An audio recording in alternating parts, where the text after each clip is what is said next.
other options have to be considered. And what I'm talking about is not radical. Many people throughout Nigeria have talked about we have to really reconsider this whole arrangement. Even people in the Southwest, the Yorubas, some of them have called for their independence because they're just concerned that the whole system is becoming dysfunctional and collapsing.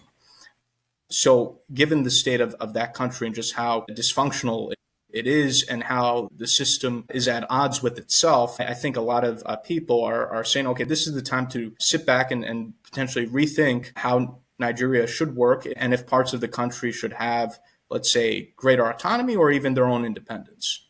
So this is not a radical point of view, and this is not just a perspective of the Biafrans. Different people in different parts of what we call Nigeria are seriously reconsidering this entire arrangement.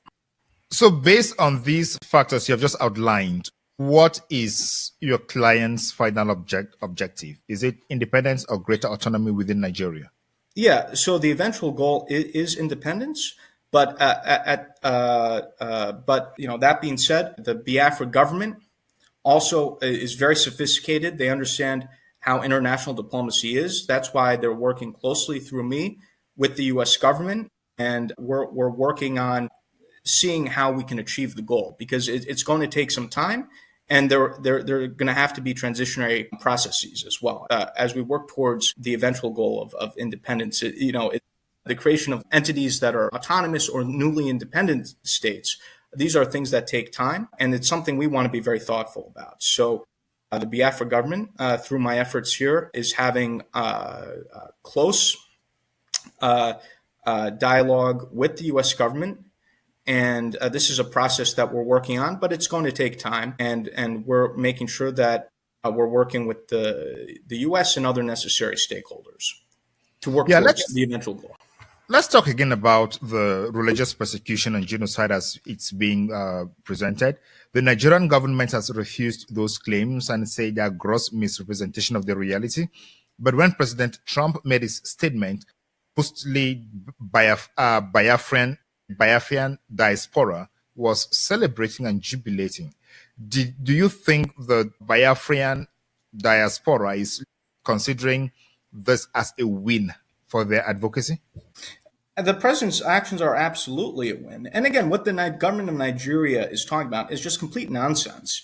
I mean, we see this recently in the life sentence of Mazi Nnamdi Kanu, who's a prominent Biafran activist that was illegally kidnapped by the government of Nigeria in 2021 from Kenya. He's the Nelson Mandela of our time. He's been a peaceful activist for an independent Biafra. The government of Nigeria kidnaps that gentleman, drags out his trial for years, gives him a life sentence. Meanwhile, you have the president of Nigeria pardoning drug traffickers, murderers, and convicted Islamic terrorists. So a lot of not just Biafrans, but even other Nigerians, when they look at what's happening, they say, "Hey, how come the Nigerian government, in the case of Mazi Nnamdi Kanu, is giving him a life sentence through this clearly politically motivated court case, and meanwhile the president of Nigeria is pardoning criminals, drug traffickers, and former terrorists?" So it's just when you have contrasts that are so stark, one can't help but come to the conclusion that there's a bias against both Biafrans and also Christians generally in Nigeria, because what else could possibly explain these type of discrepancies? So you're saying that... And this is not just my view, too. Recently, congressional hearing that you alluded to, a member of Congress, John James, highlighted the example of Mazi Nnamdi Kanu as the double standard Nigerian government example of Christian persecution in Nigeria. So again, this is not just my point of view, but the point of view of people in the U.S. government and point of view of people in Nigeria, both Biafrans and non-Biafrans. A lot of Nigerians, again, non-Biafrans, think that the Nigerian government's prosecution and life sentence of Mazi Nnamdi Kanu is completely ridiculous and absurd. Yeah, I don't want to adjudicate. Again, that's just one example to show you why what the Nigerian government says is just absurd. That's right. I don't want to adjudicate those issues because we could have a different conversation on the judgment itself that was delivered 100 and something pages, but we could have a separate conversation on that one. But that's just to answer your question, though. In terms Yeah, of what I want to touch, do you believe that Nnamdi Kanu did not commit any crime, or are you saying that the sanction was more than the crime he committed? He did not commit any crime. He was agitating for the independence of Biafra. He had an organization, the Indigenous People of Biafra. He was a peaceful activist, and the government of Nigeria has not presented any convincing evidence regarding any crimes that he committed. You know, it seems that from the perspective of the government of Nigeria, simply having the viewpoint of supporting Biafran independence is a crime in and of itself, and I think that's just again completely absurd. People should have the right to free speech and the right to have different political viewpoints. So what is the main leverage right now that the Biafran movement has as compared to the Republic of Nigeria, to the Federal Republic of Nigeria? Because the Biafran movement is actually advocating for independence, as you said, but at this material moment, it looks like President Trump is rather focused on bringing in sanity as regards Christians.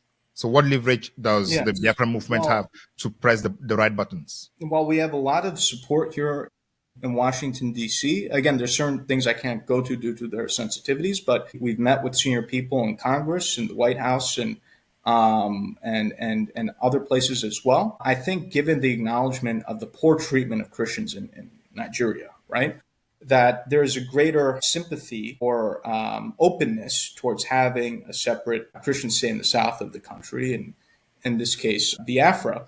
And the Biafrans, and I'll speak generally again because I can't go into private conversations, have a lot to offer the United States. The Biafrans have, as I'll talk about what's been mentioned in press reports, have offered military bases to the United States in the Gulf of Guinea. There are immense oil and gas deposits in Biafra. That's actually majority of Nigeria's oil and gas. The Biafrans will be more than happy to renegotiate more favorable contracts with U.S. oil and gas companies, cooperation with the U.S. government on counterterrorism, and other benefits. And the U.S. government is very much interested in having greater presence in West Africa.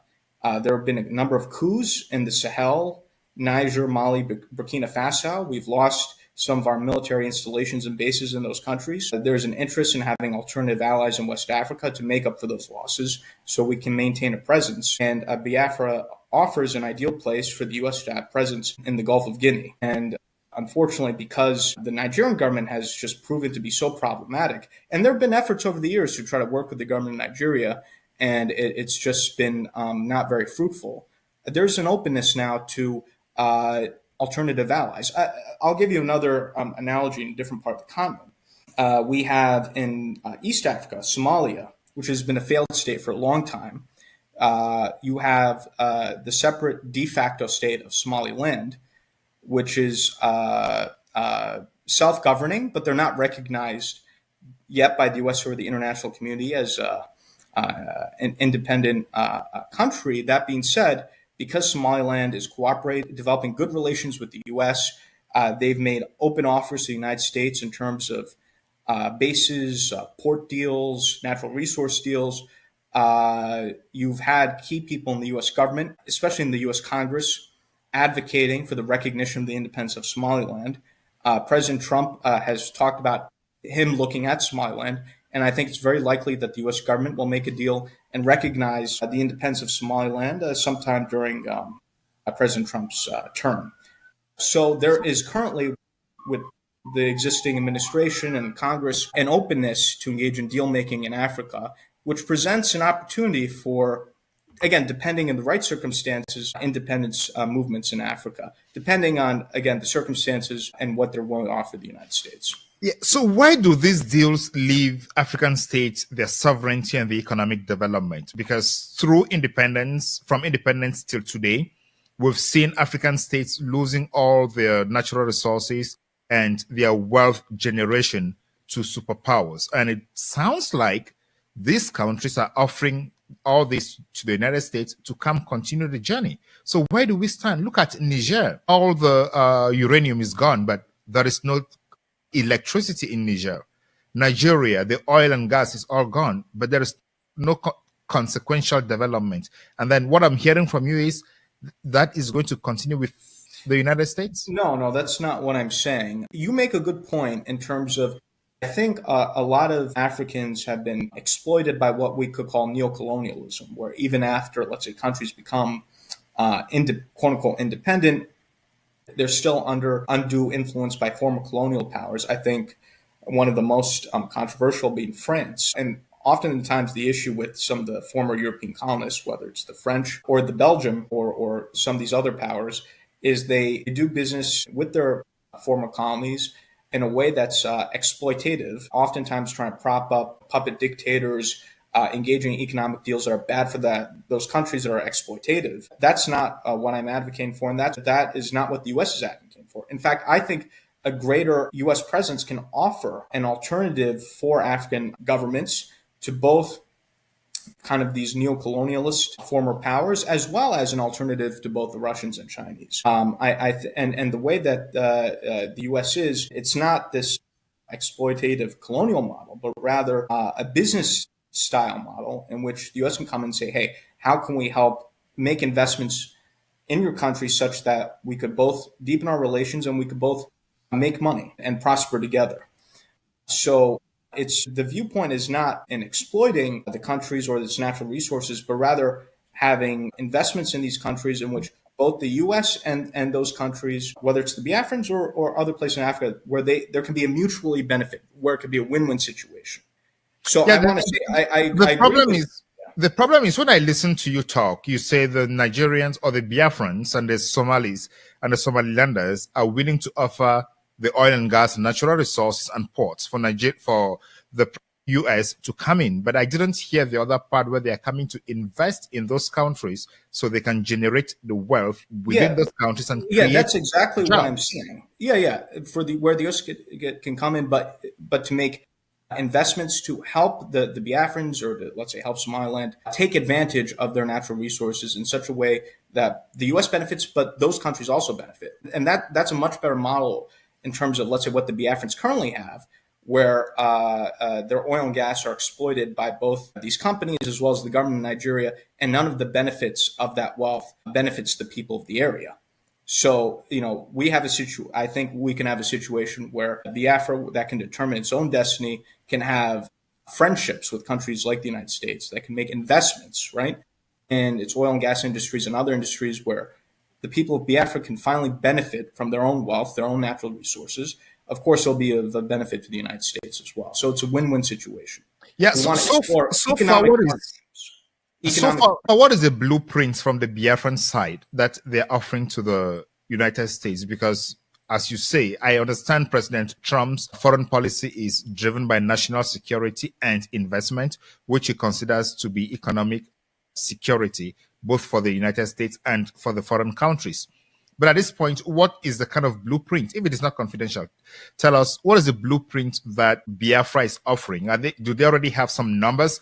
Do they have what they're looking at and saying, okay, if we do this, Trump comes in and offers this, then our country is going to benefit by this? If not, wouldn't they be falling back into the situation that we find in Nigeria today?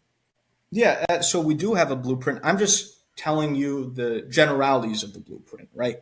In terms of the areas in which we're already having discussions with the U.S., in terms of the oil and gas investments, U.S.-Biafra defense relations, and in terms of potential bases and also counterterrorism cooperation and other areas. So I could speak generally in terms of this is what we're offering. There are some more specific things, but again, I can't go into those particular details due to sensitivities, but I'm just telling you what the general items are, which some of this is in the news and public reports.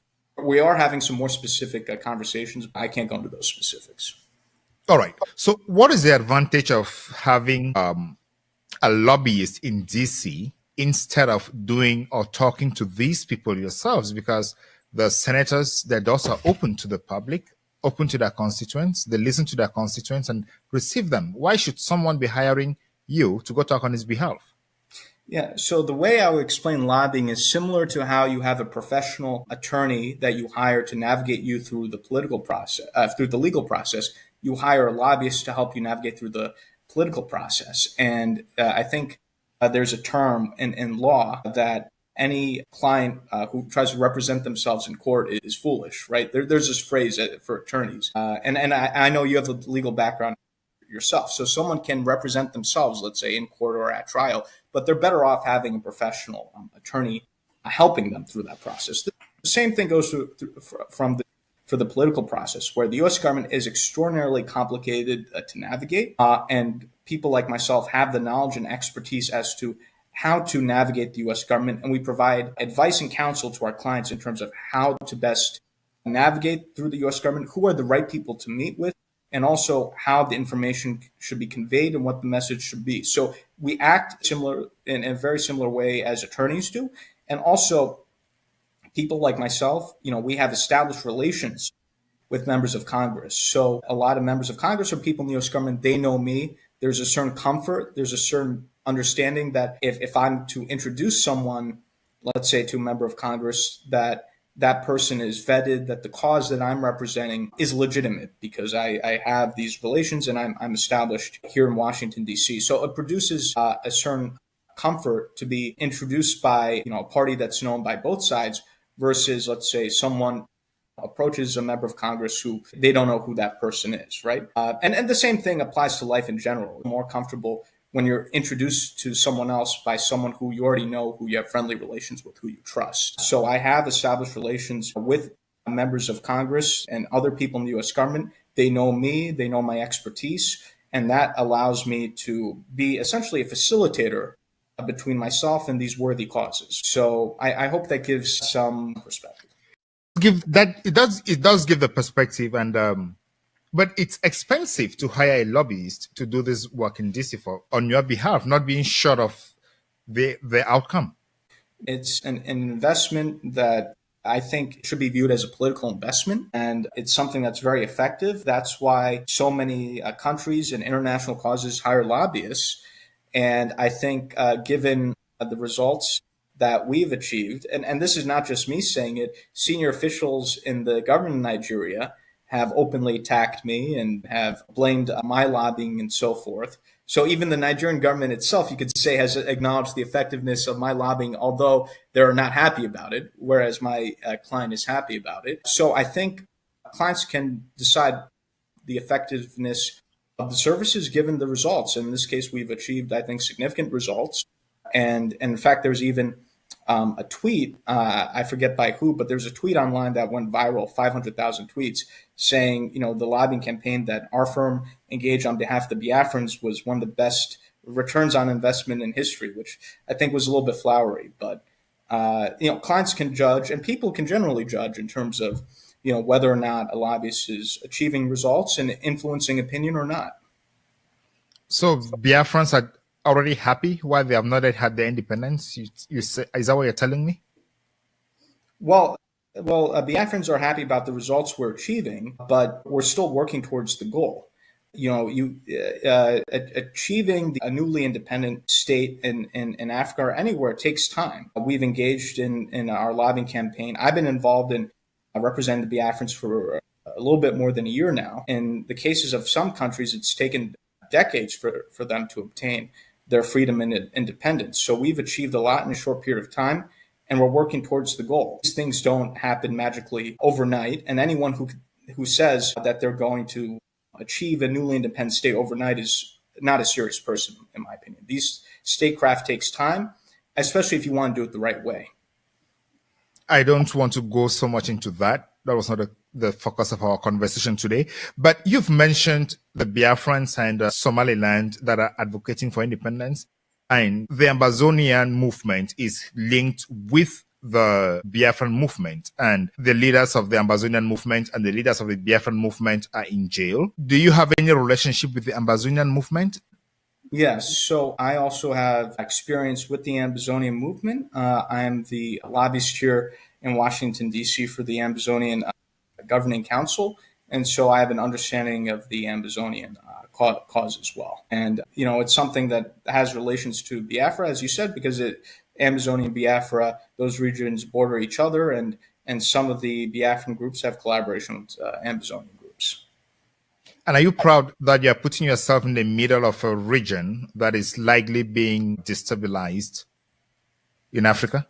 Well, the way I view it is I hope I could play a constructive role in terms of coming to positive conclusions in these issues, because I think if you don't have, let's say, any sort of international interest or U.S. Mediation, let's say, for example, in the case of Cameroon, you've had the Anglophone crisis for the past, I think, 9 years now, and it hasn't gotten the attention that it deserves. I think highlighting the issues to the U.S. and the international community and trying to get some interest in terms of resolving the problem, it can be helpful. So I view myself as trying to have a positive role in in an area that has had conflict and instability, and trying to be constructive, because otherwise some of these conflicts will continue to be neglected and the problems will just continue to worsen. So President Trump is on record as saying he has resolved at least eight conflicts around the world, and he wants to prevent other conflicts. If you were to advise President Trump about conflicts, let's say you meet President Trump today and you were to talk to him about conflicts in Africa, what are the 3 top conflicts you're going to talk to him about? Yes, so obviously I would talk to him about the Amazonia, Cameroon conflict, the Anglophone crisis. I think President Trump, who has negotiated 8 or so peace agreements or negotiations, that would be a perfect place where he could be a mediator. Obviously, I would talk to him about Biafra and our interest in, having the U.S. Play a role in deal making with Biafra. You mentioned a third. There are a number of conflicts that could also be highlighted. You have what's happening in Sudan, for example. President Trump has indicated that he now wants to get involved in resolving the conflict in Sudan, and I commend him for that. So I think Sudan is something I would mention. You've also have had a tremendous amount of instability in Central African Republic. That's another place he could look into as well. So those are other areas that I think the president should look into. And again, I'm very pleased now that President Trump, in a tweet or Truth Social, the president enjoys social media, has finally mentioned what's happening in Sudan, which has been, again, one of those areas that has been neglected. A big part of the problem is some of these conflicts just receive absolutely no attention, and people are suffering. And I think just having some attention to these issues is so important. So I think if the president can play a positive role in negotiating the situation in Sudan, I think that'll be a great win for his administration. The President Trump has already tried to broker deals between Rwanda and Democratic Republic of Congo. So I commend these efforts and engagements, and they should continue with these efforts and engagements. All right. You say you are the lobbyist and you speak to these people. What about a situation where one side has a lobbyist and the other side has a lobbyist? How does that play out? Because I don't think it's like a situation where you go to court, you have the prosecution and the defense, and they argue following specific laws, specific procedures, and then based on the law to have an outcome. So if there are 2 different lobbyists on the cause arguing 2 different stories, how do you play that out? That's a very good point, and it happens quite often here in Washington, D.C., where you have lobbyists, let's say, representing the opposite sides, right, of a particular issue. And what's needed in that situation is to present the better argument. And I think a member of Congress has the right, or any U.S. government official has the right, to listen to both sides and see what makes more sense and make their best judgment. And so that's how those situations play out. And again, someone like myself or any other lobbyist cannot guarantee what a U.S. government official will do. And anyone who says that is, again, not being genuine. But what we can do is present our best arguments to the decision makers, make sure they have the information. They could then process information from possibly the opposing side, and then make their own judgments and come to their own conclusions. So again, this sometimes happens here in Washington, and I think that's perfectly fine. I think we should have a healthy competition of ideas, and then U.S. officials can make their own best judgment. All right. I want to give you a hypothetical here. It's a practical example, and I hear how that plays out. Cameroon on October 12th had presidential elections. The Constitutional Council declared Paul Biya the winner, that is the incumbent president. Issa Chiruma on the other side published results from the polling stations, and those results showed he won. But the Constitutional Council and the elections management body have not published the results polling station by polling station. Now, if you are hired to represent Chiruma to make a case to the United States Senate and government, what would be your best strategy? Well, what I would say is, and again, these are things that I already highlight in my capacity representing the Amazonians. But Paul Biya has been a long-time dictator in Africa. He's 93 now. He wants to be president until I think he's 100, which I think will be a record. And Cameroon, under his tenure, has not had free and fair elections. They've been Cameroonians, whether they be Amazonians or other Cameroonians, have had a history of being oppressed under the Biya dictatorship. And I think the Cameroonian opposition, individuals such as Chiroma, can make the argument that a democratic Cameroon will be better for the people of Cameroon and will also create a situation of a healthier Cameroon that will be a better partner for the United States that can help stabilize the situation within Cameroon. Part of the reason why you've had instability in the country, whether it's the Anglophone crisis or other problems, is because of the mismanagement of the Biya government. And I think Cameroon in opposition can make the argument to the United States that many of the problems in Cameroon could be resolved if you had a friendly, democratic government which can resolve the problems of the people instead of the situation with the Biya regime where there's suppression and then you have revolts and all these other problems that have come as a reaction to that.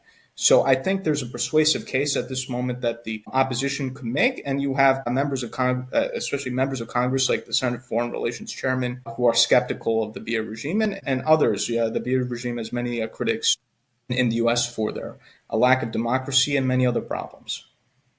And if Biya's lobbyist comes in and says, we have a stable government that has stabilized the country for the last 43 years, and we are critical for the stability of the Gulf of Guinea, if we change the system, there is a high probability that the country may go into full-blown crisis, considering the case of the Northwest and the Southwest and the North and the East. And if they say they have held some balance for all this while, and that is what they need for the country right now, how would you counter such an argument? Yeah, I'm sure that's what they would say. But what I would say is, again, the situation has completely come out of control. Under the Biya regime, the situation in the country is not stable, as we've seen with the Anglophone crisis, and that's because of policies of the Biya government. And also, too, he's 93 years old. He doesn't have much more time. You know, his end is inevitable given his age. Regardless, there's going to be a change because at some point, So if he's going to amend the constitution because he has a majority in parliament and appoint a vice president who takes over from him to ensure continuity, what would you say? Well, what I would say is there are many people who are dissatisfied with this style of the Biya regime, which is autocratic in nature. And there are many people in Cameroon that would like to experience true democracy. And so I think that's something that should be given a chance. And I think it will be a beacon of hope, especially a country that's important like Cameroon. If it were to have a transition to democracy, I think that would be a positive development in the region. So I think there's an argument that can be made and should be made there by the Cameroonian opposition. Thank you so much, Elias, for coming to the Beyond Africa podcast. Do you have any last word for our viewers?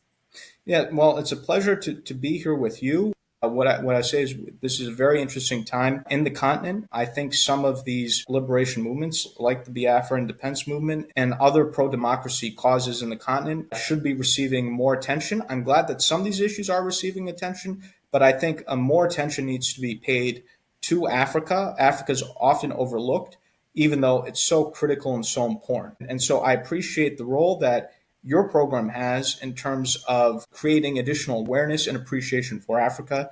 And it's a pleasure to be on your program. Thank you so much. We seek to give in-depth time to actors who are discussing and managing issues on Africa, because traditional media does not give that amount of time, and we want to have all perspectives on the news, so we share those views.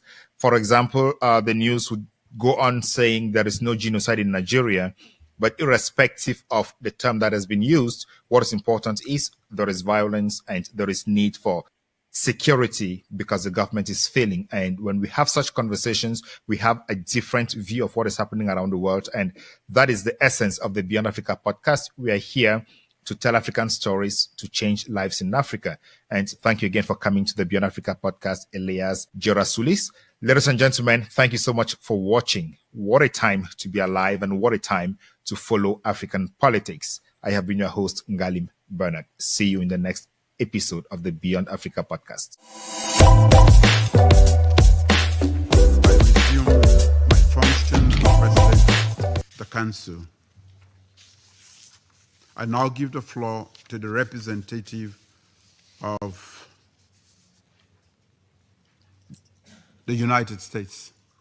Thank you, Mr. President, and thank you for chairing this important meeting. Thank you to our briefers, Secretary General Guterres, and ECOWAS Commission President Dr. Touré. Colleagues, as we speak, Al-Qaeda-affiliated terrorists in the Sahel have paralyzed Mali with a fuel blockade. Colleagues, the situation is dire there. We see Al-Qaeda aiming to take over the entire country. The United States acknowledges the counterterrorism efforts of the Malian armed forces against these and other terrorist organizations such as ISIS, Sahel, but the situation is worsening quickly. We remained deeply concerned about the incidents of kidnapping, the incidents of hostage-taking across the Sahel as a means to finance these terrorist activities. Unfortunately, since the veto of the UN sanctions regime in 2023, it has been deeply disappointing to see Mali's security situation continue to deteriorate. That decision removed critical tools from the international community that it relied on to promote accountability and to promote stability. And the result has been an uptick, a massive surge in violence, has been a shrinking space for dialogue and growing risk for civilians across the country and across the region. The terrorist threats are not only intensifying, they are spreading, they are shifting southward, as evidenced by the terrorist attacks we've seen in Benin and Togo. But particularly, the United States is concerned and outraged by the ongoing slaughter of thousands of Christians in Nigeria by various ethnic militias in the Middle Belt, as well as terrorists like Boko Haram and ISIS West Africa in the north. It is tragic and it is unacceptable. Churches are burning, villages are being razed, thousands are killed, clergy murdered simply for wearing a cross, for being a Christian, for daring to say they worship Jesus as Christ.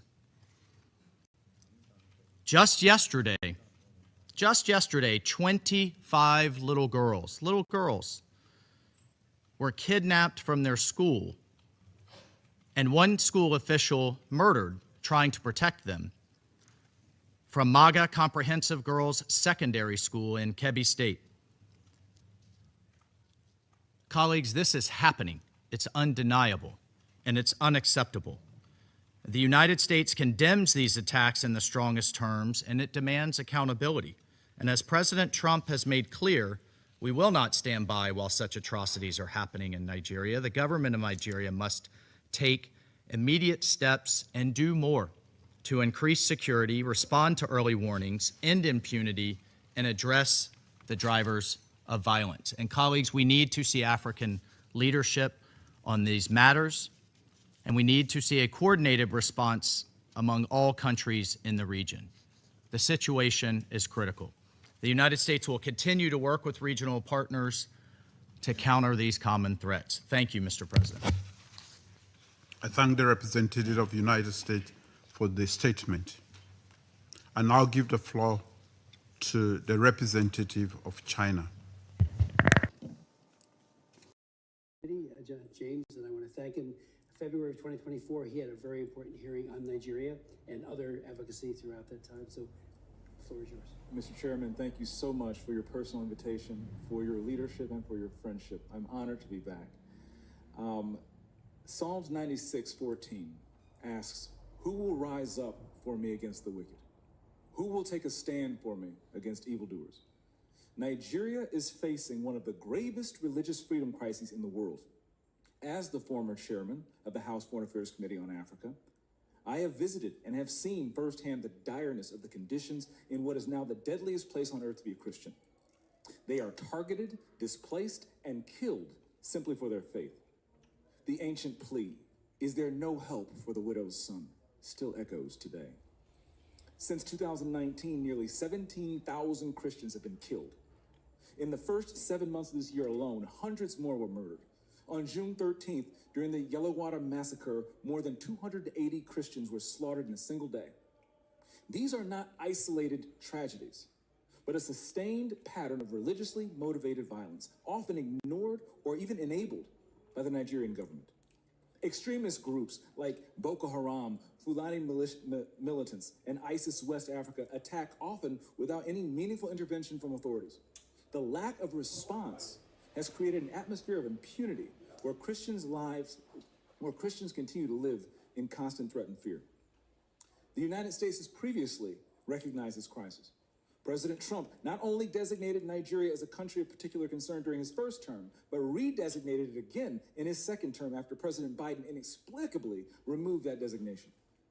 Religious persecution is tied to political repression and weakening institutions in Nigeria. Example, the detention of Mazi Nnamdi Kanu is a clear example. In 2022, Nigeria's Court of Appeal struck down the charges against him and ordered his release. The UN Working Group on Arbitrary Detention has also called for his unconditional release. Yet he remains in solitary confinement, in deteriorating health, and recently had to represent himself in court. Nigeria has signaled that the law is optional and targeting Christians is fair game. Just hours ago this morning, despite the pleas and cries of the Nigerian people and many Nigerian lawmakers, Mazi Nnamdi Kanu was convicted on all charges. For fiscal year 2025, the U.S. has requested nearly $8 billion for sub-Saharan Africa. But when Americans see political prisoners, judicial defiance, and the slaughter of Christians, they understandably ask as they meet their own struggles, why should our tax dollars support governments that refuse to protect their own people? Is our aid aiding a genocide? Nigeria is a nation of tremendous potential, but that potential is being choked out by violent persecution of its Christian population. No country can build a stable future where churches are burned, believers are killed, and communities live in fear. The United States must stay engaged, and Nigeria must change course now. Mr. Pratt, a direct question. Do you believe, in your professional assessment, that the government of Nigeria has been infiltrated by jihadists? I do not believe that the government of Nigeria has been infiltrated by jihadists. Okay, because when you look at the selective enforcement of the rule of law, one might question if there are any favoritism or looking the other way when groups are being specifically targeted, despite the fact, as my colleague Mr. Moore mentioned, not enforcing the rule of law with regard to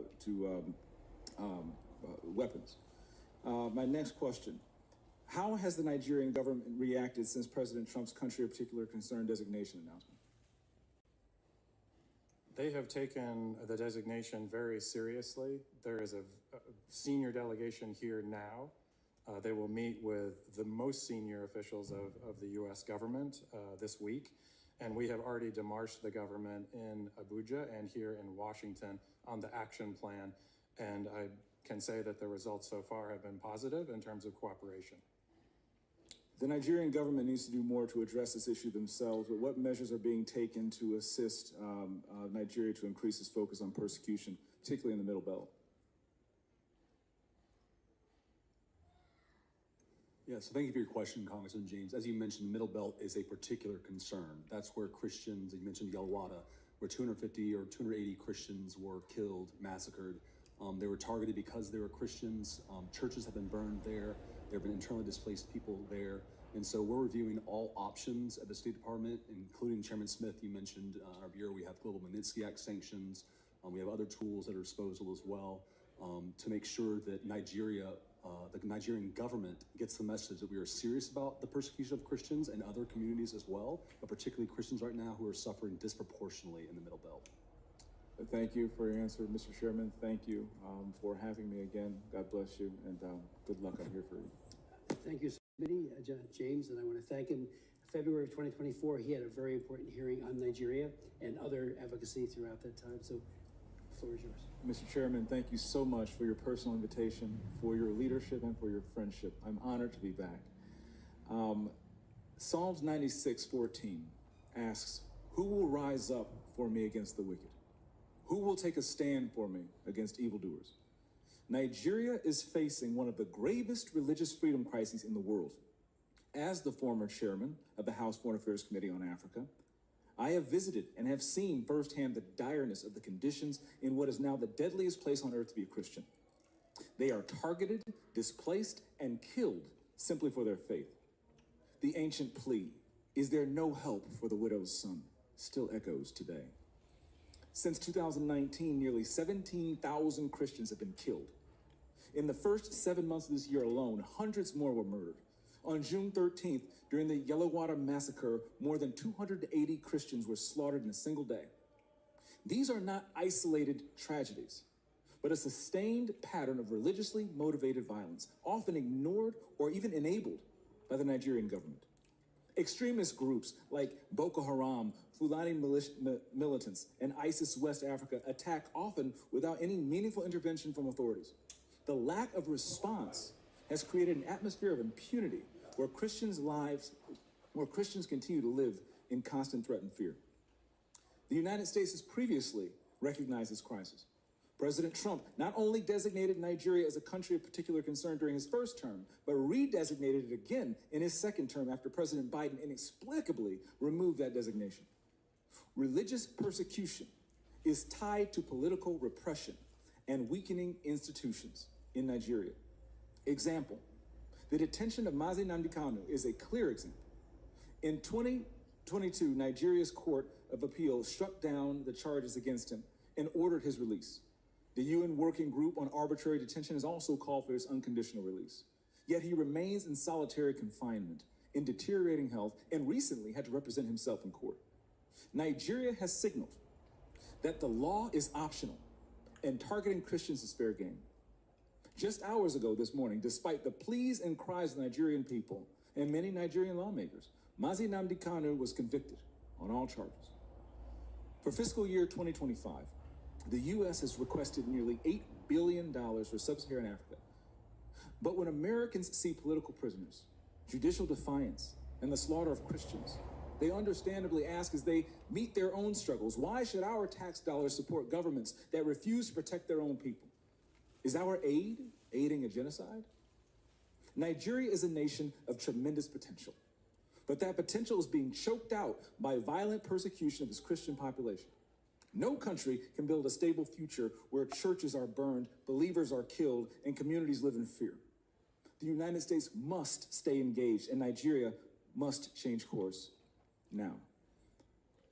Mr. Pratt, a direct question. Do you believe in your professional assessment that the government of Nigeria has been infiltrated by jihadists? I do not believe that the government of Nigeria has been infiltrated by jihadists. Okay, because when you look at the selective enforcement of the rule of law, one might question if there are any favoritism or looking the other way when groups are being specifically targeted, despite the fact as my colleague Mr. Moore mentioned, not enforcing the rule of law with regard to weapons. My next question. How has the Nigerian government reacted since President Trump's country of particular concern designation announcement? They have taken the designation very seriously. There is a senior delegation here now. They will meet with the most senior officials of the U.S. government this week. And we have already demarched the government in Abuja and here in Washington on the action plan. And I can say that the results so far have been positive in terms of cooperation. The Nigerian government needs to do more to address this issue themselves, but what measures are being taken to assist Nigeria to increase its focus on persecution, particularly in the Middle Belt? Yeah, so thank you for your question, Congressman James. As you mentioned, the Middle Belt is a particular concern. That's where Christians, you mentioned Yalwada, where 250 or 280 Christians were killed, massacred. They were targeted because they were Christians. Churches have been burned there. There have been internally displaced people there. And so we're reviewing all options at the State Department, including Chairman Smith, you mentioned our bureau, we have Global Magnitsky Act sanctions. We have other tools at our disposal as well to make sure that Nigeria, the Nigerian government gets the message that we are serious about the persecution of Christians and other communities as well, but particularly Christians right now who are suffering disproportionately in the Middle Belt. Thank you for your answer, Mr. Chairman. Thank you for having me again. God bless you, and good luck. I'm here for you. Thank you, Committee, James, and I want to thank him. February of 2024, he had a very important hearing on Nigeria and other advocacy throughout that time. So, the floor is yours. Mr. Chairman, thank you so much for your personal invitation, for your leadership, and for your friendship. I'm honored to be back.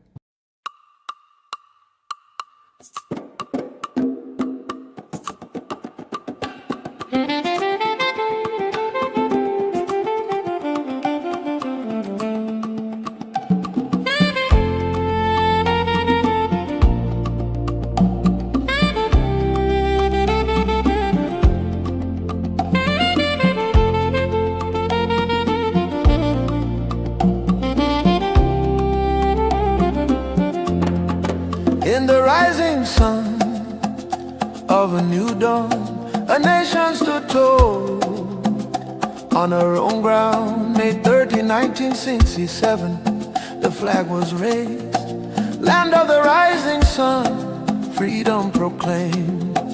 All over Biafra land, the people sang and danced, tired of broken promises and iron chains. In July 6, 1967, Nigeria waged a genocidal war against the young republic. The drums of war began to sound. Nigeria turned against us on our own sacred ground. May 30, 1967, we still remember the day hope was born and hell descended. Rivers ran red, children cried for food in the shadow of famine and flying bombs. Biafra, Biafra, your name we call. Though they tried to bury you behind the wall, your spirit lives in every soul that knows the price of freedom and the blood that flows.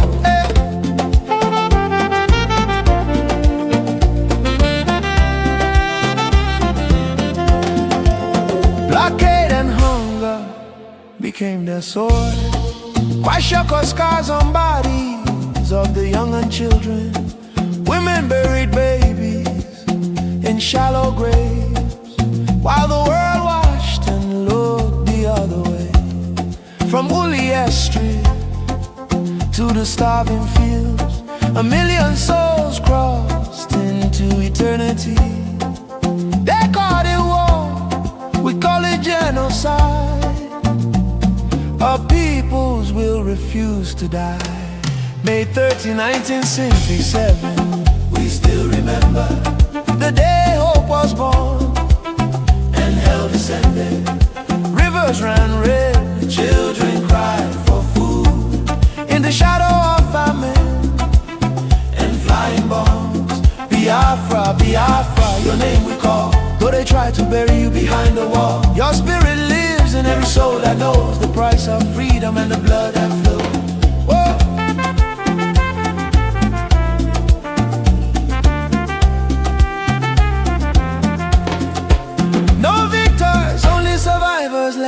to tell of the pain, the courage, and the tears that fell. Nigeria may hide one flag, but two wounds remain. Only Biafra independence can heal these wounds in the heart of a nation still carrying the pain. We do not forget, we will not be silent for the unborn children and the dead who cry loudest. May 30, 1967, echoes in the wind, never to be erased. Biafra lives in memory and in flame. One day the truth will speak your name. We say it loud and clear. Never again, never again, never again. Biafra independence is not negotiable.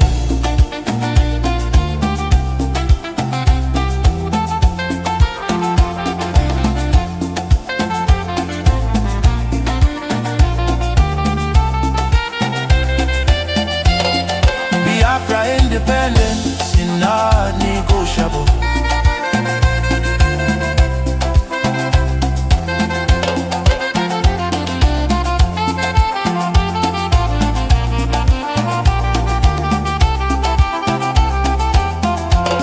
Biafra leaves. Today Nigeria is in confusion. Jihadist terrorist killings everywhere in Nigeria. Biafra leaves. Retreat and surrender is dead for us. Therefore, no retreat, no surrender. God bless Biafra Republic, government in exile. Under the leadership of Prime Minister, His Excellency Ogechukwu Nkere, for standing tall for Biafra independence and freedom. God bless Biafra. God bless Biafra. God bless Biafra, the land of the rising sun. God bless Biafra. God bless Biafra. God bless Biafra, the land of the rising sun.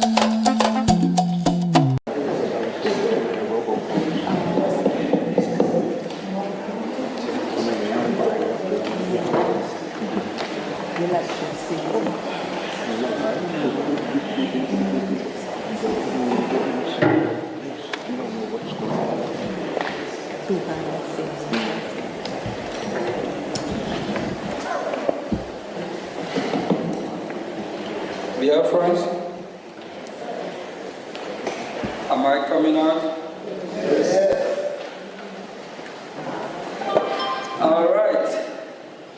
All right. The hour is here, and we all know the reason why we are here today.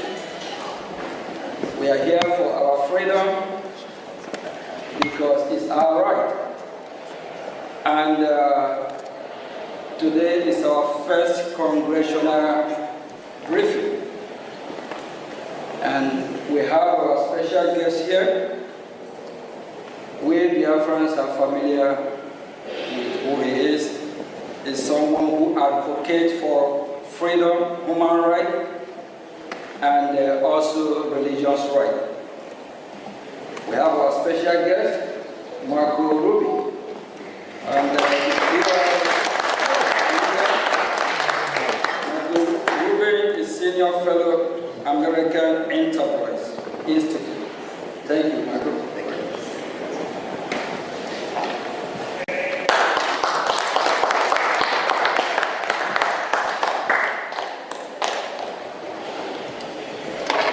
Thank you very much, Mr. Acting Prime Minister.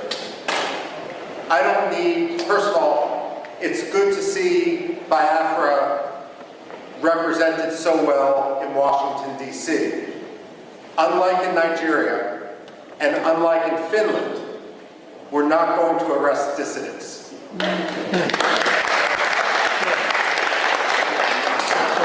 I'm a historian by training, and especially with this audience, we don't need to tell you that Biafra may have redeclared its independence, but it is a long history.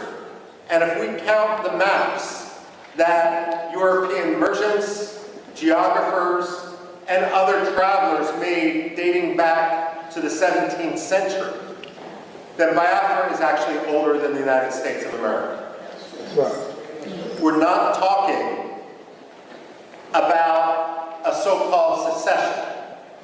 We're talking about decolonization. And when we look at Africa today, we must recognize that the problem of colonialism is no longer based in London and in Paris. It's based in places like Abuja and Lagos. The fact of the matter is, and for that matter, Yaoundé as well, the fact of the matter is that we are witnessing a second wave of decolonization in Africa right now. Biafra, Amazonia, Somaliland are at the front line of a struggle for freedom. Religious freedom, as well as simply personal, economic freedom, political freedom. The fact of the matter is, though, when we talk about that front line of colonialism, Biafra, Amazonia, Somaliland, we're also talking about a response to genocide. The fact of the matter is, when we look at the modern history of Biafra, and we see some of the key figures represented on this podium, and it's so appropriate that we're sitting here in a room dedicated to Veterans Affairs, to honor the veterans of the Biafra struggle. The fact of the matter is that they did not start the struggle for Biafran rights. Nigeria did. Nigeria has agency. They have decision-making. No one forced Nigeria to undertake the pogroms of 1966. That was a decision that was made in Lagos. And what we have seen, the struggle for freedom in Biafra, is a natural response to the repression, which is now more than 60 years old inside Nigeria, and especially with regard to Biafra. Now, we can talk about genocide, and unfortunately, what has occurred in Biafra from in the late 1960s and so forth isn't the only case of genocide that the 20th century has seen. But what makes the history and the recognition of the Biafran genocide so important is this. When the Jews suffered the Holocaust, Germany afterwards acknowledged the Holocaust. The ideology that led to Nazism became stigmatized. Yes, there are still Nazis today, but it is an ideology which is outside the realm of acceptable belief. The problem with genocide denial isn't simply a denial of fact, a denial of history. But when you don't acknowledge the genocide, then what you're actually doing is throwing a life raft to the ideology upon which that genocide occurred. So when you have someone like the late Muhammadu Buhari, whose hands were covered in blood from the events of the Biafra genocide, rise to the presidency of Nigeria without anyone acknowledging his role, that simply perpetrates and legitimizes that genocide. Now, when it comes to genocide denial, I also have this to say. When people debate foreign policy in the United States, one of the progressive slogans that we hear time and time again is no blood for oil. Well, I have a message for Alexander Stubb. No genocide for oil. Finland has been a disgrace. Stubb has kowtowed to Turkey at the expense of the Kurds, at the expense of other dissidents, for the sake of getting Turkey to lift its de facto veto for Finland's NATO membership. Now he's kowtowing to the Nigerian government by arresting Simon Ekpa for the sole reason of advocating against genocide and of providing, frankly, at this point, the only reasonable way forward given the actions of the Nigerian state. Now, we can't engage in wishful thinking, and unfortunately that has been the problem in the United States. I would argue that Europe is more engaged in a cynicism, where they simply want Nigeria's oil, and let's be frank, it's not Nigeria's oil. It's Biafra's oil, the Delta region and so forth. The fact of the matter is they feel it's easier to have a relationship with a dictator, and they're going to look the other way. Never let the Europeans pretend that they stand as a representative of human rights when they act in such a cynical, racist, and way that is so contrary to life, liberty, justice, freedom, political rights. The fact of the matter is the Europeans need to be called out each and every day for that. Finland, especially. Now, I would go so far as saying Finland doesn't deserve the plaudits that so many people, Amnesty International, Human Rights Watch, tend to ascribe to Scandinavian powers. I would today argue that through its actions behind the scenes, by laundering the Nigerian government, by allowing, by cynically using this mantle which it had developed over decades as a protector of human rights, that Finland has become one of the most cynical promoters of human rights abuses, on par with Russia, with China, and with others. The only difference is Russia and China are much more open about what they're doing. Finland thinks they can have it both ways. Now, when it comes to the United States, however, the United States isn't blameless. We have two problems here. The first is the problem of the American perception of history.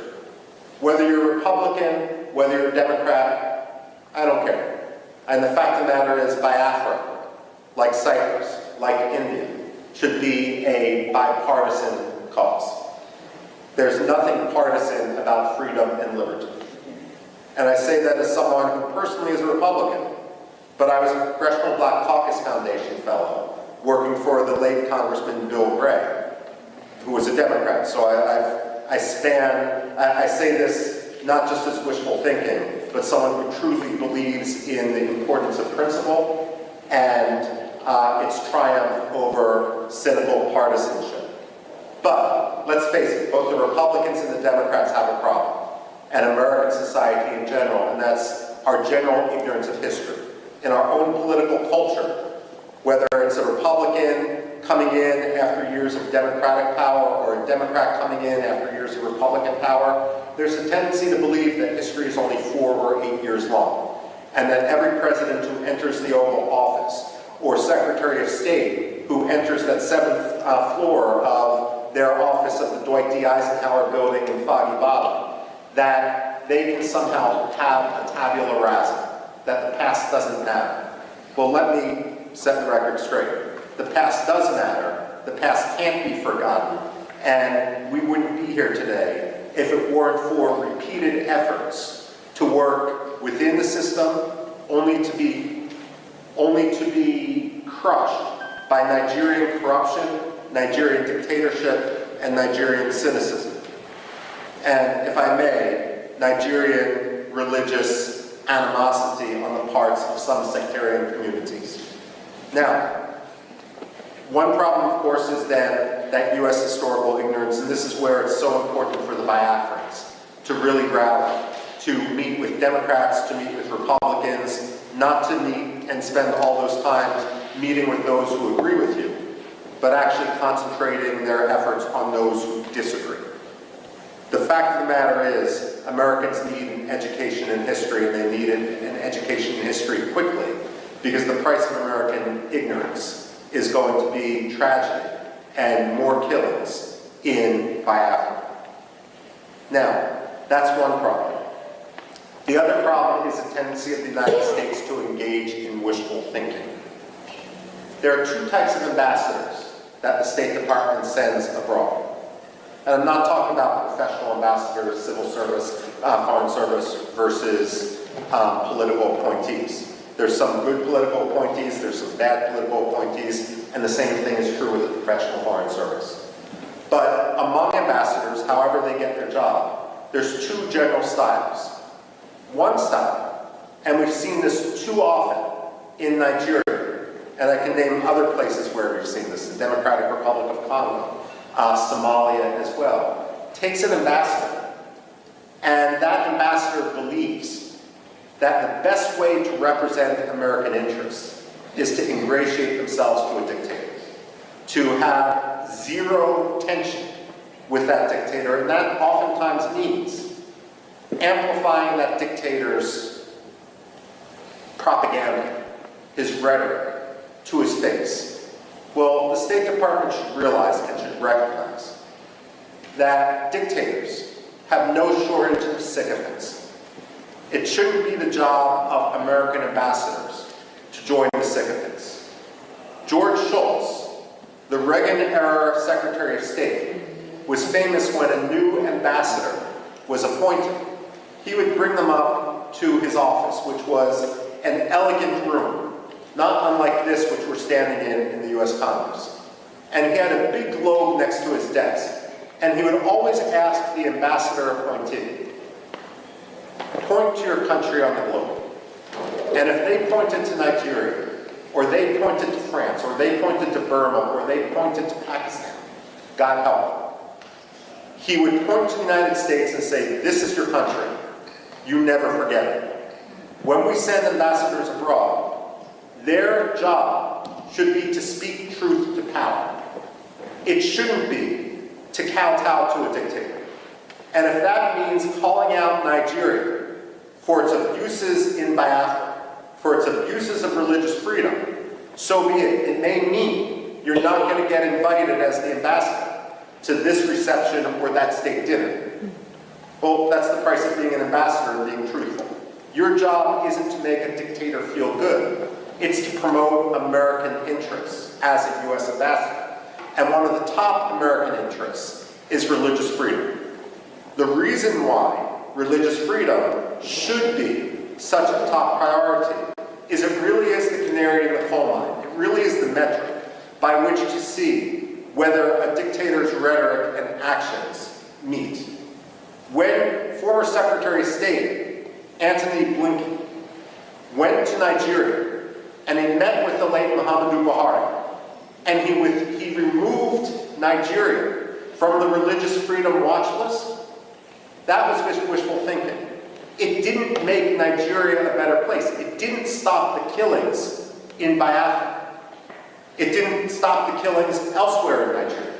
All it did was signal to the Nigerian government that they could quite literally get away with murder.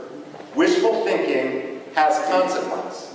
The United States also needs not to believe its own spin and not to try to force, cynically use the Biafran issue to advance its other causes.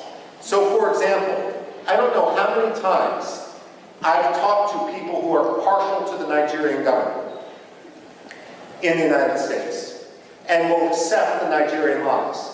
And they will say that what we see happening in the Southeast has nothing to do with religious hatred, with religious intolerance on the part of the Nigerian government. It's all about climate change. Let me tell you this. And I've actually said this to the State Department. Climate change does not charter buses in order to ship Fulani militiamen into Biafra to kill Christians. That's not China. That's not climate change. That's ethnic cleansing. That's religious hatred. That's sectarian cleansing. American wishful thinking isn't polite. It doesn't make diplomacy easier. It simply gets people killed. And this is also why it's so important for the Biafran people to rise up and not only work to establish their freedom in Biafra, to reestablish their country. It's also important for them to educate Americans. Now, as many of you know, my background and what I did when I worked at the Pentagon actually focused much more in Middle East history. That's what my PhD is in, and so forth. And having worked for more than 2 decades on issues that have some parallels, let me say this, and this may be controversial to say: Nigeria can't always be the enemy. And the reason I say this is, while Biafra must be free, there can be no compromise on it. At the same time, an independent Biafra is only going to thrive when Nigeria, its neighbor, is at peace with itself and with its neighbors. The fact of the matter is, the Biafrans are an engine of democracy. They were always historically the intellectual capital, the economic capital of Nigeria when they were under Nigerian occupation. But at the same time, they have a role not only to win freedom for Biafrans, but that freedom is only going to be confirmed when Nigerians also win their freedom, when corruption no longer governs Nigeria, and when the Nigerian military and Nigerian politicians don't cynically use religion in order to advance their own Swiss bank accounts. This is important, and this is a conversation, for example, it's understandable that you focus on Biafra, but this is an example which I've had conversations in the past with Iraqi presidents and prime ministers, and Kurdish presidents and prime ministers, and there's a recognition, despite the century-long struggle of the Kurds, the so-called largest people without a nation, to win their freedom, to win their independence. Many of them have also come to recognize that that independence is going to take real reform instead of ruin for their neighbor next door. I've had this conversation with the Cypriots and the Greeks, vis-a-vis Turkey as well. Turkey is a problem today, and Turkey is a problem which is going to work with the Nigerian government in order to kill Biafrans. But at the same time, what the Greeks and the Cypriots will tell you is, while today Turkey acts like an enemy, there can only be true peace once Turkey fundamentally reforms. And so it's important when you speak and when you advocate for your cause, not only to promote the freedom for Biafra, but to argue and to recognize that Biafran freedom is going to be symbiotic. It's going to bring stability to the region. Biafra is going to be a model, not only for Biafra, it's going to be a model for Nigeria, so that Nigeria can get its act together, even as Nigeria heads towards the precipice. No one wants to, let me put it this way, many of you are familiar with the American satirical newspaper, The Onion.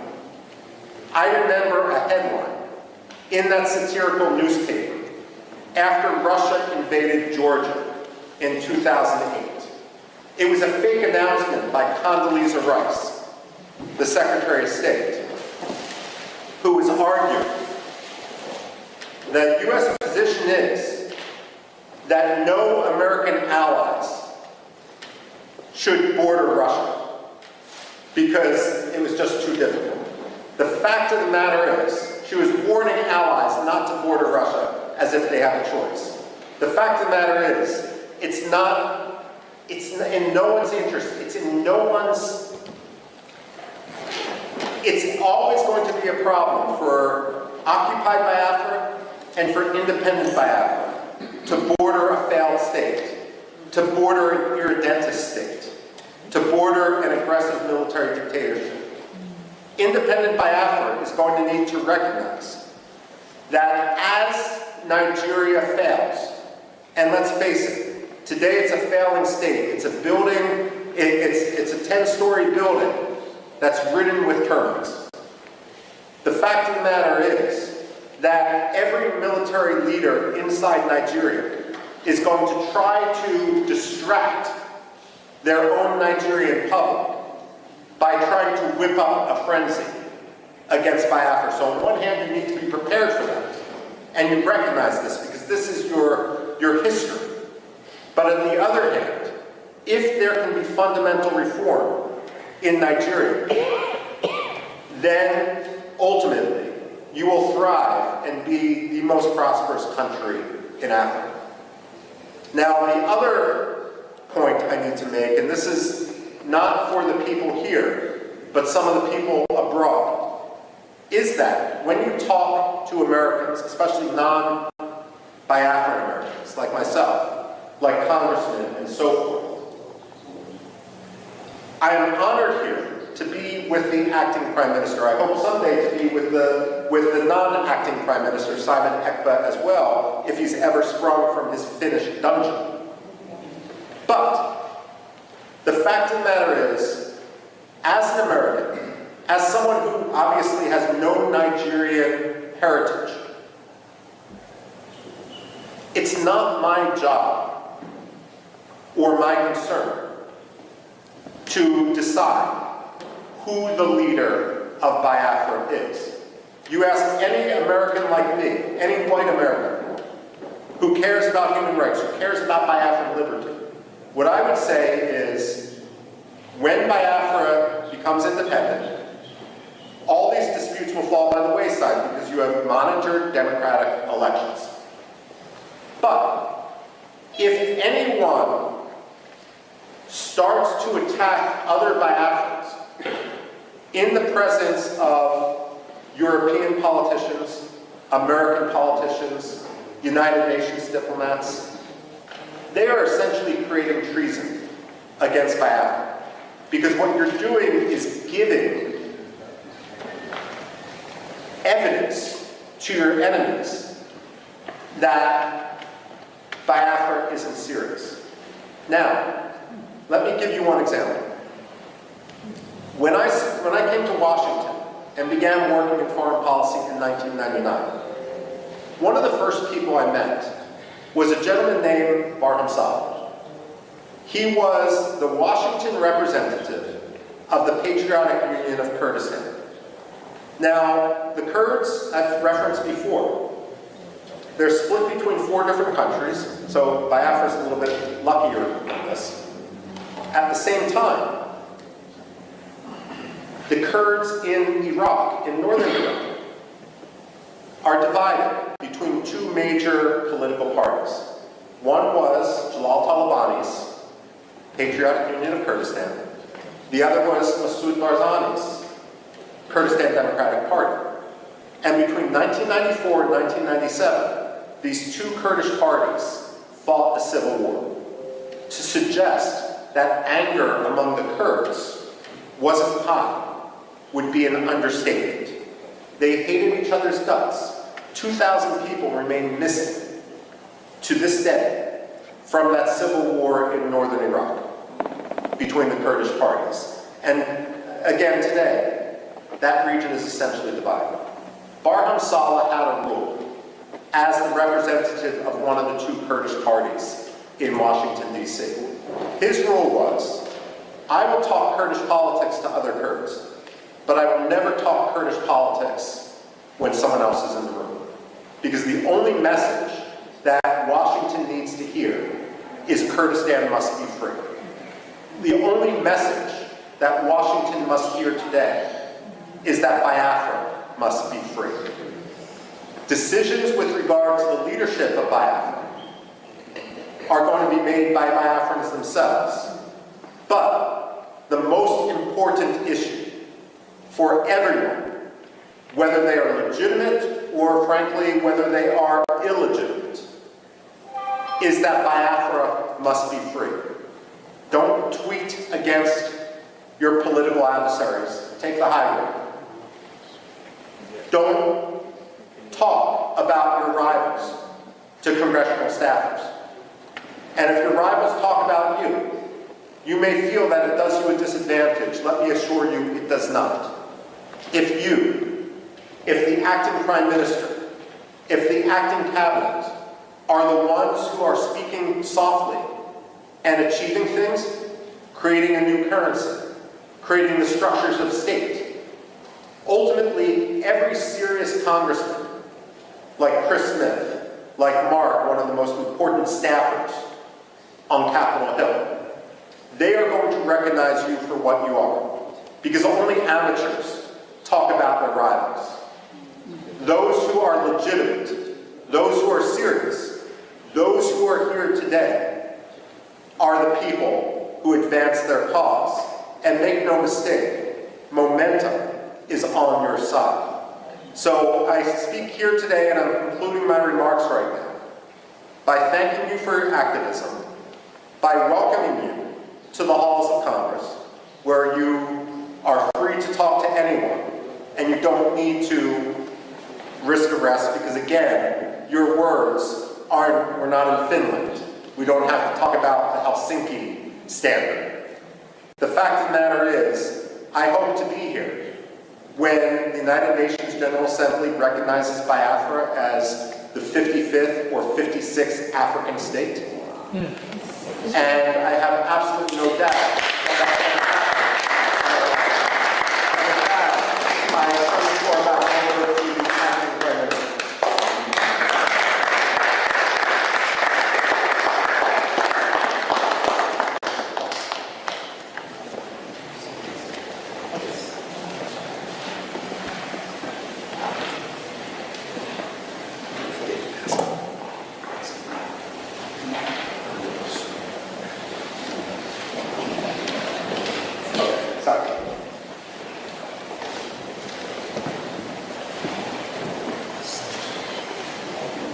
Please, can we give a hand of applause?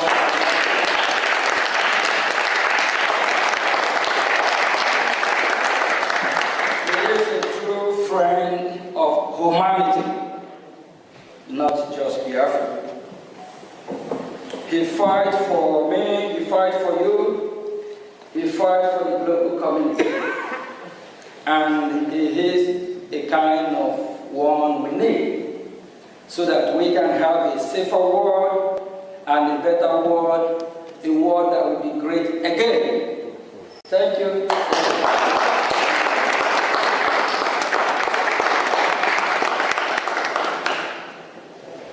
My name is Brgie,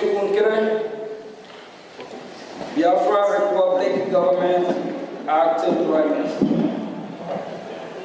I'm here acting on behalf of His Excellency Mazi Simon Edward. As we are fighting for our freedom, we are making history and we tell our story to the world. And this is the first Biafra congressional briefing.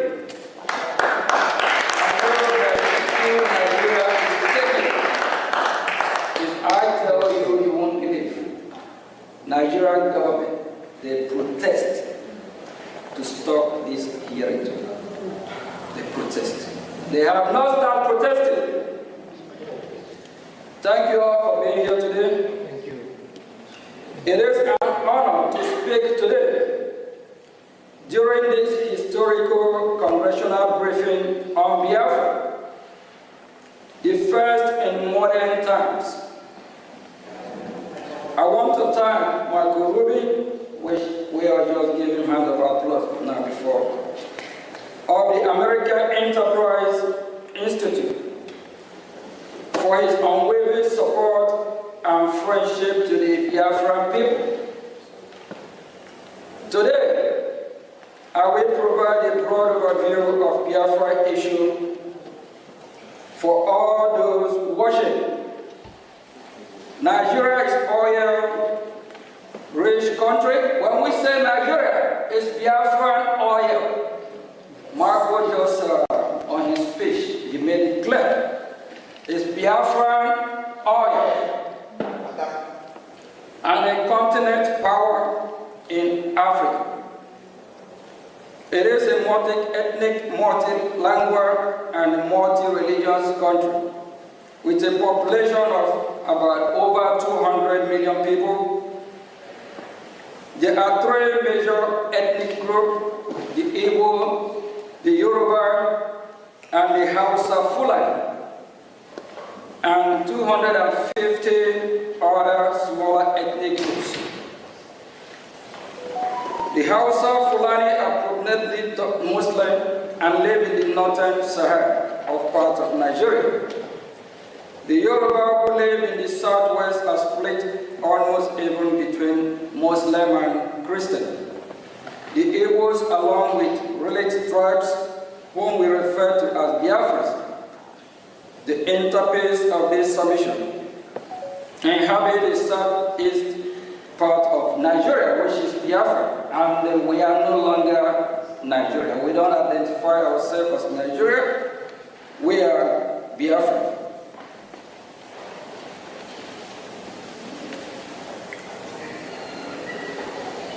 Part of Nigeria, which is combined population of over the Biafrans population and over 70 million.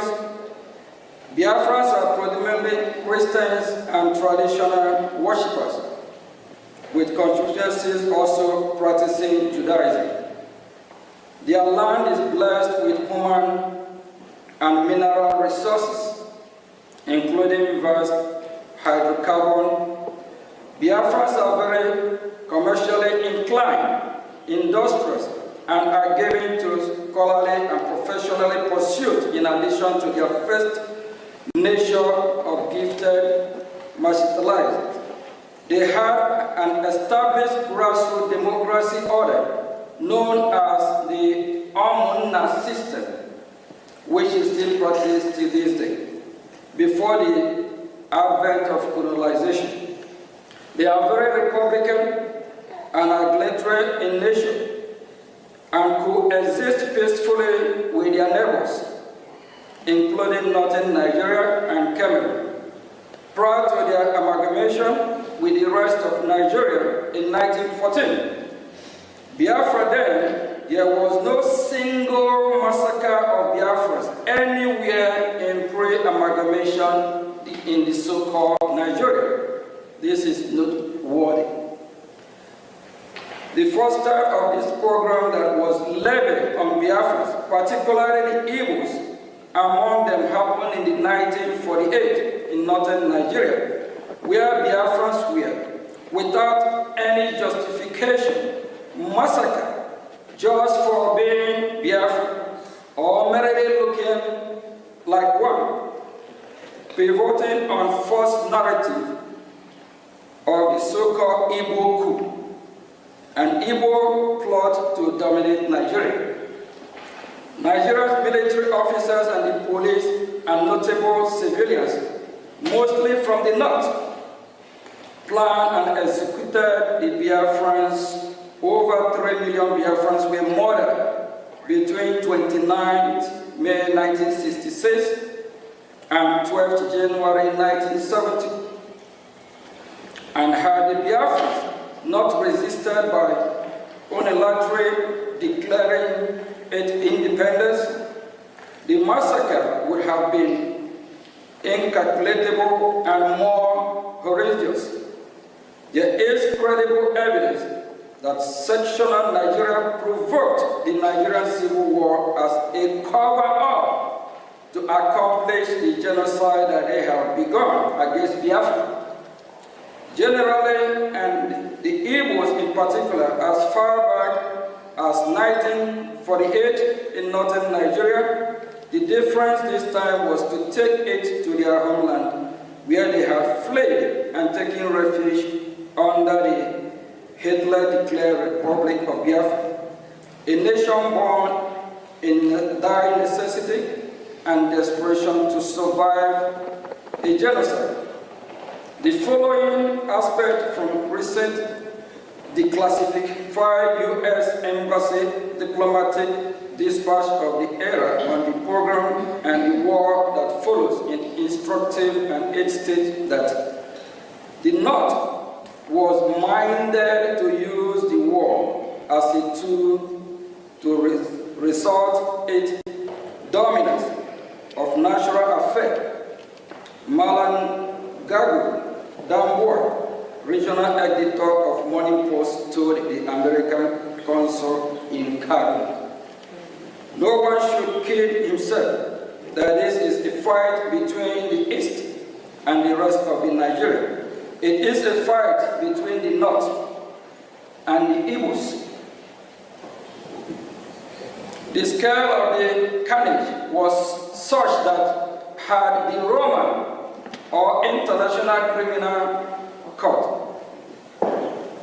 status been enacted, Nigeria's entire military leadership and its top civilians enablers would have been prosecuted for genocide and crime against humanity, for orchestrating the destruction of Biafrans in whole or in substantial part because of their ethnicity.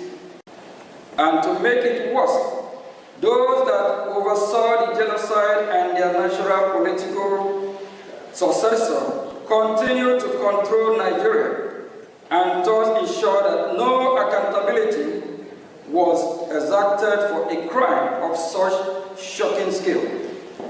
And to date, no apology or remorse has emanated from official Nigeria or any of the prime state actors. It is this state of affairs and the post-war political suppression of Biafra that grandfathered the insurgency of Biafra agitation in recent times. The modern-day Biafra independent movement surfaced in 1999 with the creation of movement of the actualization of sovereign state of Biafra Mazur in 1999 by Chief Owazurike, in 2012 by Mazi Nnamdi Kanu, a protege of Chief Owazurike, then created the Indigenous People of Biafra, IPOB, in 2012, which became the predominant Biafra independence organization.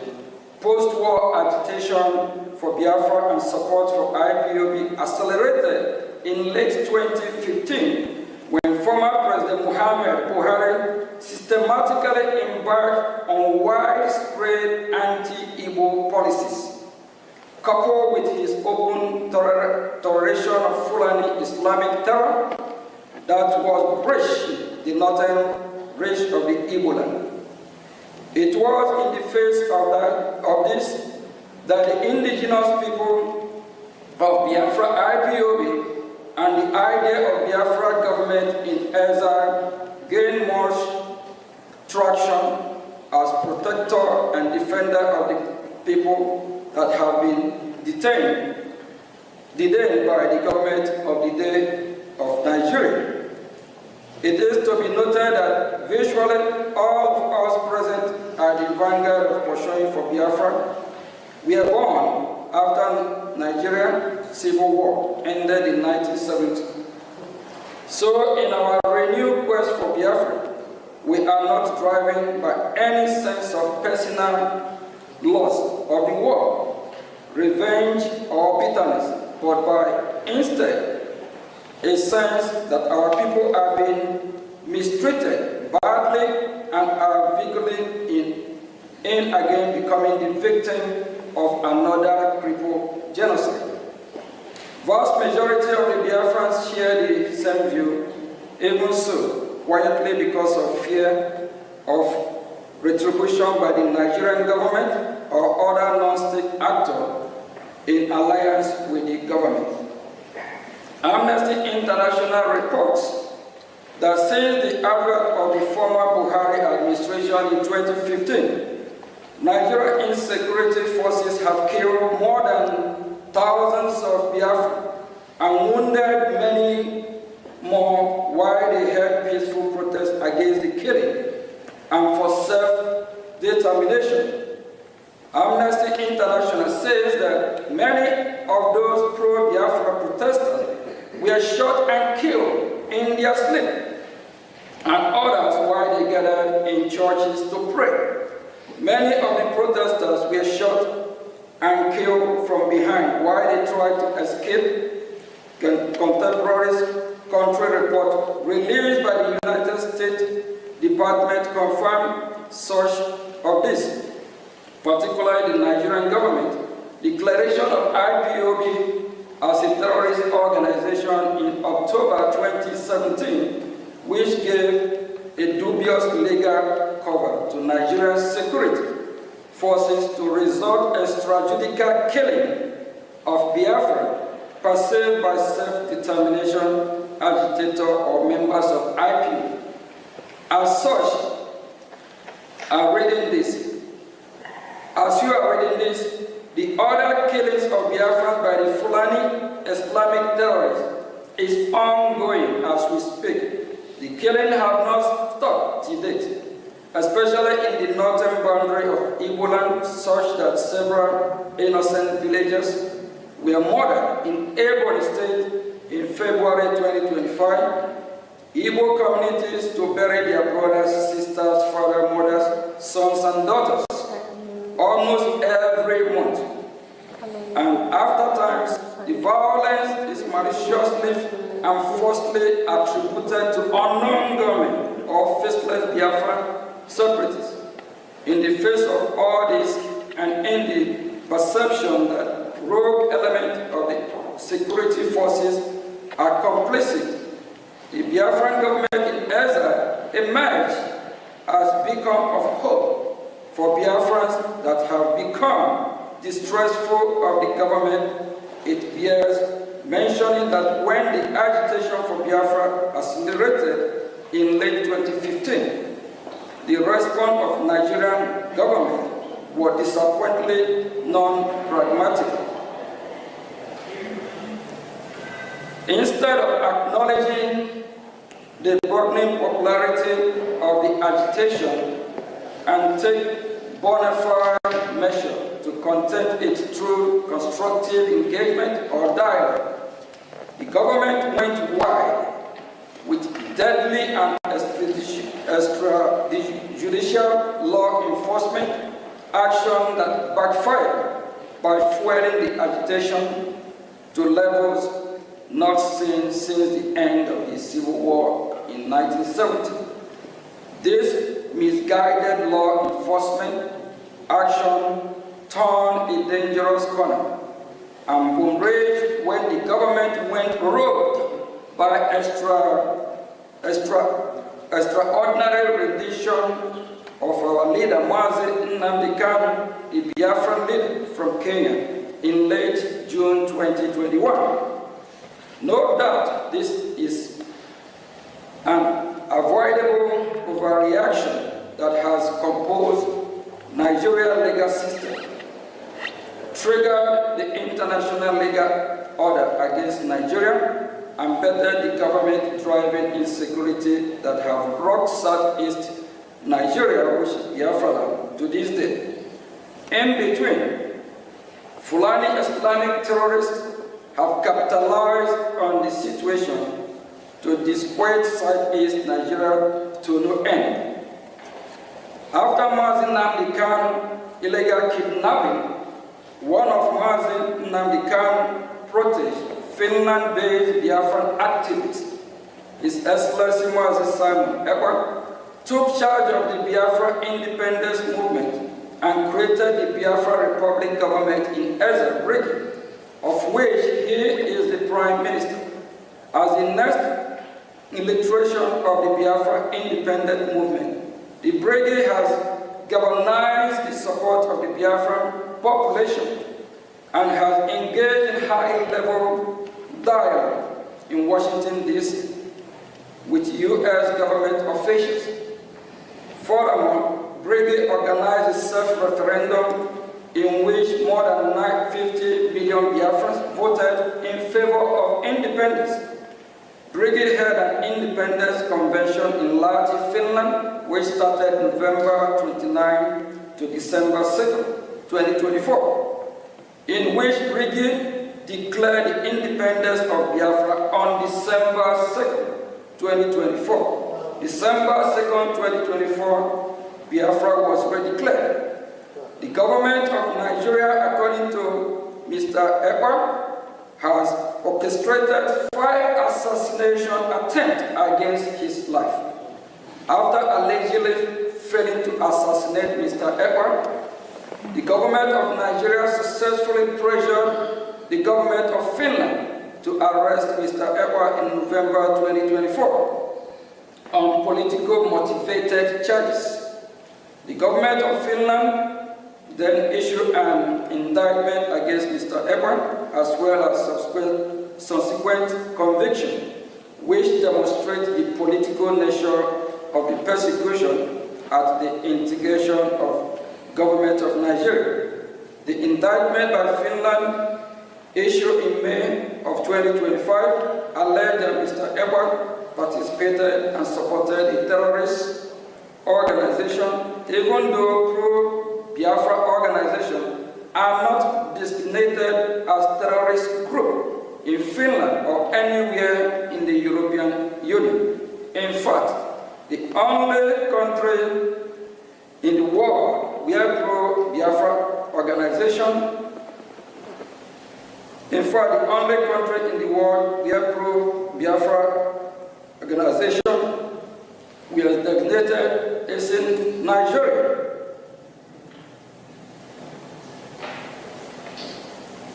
For the government of Finland to accept that the Finnish citizen holding political position regarding internal policy matters within Nigeria is somehow a criminal offense in Finland is a nonsensical and absurd, and demonstrate that Finland is engaging in a political motivated prosecution. Nigeria conduct toward both Mazi Nnamdi Kanu and Simon Ekpa demonstrate transnational repression.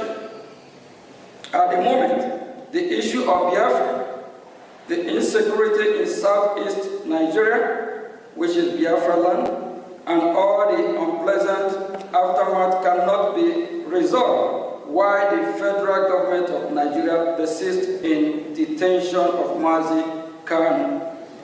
While Finland persists in detention of Mazi Simon Ekpa, and Biafrans continue to be marginalized. On this basis of foregoing, we must respectfully suggest the following to the U.S. government. 1. We urge the United States government to invoke the Global Magnitsky Human Rights Accountability Act, Summit 5 of Title S, 11 of 114-28328 to identify and impose travel and financial restrictions on all officials of the federal government of Nigeria and any Nigerian non-state actor implicated in the killing of Biafrans, Christians in their homeland in southeast Nigeria, which is Biafra land. We urge United States government, including through targeted sanction and or tariff, to pressure the government of Nigeria to release Mazi Nnamdi Kanu and allow him a safe passage out of Nigeria. 3. We urge United States government to pressure the government of Finland regarding its political motivated trial and conviction against pro-Biafra active Simon Ekpa. 4. We urge the United States government to deny all bilateral assistance and visa to officials of the government of Nigeria if it continues to engage in transnational repression against pro-Biafra activists, and if Simon Ekpa and Mazi Nnamdi Kanu continue to be held in detention. Consequently, Biafra through Brgie are ready to engage with the international community, include the United States of America government, especially in seeking to establish a newly independent Biafran state. The Brigade is willing to engage in deal-making with U.S. government and come to economic defense and security agreement with the United States. Biafrans represented by Brgie are willing to negotiate with the U.S. in reciprocity and in anticipation for specific demand, interest and expectation of the U.S. recent event in Sub-Saharan Africa have created a compelling need for the United States of America to get involved in the Gulf of Guinea. There is no better opportunity than that presented by the Biafra. For example, Biafra can be an ideal place for U.S. military base, as well as seaport. Biafra can also be host to African installations. Biafra can be a close ally of the United States and purveyor of Western interests in the region, as well as a bulwark against Islamic terrorists and extremists. This is important now more than ever, given the loss of key U.S. military bases in Sahel countries, as well as the Nigerian government ever closer relations with United States adversaries, a United States designated Islamic terrorist organization. In addition, Nigeria's persecution of Christians continue to worsen and further adds to the case of independent homeland for Nigeria. Christian population, just as U.S. recognized of Somalia, present great benefit to U.S. strategic interest in East Africa. Similarly, Biafra can present opportunities along similar lines for the U.S. in West Africa. We hope today's historical briefing will provide the precedents for further diplomatic engagement. And before I say thank you, we believe that we have sent our message, and we are damn serious for our freedom. We'll continue fighting. Our freedom is our right. No one else can do it better for us than us. And we are sending a message to the world, especially the United States of America. We appreciate the opportunity and the privilege they have given us to voice out so that they can do what is right. We believe they are listening. We believe very soon we'll be having more diplomatic engagement with the United States of America, the leader of the free world. Thank you.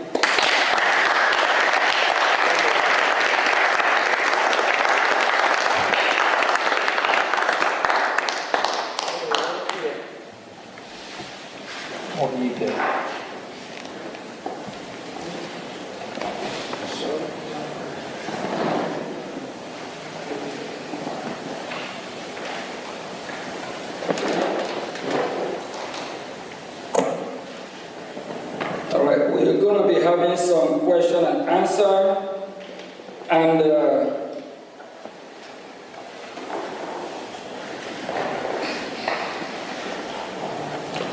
we have some witnesses that will be asking questions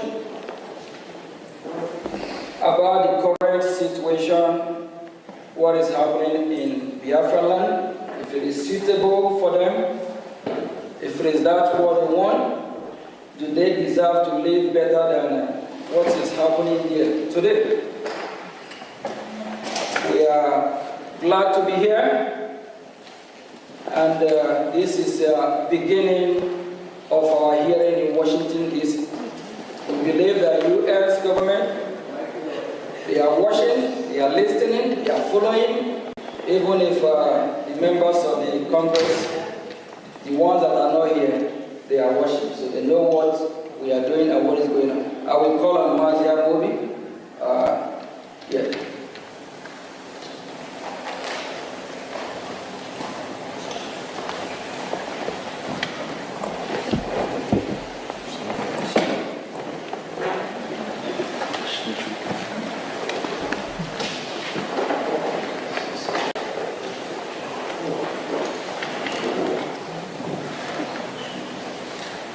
Greetings, everyone. Greetings, Biafrans who are here present. First of all, I want to appreciate everyone for being here. It's not easy. It is only a man who seeks for freedom that goes knocking on all doors. Because every locked door against each and every one of us is a locked door against millions of Biafrans. Especially millions of Biafrans, yourself, myself, who are witnesses, and over 50 million people who gave the Brgie government their vote for a self-referendum conducted in Finland.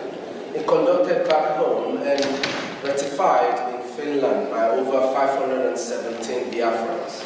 So I appreciate each and every one of you who are here. And we thank the United States Congress for giving us this opportunity, for calling us to hear our voice at this time. It is of utmost importance that the Biafran people in general speak up now to stop the killing, to help the world, to help those who cannot speak for themselves, and the entirety of the people who live in the geographical location known as 9Geria, to regain their freedom. The freedom that we seek today is not just for the Biafran people, but for over 230 million people who exist in a place where they are all in a cave. Most of the people who exist there do not know themselves no more, cannot, for some reason, stand up and defend themselves.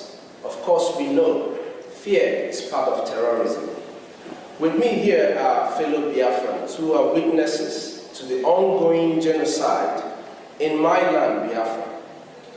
The ongoing genocide is a continuation of 1967 to 70, as we all have heard the acting Prime Minister of Brgie speak to us who are Biafrans and to the rest of the world who are listening.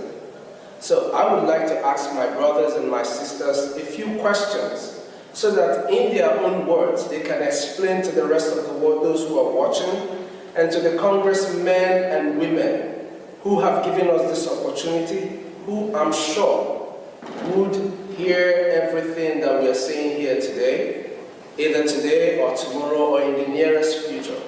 And whatever we say here will help them make decisions quick and act fast to save lives of Biafra, to save lives of women, children, and even unborn. Because in our case, we lose children in the mother's wombs due to Nigerian terrorism. Now, first of all, I would like to call on my sister, who is a witness, Love Akobondo. I would like to ask you, Love Akobondo, how would you describe the persecution and marginalization of Biafrans from your own personal observation and experience? What are the root causes of this genocide?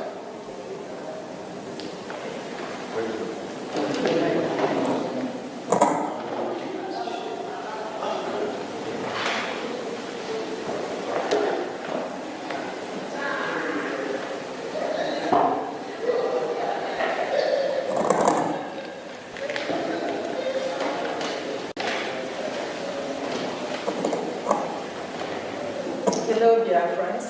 Good afternoon. Thank you for the Brgie government. Thank you, the acting Prime Minister and your staff. And I also thank the Congress, American Congress, for giving us this opportunity. I'm going to say what I received as information from those who witnessed those incidents, because I wasn't there at the time.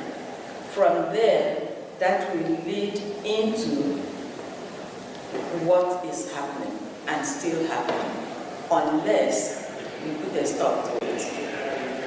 You see, the marginalization has a long-standing history, stemming from the so-called colonization. From the time those people showed up in the shores of Biafra, the Bight of Biafra. There hasn't been peace.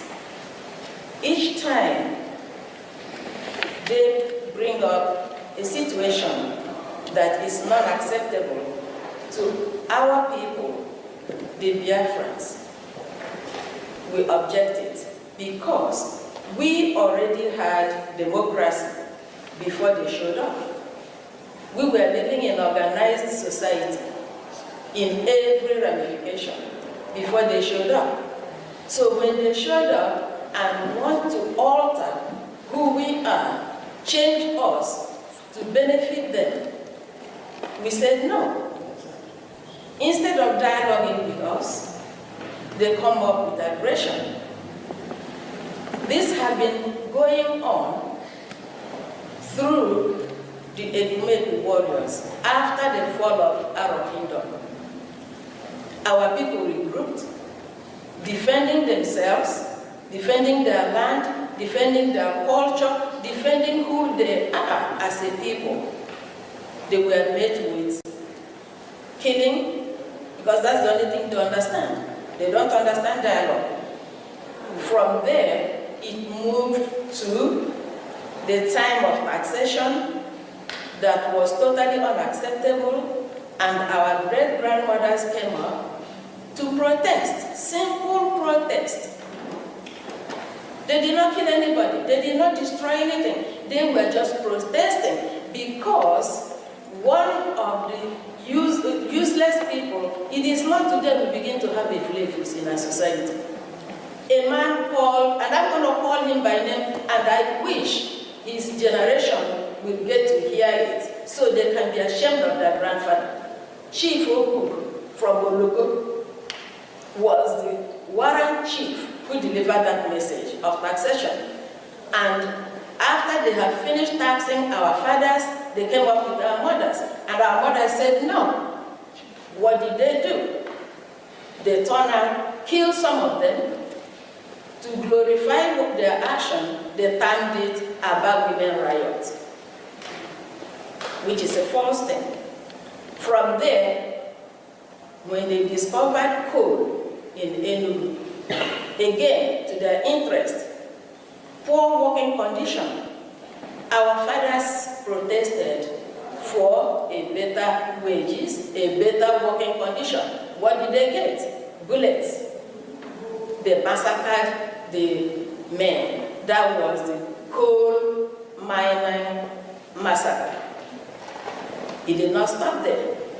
Each step of the way is aggression, no discussion. The good thing is, we are not the people you can just walk over. It's not going to happen. It's not yesterday, it's not today, it's not going to be all the tomorrows to come, because we are dear friends, madam. No two ways about to take it or drop it. We're going to fight to the last man standing. Now, it did not stop there. It continues the same marginalization, the same wickedness in all form and shape. Fast forward to the so-called flag independence. What did we get? The 1966 pogrom.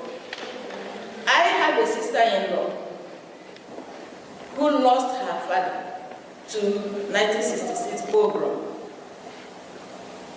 Move forward, 1967, the so-called genocidal war, which the world refused to acknowledge.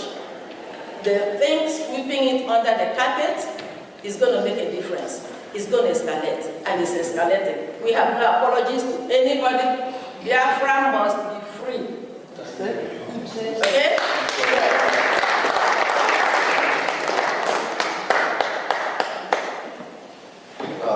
Thank you so much, my sister Love. You heard it all? Now, I will ask another question to another sister of mine, Ms. Nonya Chima, sorry. We know how the United States government categorized certain countries as state sponsors of terror. How do you rank Nigeria given their killing of Biafrans? And should the US government designate Nigeria as a state sponsor of terror?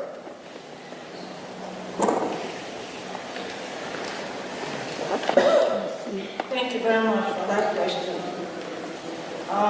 First of all, I just wanted to thank Honorables Jim Moran and Elias Terasulis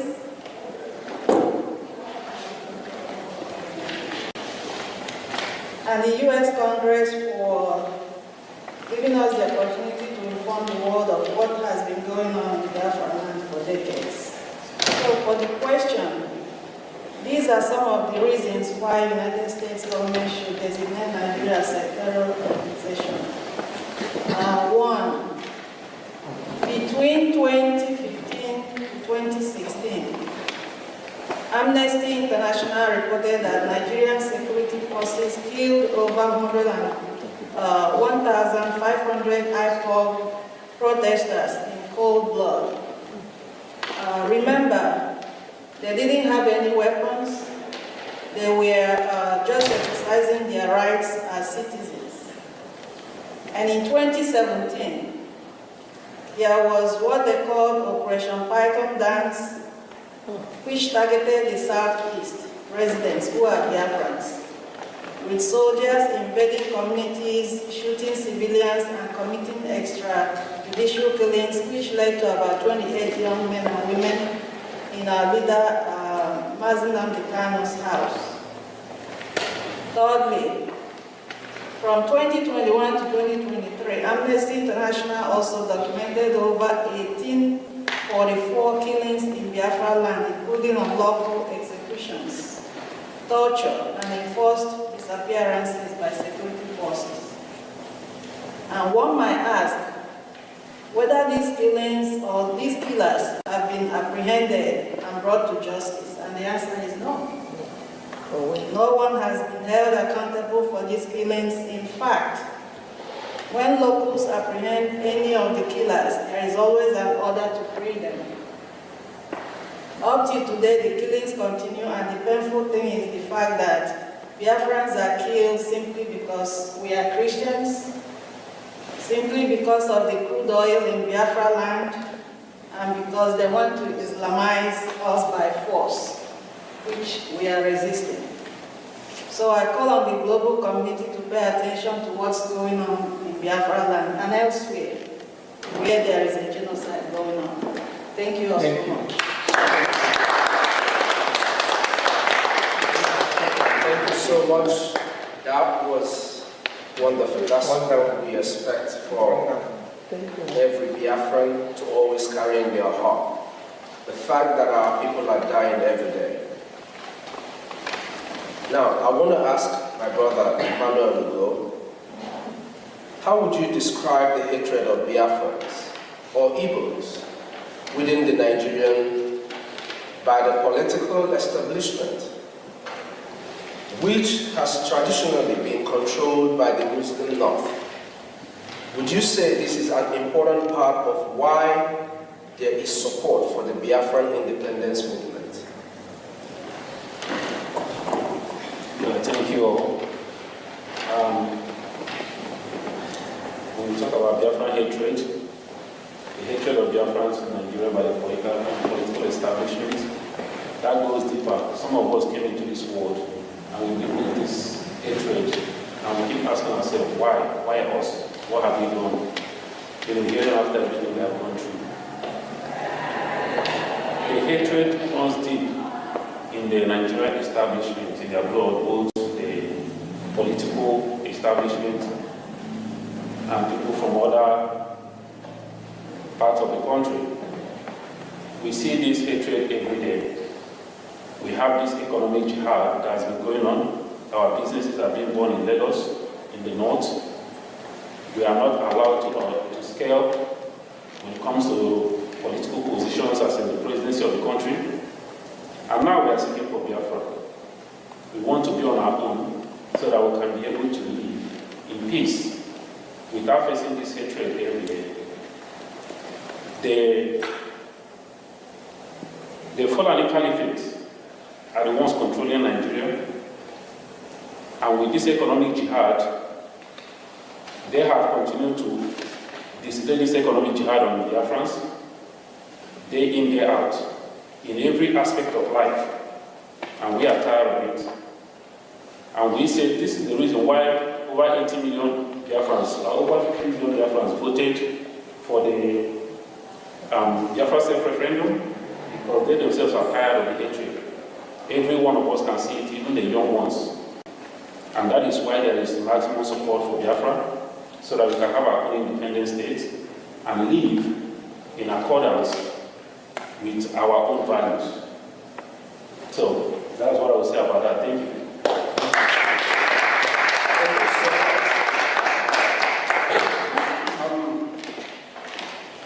My brother Chima John, for those amongst you who lived during the first Biafra Civil War, it's called a civil war, but we know it's a genocidal war against the Biafran people, 1967 to 1970. Please, describe your experience. I know you might not know, but I know you have people who have told you stories. I see you're very much younger than 1967. So describe your experience and how you would compare the Biafran independence movement in the 1960s compared to now. And what do you wish the United States government to do regarding the issues of Biafra? Thank you very much. Thank you very much. And I want to thank the U.S. Congress for the opportunity that we have today to be at the top for this hearing regarding Biafra. Some of us were not born in the war, but we have heard, we have read about all the atrocities that happened against Biafrans and against the Igbos during the war. But we saw that Biafra land was completely destroyed by the Nigerian state in collusion with its Western allies and the Muslims. They destroyed schools, they destroyed the infrastructure. And while we're growing up, every part of Nigeria was designated as an educational industry. And these are places where there were no bombs, where there was no destruction. But in Biafra land, in Igbo land in particular, Igbos were never designated as educational industry. And we know what happened during the Civil War. One of the things that happened was a total blockade of Biafra land, and which led to the death of over 3 million people and the starvation of over 1 million children. I'm sure that the world saw some of those pictures, gory pictures of Kwashakwa children because of the starvation. And that led to people like Bruce Merrick, an American student from Columbia, to set himself ablaze in front of the United Nations Bureau. People like Steve Jobs, the founder of Apple, saw what happened in Biafra and swore not to step his foot inside the church. And he said, how can the world open their eyes and saw this happen to humans or so-called fellow Christians and never did anything because of oil and hatred and theft, to put it literally. We saw all that. The Nigerian state, as part of the plot to put Biafrans down, and the Igbos in particular, they made sure that after the war, that every Igbo person or Biafran received only 20 pounds to start life from the beginning. And the Igbos and the Biafrans were the richest in that country at that time. It was designed, according to one of Nigeria's recent presidents, They were designed to make Biafrans poor for over 200 years and become subservient to other enemies. At the end of the day, today, Biafrans are not only successful, but they have reason to say that the only thing that will make us safe to actualize our economic and political potential and destiny is the creation of an independent state of Biafra, or the restoration of it, so that we can live in peace with our neighbors, so that we can be allies of the West and to our global community, so that we can harness our potential, our intellectual resources, our natural resources. We can harness it to the benefit of not only our own people, but to the world at large. That is what Biafrans seek. And we want the United States, as the leaders of the free world, to stand up and begin to do what is right by the Biafran people. Begin to do what is right. Because that's something that they're looking for. That's something that they take, that Nigeria gives them. Those oil and gas comes from Biafra land. We can negotiate. We can reach a deal with any country, America in particular, so that we can have our independence, a place we can feel safe, and to live in freedom. Thank you very much.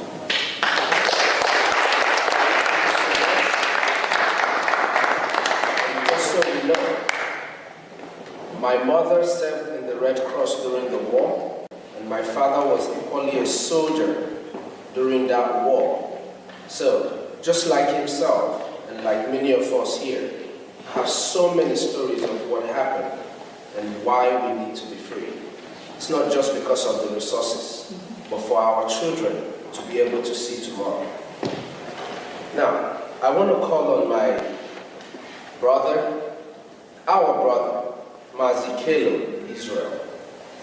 Mazikelo Israel, please, as we are in the Capitol Hill building, speaking to the United States Congress and to everyone who cares to listen to the Biafran people, I would like to ask, what would you recommend, or what would be your recommendation to the United States government to hold Nigeria accountable and to assist Biafra? Thank you, Honorable Stevens. Thank you very much, Honorable.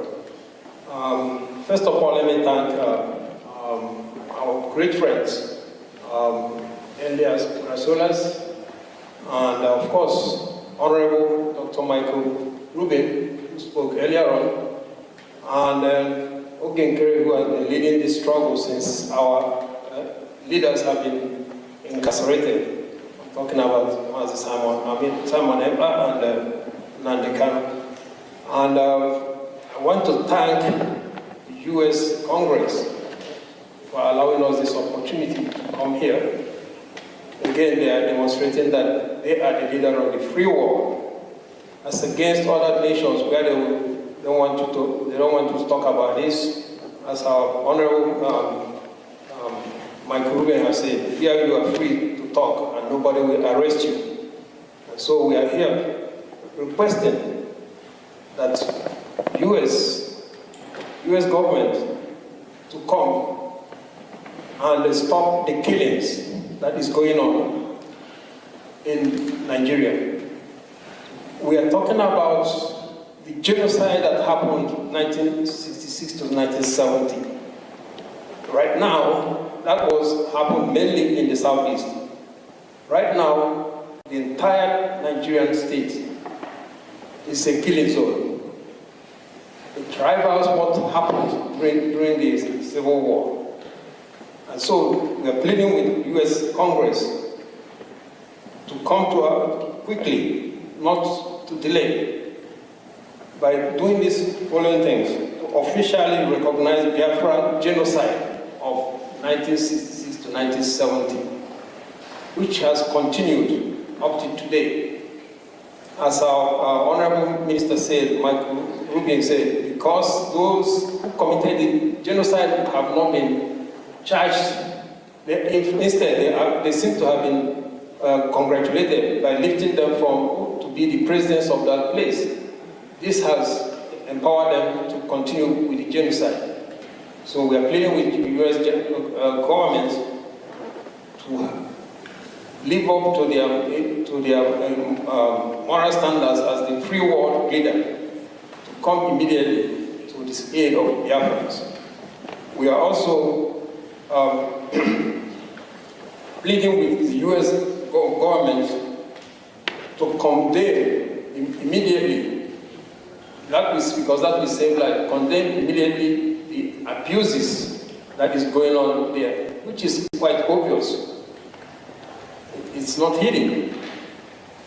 You have terrorists that are being recognized, giving a peace deal, while those that are speaking the truth to save the country from the killings that is going on are being incarcerated, like Mazen Kano and Simon Eber. Just yesterday, they agreed on a plea deal with terrorists, a peace deal.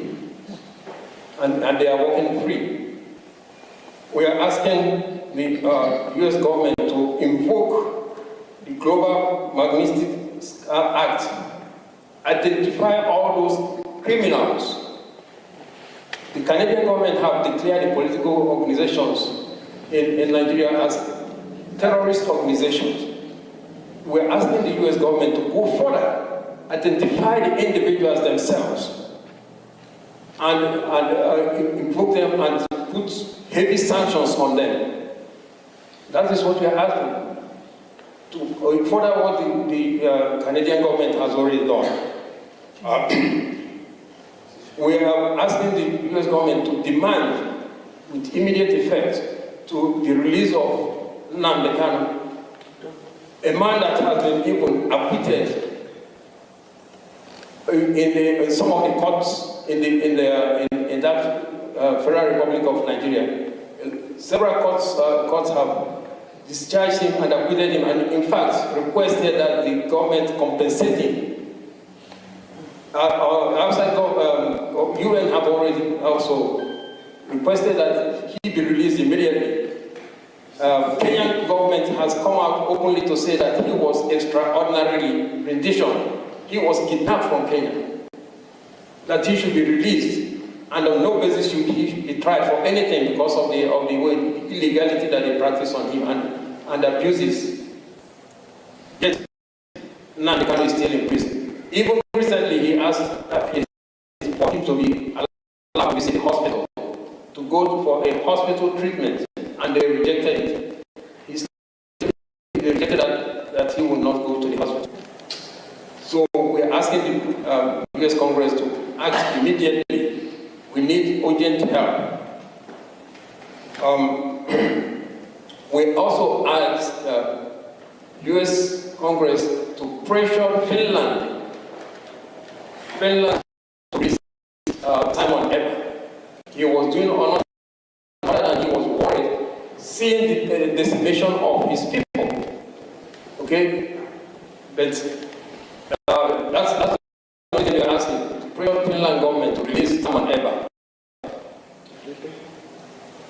Finally, we ask the U.S. Congress to recognize the referendum that was conducted. 50 million. If that is not acceptable, then to help us organize a UN acceptable referendum for Biafrans, and to show that to demonstrate that Biafrans are really in need to be freed. And the freedom we're asking for Biafrans is not only for Biafrans, because it will also free the ordinary people of that country called Nigeria from all the killings that are going on, which is only going to escalate as their 2027 elections continues. These are what we are requesting. Thank you very much.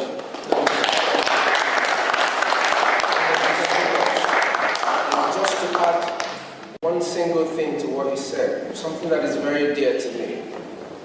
I really wish that the United States Congress and the United States government would help us pressure Nigeria. I would like for the genocide that took the life of over 5 million of my people to be recognized. If today we speak about the Holocaust, there is no reason why we shouldn't speak about the death of over 5 million Biafrans. Thank you very much.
The country we call Nigeria, we call them zoo.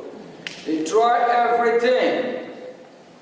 If they have succeeded, you and I will not going to be here today. And the United States of America, they recognize our cry for our freedom. They recognize that we need help. That is why they allow us to use this beautiful venue for the hearing of Biafra people. This place is being used by Congress, where one or two of Congress that is here is the United States of American Congress, and they are watching, they are following this event. They appreciate it. Thank you all. This is just the beginning.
The genocidal war against the young republic, the drums of war began to sound.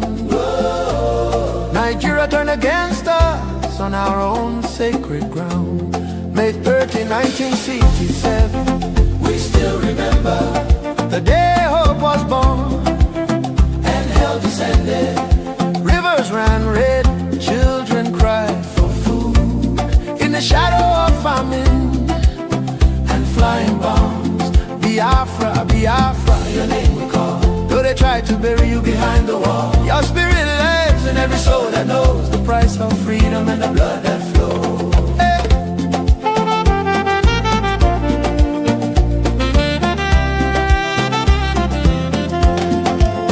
Blockade and hunger became their sword. Kwashako scars on bodies of the young and children. Women buried babies in shallow graves, while the world watched and looked the other way. From Ulias Street to the starving fields, 1 million souls crossed into eternity. They called it war. No victors, only survivors left to tell of the pain, the courage, and the tears that fell. Nigeria may hide one flag, but 2 wounds remain. Only Biafra independence can heal these wounds in the heart of a nation still carrying the pain. We do not forget, we will not be silent for the unborn children and the dead who cry loudest. May 30, 1967, echoes in the wind, never to be erased. Biafra lives in memory and in flame. One day the truth will speak your name. We say it loud and clear. Never again. Never again. Never again. Biafra independence and not Negro. Voice of Biafra TV, the voice of truth, the voice of the people. There is only one broadcasting network. Voice of Biafra TV, The first, the best, and the last. Voice of Biafra TV. We lead, we shine, we last. The first, the best, and the last. From the east to the Voice of Biafra TV, and this is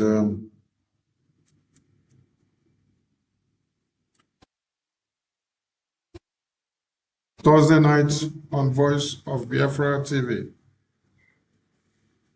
You're welcome back from the celebrations of the year, celebrations of the week, celebrations of the month, and the way everything has been going. How has it been? It's good to have you all back again on Voice of Biafra Television, where we give you the news of the Biafran people and the happenings of the day, and our step-by-step strides on the independence restoration of Biafra. Welcome to Voice of Biafra Television, and this is Thursday night once again. the world, hear the truth unfold. No other station does it better. Truth be told, real stories, real power, real Biafran soul. Every day, every hour, we taking control. Breaking every silence, letting voices rise. Standing for the people, opening their eyes. Strong and unshaken, both for all to see. Broadcasting the future. Voice of Biafra TV. There is only one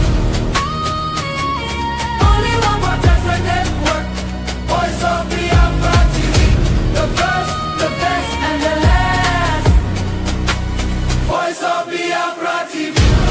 First to speak, best to watch, last to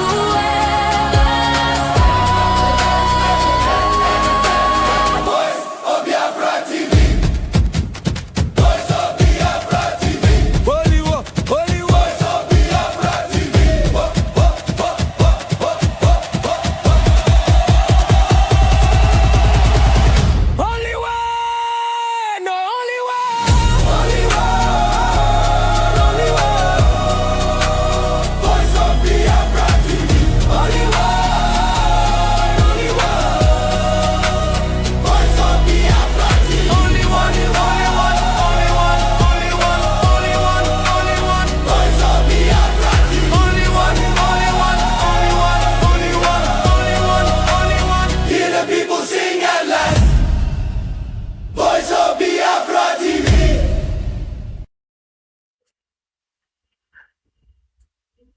The US government have endorsed a deal with Iran. So what that simply means is that there is a deal on the ground, and we look forward to seeing how this deal will go. Meanwhile, for the Nigerian terrorist government, they should be ready to collect more bombs from the US Department of War now. Since the radar in Iran has come down, that radar needs to be turned down to Nigeria so that the terrorists which they themselves created can be flushed out gradually. Let's listen to the news from Washington, D.C. on Fox News to know what the deals entails, because there have been a series of propaganda and blackmail, slander and speculations from left, right, center. So on Voice of Biafra, we give you the news undiluted. I mean, it's very simple. You can't tell a country, whether Israel or Iran, they're not allowed to have any self-defense. That's not what the president has asked. That's not what the president has requested. But as part of the final deal, what we want to see is Iran not funding regional instability, funding regional terrorism, and of course trying to rebuild their nuclear weapons program. That's the main thing. The nuclear weapons program is destroyed. It is gone. If the Iranians decided tomorrow to build a nuclear weapon, they simply don't have the capacity in order to do that. What we're trying to ensure is they don't rebuild that capacity, not just a year from now, 2 years from now, but many, many years from now, so that our children never have to worry about a state sponsor of terrorism having a nuclear weapon. So that you wouldn't be worried about a state-sponsored terrorism coming after your children, coming after your babies in schools, and coming after your parents. America thinks of the future. What will stop the terrorist regime from invading and attacking the entire world in the next 10 years and the next 20 years? Because what was not curtailed in the past 10 years is the result of what we are saying today. So if American government have been able to secure a deal,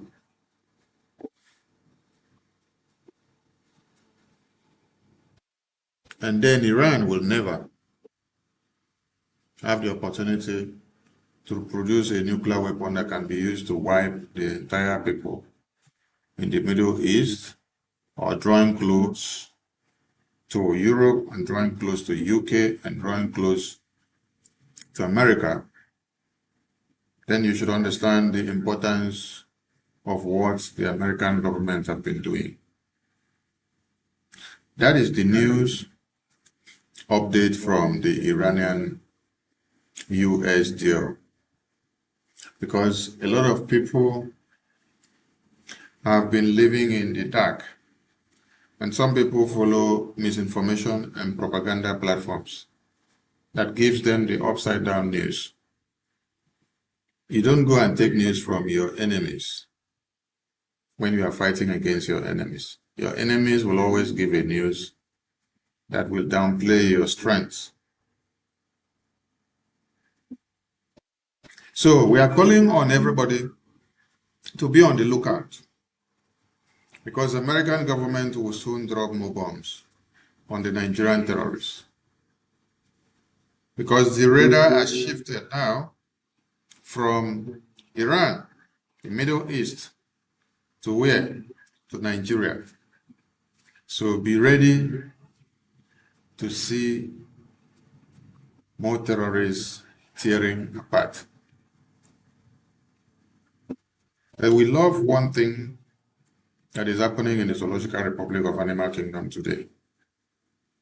how all the terrorists are exhuming from wherever they have been for the past 10 years to 20 years, aligning all themselves together and forming a defense mechanism, showing who they are and their real agenda and their common interest, which is Sharia. That is the common interest of all the terrorist groups that you see that are fighting. Sharia is the common goal.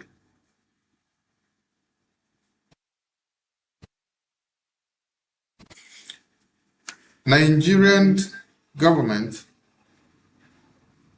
have been playing with the lives of Christians and their citizens in the entire Nigerian region. There is nowhere in Nigeria that is safe. That is why in our space yesterday, we called on everybody some cautiousness to now look and be ready to see what is going to happen. Nigeria is going to go into something that you never saw before. And for those of you that are not ready and are unable to face this that is going to come, I pity all of you. But it is time for all of you to chin up. It's time for all of you to buckle up. It's time for all of you to act like men and not like babies and not like women. Babies and women should be seeking refuge and shelter where men are in time of war, not the men becoming gossips, not the men becoming useless. The men are supposed to be in the trenches. They should be picking up arms, going around looking for the terrorists that have come to cut off heads of babies and women of their community. Self-defense should be the key word to every man at this time. Because the terrorists that all of you saw in the far north, which we had raised alarm for many years, is drawing near and is very close now. It's in your communities. And very soon, they will do the worst. If you think that when you don't support Brgie or when you don't support BDF, that you are doing BDF or that you are doing Brgie, you've made a very big mistake. It is very good that the terrorists will now engulf everywhere at this time and going forward, so that all your eyes will be open. You will all wake up and face one very enemy that has dug your graves for years. The terrorists have taken time to prepare their warfare. From 1804, you stopped them. They came back again. It took them time to regroup and rebuild to come back in 1960 to 66. You stopped them with the coup of January 1566. Since then, they have rebuilt the empire and come up to 2021, 2022, 2023, 2024, and 2025, they are striking without remorse. They don't care who is taken out. Just like Kunle said, there are many of them which their sponsors and caliphate members are in the present government. They are part of the governors. They are part of the National Assembly. They are part of Aso Rock Presidential Villa. Their main aim is to implement Sharia, is to implement Islamization of the entire contraption called Nigeria. Doesn't matter how many people are killed, doesn't matter how many people are taken out, for as long as they dip the Quran in the sea and get the Sharia which they want. That is why many of them are being paid by the government of the day. So if you have been sleeping, please wake up from your sleep, because it's time. It's not to about see ransom. They just want to pass a message. We can come in, we can do what we need to do.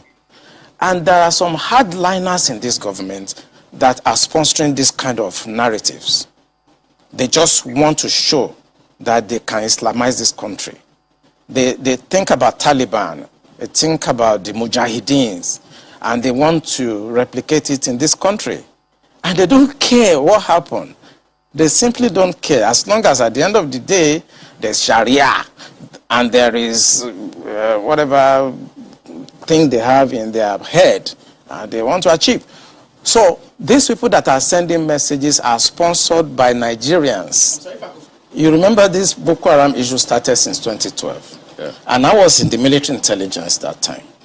We arrested those people. It is my organization that actually conducts interrogation and interview. And they mention names. I mean, I can't come on the air and start mentioning names of people that are presently in government now that I know. Presently in government. That the boys that we arrested mentioned. Some of them are governors now. Some of them are in the Senate. Some of them are in Aso Rock. The intention is to Islamize Nigeria and practice Sharia. And it doesn't matter if some people die. It doesn't matter if you're embarrassed. It doesn't matter if our economy has generated. Look at the interest rate. Look at the inflation rate. Look at the debt profile of Nigeria. They don't care. As long as at the end, the Quran is at the sea. So some people in this country have this mindset. And we must tell the truth. If you tell the truth, you die. If you don't tell it, you die. Some people have this mindset to Islamize the nation. And they are in the government. And people know them. The DSS know them. The NIA know them. How did the economy of Nigeria get better?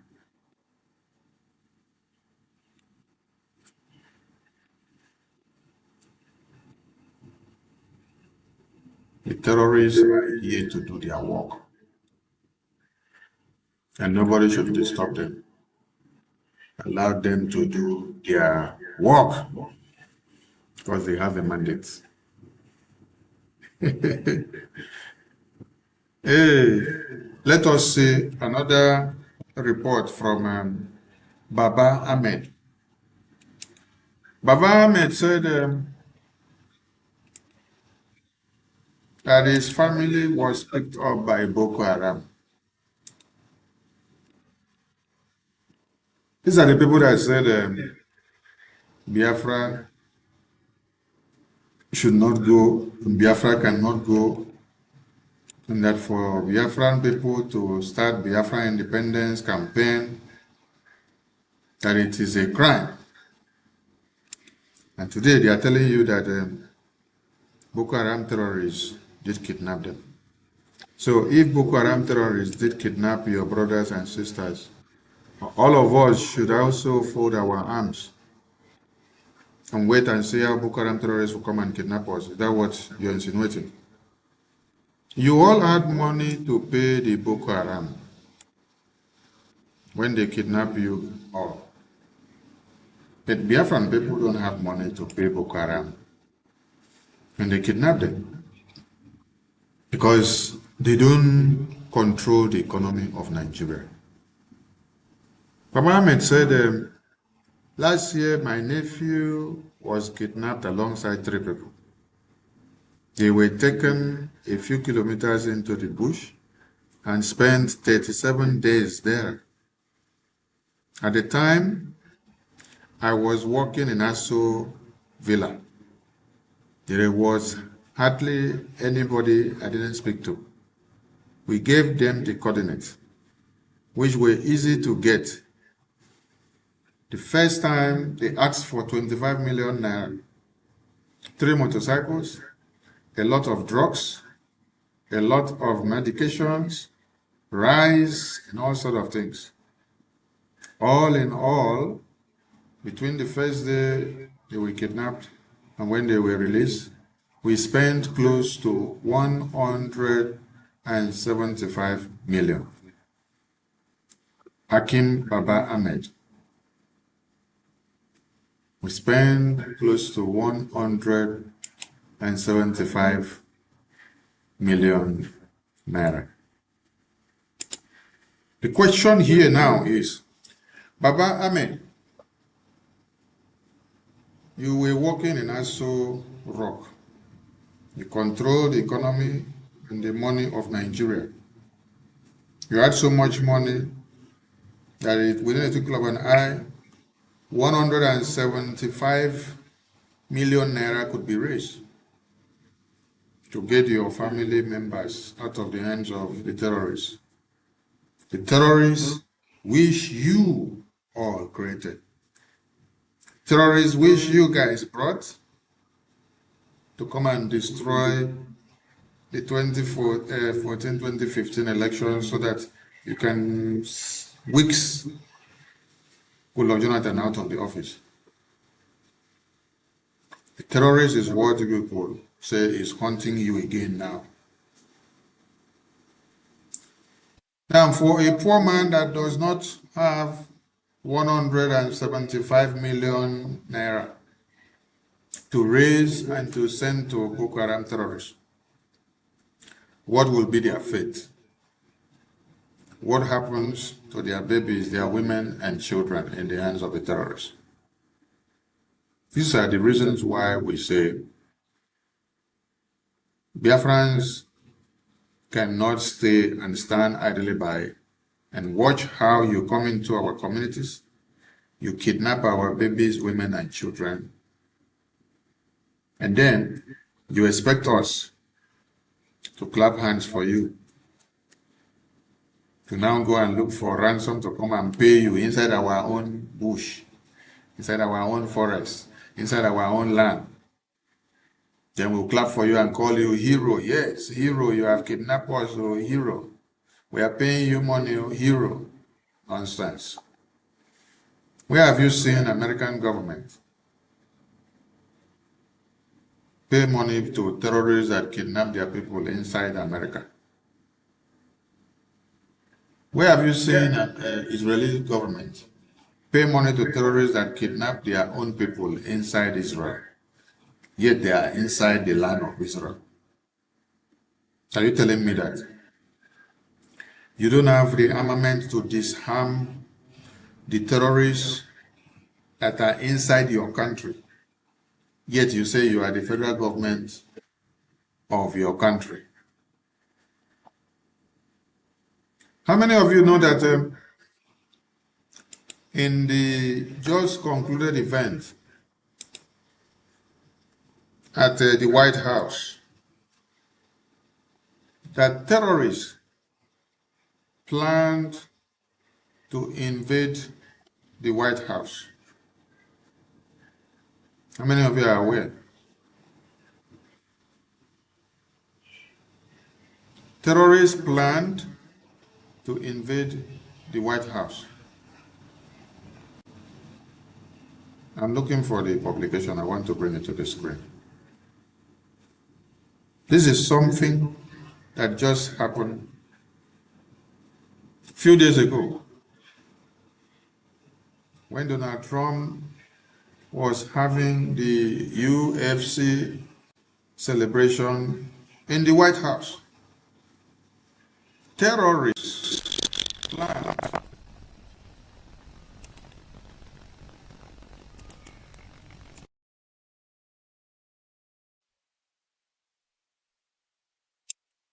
planned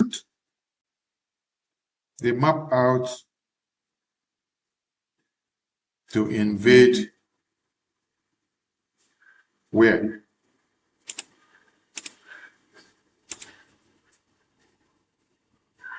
To invade as White House of America.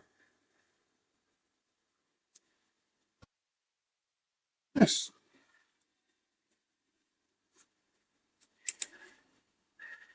We need to bring the video to the screen. This is how government work. If terrorists plans to invade the White House of America, and then the security architecture of America and the White House intercept these terrorists beforehand, that actually shows you how effective the security architecture of that country is working. All of you were watching football, enjoying yourself in the World Cup, while President Trump was also having another event at the White House. Terrorists have already mapped out on how to come and take President Trump down, and also on how to come and invade the event so as to destroy the entire event that was ongoing there. Now, it took the government architecture that is viable, that is very much alive, to intercept these terrorists.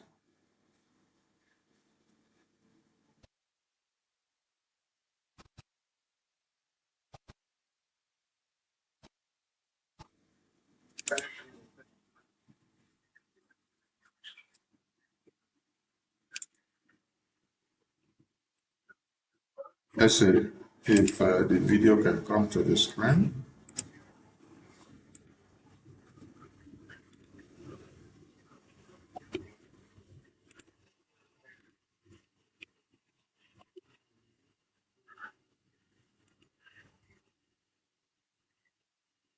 If the United States of America security forces were not the one that is alive, a few months ago, when there was the White House dinner, they wanted to eliminate President Trump.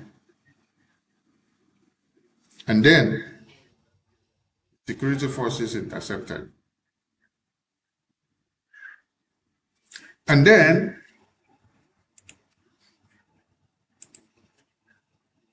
on the 15th of June, today is 18th, so that means that is like 3 days ago.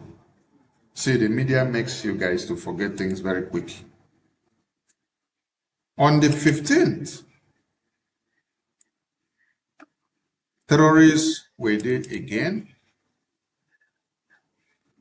And the question you should ask, what were the terrorists that were there again to do? The terrorists that were there again was to still see that they eliminate President Trump and they eliminate some people, then they will put chaos in this situation there that was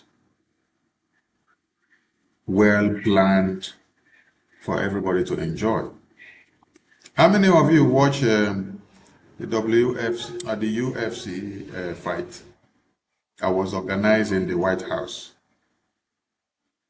This happened, I think, on the same 15th of June.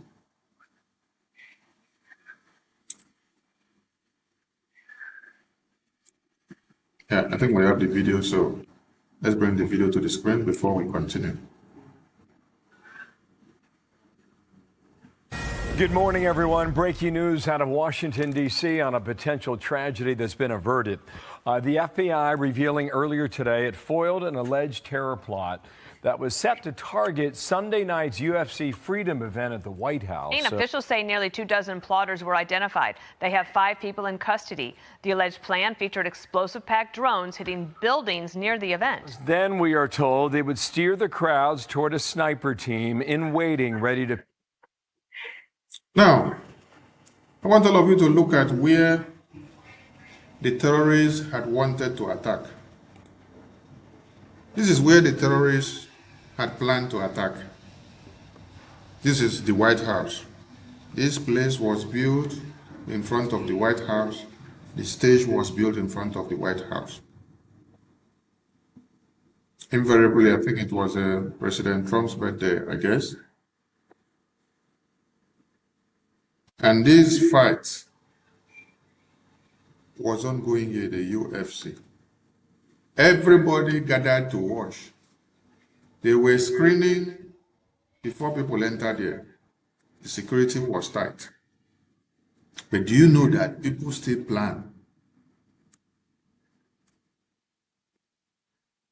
to launch attack in this very place?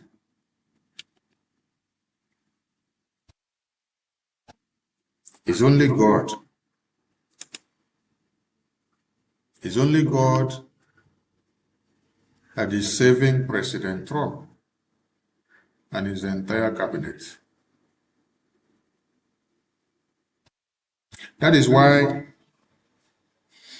when you join hands with the enemies of Biafra, when you join Nigerian government to become a Sabo, when you decide to start fighting against Brgie, or you start fighting against 9Geria, you have begun the destruction of yourself. Yes. You have started destroying yourself in total. You destroy yourself very well. Because Okechukwu Nkere's hand is clean. He came with a clean heart. He came to work for all of you and to help you to get Biafra. He came to work for all of you to help you all to get Biafra. Anytime you see him in Washington, D.C., he's not going to meet the U.S. lawmakers for his personal business or life. He's going to meet U.S. lawmakers on behalf of Biafrans to see that Biafrans are protected and are free from Nigerian terrorist government. So if you now become one of those fighting Okechukwu Nkeria and fighting Brgie, you are dead and gone now. Yes, you are dead and gone. The same way that the God that created the head protected and built President Trump and kept him for this day, God has used him now to dismantle the Islamic terror network in the world. The terror network that would have disturbed this entire world for the next 50 years. God has used President Trump to dismantle it. God has also used Okechukwu Nkeria to become a nightmare. He has used Okechukwu Nkeria to make Biafra a nightmare to Nigerian government. That is why now, it is not only Nigerian government that are fighting Brgie in Washington, D.C. It is not only Nigerian government that is taking Okechukwu Nkeria and Brgie to court that want them to be in prison. It is your fellow Biafrans that is also joining Nigerian government to take Brgie to court, because the effectiveness of Brgie, the successes of Brgie is unbeatable. The speed at which Brgie is using, nobody can outnumber it. Nobody can tell the secret. Just within 1 year, Brgie has done so much of credibility damage to Nigerian government and to the enemies of Biafra. It is not about cho.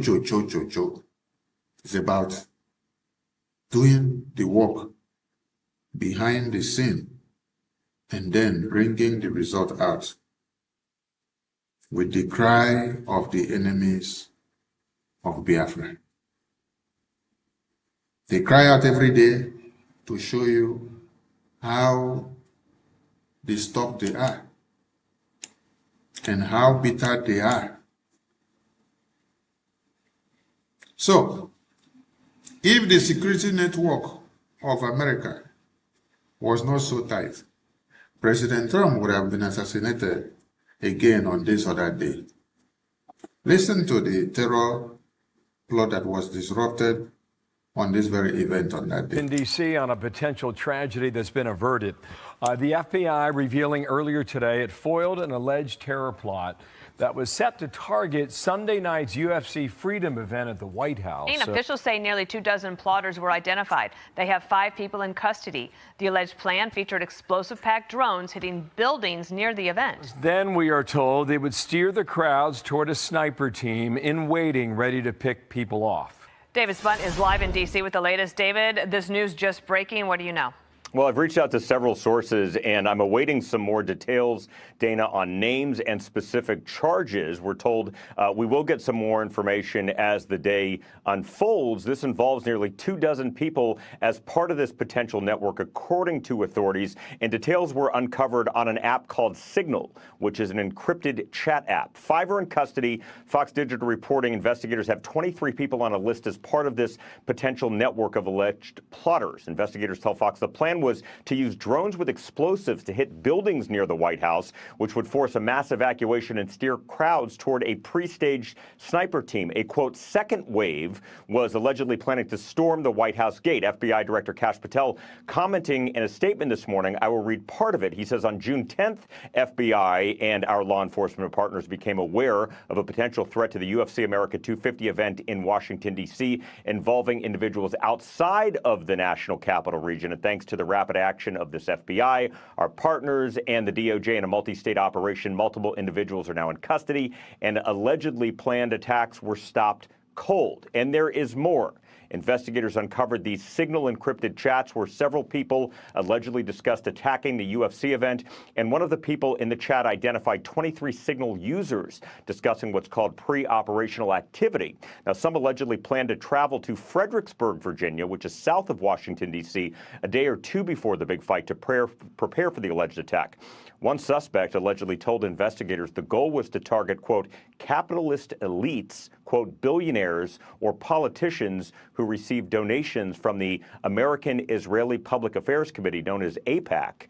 And according to these sources, there was an arrest so far in Cincinnati, Ohio, where one suspect was taken into custody. But as of now, Dana and Bill, no information on any type of foreign interference, foreign relations, or information on names of these people. We are pressing our sources to find out more, to see what officials have to say in identifying these people that are in custody, as we're being told. Yeah, if the American security forces were not handy and very sophisticated in nature, that means they would have succeeded in bombing that place, taking over the White House and killing all the people that gathered for this event on that very day.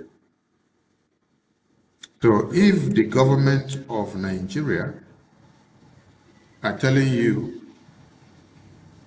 that terrorists kidnap their brothers and sisters, and because terrorists kidnap their brothers and sisters, they demanded money, so they went to look for the money to give the terrorists. It sounds so stupid. I want to ask a very simple question. The money that you guys gave to the terrorists, what did the terrorists use that money to do? Baba Ahmed, the money you said you spent 175 million naira. It was given to the terrorists. Now, what did the terrorists use this money to do? The terrorists used the money to acquire more weapons, which they have used to advance their movement from the time you gave them this money to this very day.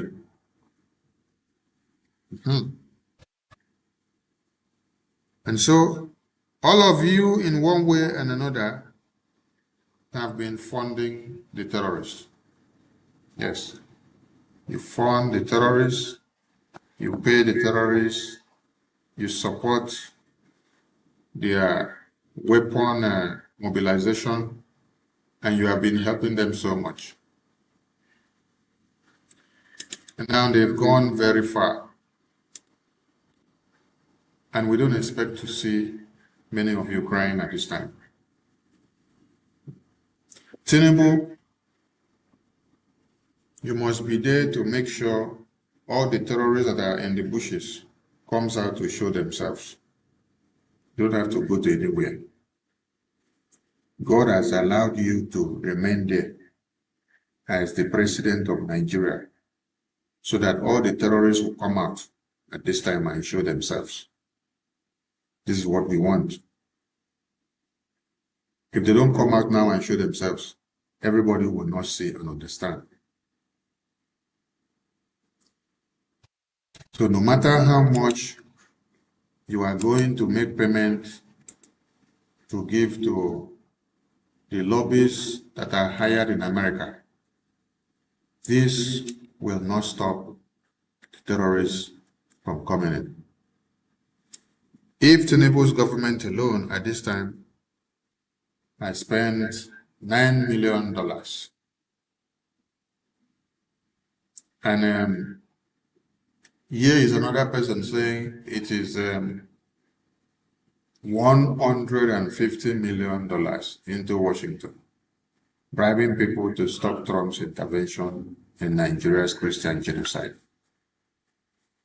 That is to tell you how far the work that we are doing in Washington, D.C. is paying off.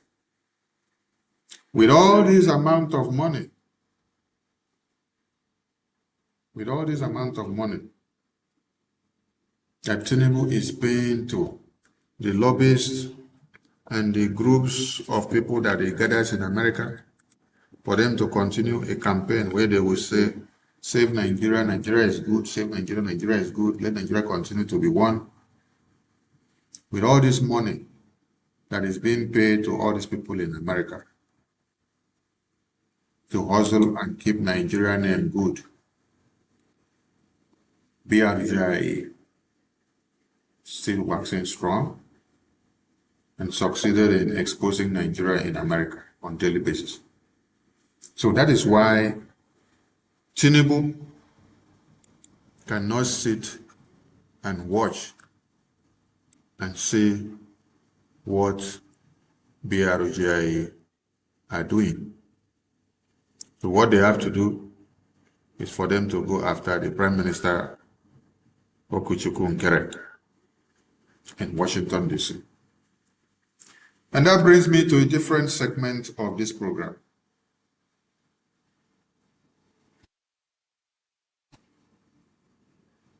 Those of you now that have joined your hands with the Nigerian terrorists to also seek the imprisonment of Nti, because he's fighting for you and you see that it's genuine, that what he is doing, he is building bridges, that what he is doing, he's giving results. And you guys now join Tinubu government to see that you kill Okechukwu, you kill Brgie, and you send Brgie to prison. You have become a disgrace, honestly. I want to remind all of you that when the IPOB Nigerian group wrote a letter to European government and said, European government, you have to imprison, arrest, deport all BRGIE members that are resident in Europe. This letter did not come from Boko Haram. This letter came from fellow Biafrans. They typed the letter and they sent it to EU presidents. Now, today, we have seen another one. This other one, you people are coming after BRGI. Let us ask a very simple question first. Why is it that there are many splinter groups? Nigerian government is not going after them. Why is it that there are many splinter groups and nobody is fighting them? Now, recently we saw Mazi Nnamdi Kanu with his IPOB group that said they cannot support Biafra under the government in exile. They said they were waiting for Mazi Nnamdi Kanu, even if he is inside prison for 10 years.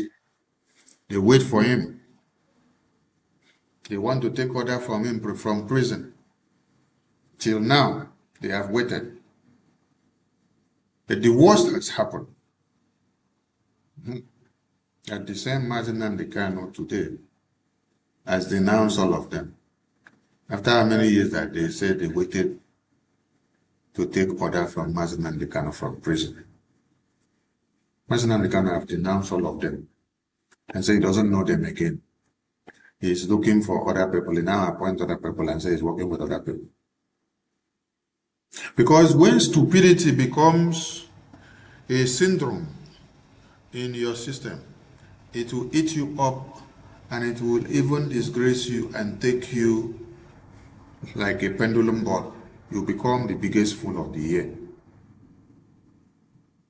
So seeing Mazi Nnamdi Kanu say he doesn't want this IPOB organization group again, from his DOS leadership to all the architected Kwano, all of them, and all the nuisance in the media that we're using BRGI and autopilot to do programs since 2021.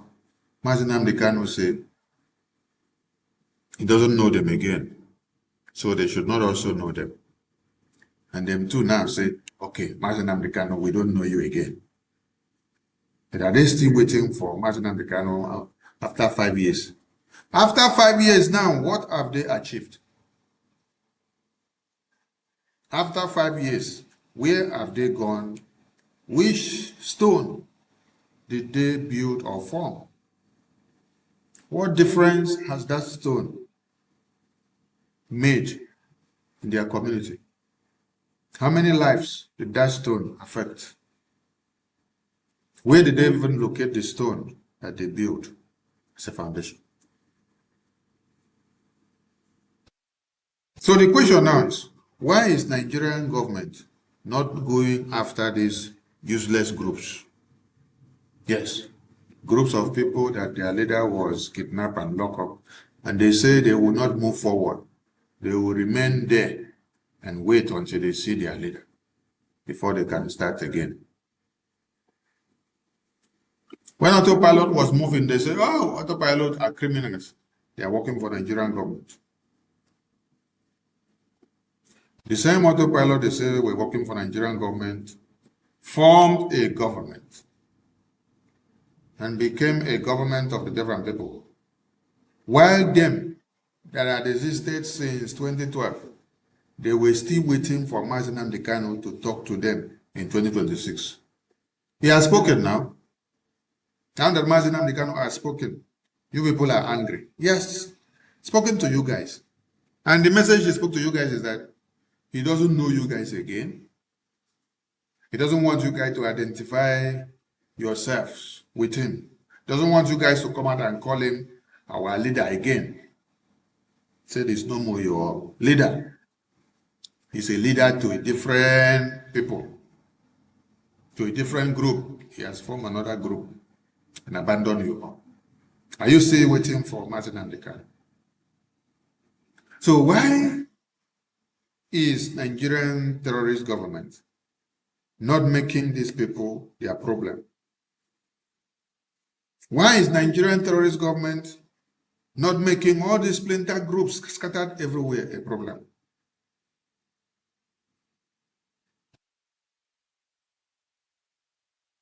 Now, Okechukwu Nkere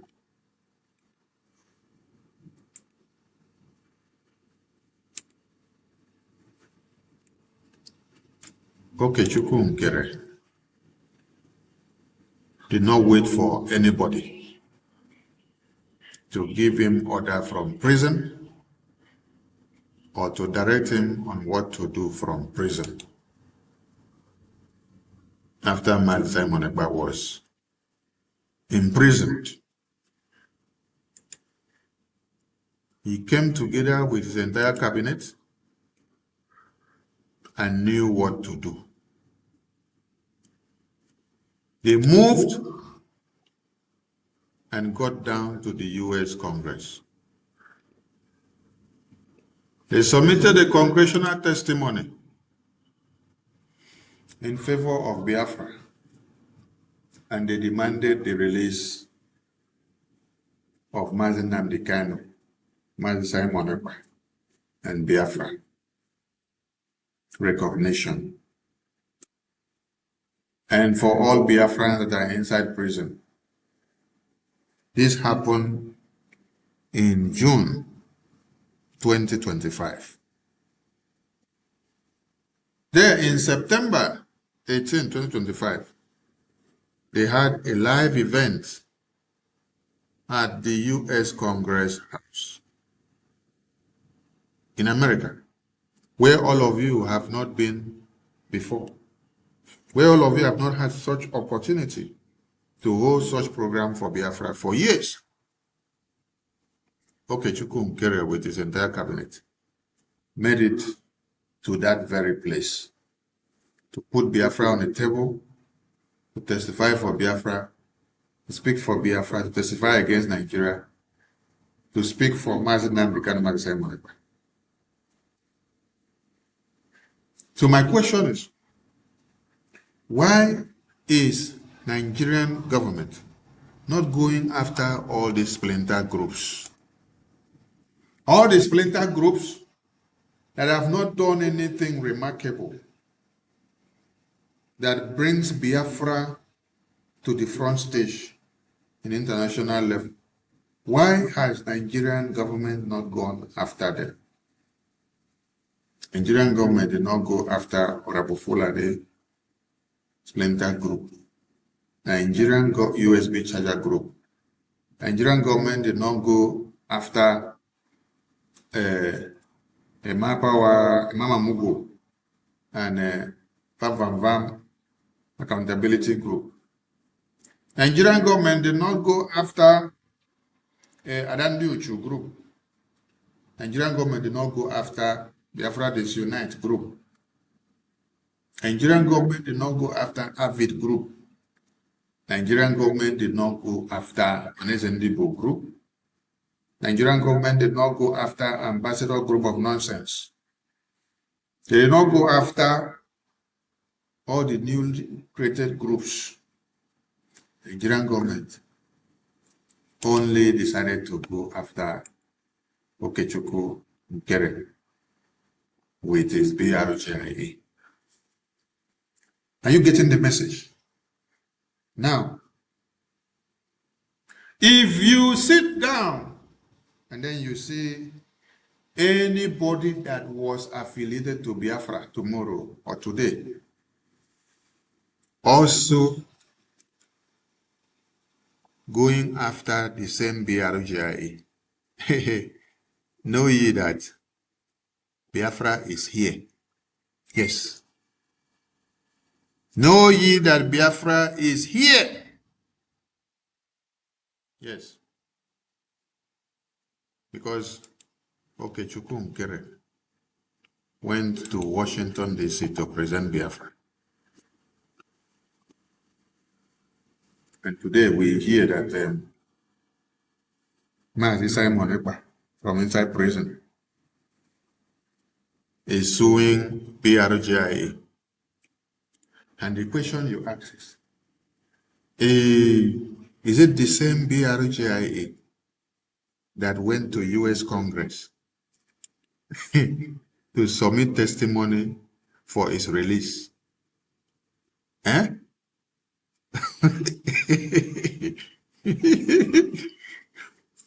Is it the same BRGIA that went to U.S. Congress to submit testimony to the release of Mazi Nnamdi Kanu Simon Ekpa? Is that the BRGIA that Simon Ekpa is fighting today? That is taken to court, and he wants all of them to be in prison because they took Biafra to Washington, D.C. and then they tabled a congressional testimony on his behalf for him to be released.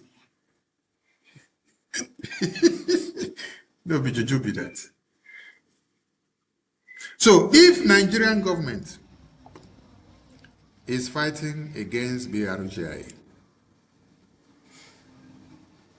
and Mazi Simon Ekpa is also joining Nigerian government now from inside prison to fight against BRGIA, Biafrans, know ye that BRGIA has become a turmoil to everybody in this world, because this is the only government of the Biafran people. Yes, the only government of the Biafran people is what you see here on the screen. I listened to a video from one woman. I don't know if I can see the video. I could display it on the screen for some of you to see. Olewunne said she visited Mazi Simon Ekpa in prison. And then she asked Mazi Simon Ekpa, did you say they should go and sue Okechukwu Nkere for taking Biafra forward with BRGIA after your imprisonment, knowing too well that he is fighting for your release in Washington, D.C. And he submitted this congressional testimony in your favor for you to be released. She asked Mazi Simon this question according to her audio. And then she said yes. That she asked Simon and Simon said yes. He decided to take BRGIA to court to send to prison. Why? Why? Because BRGIA has become over successful. Yes. Because BRGIA has become over successful. This one is not a ESA. I'm still checking for the audio. I see the audio of Olewunne's voice. I'll play it just like I played the other video so that you will hear, so that tomorrow you will not say, Sonny is the one forming something. I did not form anything. The video I just showed you now, or the screenshot here, is the congressional testimony that we submitted in June 2025 to US Congress to pressure Nigeria and to pressure Europe to release Mazi Monegba. On this testimony here, you will not see where any of us or Mazi Okechukwu Nkere was asking for any compensation for himself or pleading for anything to his favor or his family. No. All he was asking for was for Mazi Monegba to be released, Mazi Nnamdi Kanu, and Biafrans to get Biafra recognition. So if you hear today that Mazi Monegba is fighting the same Okechukwu Nkere, just like Tinubu government is fighting, and they say he's taking all BRGIE to court, and he wants all of them to be sent to prison. For what crime? Their crime is that after his imprisonment, BRGIE with Okechukwu Nkere, they have continued to take Biafra to Washington, D.C. And the evidence of taking Biafra to Washington, D.C. is here. The evidence shows that going to Washington, D.C., number one, was to seek for his release, the release of Mazi Nnamdi Kanu. Number two, for Biafra freedom. Oh my God. I laugh in the English language. And I'm trying to mix the laughter with Ibibio and Efik. And then I will put Aluberu in Igbo.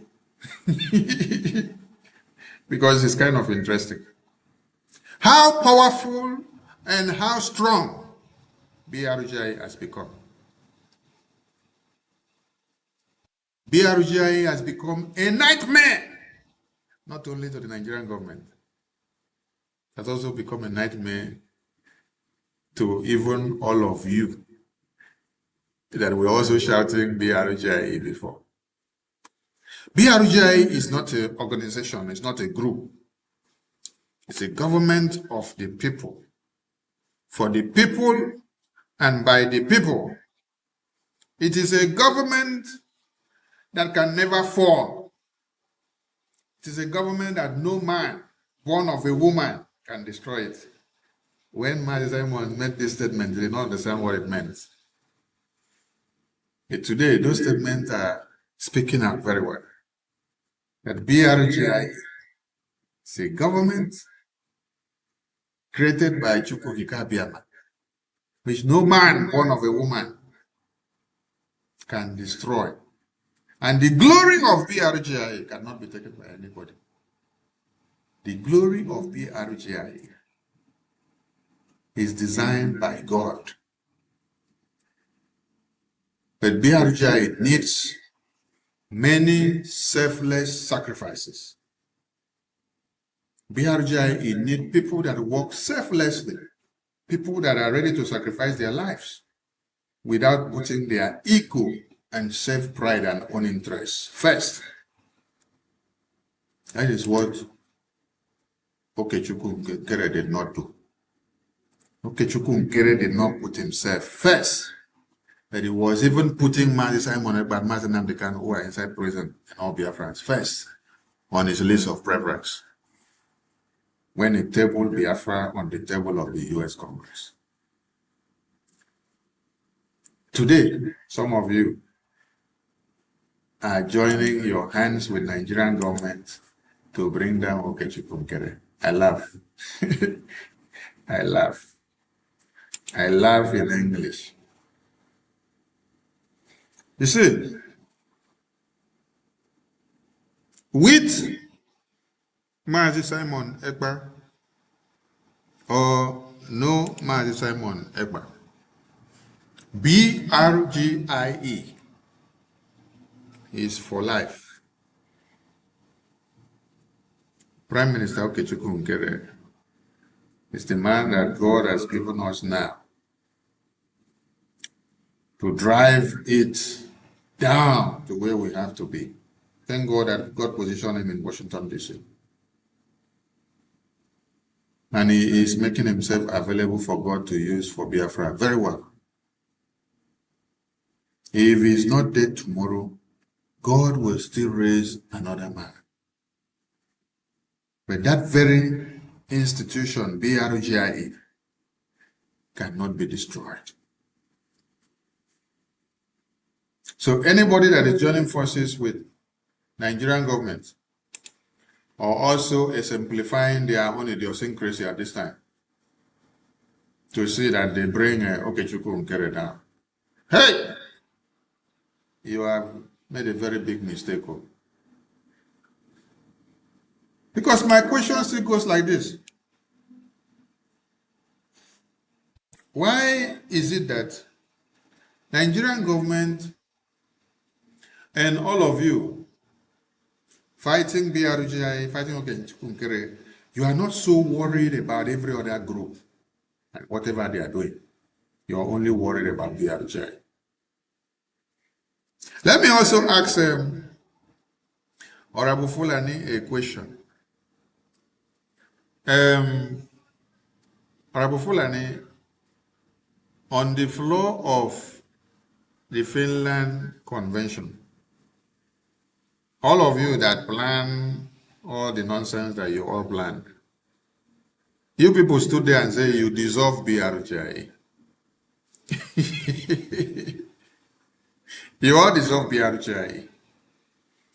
And then when you came back again from Finland, you still dissolve Brgie again, second time. First of all, I want to ask, when you dissolved the Brgie in the convention, was there another one left for you to come and dissolve a second time? How is it that you guys say you have dissolved Brgie, and yet Brgie still continues to be a nightmare to all of you? Even to those of you that are inside prison, Brgie has become a nightmare to all of you. You cannot sleep and close your eye and forget Brgie. I thought you people would say this Brgie is not useful. You all created different splinter groups. Just imagine. Now, our former has a group. Honorable Fulani has a group. Solomon Kocha has a group. IPOB Nigeria have a group. Mazenam Dekano have another different group, which you just set up now. Now, Mazenam Murekba has created another 3 or 4 different faction of groups, where you have 100 men, they follow for Deo. A Mamuku group, they follow for Deo. The group of people will go file lawsuit against Sonny and Okechukwu Nkere and all Brgie officials. They follow for Deo, another group. Hey, I laugh. How many people are going to come and fight only one Brgie? How powerful has Brgie become? They said they had dissolved Brgie inside convention in Finland. They came back and they said they dissolved Brgie again in January. They wrote a memo. Go and check, you see the memo that Brgie posted. Far back in April 2025, they still wrote another memo and said they dissolved Brgie. At the end of last year, they said they dissolved Brgie. This year again, they also said they have dissolved Brgie. All of a sudden, all of them looking at the successes of Brgie in Washington, D.C., now realize that Brgie is the bedrock of everything. That even with their idiosyncrasy, that Brgie is waxing over strong. You can see it here. BRGIA is going everywhere. BRGIA is ranking all the successes. BRGIA is having meetings left, right, and center. BRGIA is where you need to see them. Anywhere you enter, you will see BRGIA. Think tank groups of America are working with BRGIA. U.S. lawmakers of America are working with BRGIA. Ambassadors that came to speak to Biafrans are speaking through BRGIA. They don't go to meet splinter groups because they have to meet a government. They don't want to go and meet mere organization or mere groups of people.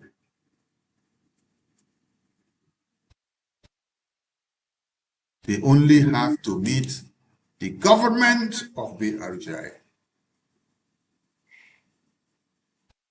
Where Elias is, where PM is, where Jim Moran was, where Attorney Dabiri is, and where everything is moving on and going smoothly now.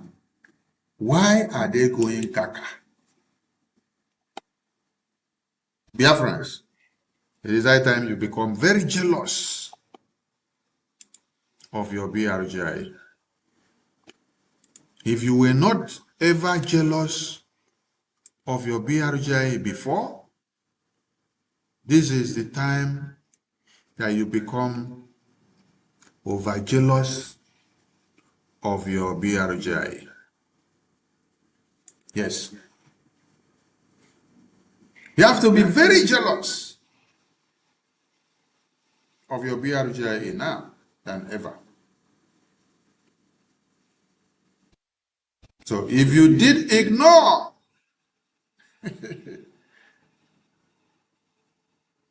your BRGI before, know ye that that is the authentic government that is fighting for you. And that is why that very government that is fighting for you must face all attacks, both from your leaders in prison, both from Nigerian government, both from internal and external, all the mountains that are available for somebody to see in life and to experience. All these mountains have to show itself in front of BRGI, because BRGIE has become the nightmare. Yes. BRGI has become what? The nightmare.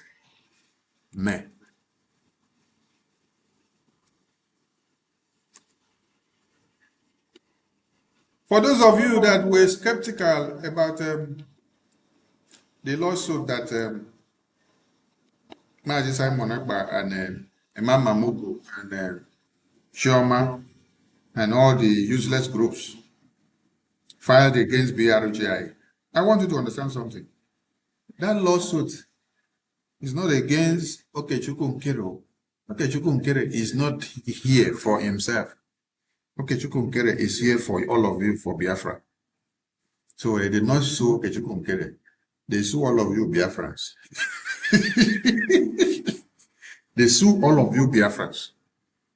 So if you are playing with your life, if you're joking with your freedom, it's that time that you wake up.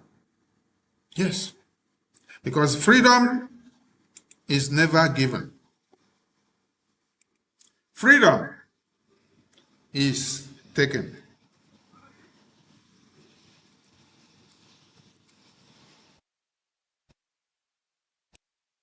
Any of you that think that you will be given your freedom on a platter of gold, oh my God. you don't really know what your freedom is all about.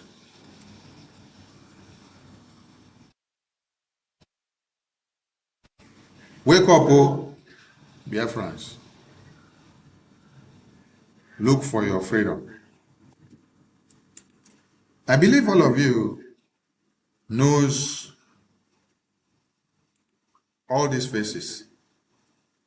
You can see all these faces in the American Congress, both past and present.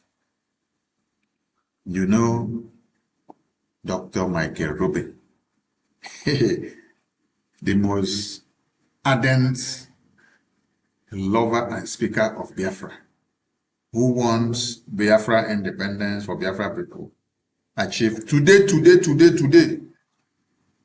A few days ago, he testified in the US Congress for Biafra to be free. Anywhere he goes, he must put Biafra on the table of discussion. It's a very good friend of Biafra, and we appreciate him so much. We applaud his selfless sacrifice and services for Biafra. You as a Biafran is supposed to be happy that you have somebody like that who is fighting for your freedom. Instead of you to be happy, you are angry that we are making results and we are having good discussions with somebody like that. Hey! Hello, Mero. Some people have problem. Yes. Some people have big problem. Very big problem some people have.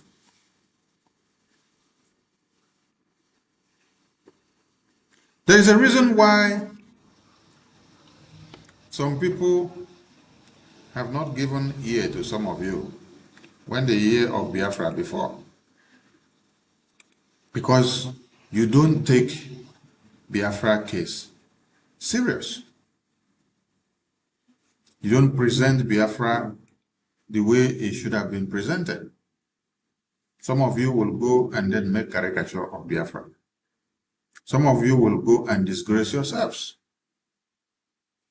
While we are fighting for you in Washington, D.C., for Biafra to come, some of you are going about looking for a way of destroying Okechukwu and destroying Brgie.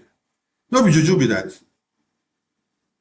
So tell me now, somebody that should have or would have taken Biafra serious or taken you serious on seeing you walk into his or her office about Biafra, how will that person then regard you?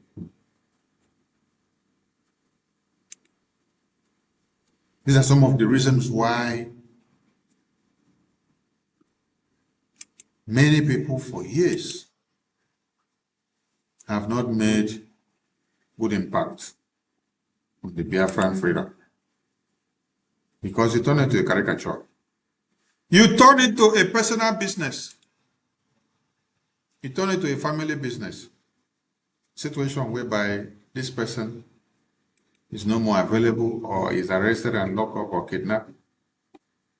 You people all want to sit down and wait for that person as if it was his personal business. If that person doesn't come back again, you don't want to move forward. That simply shows that you were all not in for the Biafra freedom. You were just catching cruise. You were just buying time and enjoying the show. Yes. You all enjoyed the show instead of working for the real freedom to come.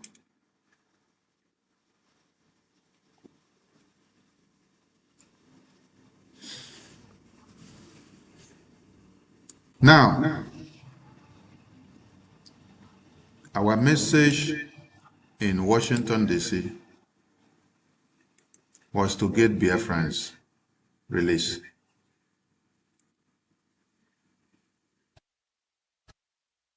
Now, when the same Biafrans that we want to get released are now enabling the enemies of Biafra, like Tinubu, like this, Tinubu will now be happy. Yes, Tinubu will be happy now to see that Imam Mahmoud and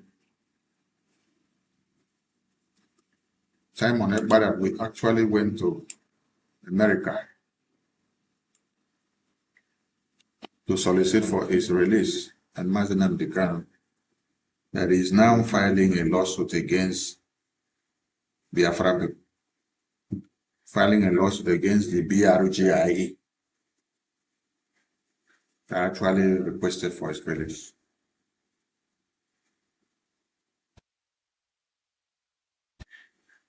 I think there is a reason why some things are happening.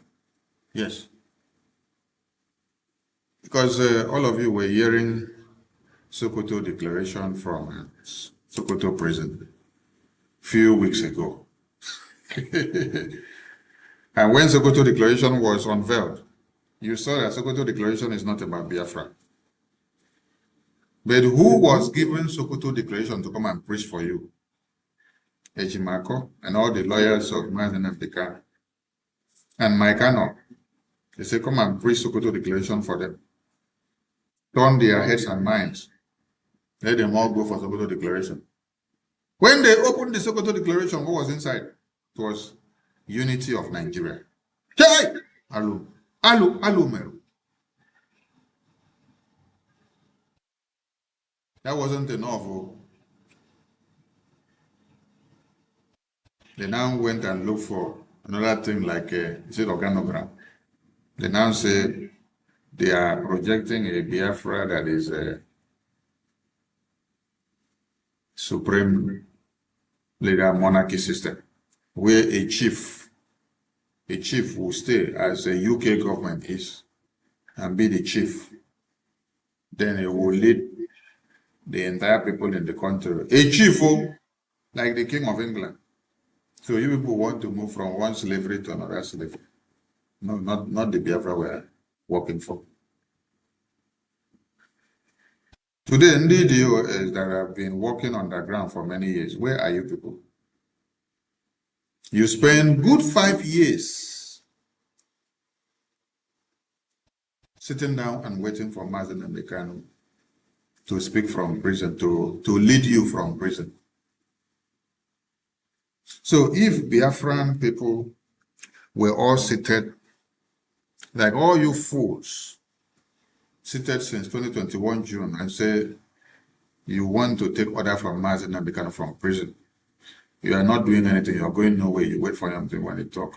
So no record of progress whatsoever would have been on the table since 2021 to this very day of 2026 on Biafra circle. By this time, Boko Haram terrorists would have all taken over our lands. What is happening in the north will be happening in our side. We will not even have a voice now in Washington, D.C. Maybe it is now that we will now want to come and start looking for a voice in Washington, D.C. That we emancipated our freedom, starting from autopilots, migrated into a government, built it up, started legations in America. And today, all of you are crying, seeing the work of Okechukwu Nkere with the U.S. lawmakers. When I cry, never start to, yes, this is just the beginning of the cry. All of you can prepare to sue everybody in BRGI, okay? Prepare to sue both the dead and the living. Take us to prison. Why? Because our crime is making sure Biafra does not stop. We continue to move it to Washington, D.C. for discussion and to make sure that the U.S. government come to intervene. Yes. We're not going to stop. So we're just telling all of you to get ready. for more cry. Because Okechukwu Nkere, he goes nowhere. He has come to stay, and is going to stay, and continue to stay, and continue to do the work.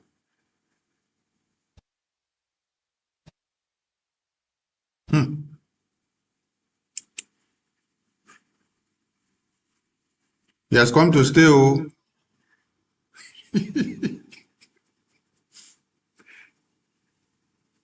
Okechukwu Nkere has come to stay, and he goes nowhere.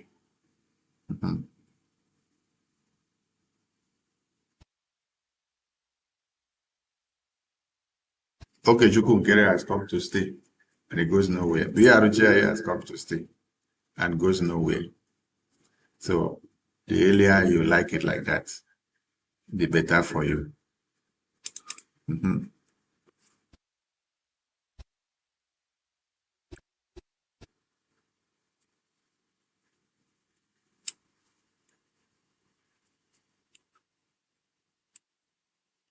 How many of you knows the face of this lady here? Let me see.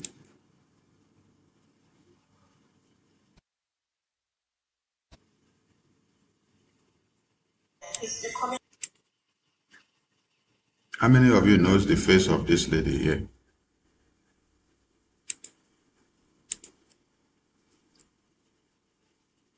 Aha. That is the lady that said she went to see Mazi Simon Ekpa in prison. She says she went to see Mazi Simon Ekpa in prison. And then she asked Mazi Simon Ekpa, Mazi Simon Ekpa, did you say they should take Brgie to court? This video is on the social media. Please, nobody make the video. It's just that we need to laugh. Yes.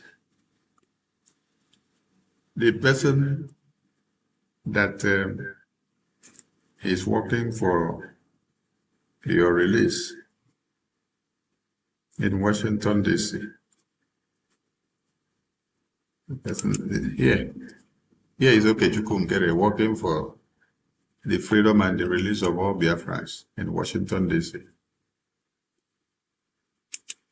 While Nigerian government is, on the other hand, looking for the same Okechukwu Nkere to kill. Then the same Okechukwu Nkere is working to see that Mazi Simon Ekpa is released, that Mazi Nnamdi Kanu is released, that all Biafrans are released. Huh? Okay. So this lady that I showed you people the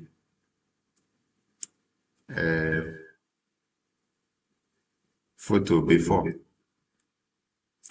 she said she went to see Mazi Simon Ekpa in prison and asked, did you say they should take Brgie to court because of working for your freedom? Then he said, yes. I sent them to court so that they should be sent to prison. Why? Because of the successes that they are having in Washington, D.C. in my absence. Hey, oh my God. This is Voice of Biafra TV. I salute all Biafrans. No be me make the video. The video they there. Now they can't do the program. The program they there. Go and watch it, you will see. And let me see whether the sound will come out from here. Make you hear the voice.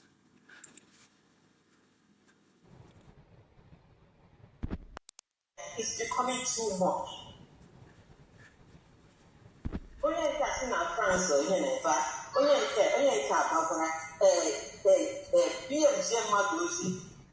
As always, like this Brgie now, okay, hijacker. Okay, I was here with Brgie. PM when said to Brgie. So it is not that I'm not going to talk to Brgie because okay, I was here with Brgie. So PM supported that they should get Brgie, supported this this action again now. There's every guy support him here. Because PM is still active. No matter not on a prison. Even Finland not on a prison. I think that man is still fighting for Biafra. Even there, they assist him to do certain things. Even Zoom meeting, they assist him to do Zoom meetings there with the lawyers. He's still the same PM, to be honest. He's still doing the same job he's doing. That is why I don't like when people talk on social media, I just laugh. Because some people have no proof of information that they should have. PM supports USB, but PM don't support this party because PM sees everybody as USB. That is the main message. So I'm not saying about what I talk. I don't mind you people calling me names. I don't really care. But I think I can stand on my own. I can stand and defend the truth. For me to live the life I'm living today, that is Kenya also. I can be a slave to anybody. Even people were calling me handbag, Ngozi. People were calling me all sorts of names because I can be a slave for anybody for Biafra. But nobody can subjugate me when it comes to truth. Nobody. Hello, man. Hello, man.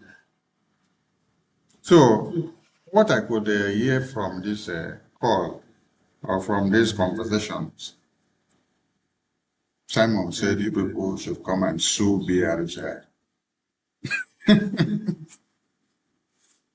And they signed the document to sue BRJ. And then the same BRJ is working for his release. And then he tell you, yes, I am suing them for working for my release. I'm suing them for working for the release of Mazen and the Kano in Washington, D.C. I'm suing them for moving Biafra forward in my absence. As I am in prison, and I'm suing BRJ. I'm suing Okechukwu. I'm suing Sonny. I'm suing Mazi Amobi. I'm suing Mazi Chima. I'm suing Nenaya.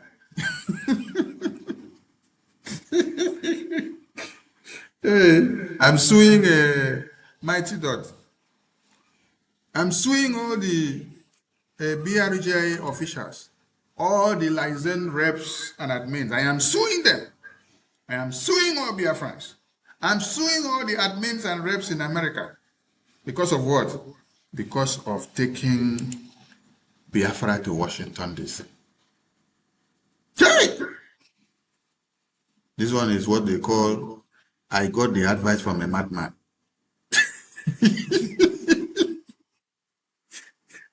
I got the advice from a madman.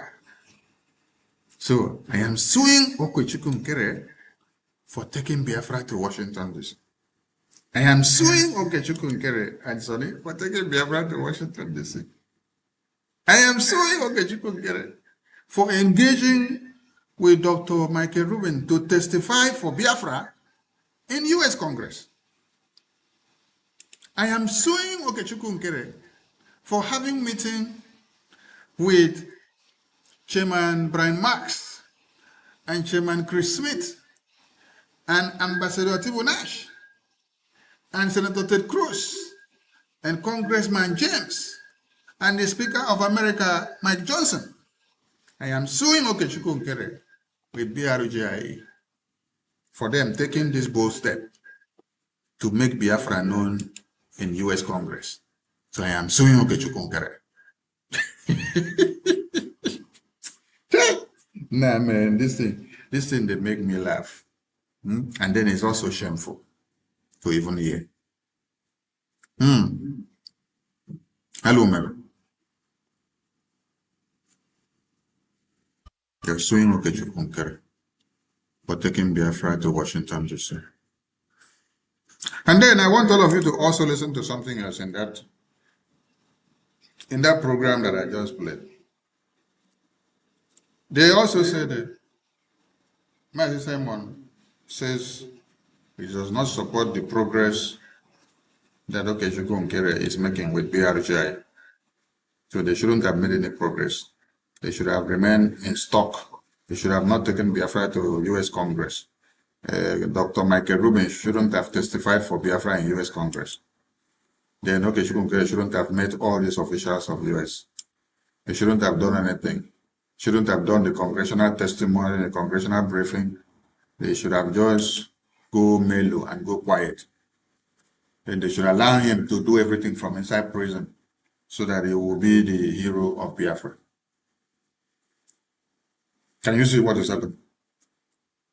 Then another thing I also pick up from there is that he said he doesn't support BRGI with their good achievements and successes, but he's supporting USB group with no achievement and no successes, and nothing that they have done to interfere in his release. So he is suing BRGI for doing something good for Biafra. Then he is supporting USB charger group for destroying everything. So I want to ask a question now. You are supporting USB charger group for destroying everything and for scattering everything. So if you are supporting USB charger group and you are identifying with USB charger group, why don't you just go with your USB charger group? Why are you still coming to poke nose your eye inside BRGI again? Olewune, you came to deliver a message that you were sent to come and deliver. And your message has many questions. So, came to deliver a message. Now, as you deliver a message, finish. If I say I am not supporting BRGI, I am supporting USB charger group of Honorable Fulani with all the sabotage that she has done, with no result that he has done for Biafra till this time since 2024. I am now supporting that group that has caused serious damages and trouble to Biafran people. I am not supporting the real government, BRJ. I am supporting the Honorable Fulani terrorist group that was created to terrorize some Biafrans, which they lead many of them to their early graves. So, if I have identified that I am supporting USB charger group, I thought I would now focus in supporting my USB charger group. Why am I now again still coming to try to tam and to destroy the BRGI, which I say I don't support and I don't have anything to do with them? When I see how the advice from a madman be, yes, the advice from a madman is upside down. I said something before. The lawsuit of Mazi Simon Ekpa on BRGI or on Sonny or on Nkere or on the entire Biafran people is not to Sonny alone. It's not to Nkere alone. It's not to BRGI just as a name. BRGI is a government of the Biafra people. So if you say you're taking BRGI to prison, to court, it is the entire Biafran people. So for those of you that may not understand, I want you all now to start understanding something. That your freedom is in your own hands. Yes. Your freedom is in your own hands. There are two things involved here. Is either you sit idly by become stupid, and then play with your freedom. And then tell yourself that maybe your past leaders that are inside prison, which gun is on their head, they cannot even speak for themselves. Lest to come and speak for you will now be the one to deliver you. You are very stupid. Yes. I'm not missing words while saying it. You are very stupid. Because a man in chain, a man in prison can never be your savior. Cannot save you from prison. He's in prison. You're the one to continue to do everything that you have to do to see to their release. Did you see what we did in June 2025? This publication was June 2025. This is what we did in June 2025. Our mandate was to see that American government intervene in Mazi Nnamdi Kanu and Mazi Simon Ekpa kidnapping and imprisonment respectively. And we have achieved that goal because they are intervening. You saw Congressman James spoke the other day in the US Congress floor, and he even submitted a resolution to the US Congress for Biafra, for Mazi Nnamdi Kanu. The other day you saw Dr. Michael Rubin testifying for Biafra in the US Congress. Every records are there. Go and look for it, you will see. You play and see. Ivoke Chukwu Nkere and his entire cabinet have been sleeping and waiting to get instructions and orders from our past leaders that are inside prison. The first instruction that they will get is like this one that you hear today, which they say, we have been sentenced to prison. That they are filing lawsuit against us for fighting for their release. So that is why we did not need to wait for them to tell us what to do from prison for us to get our freedom. We moved swiftly from where they stopped. We continued the sacrifice. A luta continua. Yes. A luta continuamos.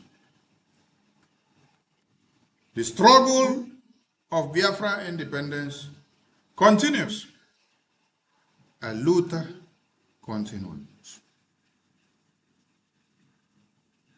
No stopping, no waiting for anybody. Brgie is a government. Brgie is not a man-made property. So you cannot get us stuck down when anything happens, or when one of us is out of the way. You can't get us stuck down. A luta continuamos. The struggle of Biafra independence continues. And it is hitting the nail on the head in Washington, D.C. today. If you like, wait for Mazi Simon Ekpa to file another lawsuit against my own children, or the children of or your own children, or your grandmother, or your grandfather, to stop us from going forward. Mbano, we stop. No. We go nowhere. We are here. So if you know that you are not strong enough to face the battle that is coming now, I implore you to excuse yourself. Yes. And if you know that when the wind of war starts blowing, you don't have consistency. Yes, this is opportunity for me to even address something. When Mazi Nnamdi Kanu started his 100-men campaign and the Sokoto Declaration, many of you that claim to be members of BRGI, you started fidgeting. You know what it is to fidget? Fickle-minded fellows who do not know their stand, who cannot speak with one mouth. You started going about, calling some people and confusing them, telling them, oh, you have to come and look at the 100 men. Oh. Hey, you have to come and go to prison for 100 men. Oh. Some people that will go front for 5 years and later will start going backward. Between 100 men and BRGI as a government that has established a structure already in Washington, D.C., U.S. Congress. Which is more important? It is BRGIA that took Mazi Nnamdi Kanu case to U.S. Congress, and it is there on the table of U.S. Congress. It is not 100 men that made it happen. That U.S. Congress is talking about Mazi Nnamdi Kanu case today, it is the work of BRGI, not the work of 100 men, not the work of 2,000 men, not the work of 50 men, not the work of Ambassador Group or Avid Group or what useless and nonsense groups. It is the work of BRGI. Many of you became foolish when you heard of 100 men of Mazi Nnamdi Kanu, because some of you don't know what war is all about. You only make mouth and speak grammar and make noise in the media when you say time to speak grammar. You lured many people, confuse them, but 100 men, 100 men, 100 men. Sokoto Declaration came. You also fall for it. Today, where is Sokoto Declaration? Have you fulfilled Sokoto Declaration? Have you fulfilled 100 men mandate? 100 men mandates were drafted out to be seen and known as the people that wrote letter to the EU government to imprison Biafrans under BRGI. Every Biafran that identified as BRGI members, 100 men group were brought about to write letter to EU to imprison all Biafrans. So we are not surprised when we now see Mazi Simon Ekpa from inside prison filing a lawsuit against Biafrans, filing a lawsuit against the same BRGI that is fighting for his release in Washington, D.C. We are not surprised. Yes. Because 100 men group were drafted down to also file a case against BRGI. This BRGI don't suffer. Yes. Anywhere, everywhere, everybody are dragging BRGI. The only person that they see as the bad guy now that everybody must fight is BRGI. If you want to become popular, if you want to make a name, just hit one symbol. Boom, boom, boom, boom, boom, boom, boom. I am bringing BRGI out. BRGI has caused us a problem. You will see that you will make a name. Write anything in the social media now. Put BRGI. You will see that you will become very famous. Yes, because without BRGI, you cannot exist. Without BRGI, you cannot be famous. Without BRGI, you cannot be seen having meetings and shaking hands with US lawmakers in America. Without BRGI, you cannot make a difference in the US Congress. Without BRGI, your voices can never be heard anywhere in America. So, if you want to become relevant today, just go anywhere. Write anything about BRGI. Put a Kochukun name. Put a Tornedabere name. Put Elias, our lobby's name. Put their faces there. You will train. That is how you can become somebody if you want to talk about BRGI. You see this logo here? This logo here has become a turmoil to everybody. This BRGI logo here, it has become a turmoil to everybody. So if you want to become relevant, type anything, then put BRGI. Remember to put Okechukwu Nkere name on his face. When you just put his face and name, Bakam, you will make the headlines. Everybody will come to see. They will come to watch. Because without BRGI, there is no Biafra. Yes. That is what is making them go caca. Without BRGIE and US government mediation with Nigeria, any Biafran settlement or negotiations is null and void. Okay, you can get it declared. That was in May 2026. So when he made that declaration, everywhere got caca. Yes. The Tinubu government got angry and said they have to start looking for people that they will use to take Okechukwu Nkere out. Because Okechukwu Nkere has become worse than Simon Ekpa. He has become worse than Mazen Amdekan. He has become worse than every other leaders of Biafra that have existed. So if we don't term Okechukwu Nkere, it will destroy us all. Okechukwu Nkere has already destroyed the people in Washington, D.C. That is why your cry is coming out very loud. And we are not surprised where our next bullet will be coming out from against BRGI. Yes. What we will be doing now is that we will gather all the bullets that has been shot at us. We will gather the one from Nigeria, the one from Finland, the one from America, those of you that are inside America shooting bullets at our PM and BRGI headquarters, those in Europe, those in UK, those in Asia, those in China, those in Africa. Everywhere the bullets are coming, we will gather all the bullets together. We use it to build our armor. We use it to build our weapon of warfare. And then we will wear it and then do what? Send it back to you all. Bam! All of you will now go blind. All of you will go blind. It is BRGI now. A child of necessity. A baby that was born to come and free the Biafran people. When I cry, never start to.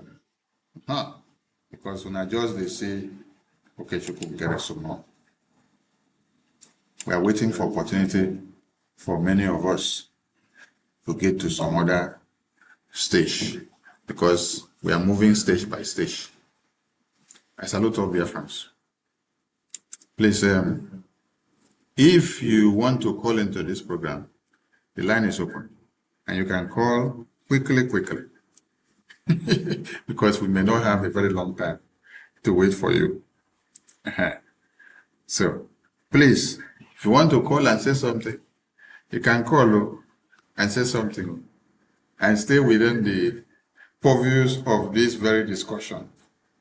When Nigerian terrorist government and the saboteurs that have arisen, and everyone that is coming against BRGI start pursuing BRGI, know ye that Biafra is here.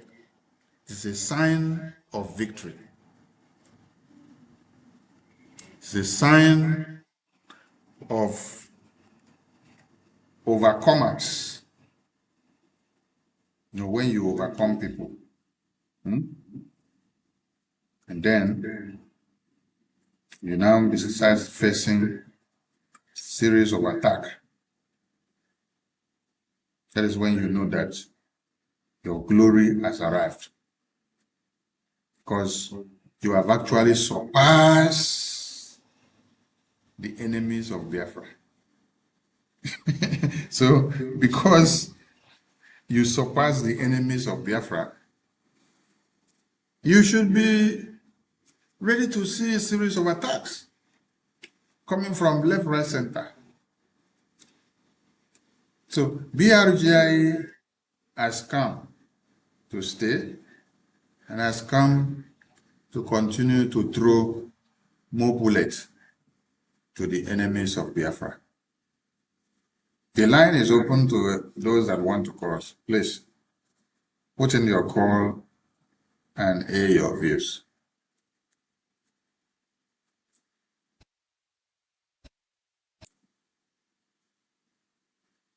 Let's see if we can play something while we wait for the program to continue.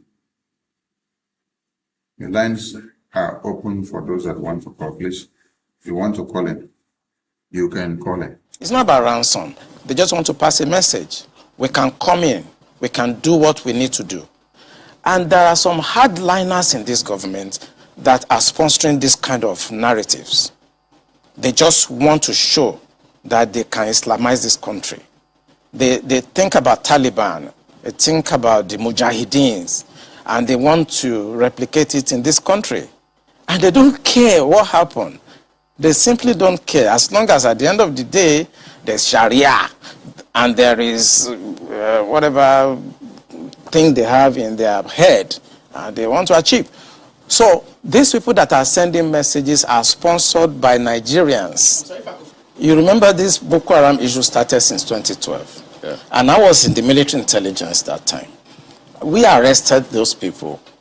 It is my organization that actually conducts interrogation and interview. And they mention names. I mean, I can't come on the air and start mentioning names of people that are presently in government now that I know. Presently in government. That the boys that we arrested mentioned. Some of them are governors now. Some of them are in the Senate. Caller on WhatsApp, welcome to the program. Can you hear me? Hello. Caller on WhatsApp, can you hear me? Yes, I can hear you. Can you hear me? All right, 2 minutes. Go ahead.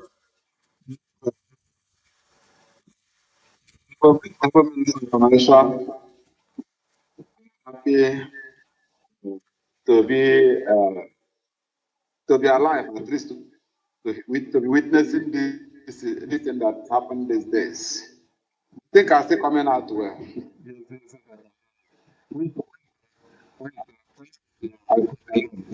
Okay. So, what I want to know then,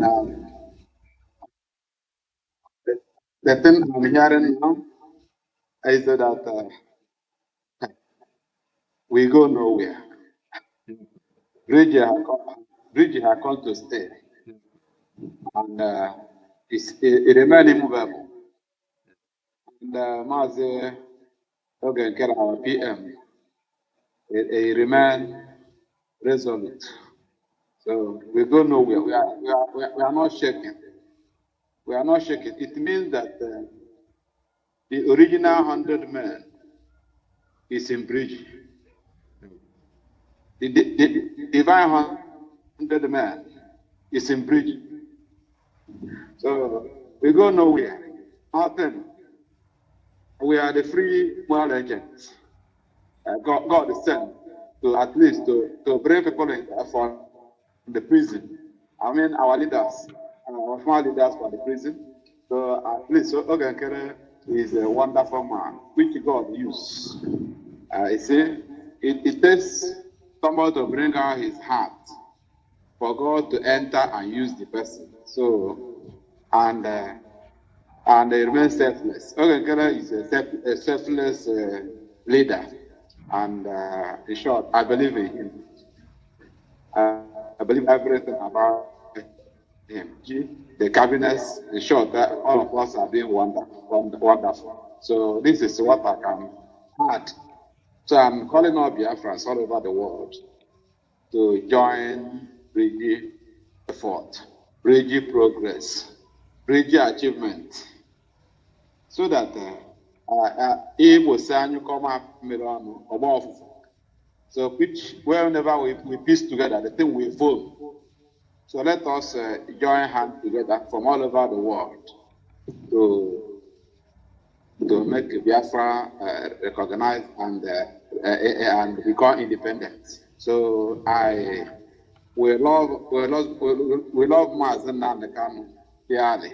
We love Samoeba dearly, and we want them to come out. But they are not there to dictate for us now. We are the one to dictate for them for now. But I I still thank God for their life. God give them, in spite of all the hurdles, all the problems, all the things that they are going through. God still keep them alive, and we are the real people that love them.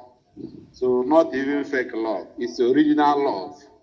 We love them, and we love Biafra. So we are still on the mandate. So this is what I can say for now. Thank you, my able information minister and communication. Thank you for giving me the opportunity to talk. Thank you. All hail Biafra.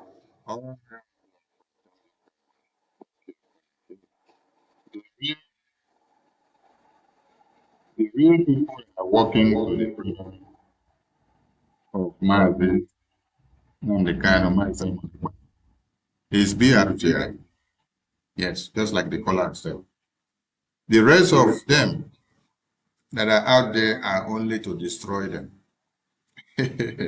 And we go nowhere, yes. With Mazi Simon Ekpa or no Mazi Simon Ekpa or Mazi Namdekan or no Mazi Namdekan, we go nowhere. Our PM Okechukwu Nkere is here. BRGI goes nowhere. Caller on WhatsApp, welcome on board. The line is, can you hear me? Afternoon, welcome on board. Yeah, well.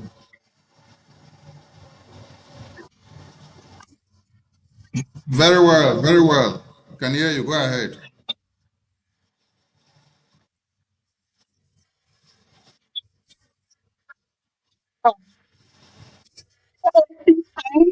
I want to add Olewunle, the fake reverend sister that said she has visited our PM 8 times. Can someone ask Olewunle, since she said that our PM supports USB? Olewunle, since our PM, your own PM supports USB, which BRGI is it suing again? Because his BRGIE was dissolved by Honorable Fulani, who he supports. So which faction of the BRGIE is he suing? Please, Olewunle, can you go back to your PM, your beloved PM, and tell him that his own BRGIE, since BRGIE is a personal property, tell him that his BRGIE has been dissolved by his friend, Honorable Fulani, and our own BRGIE, we go nowhere.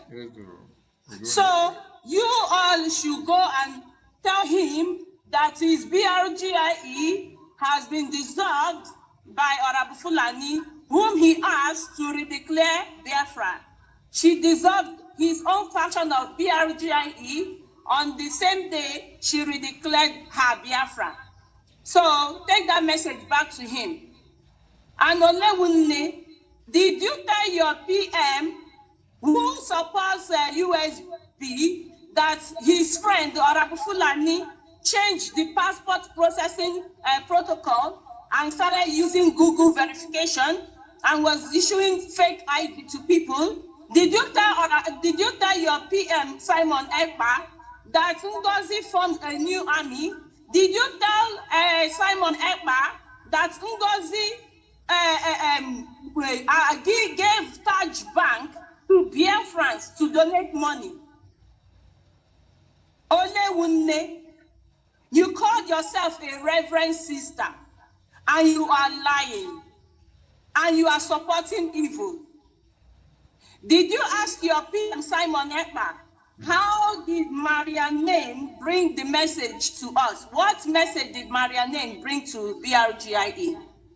Did you ask your PM how Ngozi Arabufulani got the password to his email and was dishing out personal information from your PM's emails.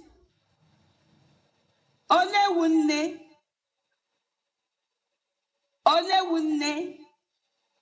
Did you tell your PM Simon Ekpa that Mazio Gechukwu Nkere has been going to Washington, D.C.? Did you tell your PM Simon Ekpa that Ogechukwu Nkere submitted an 8-page testimony? Like our Prime Minister said, he did not ask for anything about himself. He only requests for the release of Mazi Simon Ekpa, your PM, and our leader Mazi Nnamdi Kanu, and for Nigeria to be sanctioned. Did you tell him that? You people need to you need to get your acts together. But I just want to tell you that you all have failed. Both you, your Abu Fulani, and whoever that is suing BRGE, because we go nowhere. BRGE is doing a tremendous job through our PM, Mazio Gechukwu Nkere, and no man born of a woman can bring him down. No man born of a woman can stop him. No man born of a woman can stop Elias. No man born of a woman can stop Amanda Biri and BRGE cabinet as a whole. So you should go and sit your ass down. God will punish all of you. I'm telling you, God will punish all of you. Because you have seen the good works BRGE is doing in Washington, D.C. And you want to do everything in your power to bring BRGE down. It shall never be well with all of you. God will punish you. My information minister, thank you very much for your tenacious job and what you do for Biafrans. We thank you so much. We appreciate you for standing so strong. And we are seeing the drama that is unfolding. Our leaders who claim to be our leaders, they need to put their acts together, because there is no one that is entitled to Biafra. Biafra is no man's personal property. We all have our minds of our own. We can think. We are humans. So they should know that being incarcerated, we have to move on to do that which will bring them out from prison. They should not block the way of people that are trying to bring them out from detention. That is very irresponsible of them. They need to put their acts together and do not let the wrath of God before them, because we will not like that. We love them so much and we want them out. So they should just stay calm and watch what BRGE is doing. Thank you very much, and God bless you. Thank you. BRGE goes nowhere. BRGE has come to stay. BRGE has become the venom that is very poisonous to any snake that is raising head against the Biafran people. Any snake that is raising head against the Biafran people. Biafran people means those in prison, those that are walking out in the street, those that are in their communities, those that have been mentally enslaved by Nigerian government. Those that have been mentally enslaved by British government. BRGE is the government of the people of Biafra. BRGE is unshakable. You can't move BRGE like paper. It's a rock that you need multitude of people to help you before you can move it from the ground. Did you gather the strength well before coming? Because Tinubu is crying of the same BRGE. Yeah, it is. Not one publication, not two, not three. Tinubu is crying heavily every day about BRGE. He paid so much money to see that they bring the US-based Biafran leader back home for him. So it can't happen. And this, our US-based Biafran leader, must be protected. Yes. Okechukwu must be protected than any other person now. Yes, because Nigerian government knows why they are going after the US-based Biafran leader. They pick Mazi Nnamdi Kanu, who was a leader of IPOB organization. It wasn't enough for them. They now went for Mazi Simon Ekpa, who was a Finland-based BRGIA prime minister. It wasn't enough for them.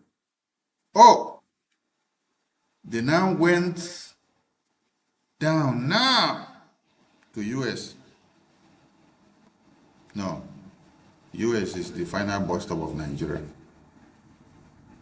You see all these lawmakers? They don't play with their citizen. Okechukwu. Yes. They don't allow you to touch him anyhow because he is a US citizen. US government is all around him and are aware of what Nigeria is all about. Because in all his engagement with the US lawmakers is to educate them and inform them of what Nigeria is all about. What the Biafran people have been going through in the hands of Nigeria. And what the American government should do in order to save the Christians in Nigeria. So, if you are crying because of Okechukwu Nkere, Tinubu, you want them to be deported back to Nigeria for you, same way you did with Mazi Nnamdi Kanu, same way you did with Mazi Simon Ekpa, put him in prison. This US-based Biafran leader, Okechukwu Nkere, he is a turmoil in your scrotum and in your throat, and it will remain so until Biafra is fully restored. Yes. Biafran people have suffered for years, and our suffer cannot continue that same way again. So anybody that picks in my contribution, although it's my personal observation anyway, I learned that there's the range of head of directors in the US. This new leader that they are bringing to work for, as a director of state that is based in the US. My question is it not a new agent that they are trying to use to fight PM Okechukwu Nkere? Knowing fully well that he's in the US, they have to bring somebody closer to have a closer test. Since TK doesn't cannot reach him easily. Yes, watching again. You hear me, sir? Yeah, I got your message. Can you hear me? Yes, sir. Okay. You know that Nigerian terrorist government, they are looking for every ways to destroy BRGI.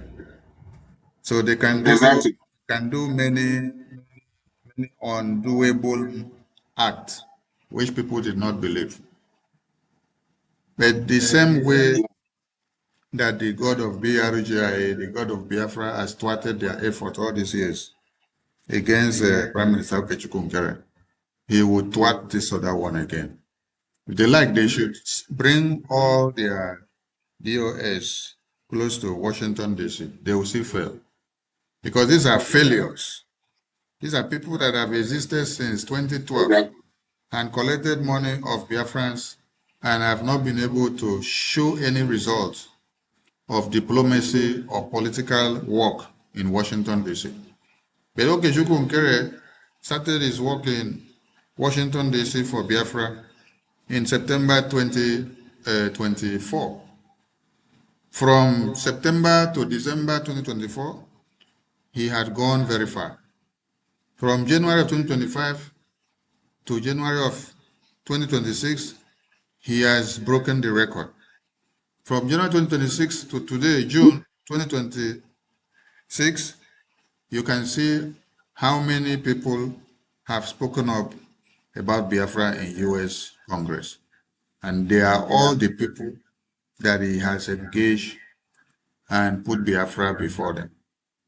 Imagine that Congressman James is putting Biafra on the floor of Congress on the 20th of November 2025. Imagine that Dr. Michael Rubin is testifying of Biafra in the US Congress earlier this month. So these are the results of the diplomatic engagement of Brgie.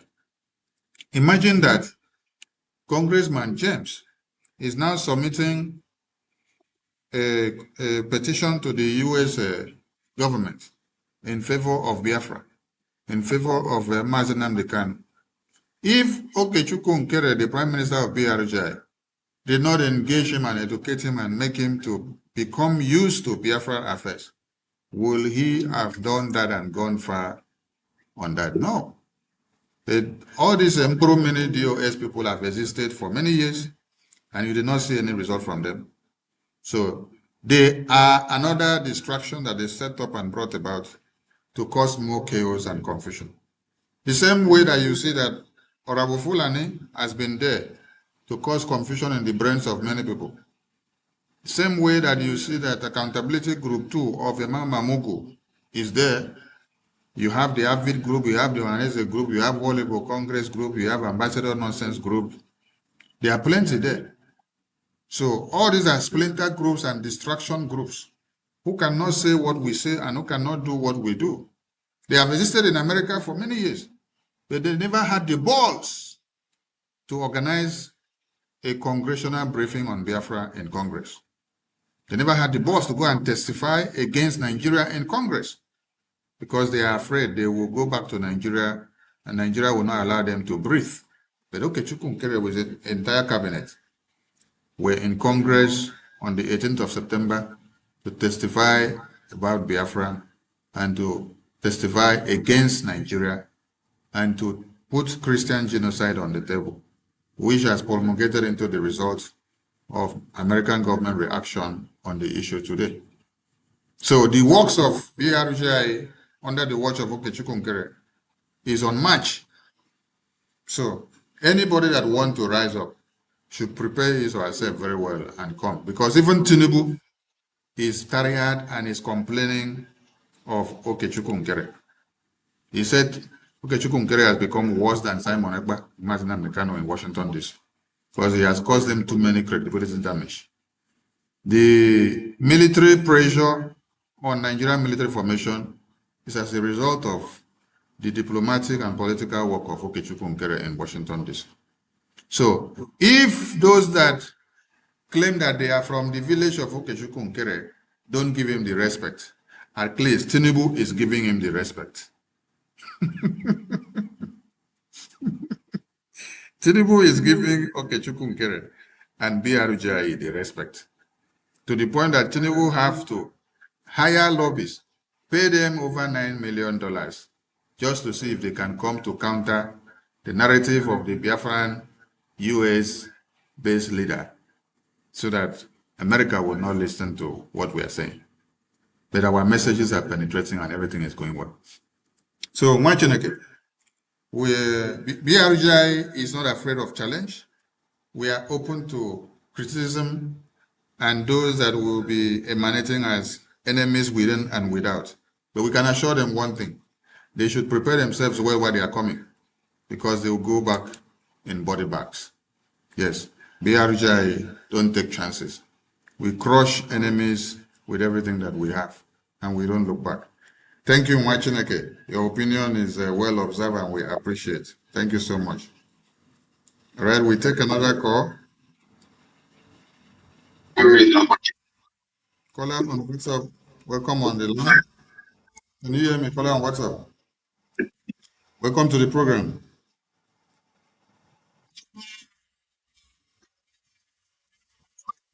They woman,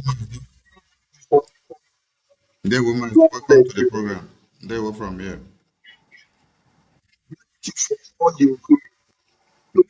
Our God bless Brgie. God bless you all for all you do. Whatsoever that is happening now is part of the war. It's part of the war that we need to fight. Martin Nantikali said something. He said we have array of enemies, both within and without. The one outside and the one inside. What we are seeing now that the enemies have come together, the one outside and the one inside have converged together to fight the authentic people, the authentic government that is bringing Biafra to us. After they have seen all the achievements, the blind can see it, the deaf can hear it. It is obvious to everybody. Now they have converged together, both the enemy inside and enemy outside, to pull us down, but we go nowhere. We have gotten to the finishing line and we will complete it. Biafra is here. Biafra is here. No matter what they like, if they like, let them use juju on our leaders. If they like, let them manipulate their brains. Whatever they want to do, they cannot stop Biafra. Martin Nantikali said it. All of us used to say that Biafra is a spirit. It is a spirit, and you cannot stop it. God will continue to energize and strengthen Martin our PM. The Lord will protect him. The Lord will keep him. The Lord will keep all our Brgie cabinets, all of you. We salute you. We salute you. We salute you. We hear you. Now it is clear that Brgie is winning. All hail Biafra. All hail Biafra. All hail Biafra. Thank you, Martin. That's all. God bless you. Thank you, Martin. Thank you. Thank you. All hail Biafra. Biafra Republic, peace, unity, progress, and equity. Here we come. We dey here. We no go anywhere. We are unshakable. Yes. If you want to touch Brgie, bring it on. Yes. We go nowhere. We go nowhere. Tinubu is crying with Brgie. And then, all of you enemies within and without, you are also crying with Brgie. Becoming interesting now. It's becoming very interesting. Yes. So, bring it on. Oh.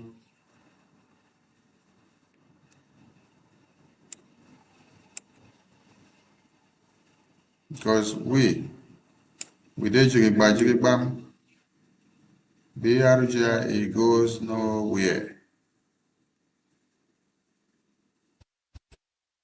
If we failed the Biafran people before, we will not fail Biafran people again this time. The mistakes we made in the past, we will not make it again this time. We shall correct all those mistakes. Yes. And the vessel will continue to sail until it gets to its final destination. It doesn't matter who is the pilot of this Brgie. Yes, that is the message. With Sonny available or no Sonny, Brgie is going. With my Simon Ekbar, no my Simon Ekbar, Brgie is going. With Okenkere or no Okenkere, Brgie is going. With Mazia Mobi or no Mazia Mobi, Brgie is going. This is how all of you will be crying of BRGI, crying. So then you will start a fight against BRGI. You will fight against BRGI openly. You come out and you say BRGI is useless, it's nonsense. You have dissolved BRGI. It doesn't exist again. You will go and create your own group and then be making noise and causing confusion. After you cause the confusion, so you see that BRGI has just ignored you and continue with result, line up everywhere, result, positive result that you can see, not result that you are not seeing, the ones that you are seeing with your very kudu eyes.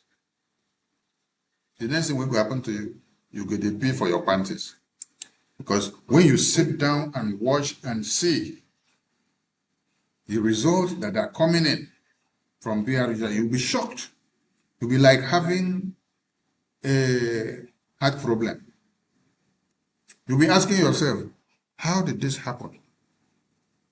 Even with the impersonation, the sabotage, the propaganda, the blackmail, and the slander that you have done against BRGI, they are still making this exploit. What is it about this BRGI? Ask us. Ask us what is it about the BRGI. We will explain to you. This Yochi. I never said anything yet. Our opinion must be protected. Yes. Nothing must happen to Okechukwu Nkere. Yes. Because they all know why they are coming for this BRGIA. I thought some of you say you have your own groups and you have your own document.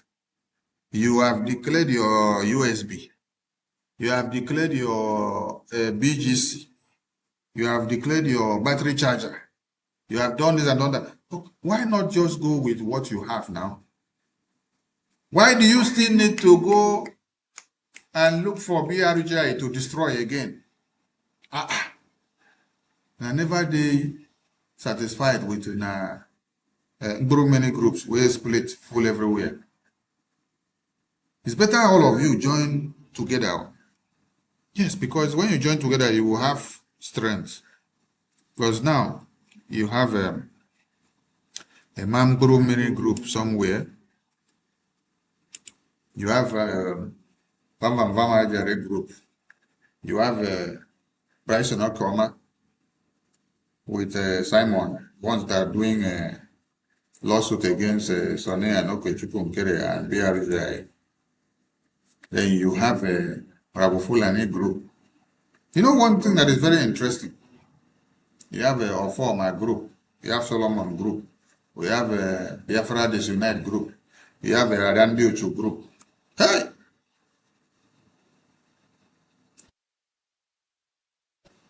They plenty. But there's one interesting thing here.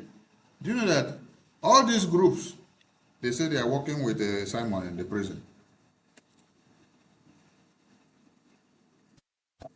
All these groups, they say they are all working with Master Simon inside prison. So if they have all these groups and they are working with different forces, why are they not okay to just concentrate with what they have and then leave BRGI alone? No. See, there's something that we were told. They say when people talk about you and when they are looking for you, it spells out your importance. Yes.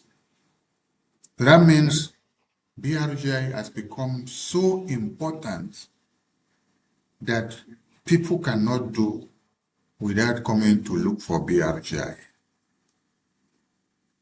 No matter all the splinter groups that they have, which they said they are all groups scattered everywhere, and they are working with 100 men, they are working with 1,000 men, they are working with 500 men, they are working with leg men, they are working with head men. They are working to, very soon I work with headsmen or Fulani terrorists. With all these groups that people have, as you don't see BRGI there, na never they okay. Hey, BRGI, not too much. Hey, your team too much. I tell you, your team they too much. Yes, about talk you say your team is very, very formidable. Everybody are crying because of your team. Everybody are crying because of your work. Nigerian government are crying, and then our past leaders in prison are also crying because of you, even as you are working for their release. You're working for their release, and then they are crying while Tinubu government is crying. Which of you have had this kind of popularity and attack before? Where Nigerian government cannot do without mentioning Okechukwu Nkere and Brgie.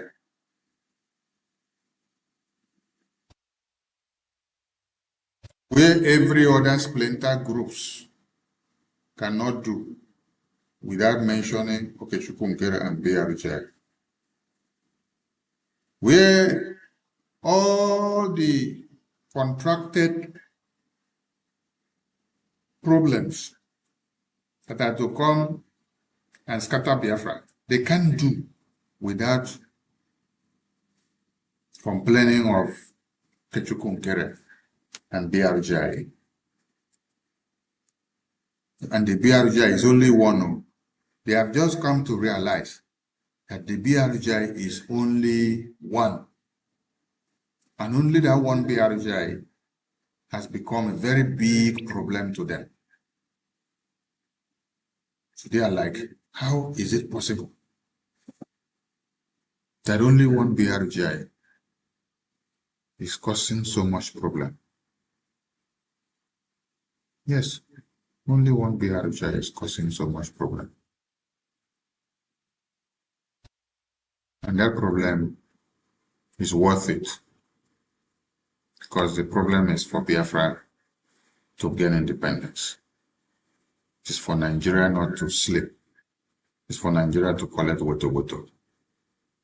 Woto-woto are in different forms. Now the woto-woto is meeting Nigeria from Washington, D.C. That's why Tinubu is in disarray. His disarray has not started yet. It's just the beginning. Because Brgie is here fully to destroy all the enemies.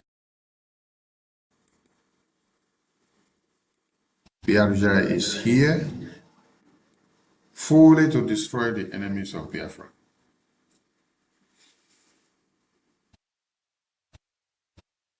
Tomorrow is another day. And on Saturday, join the Biafra government in exile town hall meeting. Yes, you have to, because that is where we gather to see ourselves, talk to each other, and to know what is happening, to know how we will defend our lands, to know how we will continue to create the awareness to the U.S. government, so that those that want us dead will not be able to see us dead.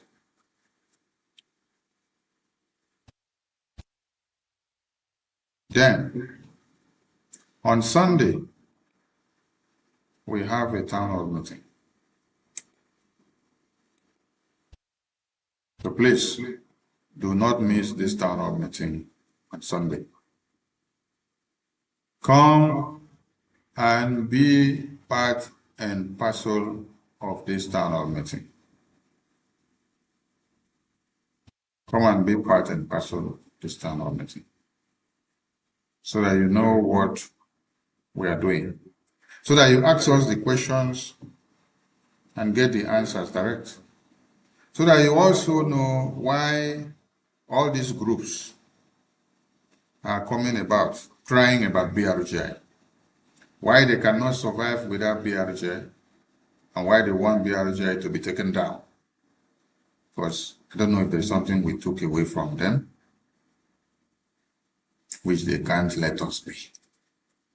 Don't miss the Brgie Town Hall meeting on Sunday, 21st of June, 2026. Wake up, Biafrans, and be part and parcel of another breakthrough. Know ye that if BRGIA was not making ways, people would not be crying about BRGIA. So they are crying about BRGIA because of the successes of BRGIA. More are coming. This is just the beginning. Support your freedom. Visit the BRGIE website. The website is running underneath the screen. When you get to the website, you will see everything about BRGIE. There is a GoFundMe that is available. I think I will check the website if the GoFundMe is also embedded there, so that those that want to use the GoFundMe can also make use of it. So continue to post the link of the GoFundMe so that everybody can get reach to it. I salute you all and thank you for being part and parcel of this program. Please do join us again some other time. This is Voice of Biafra.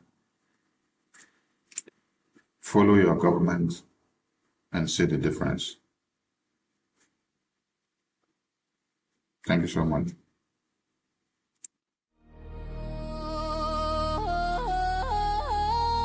Voice of Biafra TV, the voice of truth, the voice of the people. There is only one broadcasting network. Voice of Biafra TV, The first, the best, and the last. Voice of Biafra TV. We lead, we shine, we last. The first, the best, and the last. From the east to the world, hear the truth unfold. No other station does it. This is right, standing for the people, opening their eyes, strong and unshaken, both for all to see, broadcasting the future. Voice of Biafra TV. There is only one broadcasting network. Voice of Biafra TV. The first, the best, and the last. Voice of Biafra TV. First to speak, best to watch, last to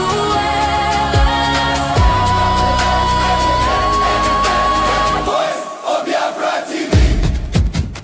Voice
east.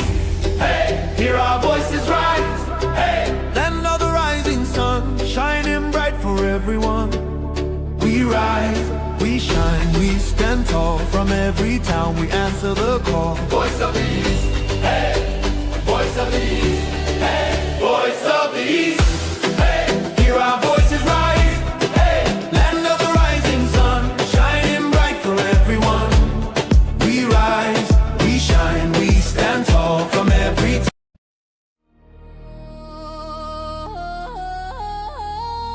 Voice of Biafra TV, the voice of truth, the voice of the people. There is only one broadcasting network. Voice of Biafra TV, The first, the best, and the last. Voice of Biafra TV. We lead, we shine, we last. The first, the best, and the last. From the east to the world, hear the truth unfold. No other station does it better. Truth be told, real stories, real power, real Biafran soul. Every day, every hour, we taking control. Breaking every silence, letting voices rise. Standing for the people, opening their eyes. Strong and unshaken, both for all to see. Broadcasting the future. Voice of Biafra TV. There is only one broadcasting network. Voice of Biafra TV. The first, the best, and the last. Voice of Biafra TV. First to speak, best to watch, last to everlasting. Voice of Biafra TV. Voice of Biafra TV. Holy war, holy war. Voice of Biafra TV.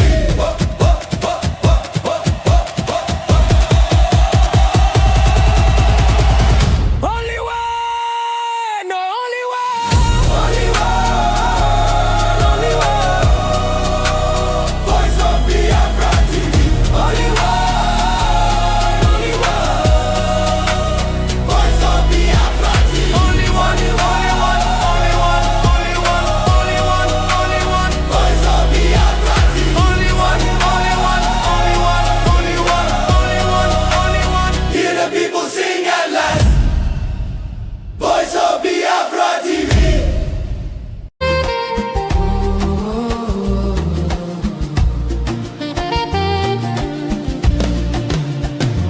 Millions roaming, nowhere to stay. No clean water, no food today.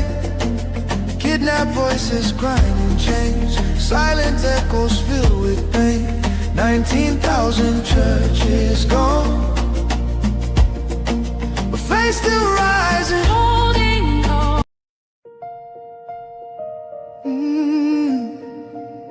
Can you hear the cry from the broken land, from the wounded hearts? 9Geria, they bleed. People, 9Geria, they bleed. People, they cry. Tears for the ground. Nobody asks why. Over 7,000 souls don't fall. Every single day, we still there call. Churches burning, hope fading fast. Since 2009, the pain don't last. 50,000, maybe more.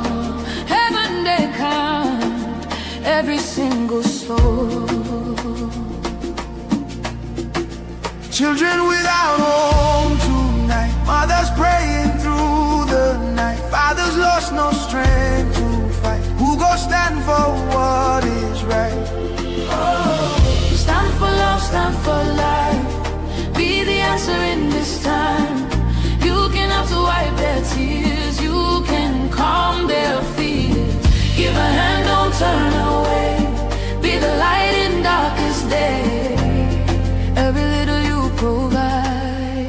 keeps the soul alive.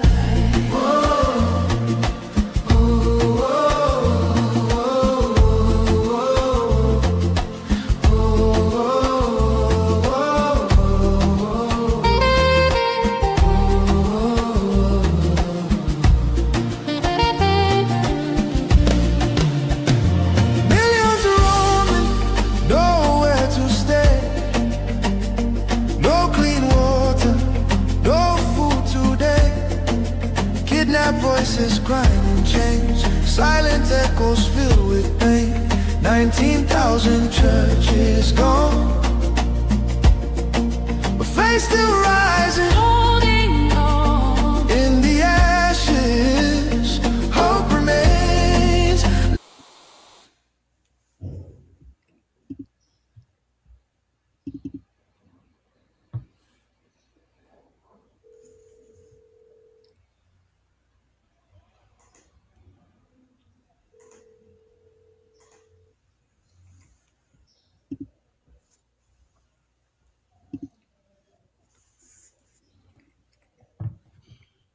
Greetings from here and welcome to VOB. Are we coming out loud? Yes, Mr. Information Minister. Okay, thank you, and welcome to Politics Insight on Voice of Biafra Television. And we are sorry for the break in transmission and the technical issues that has delayed us this far. And with us in the studio today, we have our honorable guest from America, and I would be the one to make the introduction. I will bring in the Prime Minister of the Biafra Republic Government in Exile, and he will take it over from here. Honorable Prime Minister, His Excellency Honorable Okechukwu Nkere, welcome to the show. The floor is yours, sir. Thank you from here, and greetings, lovers all over the world, Biafrans and friends from Biafrans. So we have our guest in the studio here, and we also have our lobby, Honorable Elias. Honorable Elias, please, you have to be the one to introduce and bring the one and only special guest we have today. Thank you. Thank you. So I'll just do a brief introduction of the ambassador, and then you and the ambassador will go straight into the interview. So Ambassador Tibor Nagy is one of the most highly respected State Department officials and career diplomats in Washington, D.C. It's a pleasure to have benefited from his friendship and his guidance and counsel. I've said this before. I've known many State Department officials, both current and former, but Ambassador Nagy is truly unique. He's someone who not only has a passion for Africa, but a passion for justice, which is quite extraordinary. And it's an honor to have him as a friend and someone who I've learned a tremendous amount from. So it's an honor to be here with the ambassador to give just a very brief, abridged version of his biography, because I know we're short on time. Ambassador Tibor Nagy held the position of Undersecretary for Management between June to April of 2025 and Assistant Secretary of State for African Affairs from 2018 to 2021. From 2003 to 2018, Ambassador Nagy was Vice Provost for International Affairs at Texas Tech University. He also lectured nationally on Africa, foreign policy, and U.S. diplomacy, and advised 2 presidential campaigns during his tenure. He was the U.S. ambassador to Ethiopia from 1999 to 2002, a period which included the Ethiopia-Eritrean War and a robust anti-terrorism campaign. Previously, he was ambassador to Guinea after serving as deputy ambassador in Nigeria, Cameroon, and Togo. He also had assignments in Zambia, the Seychelles, Washington, D.C., and an earlier tour in Ethiopia. Ambassador Nagy arrived in the U.S. as a political refugee from Hungary and received his BA from Texas Tech University and MSA from George Washington University. His U.S. State Department awards include commendations for helping prevent famine in Ethiopia, supporting the evacuation of Americans from Sierra Leone during combat, supporting efforts to end the Ethiopian-Eritrean War, and managing the U.S. Embassy in Lagos, Nigeria during political and economic crises. He was selected as runner-up for Deputy Chief of Mission of the Year in 1995 and knighted by the President of Guinea in 1999. Ambassador Nagy contributed periodic op-ed pieces and co-authored the nonfiction winner of the 2014 Paris Book Festival on managing difficult international environments, Kiss Your Latte Goodbye. So without further ado, I turn it over to Ambassador Nagy and you, Mr. Prime Minister, who will be interviewing the ambassador. So thank you. Thank you very much, Elias, for that fine introduction. And Ambassador Nagy, welcome to Voice of Biafra. Let's go straight to the question. I know we have a lot of questions for you, and we appreciate your time. Ambassador Nagy, what have been your history of engagement with Nigeria throughout your storied multi-decade career? You have been Deputy Ambassador of Nigeria during a tumultuous time of Nigerian history in the 90s, and then dealt with the country as Assistant Secretary of State of Africa Affairs between 2018 and 2021. Yes, thank you very much, and I am just honored to be on this broadcast. Thanks very much again, Elias, for the introduction. I've been interested in Nigeria actually since I was a student back at Texas Tech, because the Biafra War was going on when I was a student, and I followed the events there very, very closely. Then, since all of my career was dedicated to Africa, we say in the American diplomatic service that you are not really an Africanist unless you have a tour in Nigeria. So I was very honored to be picked as the deputy ambassador back in the early 1990s, and I served a very distinguished American ambassador, Ambassador Walter Carrington, who many Nigerians still remember as being a champion for freedom.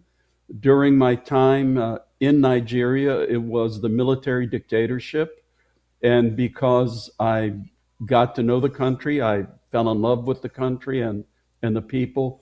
I've been following Nigeria very closely ever since.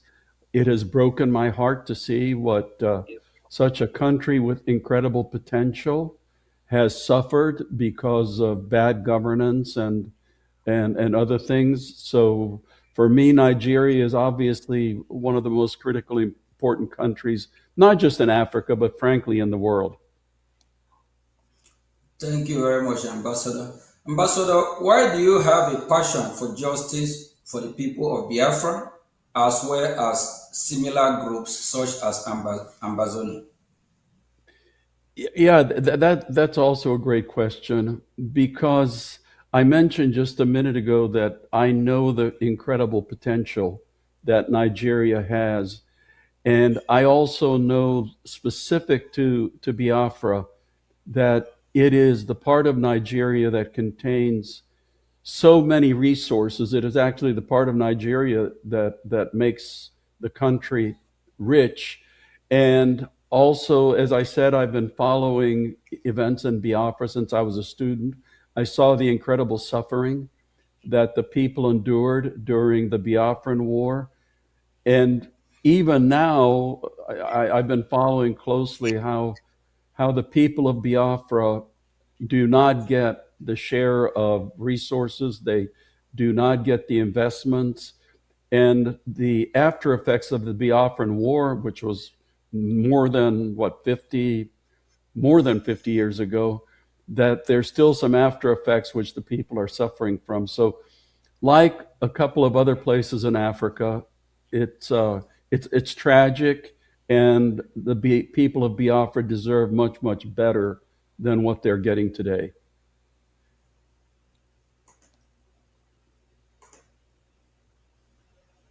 Thank you very much, Ambassador.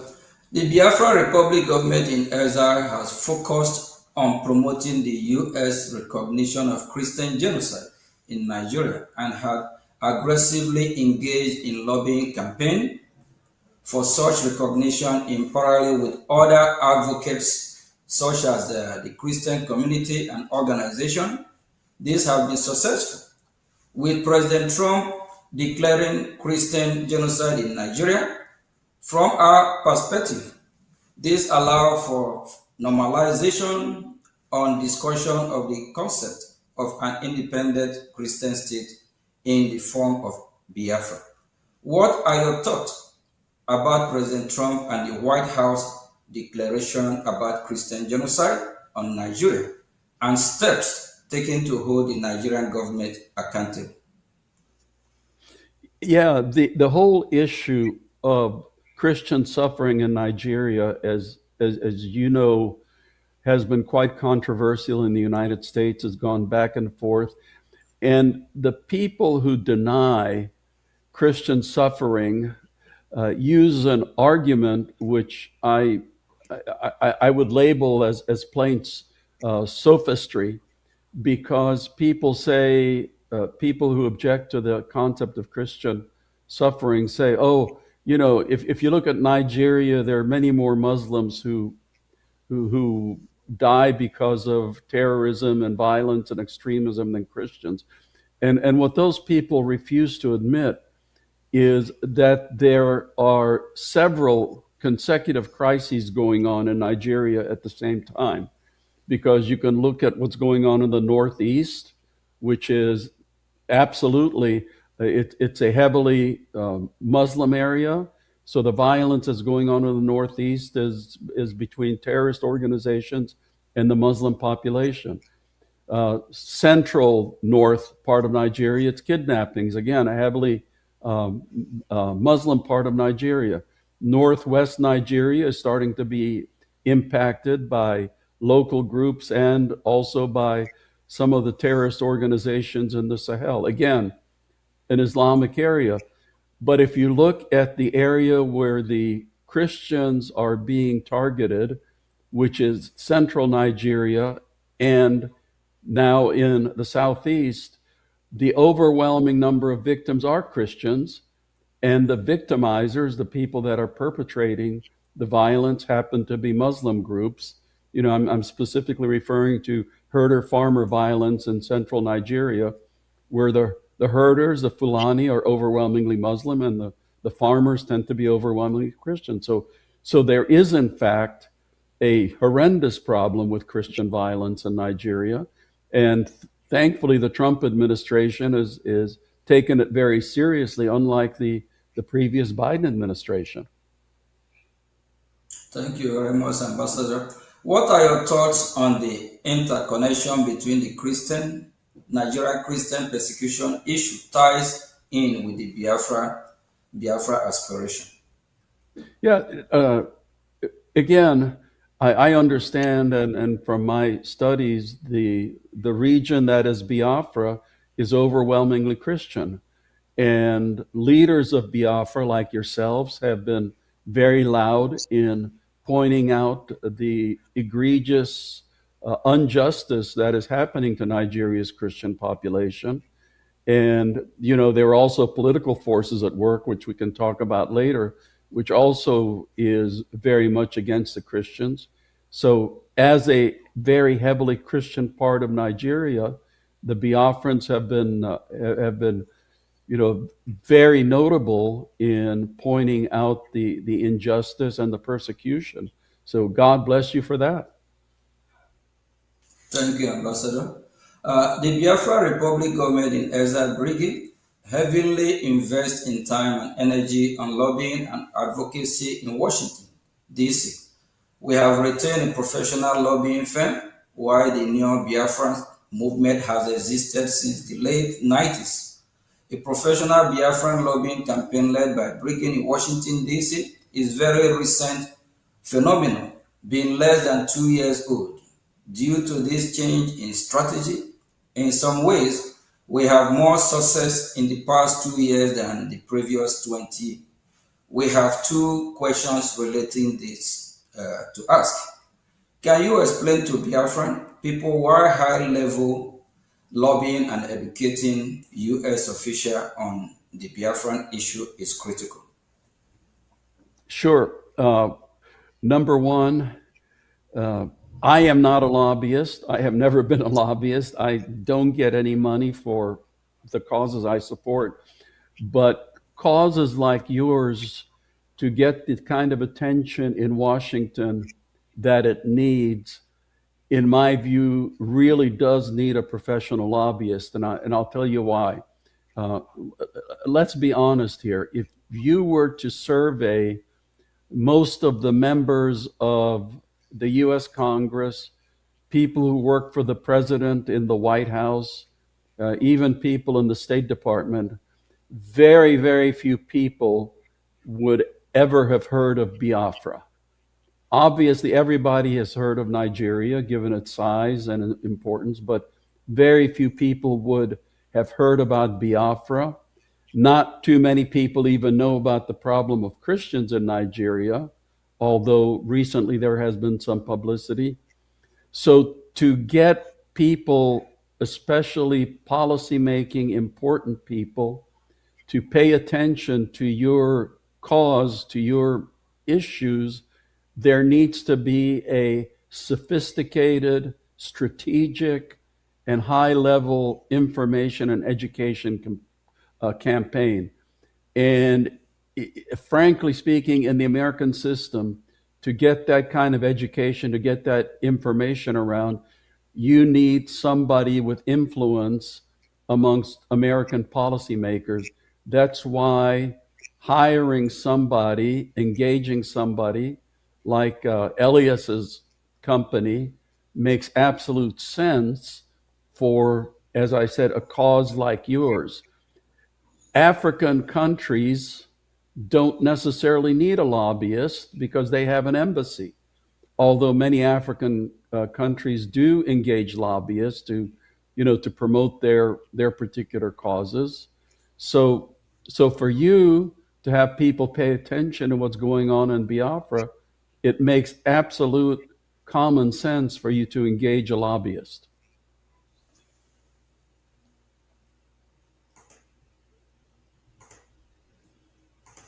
Thank you very much, Ambassador.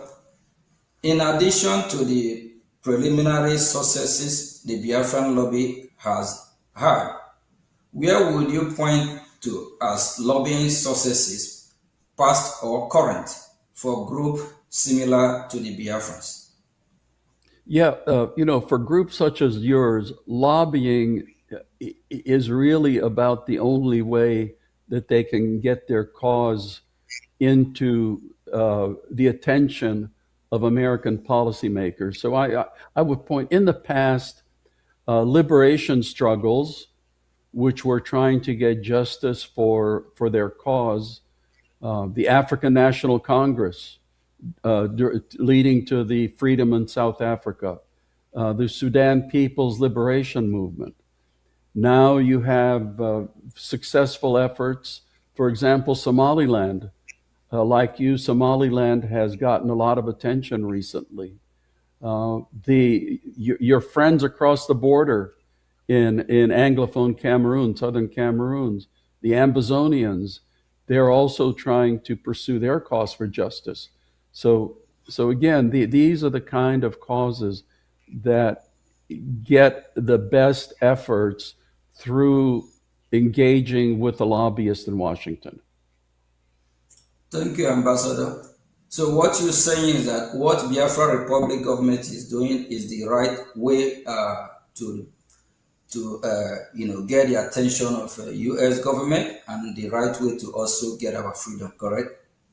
Absolutely. And again, it means engaging the right person, because unfortunately, as with anything, there are some people who are very effective at doing this, and there are other people who are not so effective at doing this.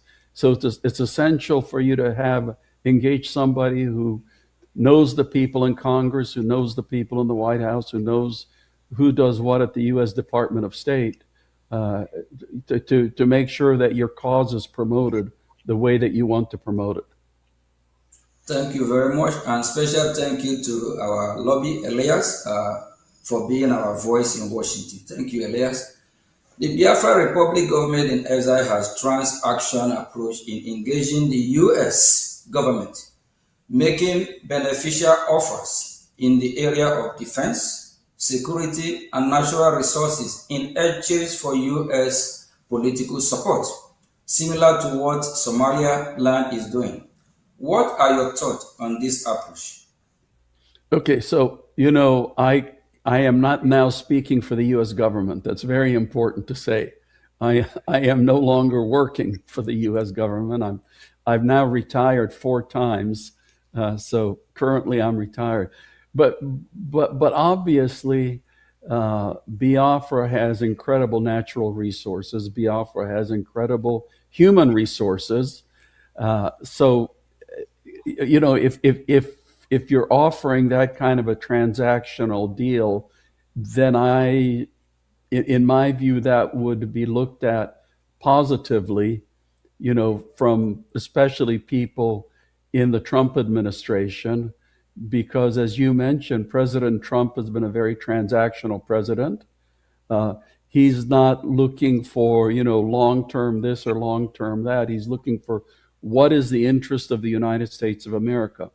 And as Secretary of State Marco Rubio himself says, whenever the United States engages overseas, it should meet one of 3 qualifications. Does it make America more secure? Does it make America stronger? Does it make America more prosperous? So what you are wanting to offer obviously would meet, I think, all 3 of those criteria. Thank you, Ambassador. But Ambassador, we believe that your voice matters. You might be retired, but you're still ambassador. And we believe that U.S. government is still listening to you. Thank you very much. As a follow-up for the previous question, Biafra Republic government in exile, which is Brgie, I think you already answered that question. So let me just go on. And for years, the Nigerian government has used terrorism in the country as an excuse to ask for arms sale to Nigeria.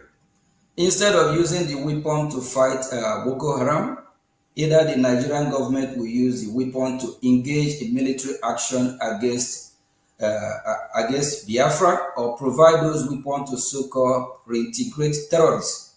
Now, there is a shift towards direct U.S. counter-terrorism action in Nigeria, perhaps reflecting concern about the Nigerian military intention. So the question goes, what are your thoughts regarding arms sale to Nigeria?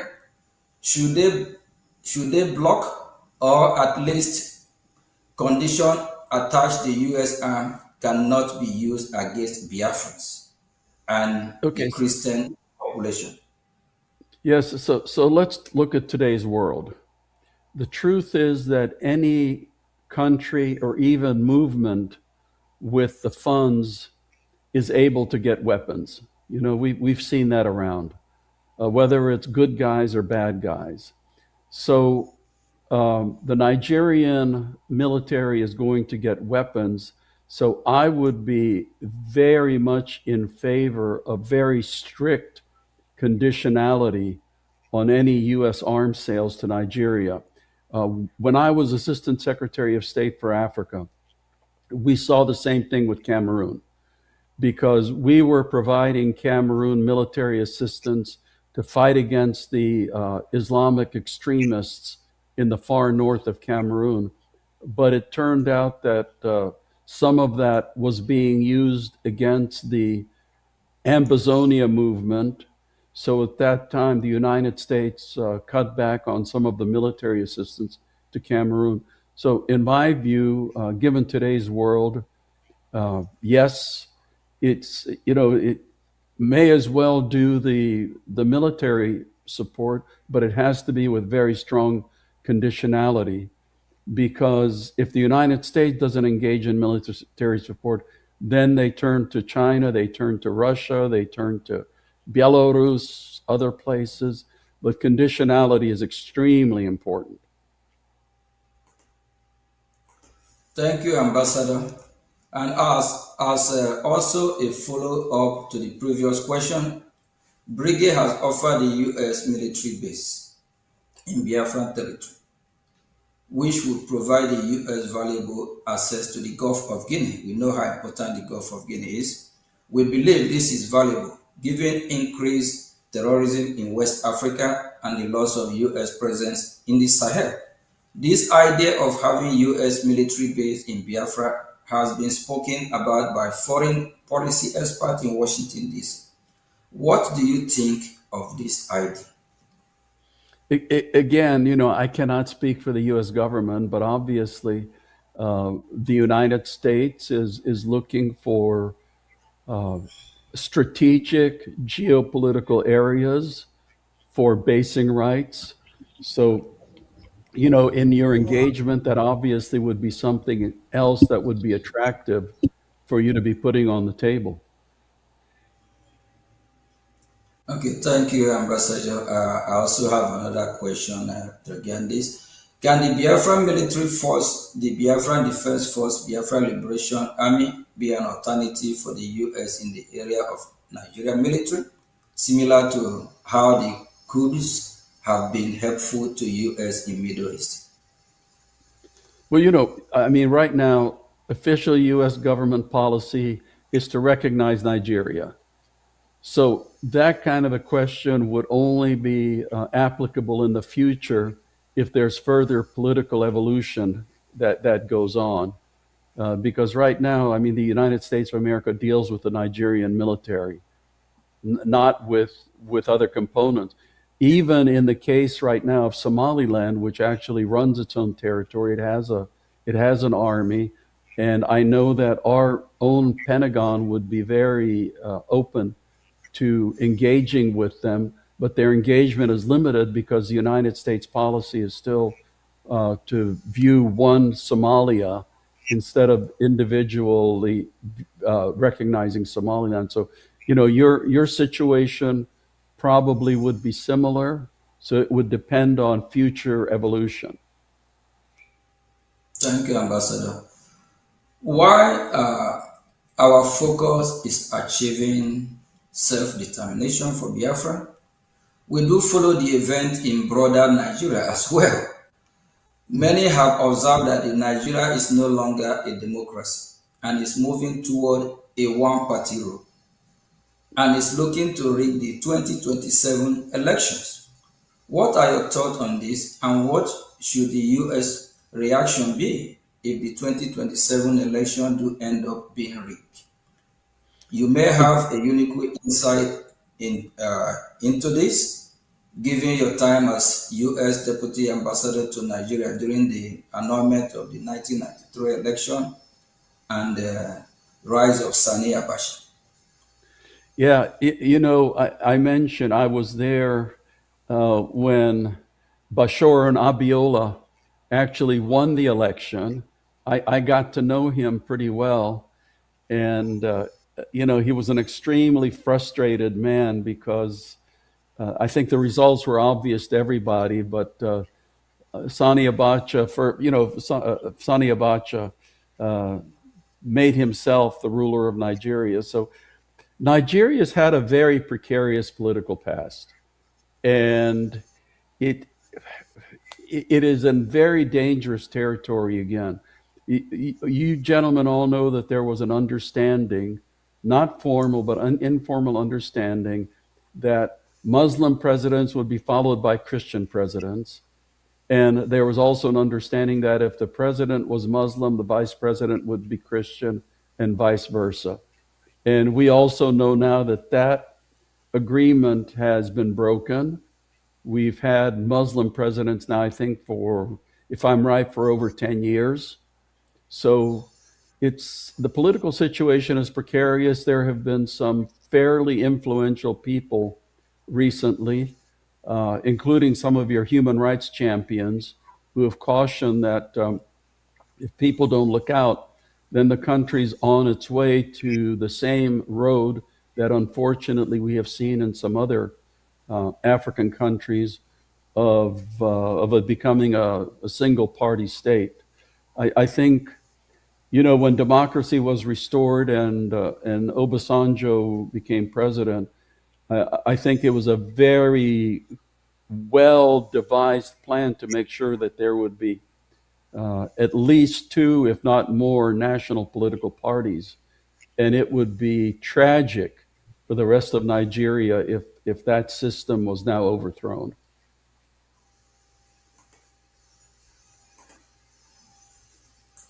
Thank you, Ambassador.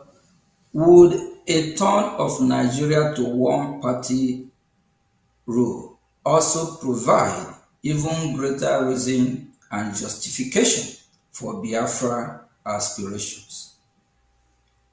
Well, that's obviously up to the people of Biafra and the people of Nigeria. That's not the kind of decision that anybody outside can make for you. But that's definitely something that I'm sure that your leaders would put into the equation, because I understand that the whole thrust for what you're wanting to achieve is coming because the people feel marginalized. They feel like second-class citizens. They feel like they have not been getting their share of the national treasures, even though they are providing much more than their share to the nation. So, that's the kind of frustration that leads people to look around and say, there must be a better way to do this. Thank you, Ambassador. I know because of time, we still have a few more minutes left. From our conversation in Washington, D.C., U.S. officials are open to exploring possibility with us, which by their own admission, they will not have even considered just 1 or 2 of these years ago. We suspect that this is not only due to our education campaign, but also U.S. dissatisfaction with the Nigerian government. What are your thoughts on the performance of the Nigerian government, as well as how we can keep pushing the envelope forward? You are absolutely right. It's almost like a demand and a supply factor, because on the one hand, you have American policymakers who have become extremely disappointed in Nigeria. The victimization of Christians has been probably the most dramatic recent issue which has popped up, which American politicians and policymakers of all parties are looking at and saying, this is absolutely wrong. But as we all know, sitting here, that Nigeria is undergoing a series of extremely difficult and very serious crises. Most countries, any one of which would be existential, but somehow, you have to say the Nigerian people are extremely tough, because they always get through these crises one after the other. But now they're going on at the same time.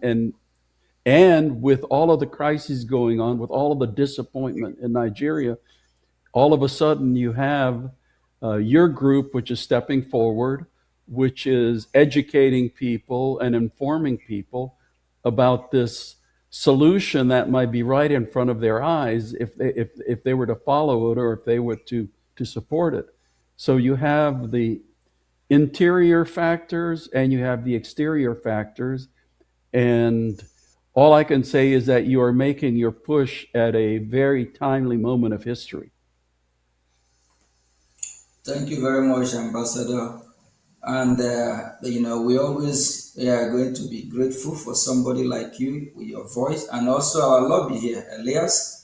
We have already, pushed a lot in Washington, D.C. A lot have happened, a lot of education, meeting after meeting, just like throughout last week. Even we traveled far and wide, all the way to even Florida. So it's just a lot. And the people of Nigeria, those that identify themselves as Nigeria, are crying. They are tired.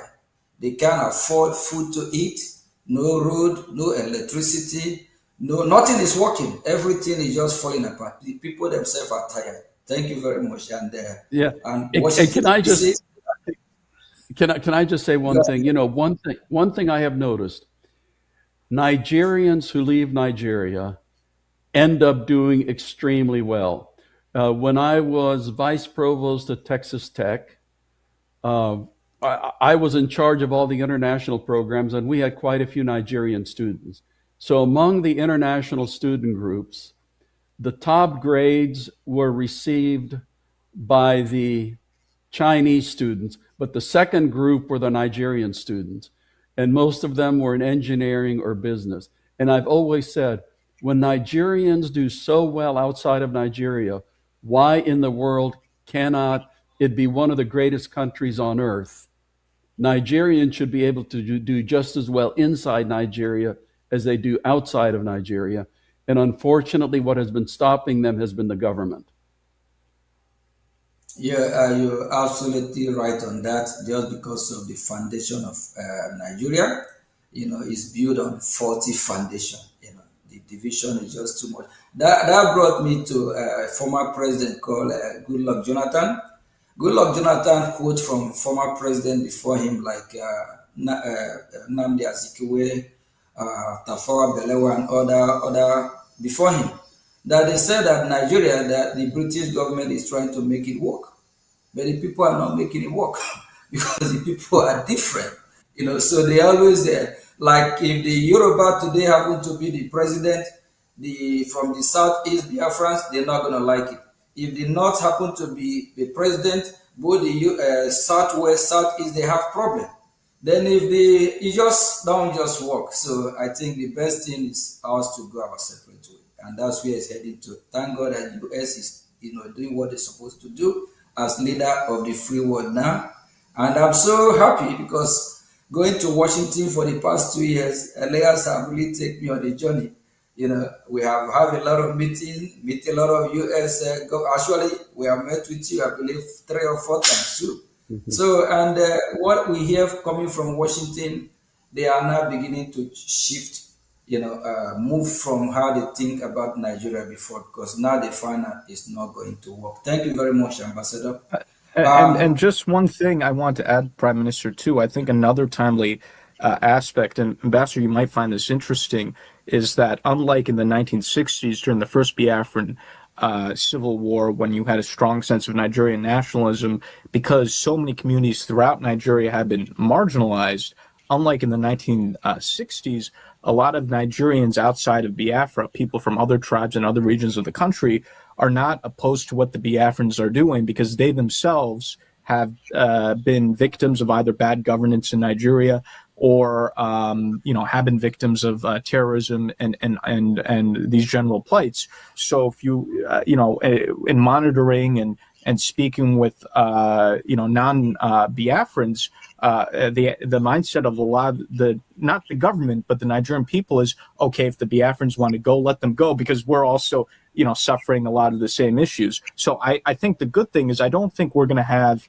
a repeat of the 67 to 70 war, because a lot of people throughout the country see the flaws in the system and now personally relate to many of the things that the Biafrans have gone through. Granted, the Nigerian government is, of course, vociferously opposed to the to what the Biafran aspirations are, but putting the government aside, I think in terms of the general population, even outside of Biafra, there's a lot of, if not sympathy, at least understanding. And I don't think the Nigerian government will even have the moral support to engage in heavily militarized conflict against the Biafrans. I think what they're doing against the Biafrans is already unpopular throughout the country. Even many non-Biafrans have criticized the Nigerian government for their heavy-handedness in dealing with the Biafrans. And I think from a population perspective, I think many things are moving our way. Of course, the Nigerian government has its vested interests, and they'll be much more aggressive towards the Biafrans for the foreseeable future. So I just want to add that perspective as well. Thank you very much, Elias. And Ambassador, I know we have thrown a lot of questions on you. We just have a few more to go. And it actually shocked me, and I believe it shocked other people when they see this, find out that the same people that have been massacred today, like the Middle Belt, both the minority in the north, these are the same people that fought against Biafra, killed Biafrans in million. And these are the same people that Years ago, all of them be campaigning one Nigeria to save Nigeria. The same Nigeria they try to save is killing them. So they themselves, I believe, they want to leave, they want to exit Nigeria. They are getting tired. We need to save the life of the middle belt, minority in the north, even the Muslim moderate, whether Muslim moderate or whatever. No one deserves to die.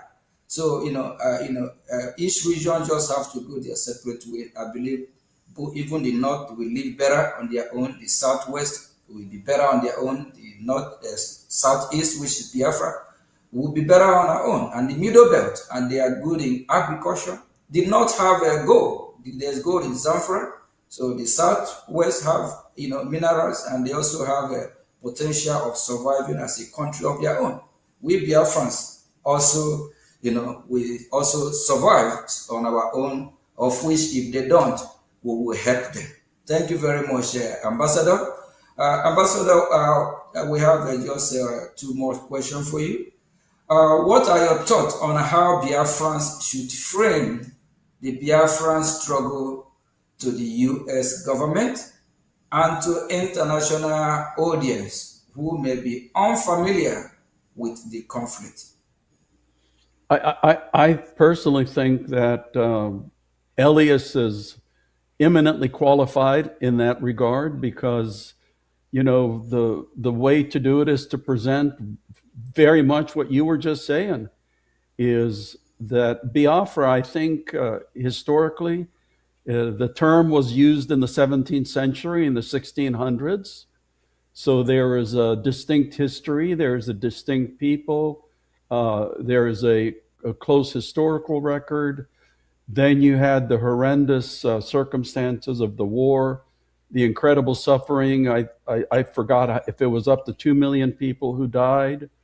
Now you're a region of anywhere from, I don't think there's been a census, but I know estimates go from 50 million to 70 million people in the region, very heavily Christianized.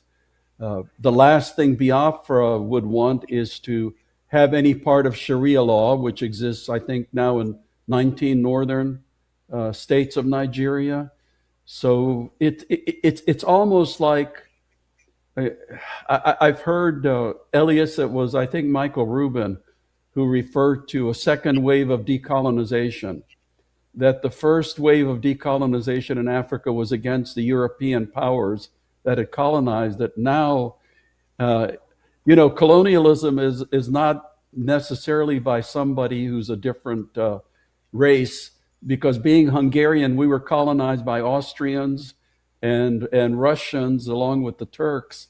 So it can be that, in today's Africa, that some people see themselves being colonized by a fellow African ethnic group, and those forces are steering very quickly. So, information, education, the truth about what's going on, the truth that has gone on, and the kind of future that you want.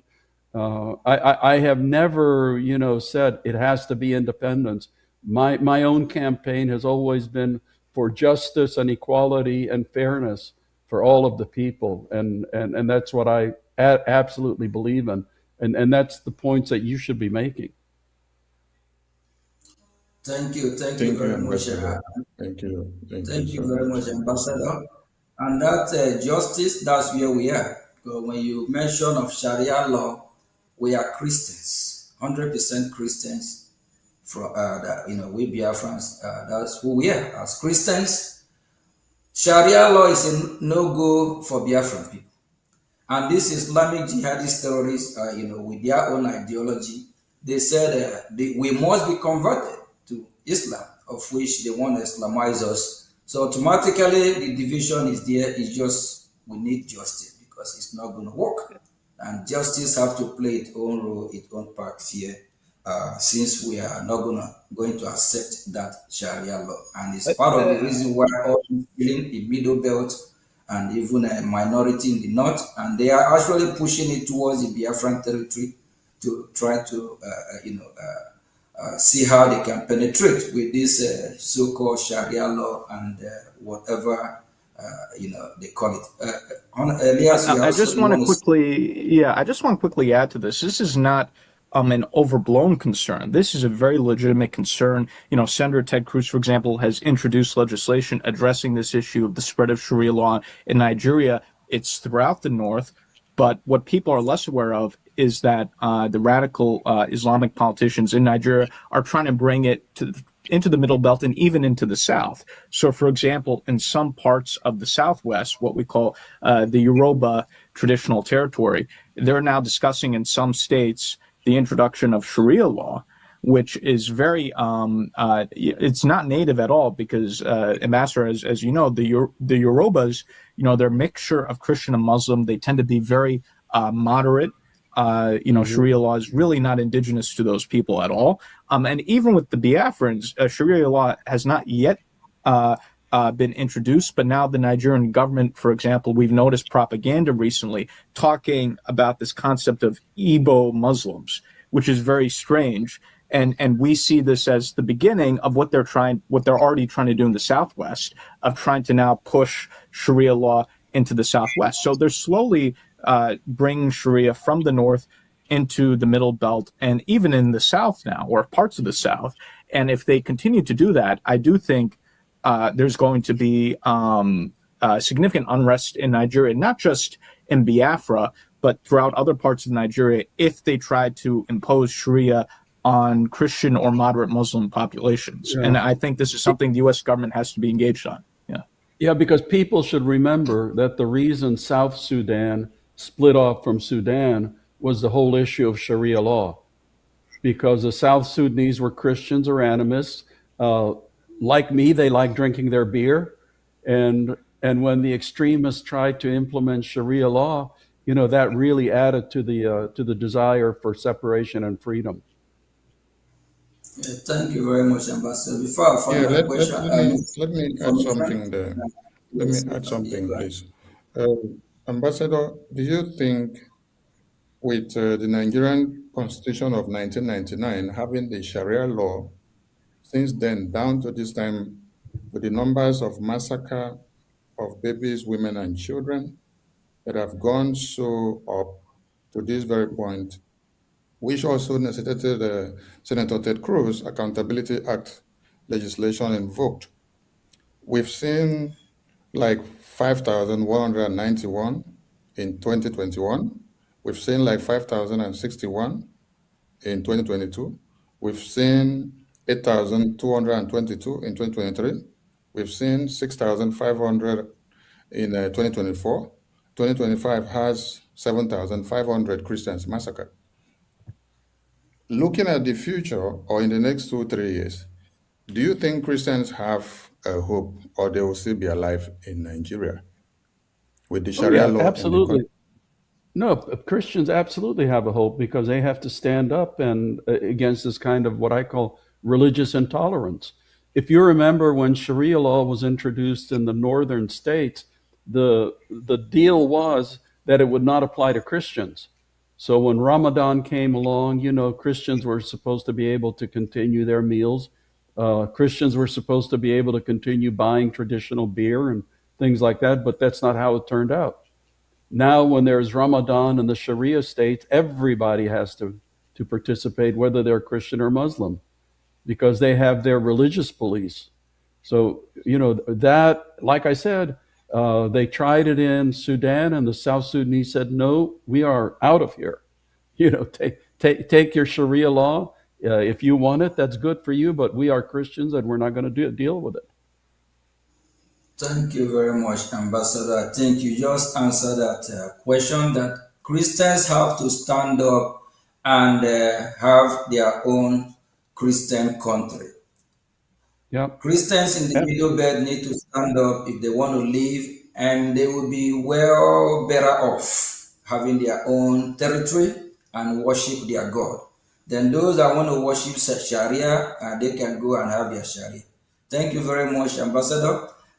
Finally, what message would you like to send to the Biafran people and supporters around the world regarding international advocacy and the path forward? my message is that the people of Biafra have the same rights to justice and equality and dignity as anybody else, and it's for them to decide how they want it and to struggle for it. Thank you very much. Thank you, Ambassador. Thank you for being part of this program today. And I know that Biafrans and the lovers of freedom around the world will be very happy to see you on VOB, Voice of Biafra. And Minister of Information, what do what do you have to say to our wonderful ambassador here, being in our show I want to today? say a very big thank you to our wonderful ambassador, who has been the friend of the Biafran people, the friend of the Christians, and the friend of everyone that do not carry machete to cut off heads of babies, women, and children in their communities. And that brings me to the conclusive question to our ambassador as he showers us the grace. Nigeria pays terrorists and reintegrate them into their military formations. Some people may be asking, if Nigeria wants to emulate America, where are they copying this kind of habit from? Is it okay for Nigerian government to pay terrorists and reintegrate them into the military formations? When I went through some documentaries the last time, they said they are trying to use the terrorists by reintegrating them into their military formations to go after another terrorist. And these are the same terrorists that ruined their plan before they go out to attack the other terrorists. What do you have to say about this? Because I would have loved to hear if America is reintegrating the ISIS or the Al-Qaeda into the U.S. Department of War. Thank you, sir.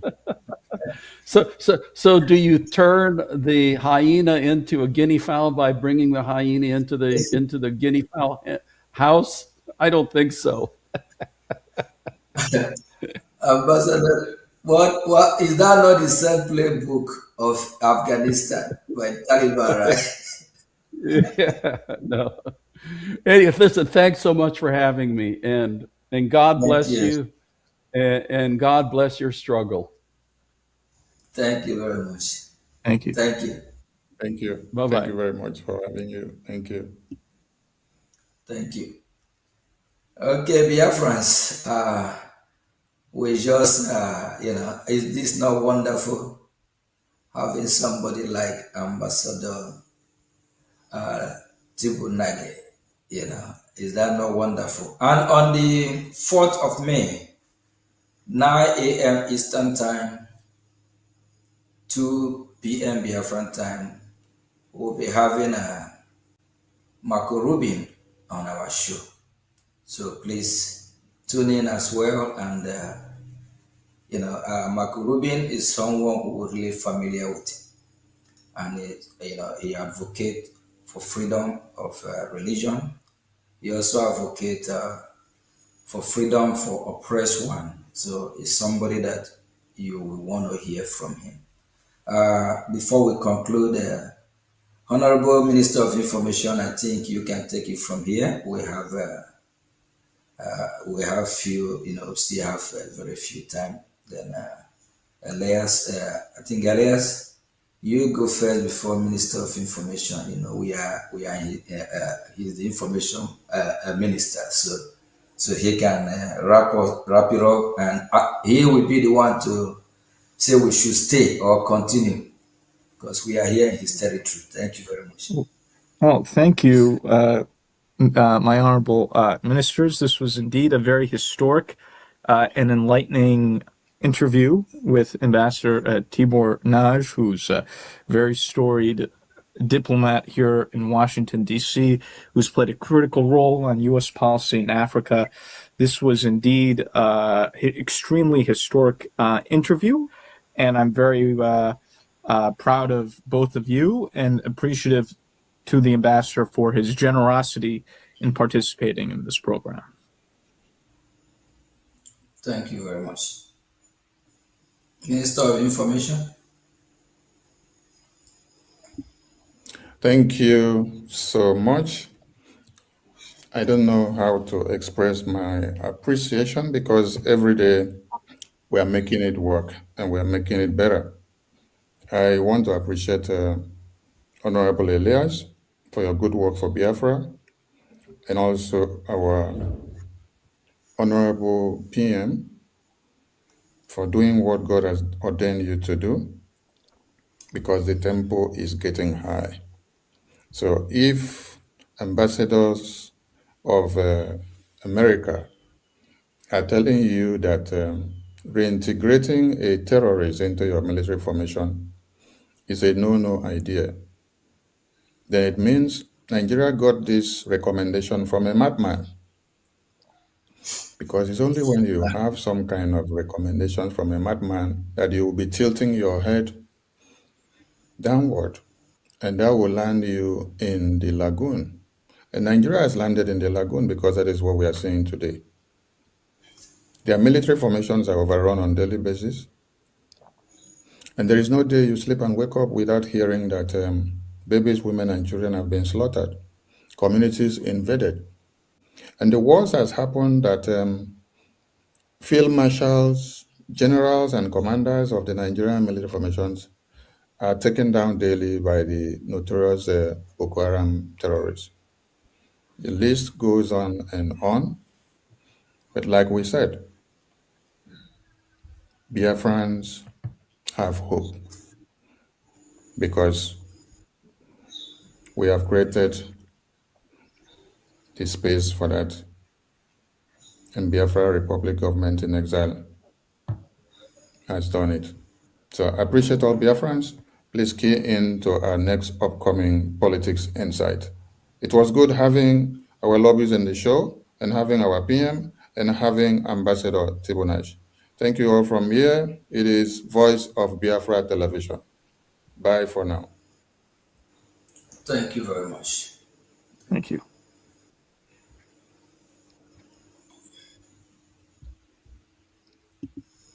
Oh,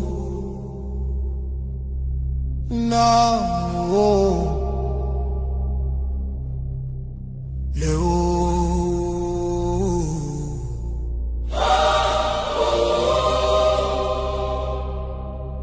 From every village, every city, from homeland to diaspora, hope is rising again.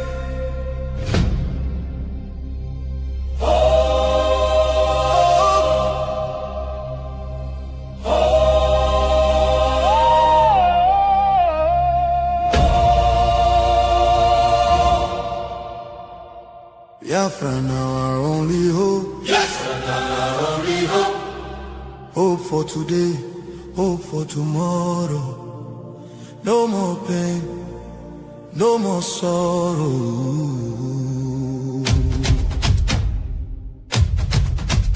Ha! We bring better news, make you head on clear. We get hope, now Biafra we dey see. Beautiful nation, shining bright justice and fairness. Now the light, Biafra go be one beautiful nation. Every Biafran go enjoy true freedom. Fine, fine country, shining nation. Justice and fairness, justice and fairness. Everybody equal, one love for rich and poor. Leader or citizen, no different, justice go speak with confidence. No oppression, no discrimination, rule of law for the nation. Truth and justice go reign forever. Biafra go get strong and better. Where your hope? Biafra. Who be your hope? Biafra. Waiting be your country. Biafra. No more suffering and smiling, no more fear, no more hiding. Respect and dignity for all. Every citizen standing tall. Free education, rich university, healthcare for every community. No more dying, because no money. Life go better for everybody. Biafra now our only hope. Biafra now our only hope. Stand up now, make we claim our Biafra now our destination. Women go deliver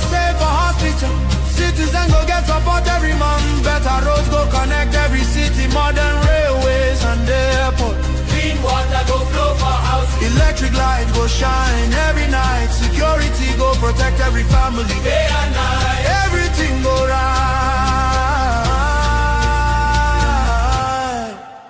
You fit waka free for midnight. Go your road without fear. Kidnapping and violence disappear. Peace and progress everywhere. Mama and papa go get retirement benefits. Nobody go kill you for Biafra and go free. Now wahala, the person don't buy for him head. Oil and gas beneath our ground. Now the people will get the land, go control them. Resources go serve the people. Prosperity go spread for all. Anything we do for our land. Now our citizens go manage them. Development go reach every corner. Nobody go suffer again. No vote buying, no rigging game. Election fair and play.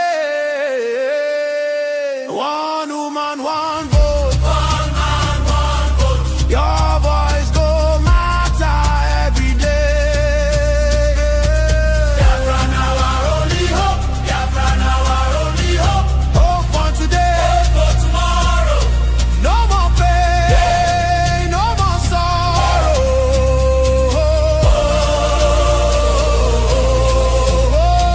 Biafra now our only hope. Biafra now our only hope. Hope for today, hope for tomorrow. No more pain, no more sorrow. Biafra, our home, our country, our future, our future. Biafra now our only hope.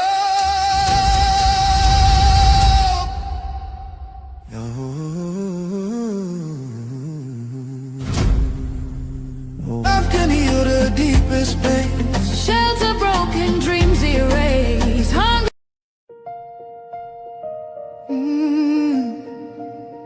Can you hear the cry from the broken land, from the wounded hearts? Nigeria, they bleed, people they cry, tears for the ground. Nobody asks why. Over 7,000 souls don't fall. Every single day, we still there call. Churches burning, hope fading fast. Since 2009, the pain don't last. 50,000, maybe more.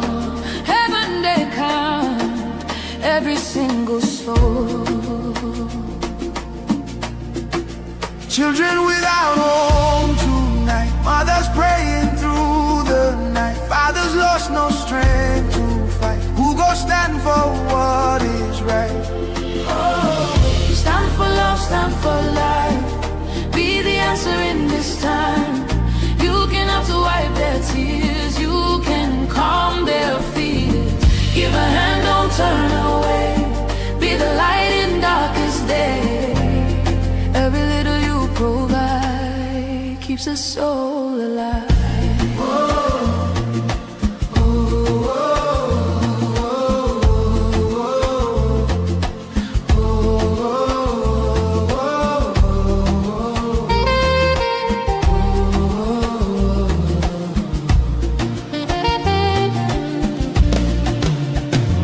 Millions are roaming, nowhere to stay. No clean water, no food today. Kidnapped voices crying in chains. Silent echoes filled with pain. 19,000 churches gone,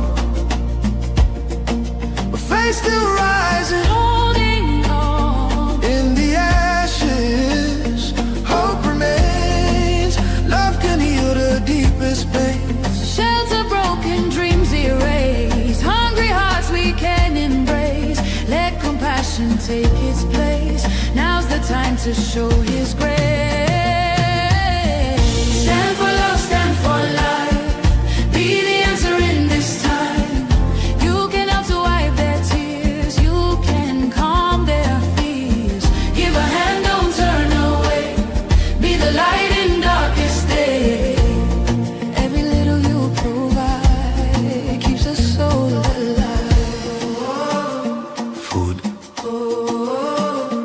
water, shelter, hope. You can be the miracle they pray for. You can change a life today. No matter how small it seems, your love can rebuild their dreams. Together we can make a way. Keeps us so alive.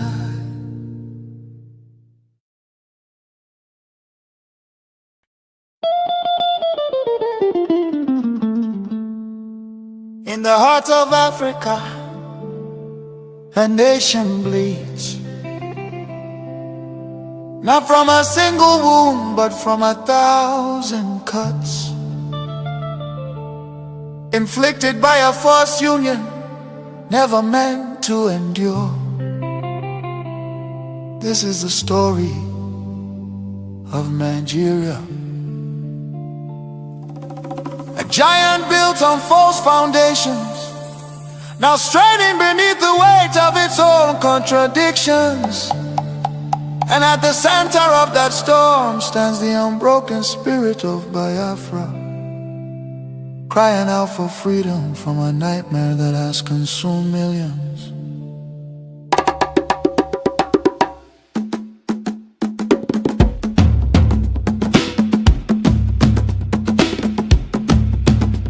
It began with the rivers of blood in 1966. Thousands of Biafran men, women and children, professionals, traders, students and families who had built lives across the Federation became targets in the northern city, fueled by ethnic hatred and religious hostility. Mobs descended upon innocent civilians.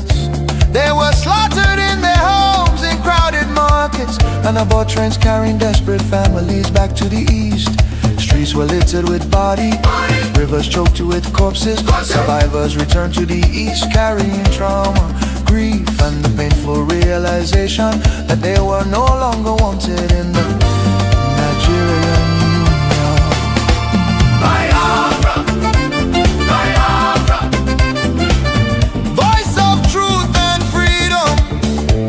Biafra, Biafra, the rising sun will rise again.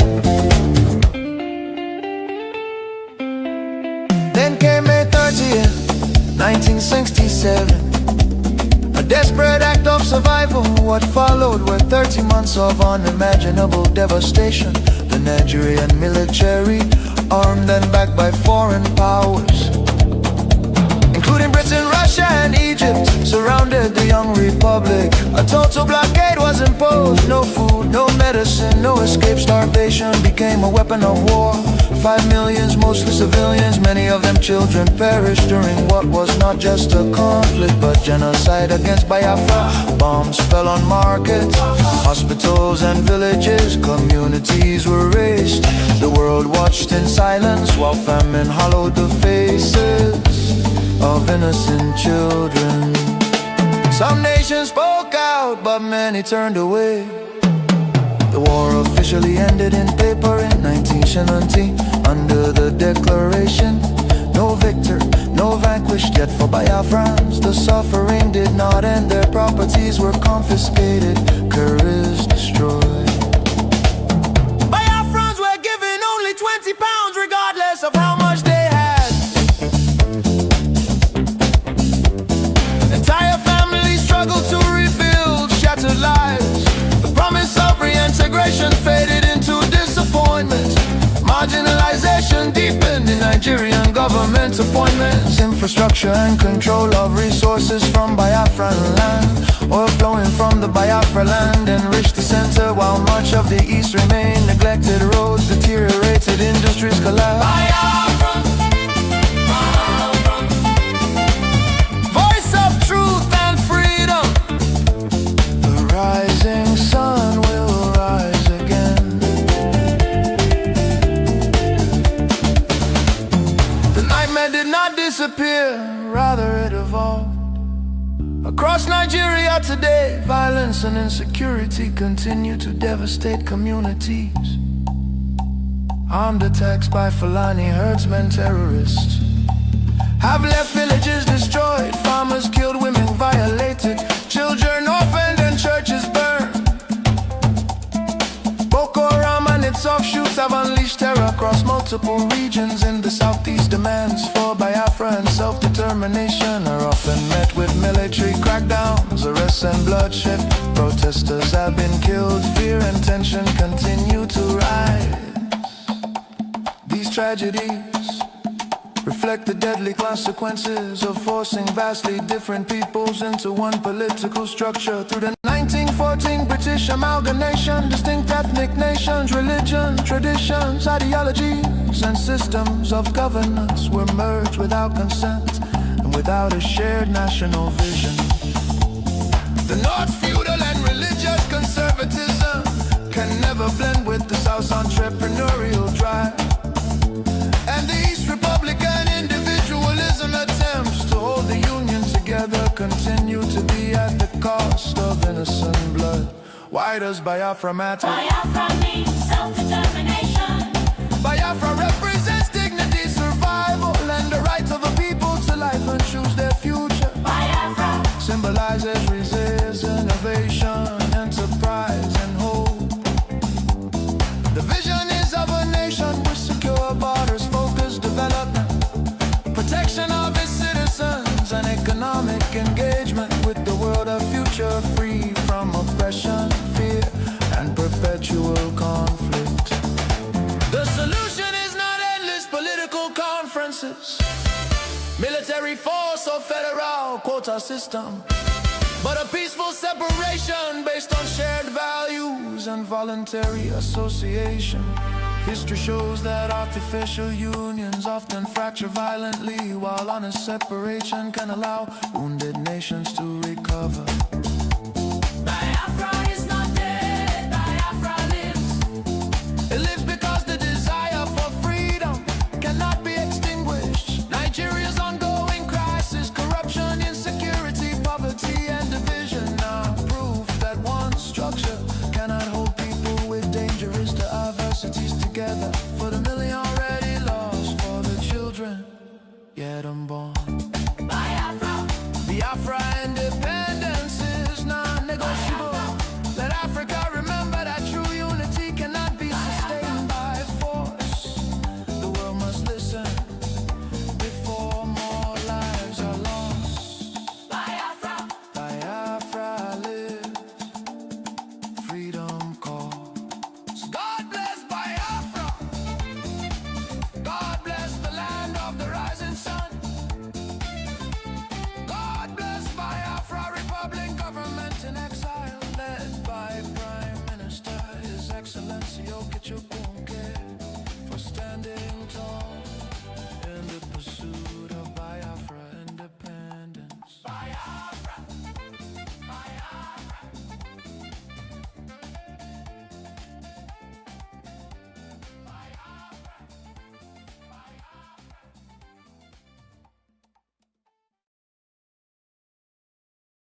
Are we live? Yes. Greetings to everyone, and you're welcome to Politics Insight on Voice of Biafra Television once again. And with us in the studio today, we have Michael Rubin. And I will leave the stage to the Prime Minister and Michael Rubin to do the finishing. Dr. Michael Thank Rubin, you very much, welcome to Minister of Information.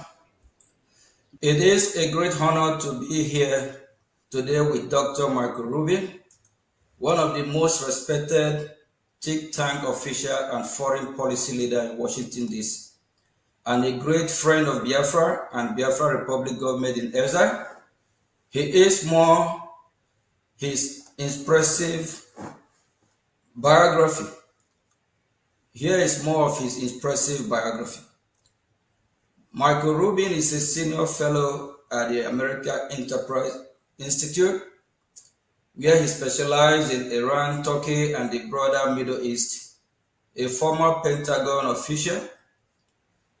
Dr. Rubin has lived in post-revolution Iran, Yemen, and both pre- and post-war Iraq.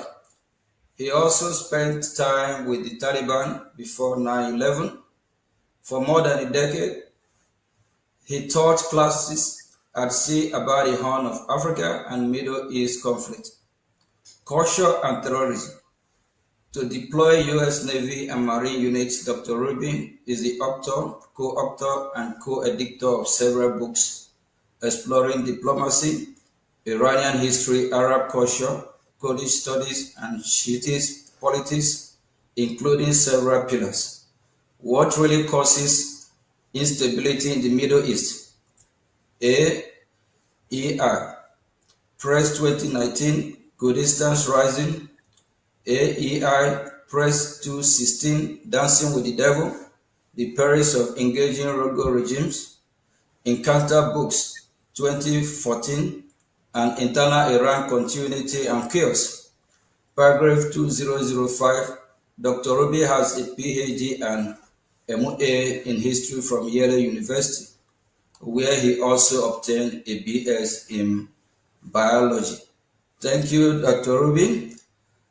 The question, we have a lot of questions, but because of time, we just take as much as we can. The Biafra Republic government in exile has focused on promoting the U.S. recognition of Christian genocide in Nigeria and had aggressively engaged the U.S. government for such recognition in parallel with other advocacy such as the U.S. Christian community and organization. This has been successful with President Trump declaring Christian genocide in Nigeria. From our perspective, this allows for normalization or discussion of the concept of an independent Christian state in the form of Biafra. Doctor, what are your thoughts about President Trump and the White House declaration about Christian genocide on Nigeria and steps taken to hold Nigerian government accountable? Thank you. Thank you so much, Mr. Prime Minister. It's a pleasure to be here speaking with you. First of all, I'm glad that President Trump and Secretary of State Marco Rubio have calibrated U.S. policy towards reality rather than wishful thinking, like what we saw with the previous administration when Nigeria was taken off the watch list by Secretary of State Antony Blinken. And frankly, the facts on the ground tell the story much more important than any U.S. administration. And so I would hope, Democrat or Republican, whoever follows President Trump, would also continue to recognize the real slaughter of Christians that is occurring in Biafra. The way I look at it is this way. There are two possibilities. Number one, either the Nigerian government is directly and purposely slaughtering the Christians in Biafra. The second possibility is the Nigerian government is too weak to prevent the slaughter of Christians in Biafra. Either way, however, the fact remains that there is an ongoing genocide. If the Nigerian government is purposely and directly seeking genocide against Biafra, then the United States must recognize Biafra to help protect it. And if the Nigerian government is a failed state and too weak to prevent the actions of the Fulani militias, then the United States should stop recognizing the fiction of Nigeria and recognize the independence of Biafra. In reality, Nigeria is a colonial empire. It's an artificial state, and it's a failed state. The fact of the matter is, it's time to continue the full decolonization of Western Africa, and that means allowing Biafra, Ambazonia to be free. Thank you very much, Doctor. What are your thoughts on the interconnection between the Nigerian Christian persecution issue and how it ties in with Biafran aspiration? Well, look, Biafra didn't simply form a few years ago. It's not simply the product of a diaspora community meeting in Finland. The fact of the matter is Biafra has always existed, and we can go back to the 18th century, if not before, and we find evidence of Biafra and recognition of Biafra on European maps and elsewhere. But certainly, Biafra showed its desire back in 1967, and unfortunately, for cynical reasons relating to the Cold War, for cynical reasons relating to Nigeria and its economy, we have a situation in which Nigeria was quite literally allowed to get away with murder, allowed to get away with genocide. One of the problems that we see when we fail to recognize genocide when it occurs, when we fail to delegitimize the ideology that leads to that genocide, is it ensures a repetition of that genocide. After World War II, the German Nazi Party was stigmatized, and the Germans were forced to come to account with what they did.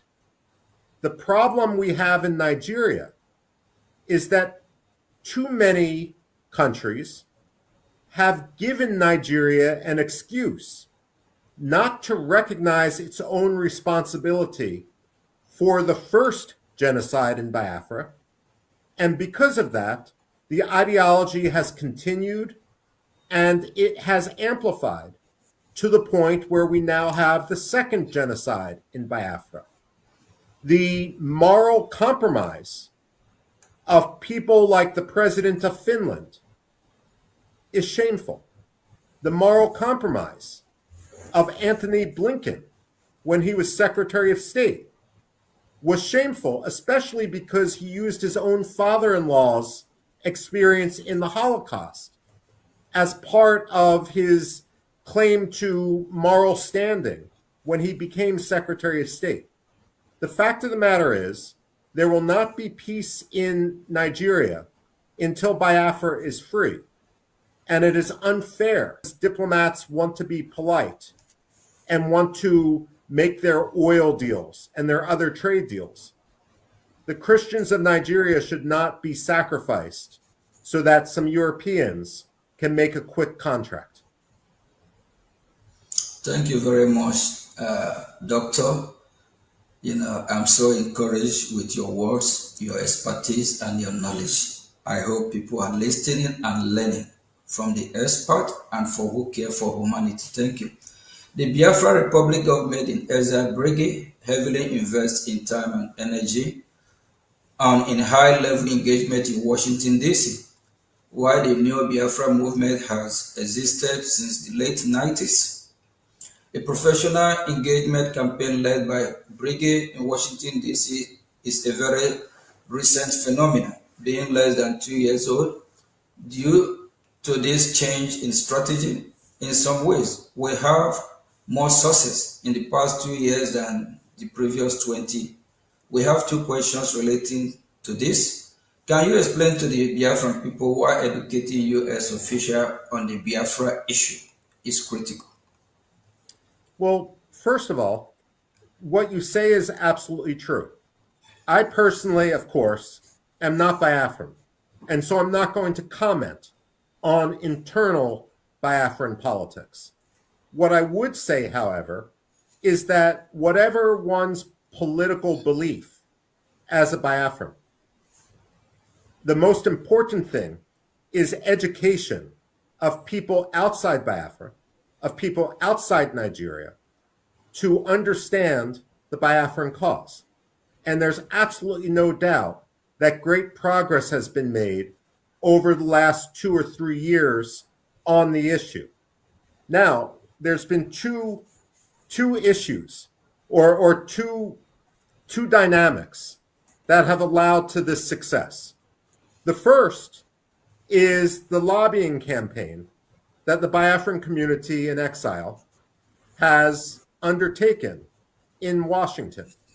You have made people aware. You don't need to spin. You don't need to create facts. All you need to do is educate. Because unfortunately, the Nigerian government is creating the facts with its own perpetuation of genocide in Biafra. Frankly, however, the Biafran community has also become lucky in Washington simply because of the sheer incompetence of the Nigerian embassy. The fact of the matter is, there is not an embassy more lazy in Washington, D.C. than the Nigerian embassy. Even when I talk to State Department officials who do not necessarily agree with the idea of an independent Biafran state, they will acknowledge that the reason why the Biafran cause has sunk such deep roots now in Washington, D.C., is not only because of the lobbying efforts, but also because the Nigerian government has not managed to contradict or explain any of the assertions made by the Biafran community or its own Nigerian actions. So the fact of the matter is, you have had great success. And the reason why this is important is because genocide happens in the dark. When you shine a light on the slaughter of Christians in villages and towns in Biafra, then their deaths are not in vain. There is accountability. We can look at any number of episodes. Kosovo in 1999 with Bill Clinton, or more recently, the military action in Iran. And we can recognize the importance of understanding how the slaughter of a country's own people led to intervention. And so, in the case of Nigeria, while no one is talking about intervention right now, the fact of the matter is people are talking about sanctions against Nigeria. And frankly, the Biafran case for independence is going to become even more important as an element of U.S. national security, as a U.S. interest. If the government in Mali falls, then we are going to refocus on the problem of jihadism, of Al-Qaeda, of Islamic extremism, of the Islamic State in West Africa. And while, of course, Mali and Nigeria do not share a direct border, the fact of the matter is that if Mali becomes a safe haven for Al-Qaeda, Nigeria is going to be its target.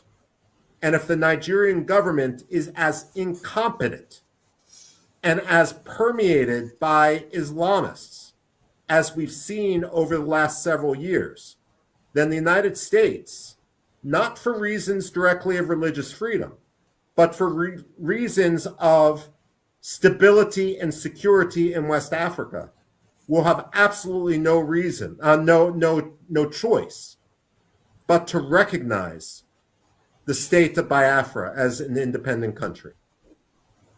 Wow. Thank you very much. And the Nigerian terrorist government, they always make our job easier for us. The Biafra Republic government in exile has a transactional approach in engaging the U.S. government, making a beneficial offers in the areas of defense, security, and natural resources in exchange for U.S. political support, similar to what Somaliland is doing. What are your thoughts on this approach? Well, look, when it comes to the aspirations of Biafra, just like when it comes to the aspirations of Somaliland, another country which had suffered genocide, in this case at the hands of dictator Siad Barre, who, by the way, after he was overthrown, was granted asylum by the government of Nigeria, a fellow genocidaire government. The fact of the matter is, Biafra and its lobby should make any number of arguments because different policymakers in Washington will be motivated by different ideas. There's not a magic formula. Personally, the morality of the Biafran cause matters to me. To the evangelical Christian community, solidarity matters, the protection of Christians. But you're absolutely right, Mr. Prime Minister. And Biafra has a lot to offer. And the point is that Biafra needs to do what is in Biafran interests. It needs to have a symbiotic relationship with the United States. And if that means a military base for the strategic Gulf of Guinea, if that means energy deals with American companies, that's fine. The fact of the matter is, we should be supporting you for practical, realpolitik reasons. We should be supporting you for moral reasons. We should be supporting you for security reasons. All of them go together in a way that is beneficial to both countries. Thank you very much, Doctor. As a follow-up to the previous question, Brgie have offered the U.S. military base in Biafran territory, which would provide the U.S. valuable access to the Gulf of Guinea, which we know is very, very important. We believe this is valuable, given increased terrorism in West Africa and the loss of U.S.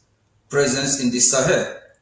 This idea of having U.S. military base in Biafra has been spoken about by foreign policy experts in Washington, D.C.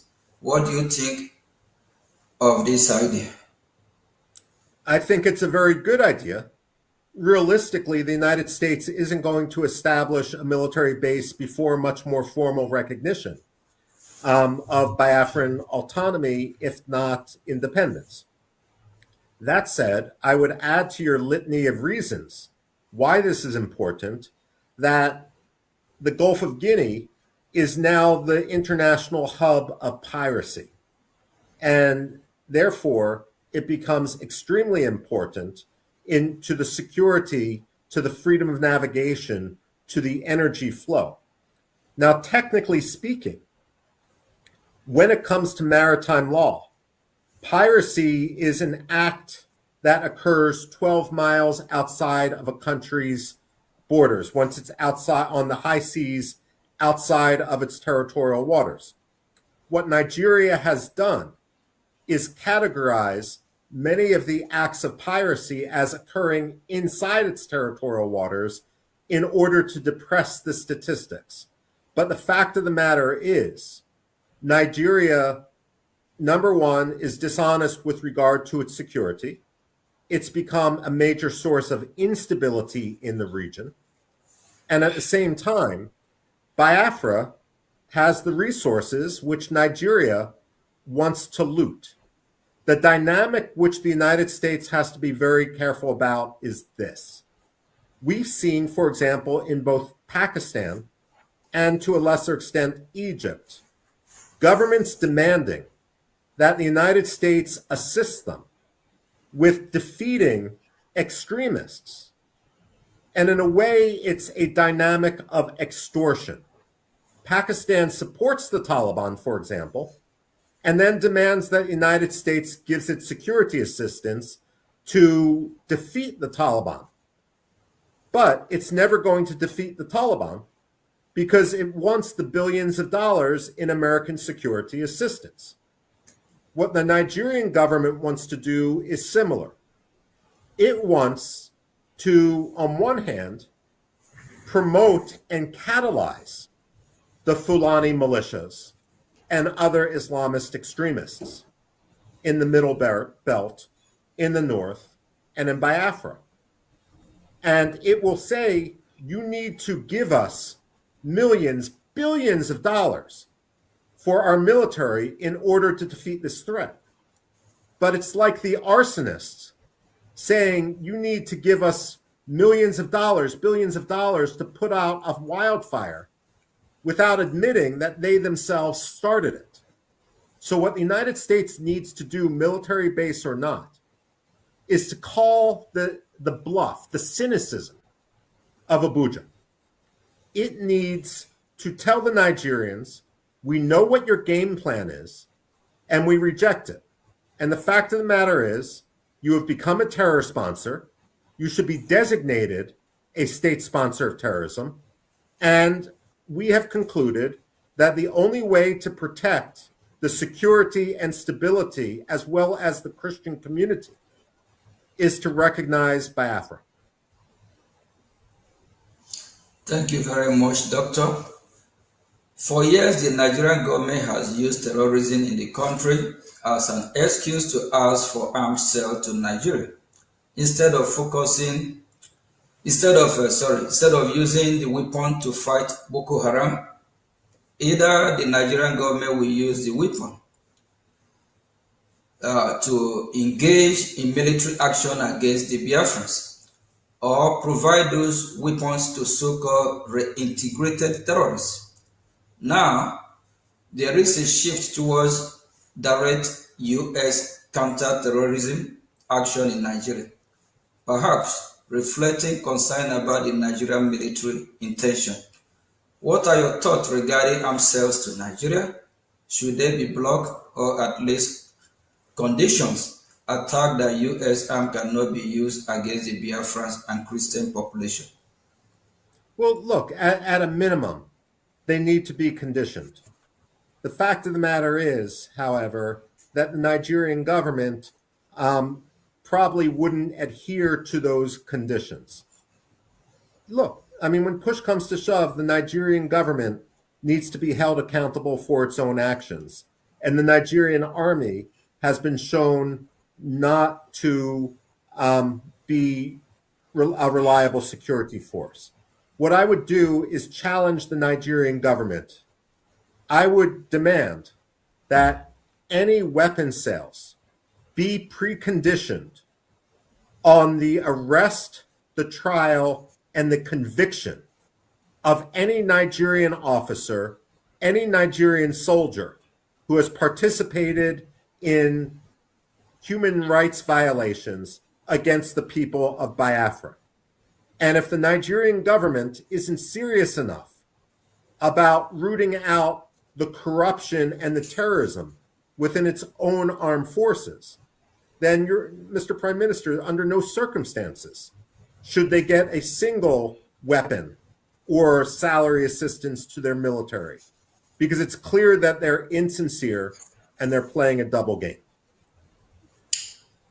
Thank you very much, Doctor.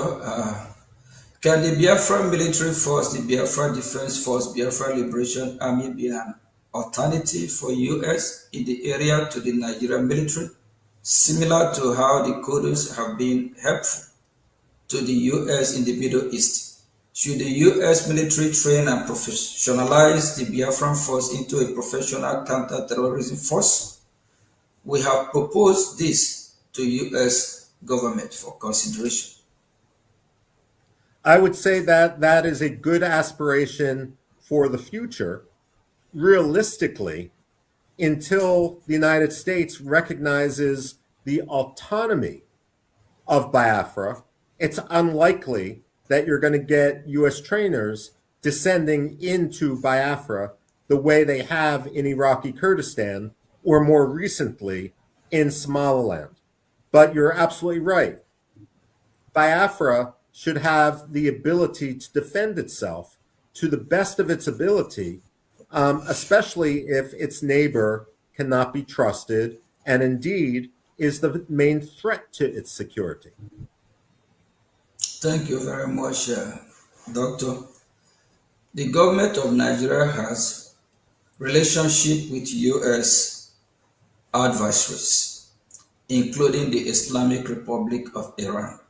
In fact, Nigeria at one point brought Iranian officials into the parts of Biafra which remained under government control last year. Nigeria is also trying to bring a Turkish military presence into the country. This is unacceptable to the Biafra Republic government in exile. We are eager to work with the US to counter this malign influence. Should the US also view supporting Biafra as combating malign foreign influences, such as from Iran? Yes, although, frankly, I see Turkey as a much greater threat right now. Turkey entered, for example, Somalia with the argument that it was going to bring peace and security to Somalia. But what Turkey did was empower al-Shabaab to the point where you cannot even go from the Turkish-controlled green zone at Mogadishu's international airport to the Villa Somalia, just a couple kilometers away, because al-Shabaab controls the territory in between. If Turkish forces, if Turkish advisors enter Nigeria, they are not going to bring peace and security. They are going to empower Boko Haram. Their weaponry is going to end up with Boko Haram, and they are going to catalyze the slaughter of the Christians in Biafra.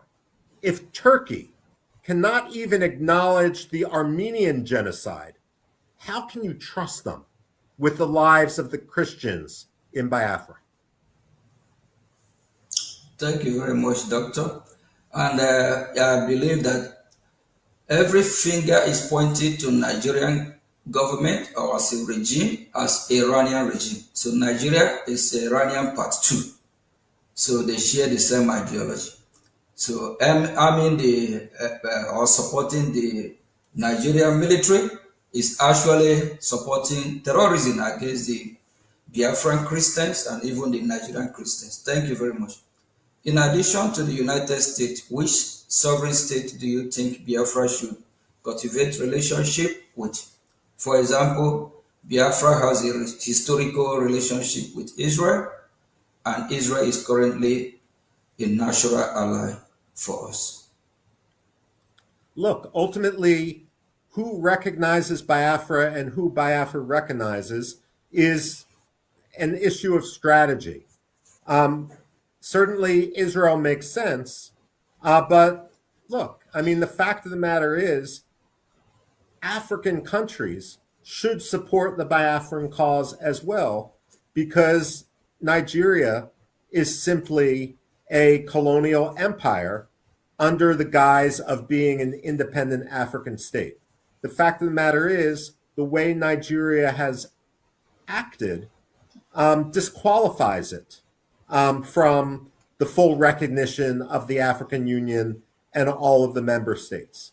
If I were Biafran, I would look at other states in the region that perhaps have reason to understand the threat which Biafra has been under. Somaliland as a victim of genocide. The Namibians were also victims of genocide. In the future, one might look at countries that have had difficulties between sectarian communities, like the Central African republics. And who knows, maybe in the future, big heavyweights in the region, like Ethiopia or South Africa, will understand that their future and their interest lies with the creation of Biafra, rather than tying themselves to a country like Nigeria. The way I think about Nigeria is this. It's almost as if someone breaks into a fancy automobile and instead of stealing the sound system on the automobile, takes the dead carcass of a cat from the back seat. Nigeria today is like that dead carcass of a cat. And no one wants to have to rely on it. Biafra is the country of the future.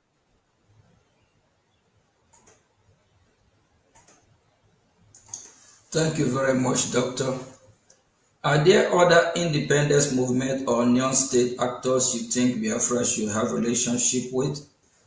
We have contact with the Amazonian, Somaliland is being pointed out as a successful example. Well, I mean, certainly Somaliland is successful. And the reason Somaliland is successful is, like Biafra, it has a clear history and clear borders. And it also has a national unity that is born from the trauma of the initial genocide. And Ambazonia makes sense as well, simply because, look, Ambazonia should be independent. Cameroon had its opportunity, and it failed in its compact, much like Mogadishu, Somalia, failed to uphold its contract. And when you fail to uphold your contract, the contract is violated, and then you can go in the other direction. So when it comes to Ambazonia, I mean, absolutely, they have every right to be independent, and frankly, their national history is going to be tied to Biafra's and vice versa, and it makes sense if both countries support each other as they struggle for independence. I mean, it's the English expression, the whole is greater than the sum of the parts. Thank you very much, Doctor. And I know your time is limited. I wish we can have you all day here because your words, is whoever don't learn from what you're saying and especially your experience on this very particular field, you're actually saying everything with facts. And that's exactly what is happening because in the world we live today, people are shy away from speaking the truth, saying the way it is. Thank you, Doctor. Biafrans and people around the world are closely monitoring the war in Iran. You have written extensively about the Iranian democratic opposition, including Reza Pahlavi. What lesson do you think the Biafrans can learn from the successes and missteps of the Iranian opposition, both of which you have wrote about? Okay. I've criticized Reza Pahlavi, a man who I've known for almost 30 years, because, number one, the disorganization of his office. If you cannot organize your own office, how do you expect to organize a country? That's point number one. Point number two is I believe that Reza Pahlavi, or at least many of his aides, became a little bit too comfortable in exile. I've compared them to the White Russians from the time of the Bolshevik Revolution, where many of the exiles would talk about revolution, talk about returning, but really they wanted to attend the cocktail parties and the social scene in European capitals. I don't see the same mistake occurring with the Biafrans. I see the Biafrans as much more willing to sacrifice for their own country. And we see that because so many Biafrans are fighting. I mean, not just with words, not just with television cameras, but also literally fighting for their own survival right now. And so ultimately, I see a cohesiveness within the Biafran diaspora.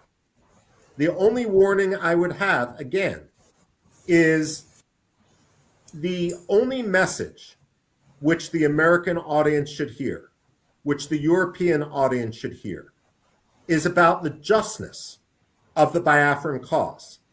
If there are disputes politically within the Biafran diaspora, those should be handled internally. And ultimately, those will be decided when there is a referendum or elections in an independent Biafra. But it's not the job of any Biafran official to complain about any other Biafran official. And one of the reasons that I believe that the Biafran movement has been successful so far, again, is because the Biafrans have been keeping their focus, at least to the American audience, on the broader principles. Too many people among Reza Pahlavi in Iran have started attacking other opposition figures without understanding that the only adversary which they should be targeting is the Islamic Republic of Iran and its murderous regime. And so in this, I commend the wisdom of the Biafran diaspora for recognizing that the principle has to come above the politics. Thank you very much, Doctor. I know we have thrown a lot of questions on you. In conclusion, do you have a final message to Biafran people? And Biafran people love you so much. You have been in their midst several times, and they appreciate you being on VOB, on Politics Insight today. What is the final message you have for Biafran people? Thank you. Look, my final message is this. Every dictator wakes up, every Democrat wakes up knowing when his term in office is going to end. Every dictator wakes up knowing that today will be his last. Over the years, I've had the ability to interview people. Lech Walesa in Poland, for example. People in Iraq after the fall of Saddam Hussein, and others. And what they say is, we fought and we fought and we fought. And sometimes it seemed hopeless. But then when the change happened, it happened much faster than anyone expected it would. And I suspect the same thing is going to happen with regard to Nigeria and the collapse of Nigeria. It may seem far off, and diplomats, American diplomats, European diplomats, may seem to almost with tunnel vision just support the status quo. But as Nigeria collapses, it will be amazing how quickly things change. And so it behooves the Biafran community not only to advocate for their cause, but to plan for the day after. So when the Republic of Biafra is internationally recognized, it can start its operation right away. Its ministries, its economic philosophy, its legal code will all be prepared so that Biafra and the Republic of Biafra will be successful.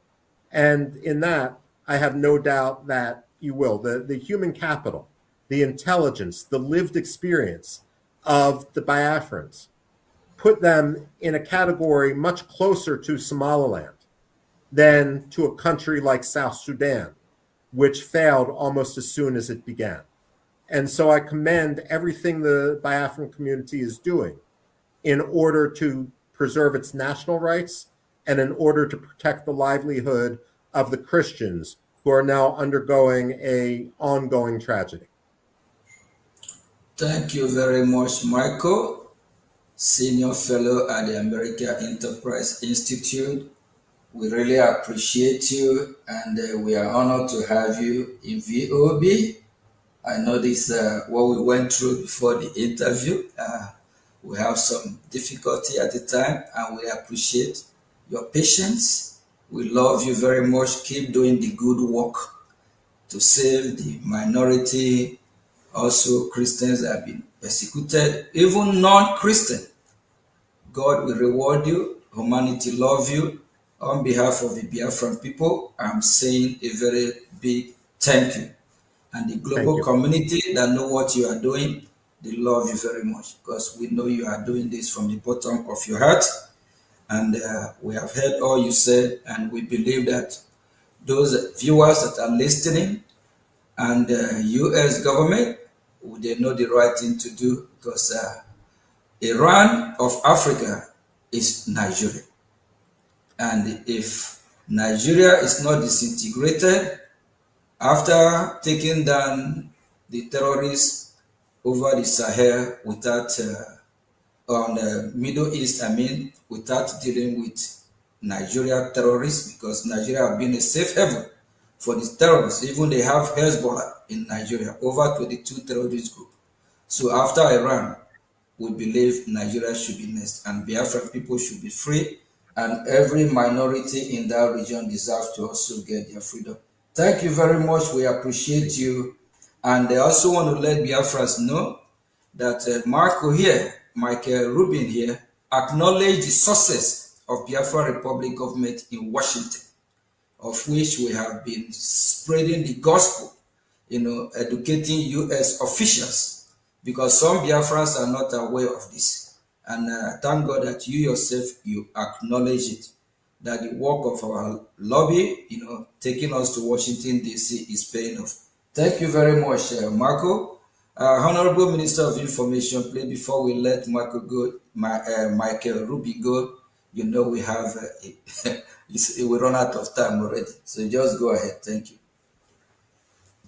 Thank you, Dr. Michael Rubin, and we appreciate you so much. The Biafran people love you from the bottom of our heart. But there is something that is bothering us, the Biafran people. How is it possible that you predict the future?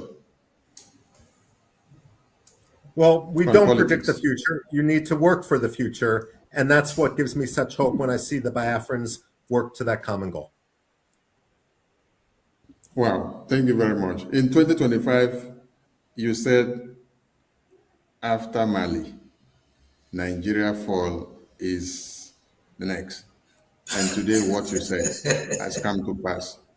That is why I asked the first question. How do you do it? The same way you had written and predicted about Iraq, Iran, and many other countries and many other nations, most especially every conquest agenda team that has to come to Islamize the entire nation. You're always on it. Michael, what is the secret of how you go about getting these facts aligned that they come to pass the right way? There is no secret. Look, I'm not a diplomat. I put diplomacy aside. Foreign policy needs to be based on reality and not wishful thinking. And when it comes to, and certainly not greed and commercial contracts. So when it comes to Alexander Stubb, it's clear that he's motivated by commercial contracts. When it comes to Anthony Blinken, there was too much wishful thinking. All one needs to do is look at what's happening on the ground in a country like Mali or in a country like Nigeria, and then that's the only thing which you should base your analysis on, even if it makes people, even if it's uncomfortable, even if it makes officials in Abuja uncomfortable. You only need to work in the realm of reality, and that's what I try to do. Thank you, Michael. I did ask one very important question to our previous guest, and I'll also throw it to you. Is it advisable to reintegrate Boko Haram terrorists or Islamic jihadist terrorists into the military formation, because this is what Nigerian government are doing? No, it's not wise. It would be self-defeating, and ultimately it would be laundering terrorists. Those who are in Boko Haram should be held accountable for any violence which they perpetrated, and those who were kidnapped into Boko Haram or who may not have been directly involved in violence should be rehabilitated, but not under arms in the military. And countries like Rwanda and countries like Morocco both have experience in how to accomplish this. The one thing one should not do is put them in the military when they have been indoctrinated into the ideology and into the extremism of Boko Haram. Thank you, Michael. I leave it there because of time, and we are so happy to have had you on the show. Thank you. Prime Minister, over to you, sir.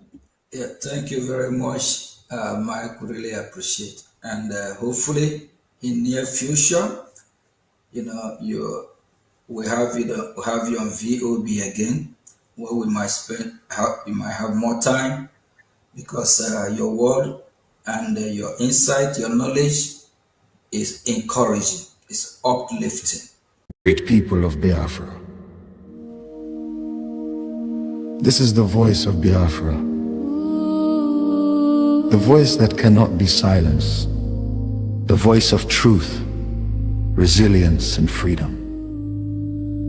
Speaking to you in the spirit of courage and in the language of liberation. Nigeria government has lost control over insecurity. Fellow listeners, what was once whispered in fear, what was once denied in arrogance, has now become a reality too loud to ignore. A nation staggering under the weight of its own contradictions is rapidly losing control over insecurity. From the north to the south, from the east to the west, the land trembles, not from natural disaster, but from man-made chaos. Communities abandoned, villages raided under the cover of darkness, highways turned into corridors of fear. Citizens left to fend for themselves. In a country where the government once promised protection, the question now echoes across the land. Where is the government? Where are the security forces? Where is the accountability? In recent times, markets have become targets. Travelers have become victims. Families have become statistics. And yet, those in power continue to speak in rehearsed tone. Detached from the suffering of the people, observers say, this is no longer a matter of isolated incidents. This is systemic failure. A collapse of responsibility. A nation where innocent lives are wasted daily. As fear grips the population, a new reality emerges. The people have lost confidence. Trust has been eroded. Hope has faded. But here, on this frequency, we do not deal in fear. We deal in truth. And the truth is this: a government that cannot protect its people has failed its most sacred duty to the people. Listen. Remain vigilant. Remain aware. Remain strong. Nigeria has failed its citizens, and in awareness lies survival. This is a wake-up call. You are listening to the voice of Biafra, where truth lives and freedom speaks. Biafrans stand firm until justice speaks louder than silence. And stay safe. God bless Biafra Republic. God bless Biafra Republic government in exile.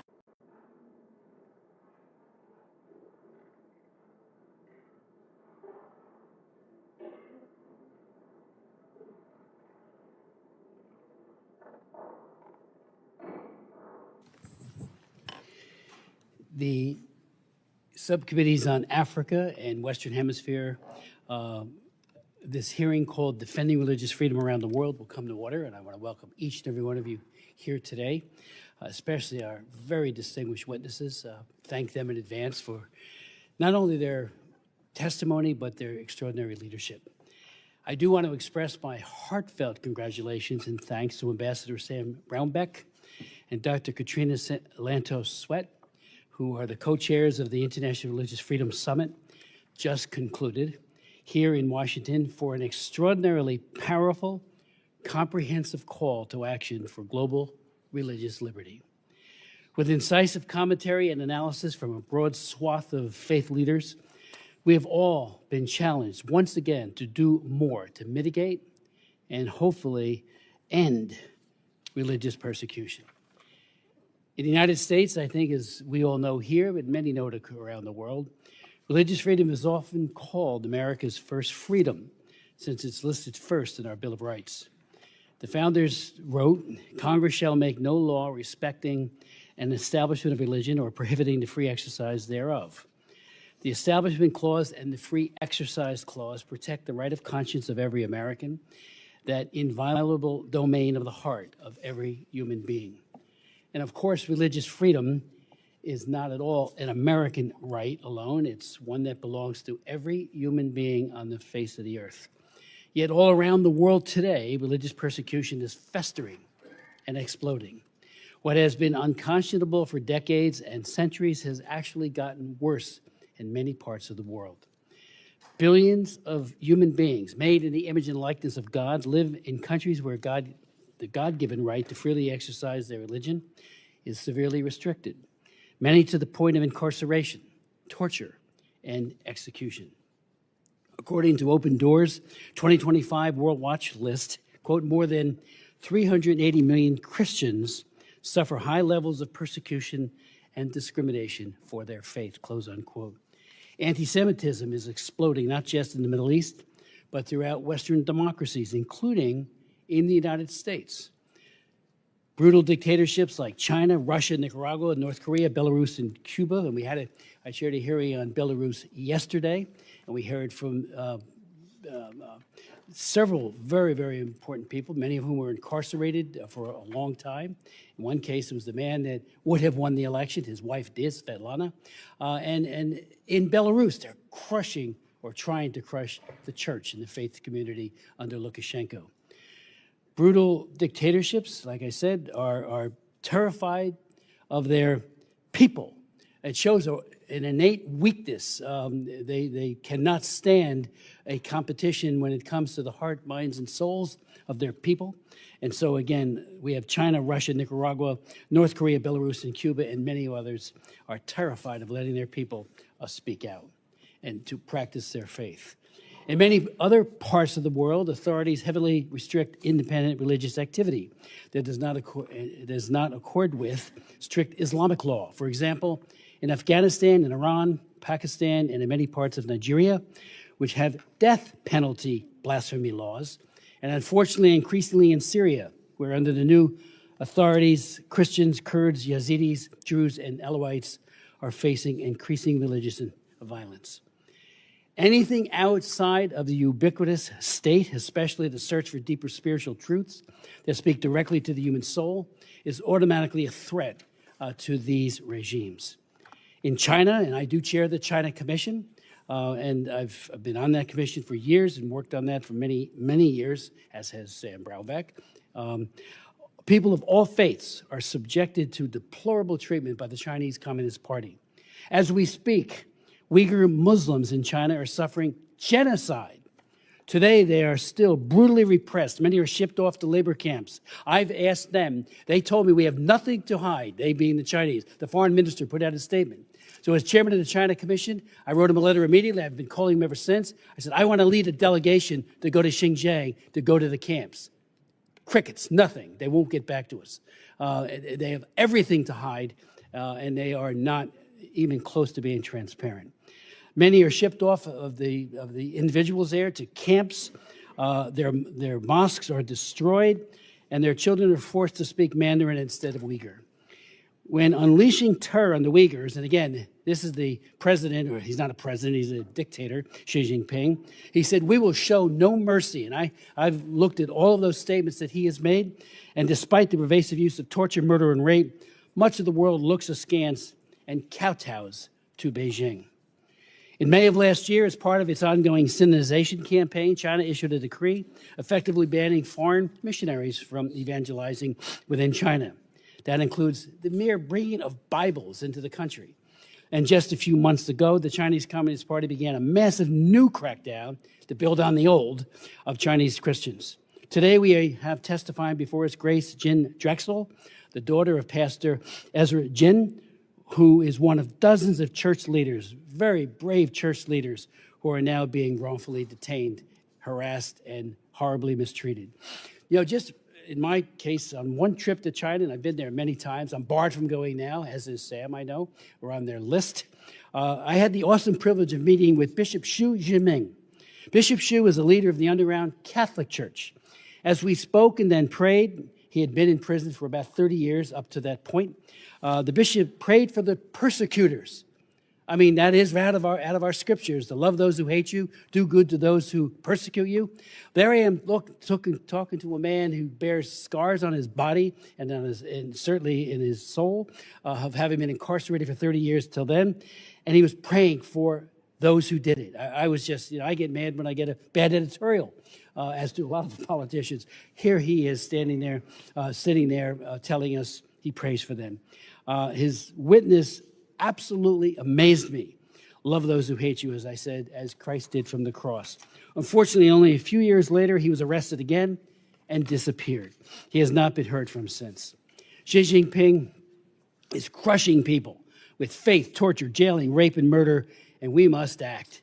Our business community has been complicit, I should say, complacent too, but complicit in all of this, and we need to get them to say, stop it, Xi Jinping. He ought to be at The Hague for crimes against humanity and for genocide, not being kowtowed to by so many. Of course, North Korea has the same kinds of problems. 30,000 Christians are being held in their camps. And then on the topic of Nigeria, President Trump's country of particular concern designation in October was necessary, long overdue, and bold. In his first administration, with the strong backing of our ambassador at large, Sam Brownback, President Trump recognized that the mass killings by Boko Haram, ISIS West Africa, and armed Fulani terrorists against Christians in the Middle Belt, which are clearly motivated by ethnic and religious animus, meant Nigeria's met the need for being designated CPC and was so designated. Genocide Watch has called Nigeria a killing field of defenseless Christians. And now, the International Religious Freedom Act, brilliantly written by our former colleague, Frank Wolf, a true champion of religious freedom. And that bill was opposed vigorously. He got it passed into law in 1988, and it has made a major difference globally, including now in Nigeria. We can't take our eyes off of that. I just want to say to my colleagues, to all of us, I'm deeply concerned that Nigeria has hired the K Street lobbying firm, DCI, to the tune of $9 million, $750,000 a month. And a Nigerian billionaire, has entered into a $120,000 a month contract with Valcor to influence Congress and the executive branch. And Ambassador, you know as well as I over these many years, because you have fought this fight. They hire these firms, they come up with their very well-written talking points to say, nothing to see here. Whether it be Haiti, China does it better than anyone else, or worse really is what it is. We saw it with Romania. I remember during the years of Nicholas Ceausescu, and I led the effort on that along with Frank and you, Sam, Mr. Ambassador. And they always had these lobbying firms that said, Ceausescu's a good guy. He has all these churches that he has opened. He was torturing Christians. And the book that got me into religious freedom myself was Torture for Christ by Richard Wurmbrand, who talked about the duplicity and unfortunately, how these firms are just so good at advocating for their client. Well, advocate for freedom and end to religious persecution. I have many other things I'd say, but I want to cut it off here. And I do want to thank, again, all of you for being here. I'd like to yield to my good friend, Ranking Member Jacobs, for any comments you might have. Thank you, Mr. Chairman. And thank you, all the witnesses, for testifying before the subcommittee on this important topic. Freedom of religion or belief is a fundamental human right. This right is universal, and it must be applied equally to everyone, no matter what religion or belief they practice, or if they practice none at all.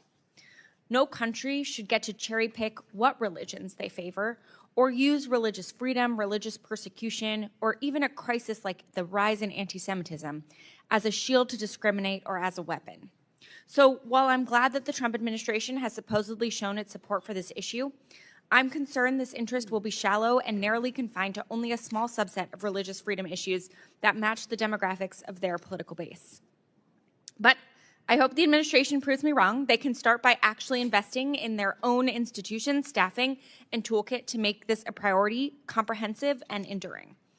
For one, we still do not have a nominee for the ambassador-at-large position. And Secretary Rubio downgraded the Office of International Religious Freedom by putting it under the Bureau for Democracy, Human Rights, and Labor, rather than keeping it as its own independent office. The department has yet to release the 2024 Annual International Religious Freedom Report that was due last May, and it's already behind in writing the 2025 report that is due in a few months. This administration has also completely gutted this toolkit that could help religious freedom defenders around the world. As part of its foreign assistance review, the administration cut millions of dollars worth of foreign assistance related to international religious freedom.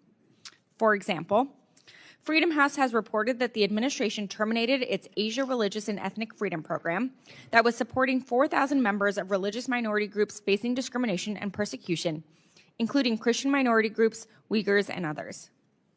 And another U.S.-funded NGO shared with my office that cuts left 400 cases of religious freedom defenders in limbo.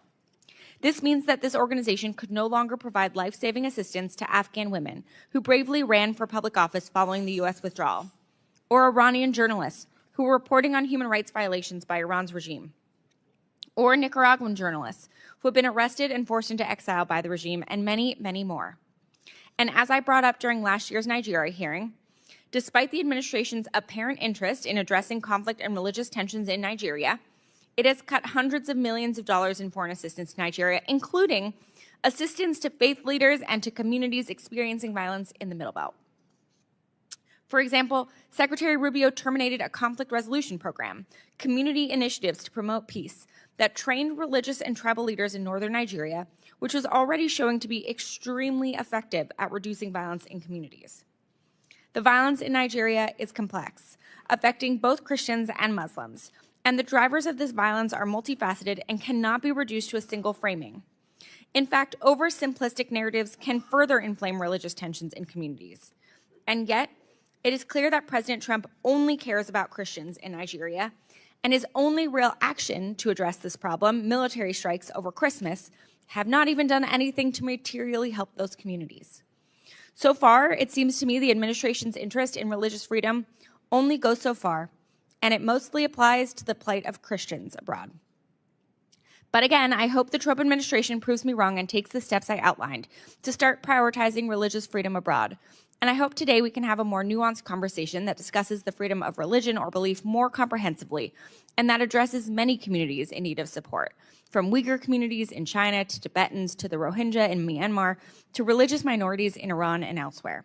So I look forward to hearing from all of the esteemed witnesses today to better understand the state of international religious freedom and how the Trump administration can truly champion this issue. Thank you, Mr. Chairman. I yield back. Chair recognizes the co-chair of this hearing, and I want to thank Maria Salazar for her leadership. She has been an amazing human rights leader in the Western Hemisphere and for religious freedom, and I yield such time as you may consume.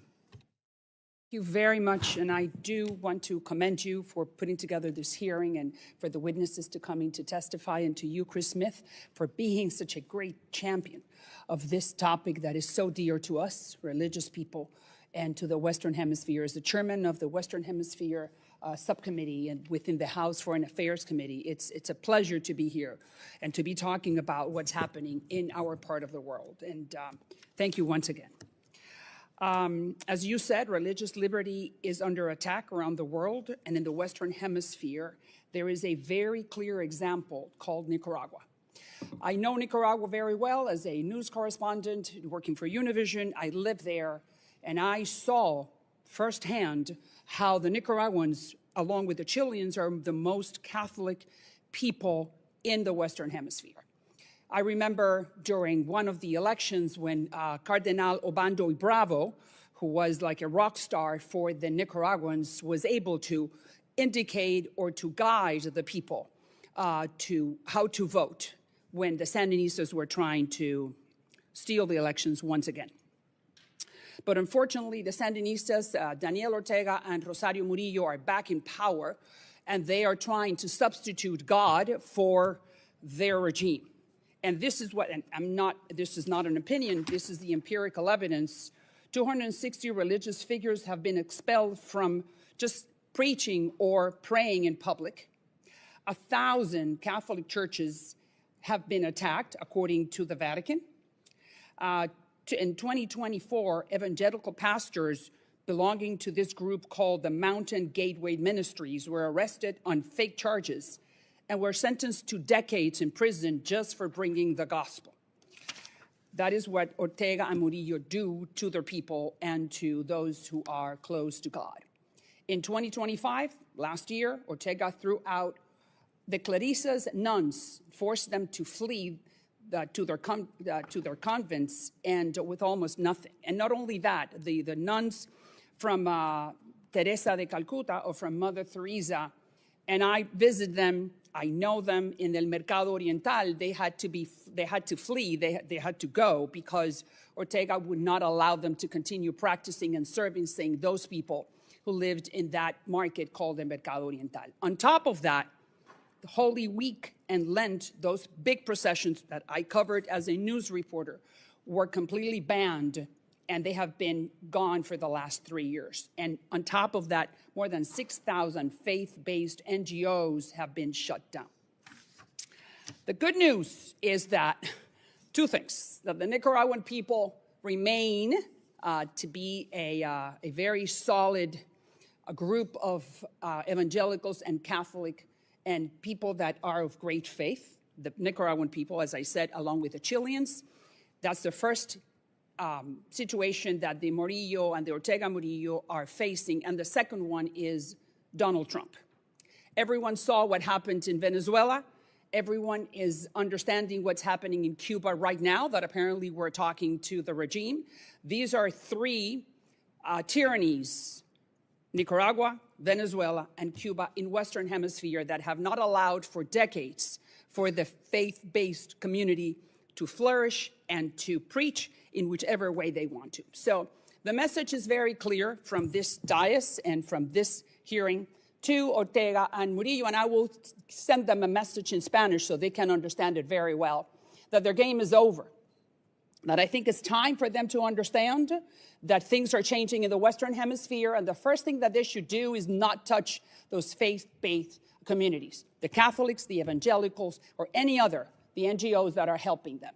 That is very clear that they have to change their tune, otherwise the United States is going to take care of that, because there is a new sheriff in town. And not only for political reasons, but for religious reasons, for human rights reasons. The being free to preach and to go to church and do whatever thing you want to on Sundays is not a prerogative that the government gives you. It's something that the Lord has given you for you to go and pray as long as you want to without any type of interference. So that's a very clear message, which I am going to now relay to specifically Rosario Murillo, who is the devil herself, and who that's why she is guiding her husband not to allow this type of activities to happen on the Nicaraguan territory. La realidad es que este es un mensaje para Rosario Murillo y Daniel Ortega, los que están dirigiendo Nicaragua en este momento. Sus días están contados y el juego se acabó.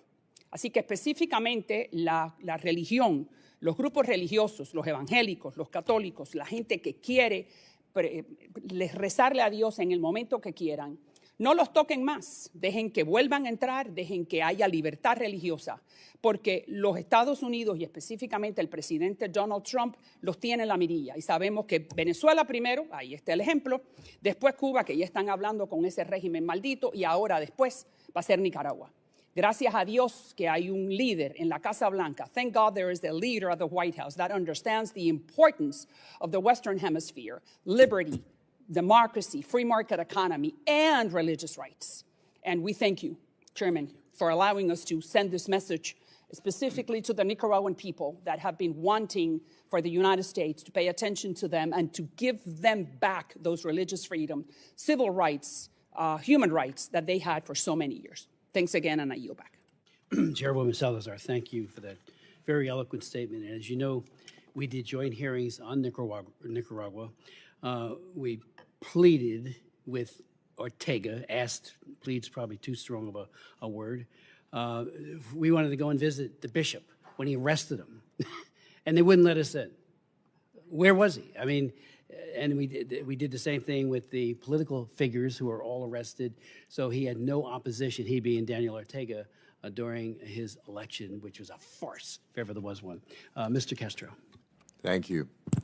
And thank you to our witnesses for being here today to speak on such a critical issue, the defense of religious freedom around the world. Let me begin by reaffirming a foundational truth. Religious freedom is universal. It's not the domain of one faith, one region, or one political party. It's a right that belongs to everyone, regardless of whether they are Christian, Muslim, Jewish, Hindu, Buddhist, or belong to no faith at all.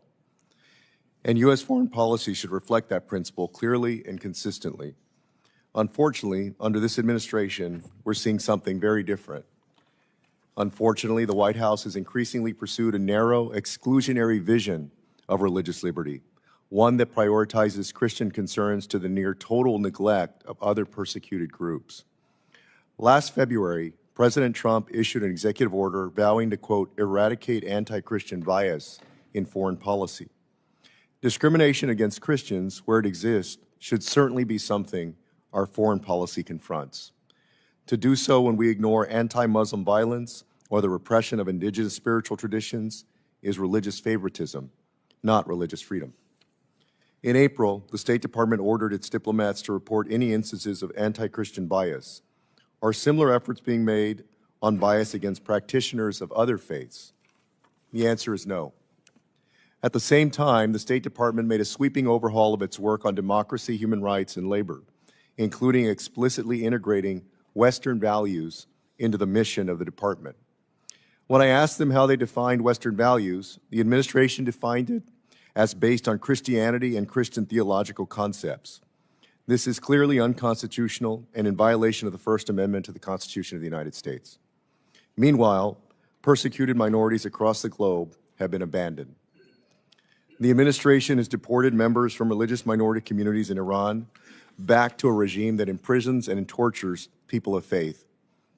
It has all but halted public advocacy for the Uyghur Muslims of Xinjiang, ignoring clear evidence of mass internment, forced sterilizations, and religious repression. And it has withdrawn U.S. support for accountability mechanisms for the genocide of the Rohingya, a Muslim minority in Burma, whose suffering has largely disappeared from the administration's vocabulary. Worse, the administration has revoked temporary protective status for Burma and stated that it's safe for persecuted Rohingya to be sent back to the country that has tried to exterminate them. This selective silence is not accidental. It reflects a deliberate shift in priorities, and it undermines both our credibility and our moral authority. It also is in stark contrast to how previous administrations, including the first Trump administration, approached the international religious freedom issue. And despite the rhetoric and prioritization of Christianity, the administration has prioritized other interests over protecting Christianity. How else do you explain the spectacle of tomahawk strikes in Nigeria in the name of protecting Christians while cutting assistance that would actually address discrimination against religious communities? Or the administration's dismissal of persistent challenges that Christian communities in Palestine face from Israeli settler violence and restrictions by the Israeli government. Christian churches in Israel and the Catholic Church in Gaza have been bombed. This hearing was initially intended to have a witness from the State Department, former U.S. Representative Mark Walker, who is now the principal advisor on global religious freedom. Instead, at the last minute, the department notified us that Mr. Walker would not testify. The Office of International Religious Freedom has a serious mission to integrate religious freedom into the United States foreign policy. However, increasingly, the administration has refused to send State Department witnesses, even for Republican chairwomen and chairmen. This administration has taken the unusual step of deciding not to nominate anyone to be the Senate-confirmed ambassador at large for international religious freedom as required by law, and instead named a principal advisor for global religious freedom to lead the office. This raises serious questions. The law is clear. The ambassador at large has the responsibility to serve as the principal advisor to the president and the Secretary of State on matters of international religious freedom. The administration is over a year late on releasing the annual religious freedom reports and has not designated countries as countries of particular concern, apart from Nigeria, as required by law. Given these deep concerns with the administration's embrace of Christian nationalist rhetoric and the status of the State Department's efforts on international religious freedom, Mr. Walker should be in one of these seats here today, testifying in front of this committee. And Mr. Chairman, I hope that we'll be able to schedule that hearing with Mr. Walker soon. I yield back. We do have a very distinguished group of people who will testify, beginning with former Ambassador at Large Sam Brownback for religious freedom. In the first Trump administration, prior to that, he was governor of the state of Kansas. He was a United States senator and a congressman, so he can't hold a job. He had all three, and he did a magnificent job in each and every one of them. I would point out that when many of us were concerned about what the Janjaweed was doing in Darfur, Sam Brownback, Darfur, he was the first lawmaker to do so. I followed a year later, and Frank Wolf, was, but Sam was there, and he helped crystallize international and American opinion about the genocide that was taking place under Bashir in Khartoum. So, Sam, that was an amazing and brave undertaking on your part, and I can't thank you enough, because we all then coalesced around you and began working overtime on that. So I thank you for that. He does serve as co-chair of the International Religious Freedom Summit, and as I mentioned, Dr. Lantos Sweat also co-chairs with him, and together in a bipartisan way and in a way that I think makes a huge difference, had virtually every faith denomination imaginable at this summit to really reach out to try to say, what can we do to try to stop this this terrible repression. We will also then hear from Grace Jin Drexel. She is the daughter of Pastor Ezra Jin, arrested in October of 2025 as part of a brand new, of course, ongoing under Xi Jinping, but a sweeping crackdown of independent Christian churches in China. Ms. Drexel has spoken out publicly numerous times to advocate for her father's release and for countless others detained by the CCP for their faith. She has previously worked as a professional staff member of the Congressional Executive Commission on China, and she now works in the United States Senate. Thank you for being here. Then we'll hear from Stephen Schneck, who served as chair of the U.S. Commission on International Religious Liberty from 2024 to 2025, the commission, USCIRF. He was appointed by President Biden twice. A political philosopher in training, Dr. Schneck served as a professor, department chair, and dean at the Catholic University of America for over 30 years, and received his doctorate at the University of Notre Dame. And again, the full vitae for each of our distinguished witnesses will be made a part of the record. But I yield to my good friend, and I can't thank him enough for the inspiration he has provided to all of us, Ambassador Brownback. Thank you very much, Mr. Chairman, Madam Chairman, ranking members. Just delighted to be here in front of you, and thank you for hosting this hearing. We just finished up a two-day Religious Freedom Summit where we had people from over 80 countries, every major and most minor religions there. It's all centered around one theme: religious freedom for everybody, everywhere, all the time. My co-chair is here, Dr. Lantos Sweat. It's just a fabulous individual personally, and then also a legacy of Tom Lantos' daughter, and she carries that fire on and just does a spectacular job. Mr. Chairman, members of the committee, we are seeing something unprecedented really right now in the world, and I've been in this work, in this space for some period of time. There's an alliance of nations that's emerged that see religious freedom as the greatest internal threat to their dictatorial control. This alliance of communist, authoritarian, totalitarian regimes will literally stop at nothing to control people of faith. They see people of faith as a threat. They often will attack them first, and the people of faith are the ones that will be first attacked and the last ones left standing. This also represents an opportunity for us. If we will look at religious freedom not as some sort of side humanitarian issue or a human right, a boutique human right, but would see it as a major global security issue. This represents the best tool, I believe, that we have to go at these regimes and to attack them in return. and you just look at how much they spend on controlling their people of faith, it should tell you something that that's an area we should look in. Communist China will spend billions of dollars this year alone to suppress every faith that exists in that country. They'll suppress the Uyghur Muslims, they'll suppress the Tibetan Buddhists, they'll suppress the Christians, and they save their greatest anger and bile for the Falun Gong, domestically grown group. We should see them as our greatest ally. These are people behind enemy lines that will stand up to the regime, that will stand up to the oppressors, because they overcome their fear with their interior faith.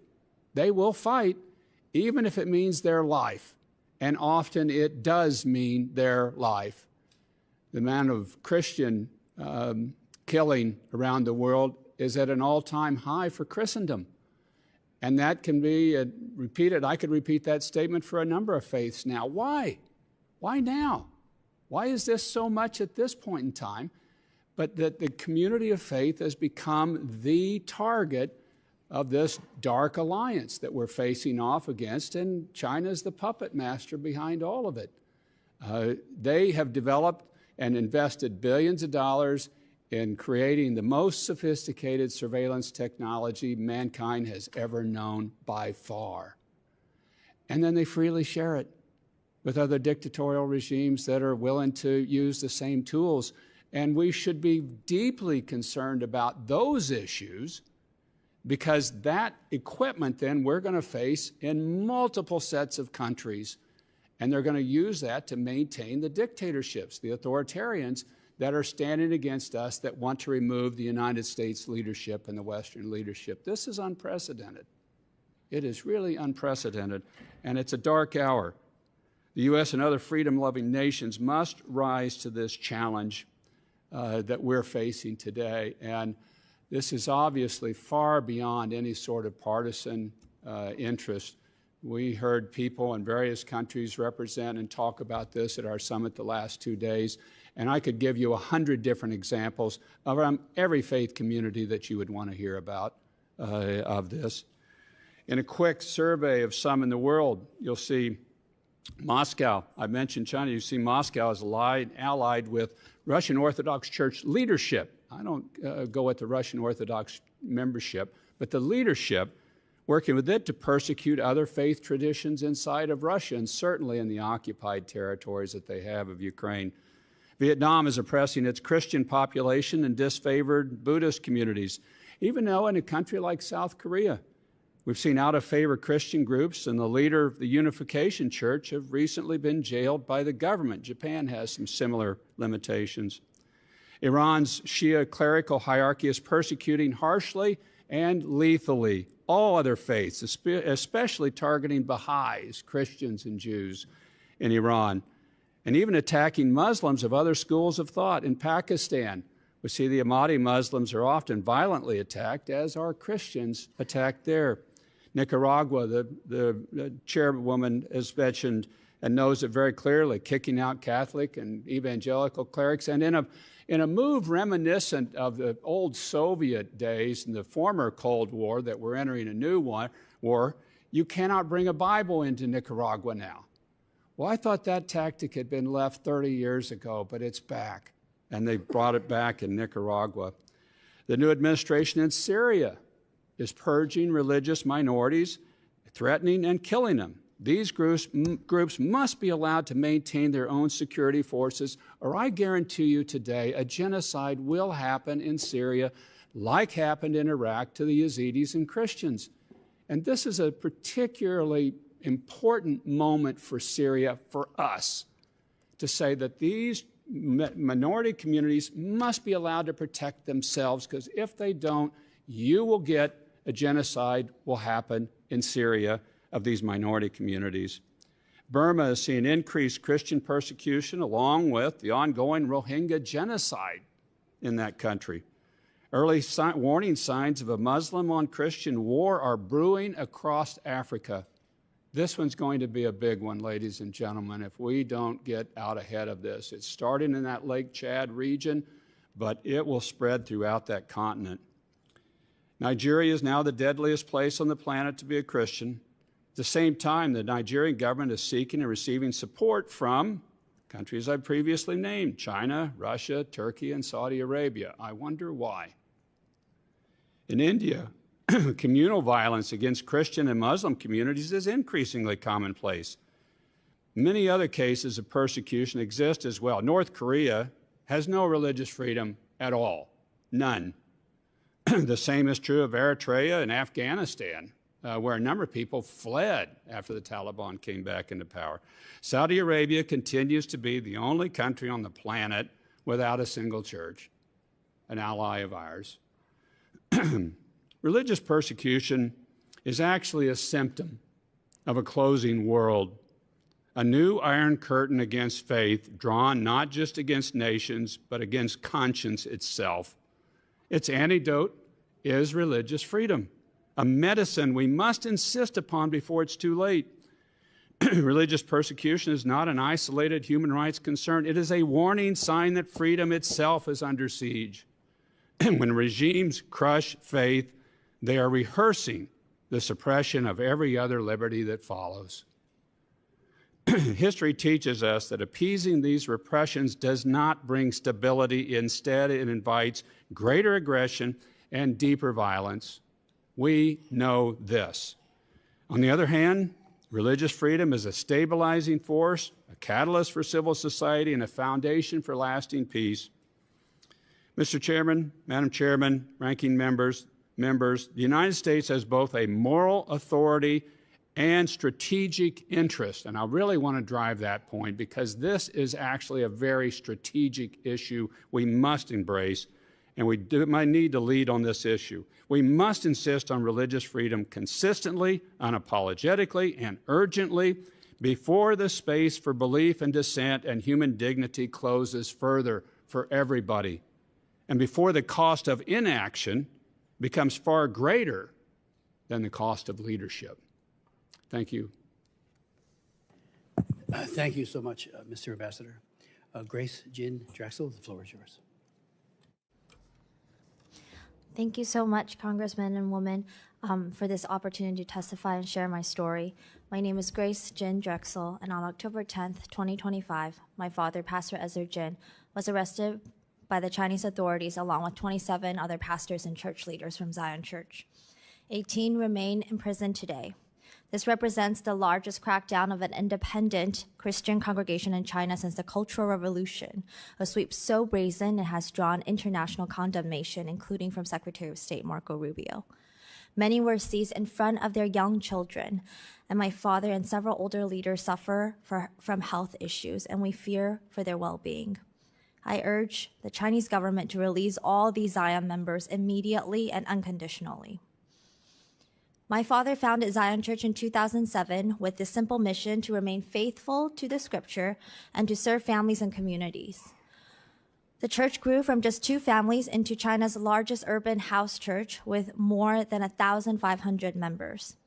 Yet to understand why my father is in prison today, you must understand that China under Chairman Xi Jinping has embarked on a systematic campaign to achieve total state control over religious life beginning in 2016 with the so-called Sinocization campaign. This applies to Christians, Catholics, Uyghur Muslims, Tibetans, and other religious groups. We are all persecuted. In the heart of Africa, a nation bleeds. Not from a single wound, but from 1,000 cuts. Inflicted by a false union, never meant to endure. This is the story of 9Geria. A giant built on false foundations, now straining beneath the weight of its own contradictions. And at the center of that storm stands the unbroken spirit of Biafra, crying out for freedom from a nightmare that has consumed millions.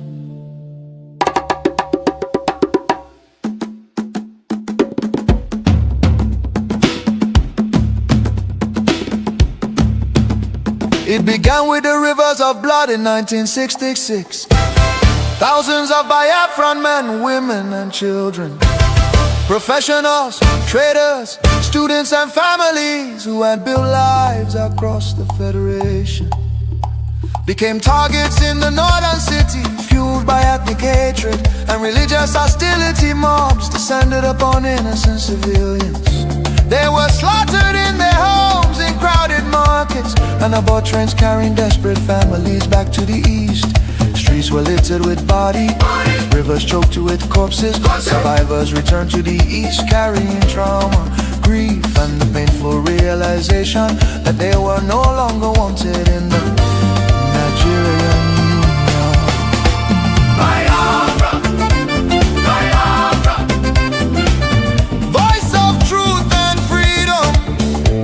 Biafra, Biafra, the rising sun will rise again. Then came May 30th, 1967. A desperate act of survival. What followed were 30 months of unimaginable devastation. The Nigerian military, armed and backed by foreign powers, including Britain, Russia and Egypt, surrounded the young republic. A total blockade was imposed. No food, no medicine, no escape. Starvation became a weapon of war. 5 million, mostly civilians, many of them children, perished during what was not just a conflict but genocide against Biafra. Bombs fell on markets, hospitals and villages. Communities were razed. The world watched in silence while famine hollowed the faces of innocent children. Some nations spoke out, but many turned away. The war officially ended in paper in 9Geria Nti, under the declaration, no victor, no vanquished. Yet for Biafrans, the suffering did not end. Their properties were confiscated, careers destroyed. Biafrans were given only 20 pounds, regardless of how much they had. Entire families struggled to rebuild shattered lives. The promise of reintegration faded into disappointment. Marginalization deepened in Nigerian government appointments. Infrastructure and control of resources from Biafran land. Oil flowing from the Biafra land enriched the center, while much of the east remained neglected. Roads deteriorated, industries collapsed. Biafra, Biafra, voice of truth and freedom. The rising sun will rise again. The nightmare did not disappear, rather it evolved. Across Nigeria today, violence and insecurity continue to devastate communities. Armed attacks by Fulani herdsmen, terrorists, have left villages destroyed, farmers killed, women violated, children orphaned and churches burned. Boko Haram and its offshoots have unleashed terror across multiple regions in the southeast. Demands for Biafra and self-determination are often met with military crackdowns, arrests and bloodshed. Protesters have been killed, fear and tension continue to rise. These tragedies reflect the deadly consequences of forcing vastly different peoples into one political structure. Through the 1914 British amalgamation, distinct ethnic nations, religion, traditions, ideologies, and systems of governance were merged without consent and without a shared national vision. The North's feudal and religious conservatism can never blend with the South's entrepreneurial drive. And the East Republican individualism attempts to hold the Union together continue to be at the cost of innocent blood. Why does Biafra matter? Biafra means self-determination.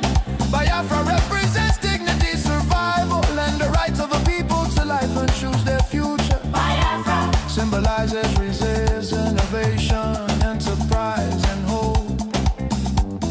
The vision is of a nation with secure borders, focused development, protection of its citizens, and economic engagement with the world of future. future free from oppression, fear, and perpetual conflict.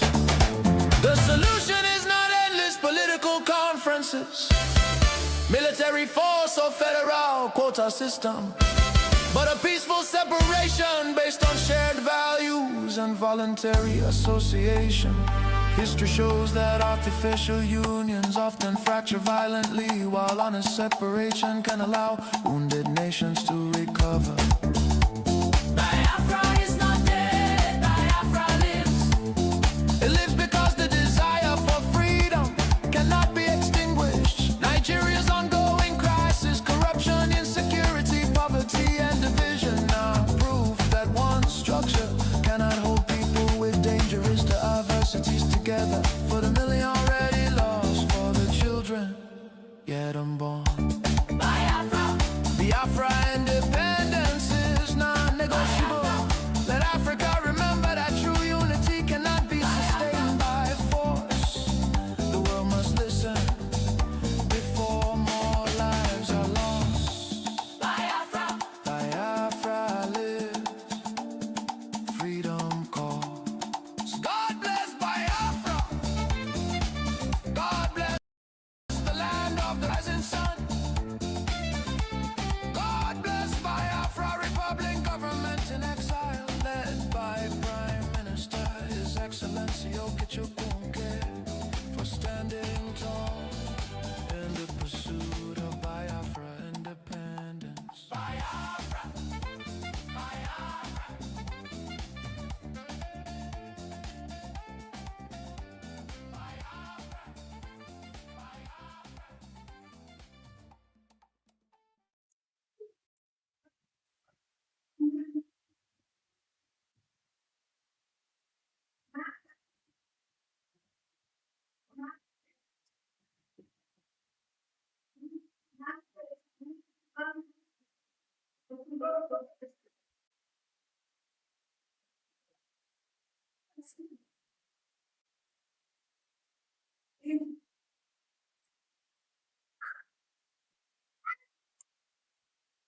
A very good evening to you, and welcome to Voice of Biafra TV.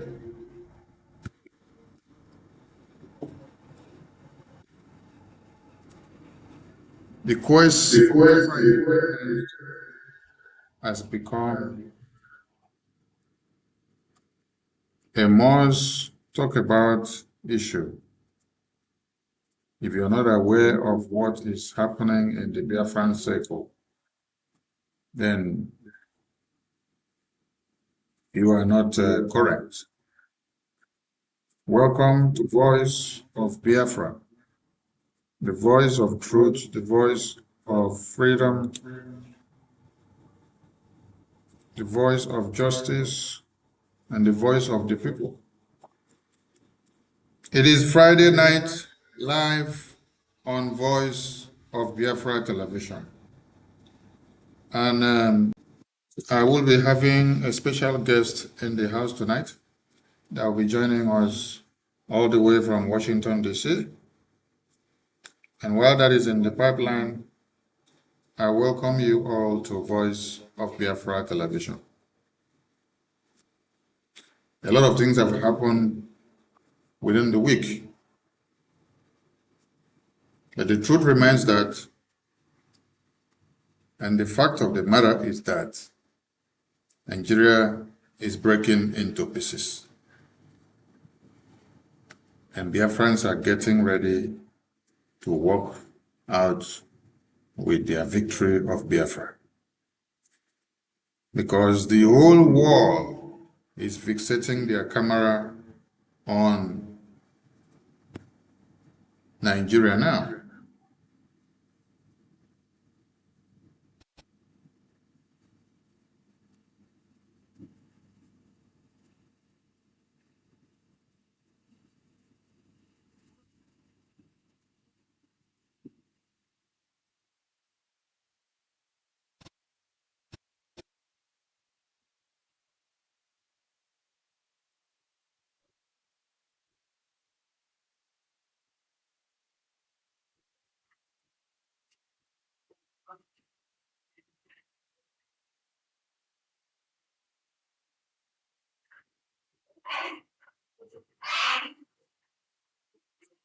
Voice of Biafra TV.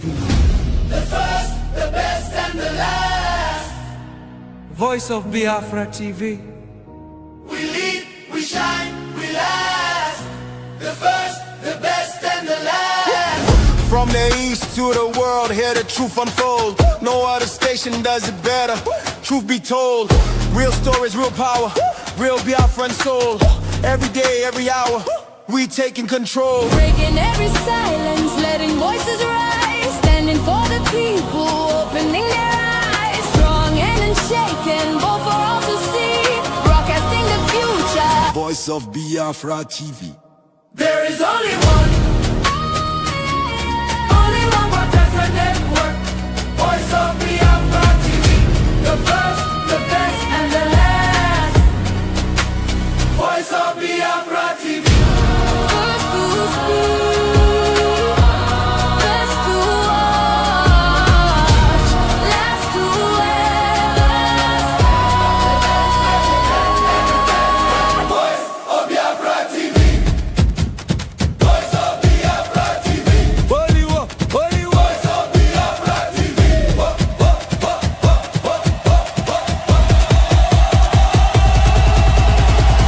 Only one, no only one. Only one, only one. Voice of Biafra TV. Only one, only one.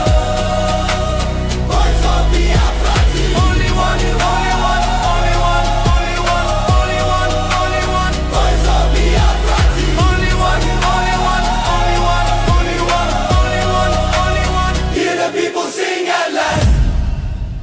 Voice of Biafra TV.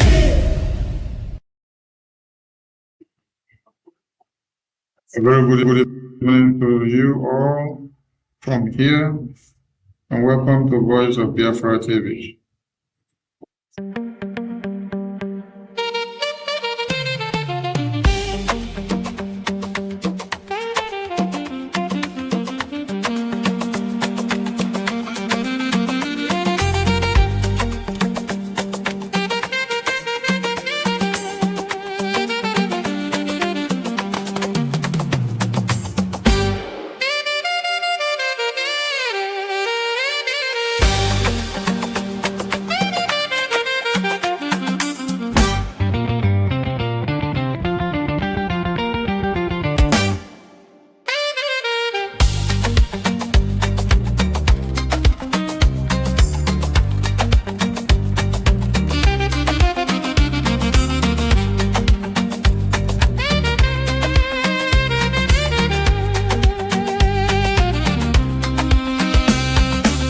Made you hear it as I sing, I'm loud.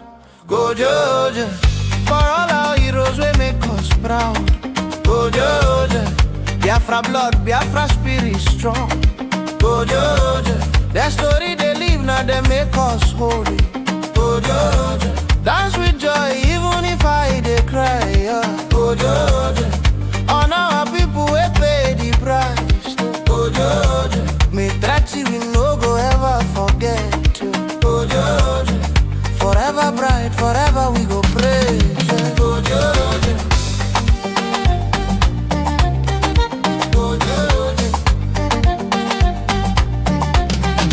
go Georgia. Back for 1967, call come out Georgia. When trouble show face, hope still stands tall.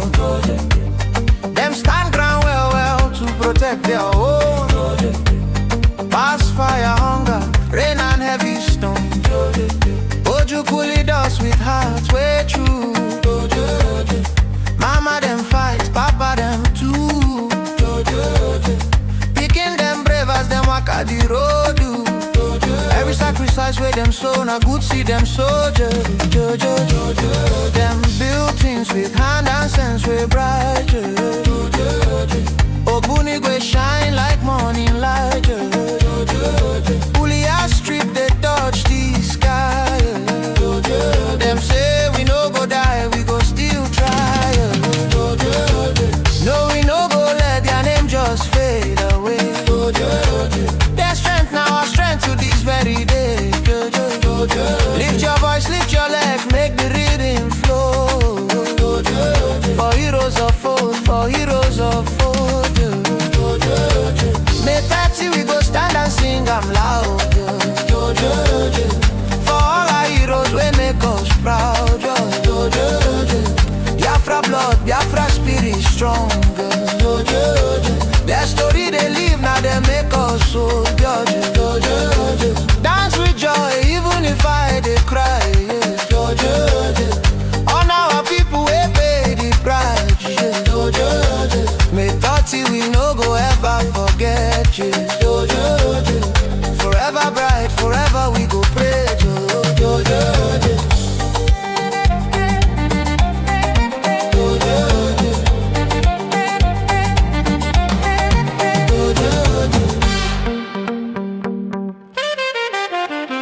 but now no be vain. Their pain turn to our big game.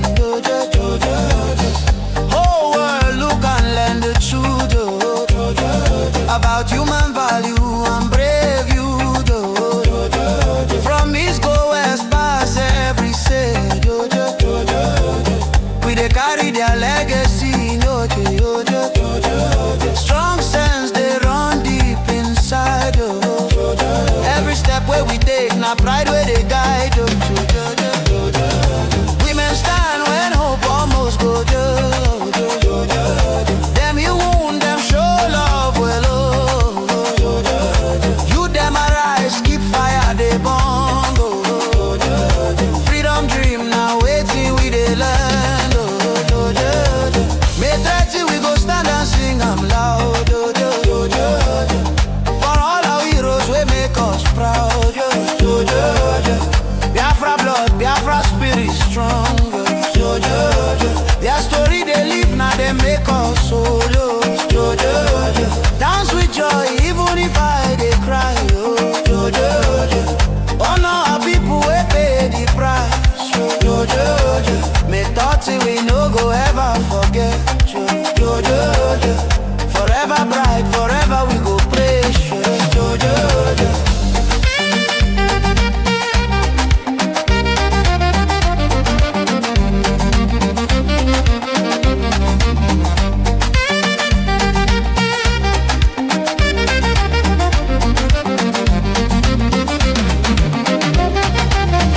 We remember the hunger, we remember the pain.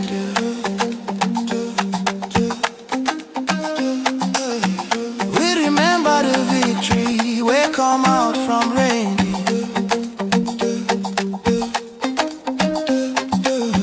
No winner, no loser, but spirit no breaking. Promise of peace where them talk, we no go take on for faking. Justice and truth, we hold them high, oh, under sun and under sky. This be our day, this be our song. Where we belong, where we belong.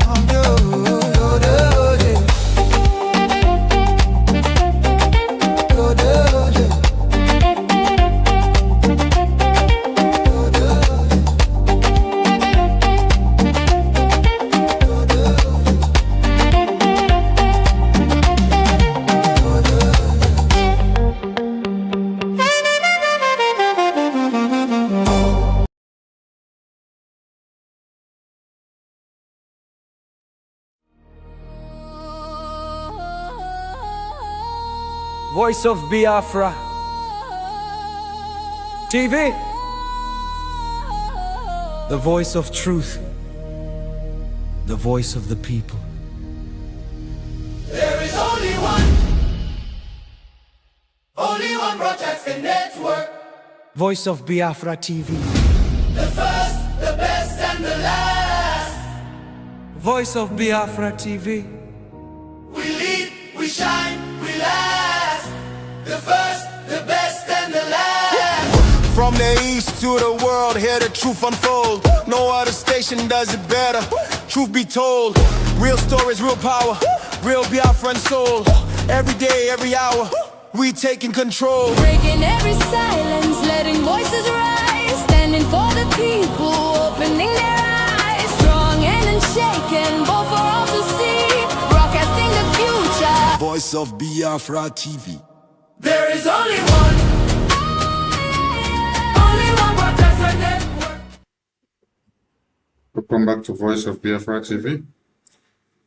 And we shall be joining Washington, D.C. live from here to relay the Prime Minister of the Biafra Republic government in exile to the entire world. Prime Minister, can you hear me from here? Yeah, am I coming out? Yes, I can hear you. It's good to have you once again on Voice of Biafra Television, live from Washington, D.C. And you're welcome again to Voice of Biafra. It is Friday night. Biafran people await your presence. Thank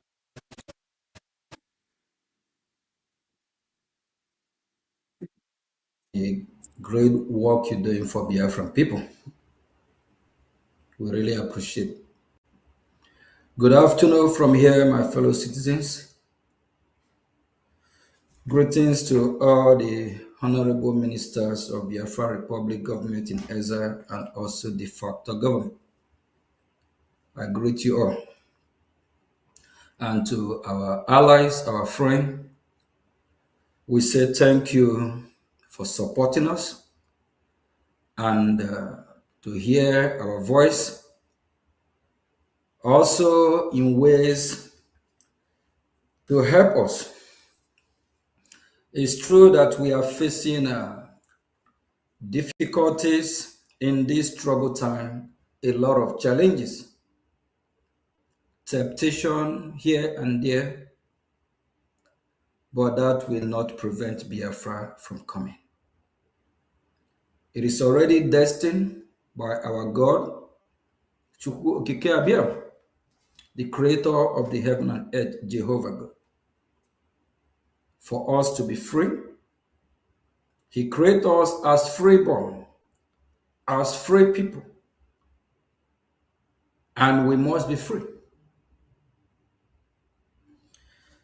Our land is being occupied by the terrorist state of Nigeria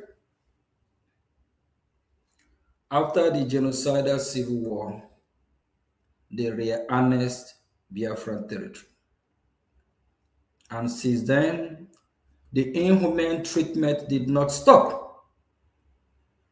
They intensified to make sure they Islamize Biafran people.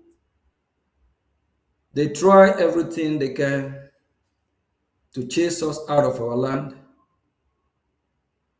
Thank God that we Biafrans are resisting because we know who we are.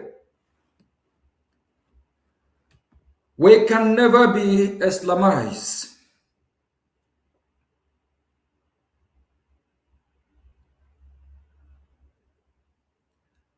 We have seen that the God that we worship, we being Christian, that is where light,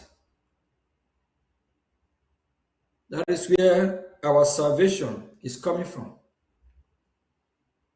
That is where the light of God will shine upon us. From the teaching of the Holy Book, for us to love our neighbor as we love ourselves. The Holy Book, the Bible, taught us how we can be of good conduct anywhere we find ourselves in this global community or in this world.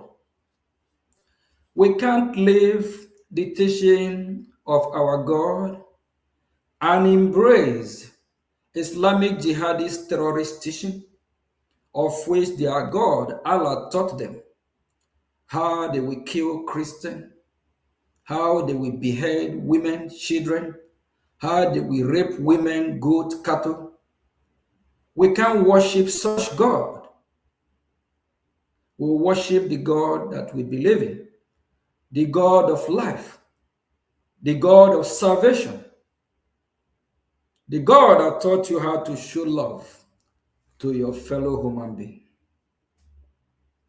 For that reason, our stand still remains with our Creator.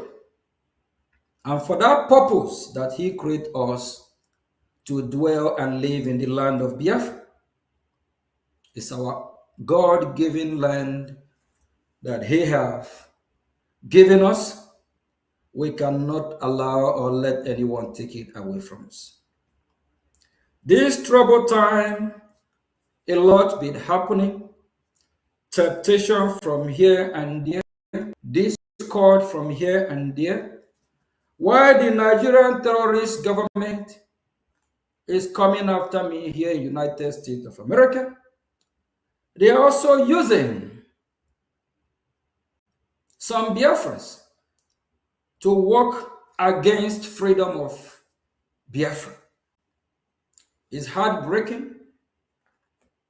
It is expected because this journey will not be easy. We can't get our freedom in a platter of gold. Everything in this life is full of challenging, but if you resist, stand your ground, at the end, you will be a winner. At the end, you will receive a reward for your hard work. Biafra Republic government in exile is here to stay. We're going nowhere. This is the government of the people, by the people, for the people. This is the government of Biafra. It is the legitimate government recognized by United States of America. This government will restore the lost glory of Republic of Biafra. Biafra Republic government in exile will restore Republic of Biafra. And we must be free.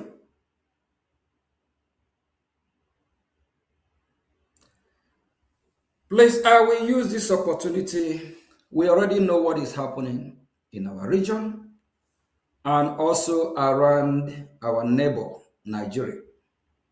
The terrorist state of Nigeria that sponsor these terrorists, they are killing Christians in Biafra territory, in Nigeria territory, across the region. It's not a new thing to us. If you think that the killing will stop, you are joking. Once these terrorists lift their sword, that sword don't come down until they accomplish their goal. Islamic religion grow by conquering other religions, other nations. Jihadism is part of their religion. Jihadism is part of their worship. They call it a holy war. Even the so-called moderate Muslim, they don't condemn this jihadism. They don't condemn these extremists. Behind closed doors, they sponsor them. It gives them joy because if these terrorists succeed, that means they have converted or they have get more people to worship their God, Allah. We can't coexist with people that will be killing, shouting Allah Kubaku, shouting that is the will of Allah. We don't want to worship such Allah that love when innocent children are being killed. We don't want to worship such Allah that love raping of women, children. We don't want to worship such Allah that believe by committing crime, killing other people. That is what brings praise to his name.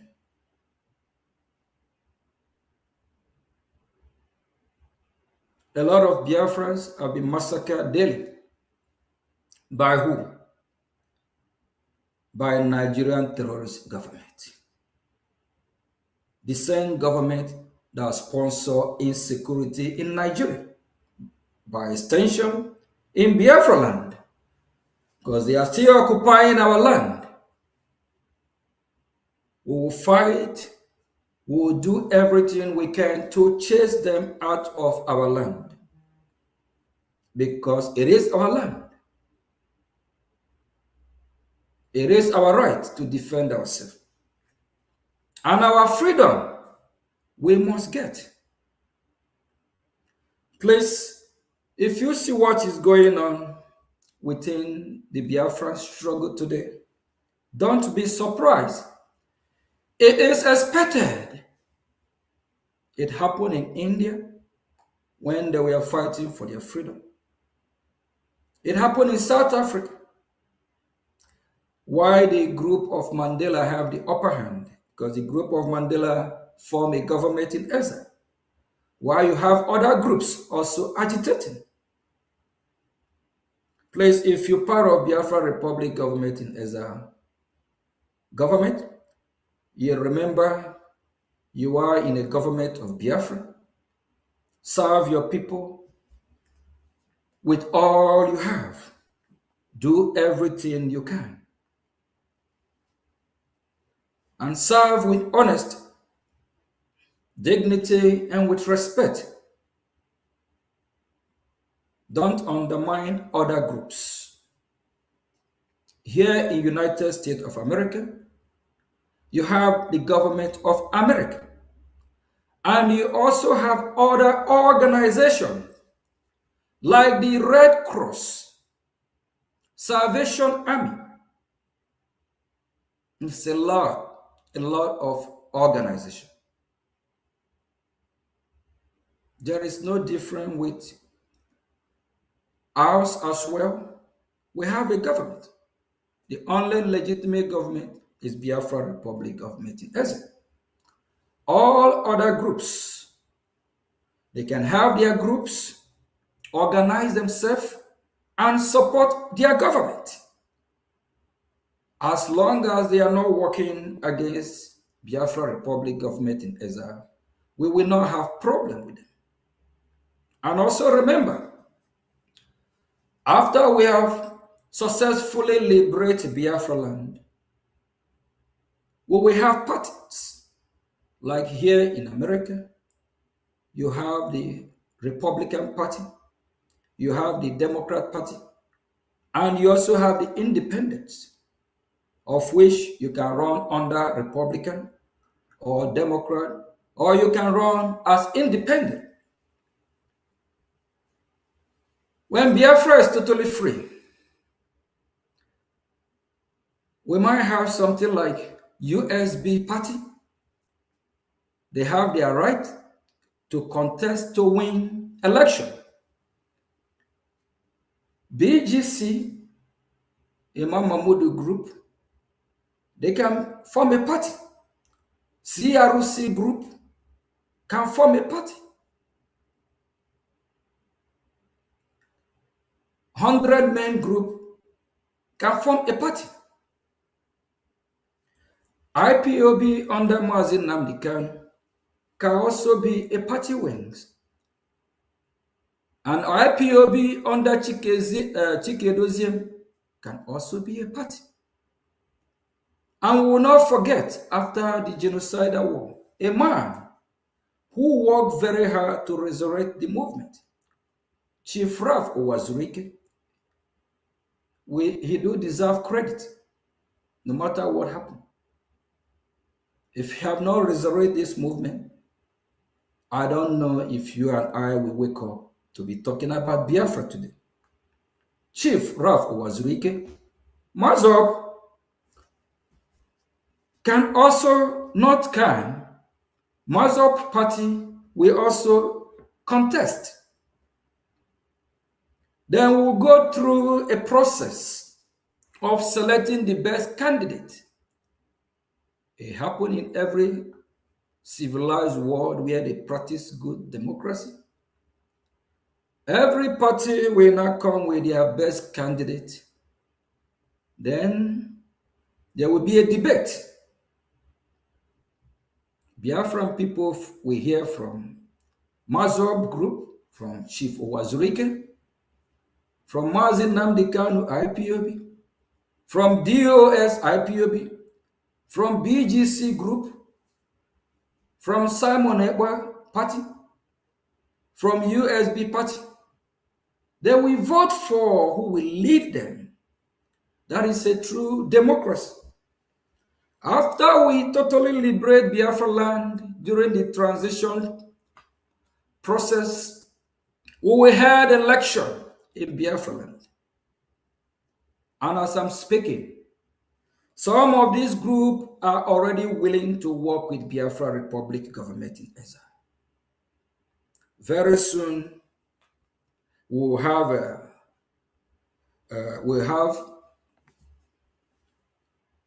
soon we'll let Biafran people know these groups,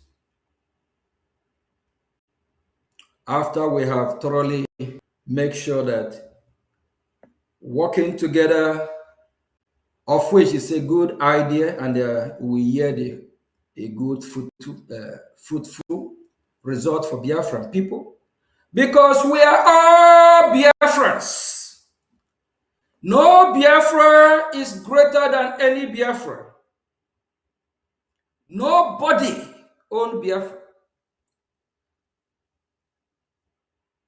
Biafra belongs to all of us. And in Biafra, we must practice true democracy. Biafra will not practice a monarch system. If we want to practice a real democracy, that is where we will have a system, whether presidential system, parliamentary system, of which we'll have a president or a prime minister. We will not have a system where we worship any individual as God.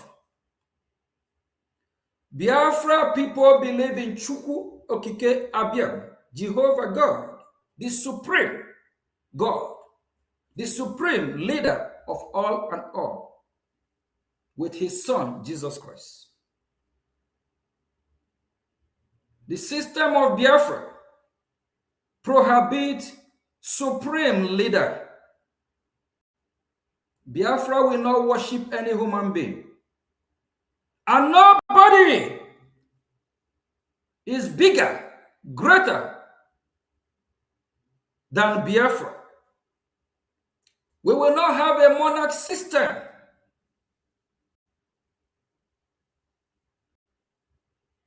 If we have made mistake in the past, that is a mistake. Every day, the jungle gets matured. Every day, we correct our mistakes. We learn what we don't know. Our ears are wide open to listen, to get advice from the experts. Biafra will practice a true democracy. Biafra can never be my business. It can never be a family business. It can never be a community business. It can never be organization business. It is business of all of us. That is why in Biafra, we will not have anything like supreme leader. Our supreme leader is Chukwu Okike Abiam, Jehovah God. Please, if you're a Biafran and you mean well for Biafran people, be truthful to yourself. Stop deceiving yourself. In the history of Biafra, fighting for Biafra freedom, starting from 1967 to 1970, our presidents have never been in Washington, D.C. like today. You and I, under Biafra Republic government in exile, make it happen by the support of Biafran people that have elected us to serve them. We are servants of the people. You cannot be a supreme over people you serve. We serve with humbleness, humility, like what is happening in this disgraced country called Nigeria today. The president of Nigeria is above the whole nation, the whole country called Nigeria. Instead of them serving the interest of the people, they are serving their own interest. That is why you see all this looting of Nigerian fund that meant to serve the people, fund that made to have a better hospital, better clinic, to build better road infrastructure, fund that is designed to make sure they have a functionable airport, seaport, fund that are allocated for energy, for electricity. This government, they embezzle the fund because they care less for the people they serve.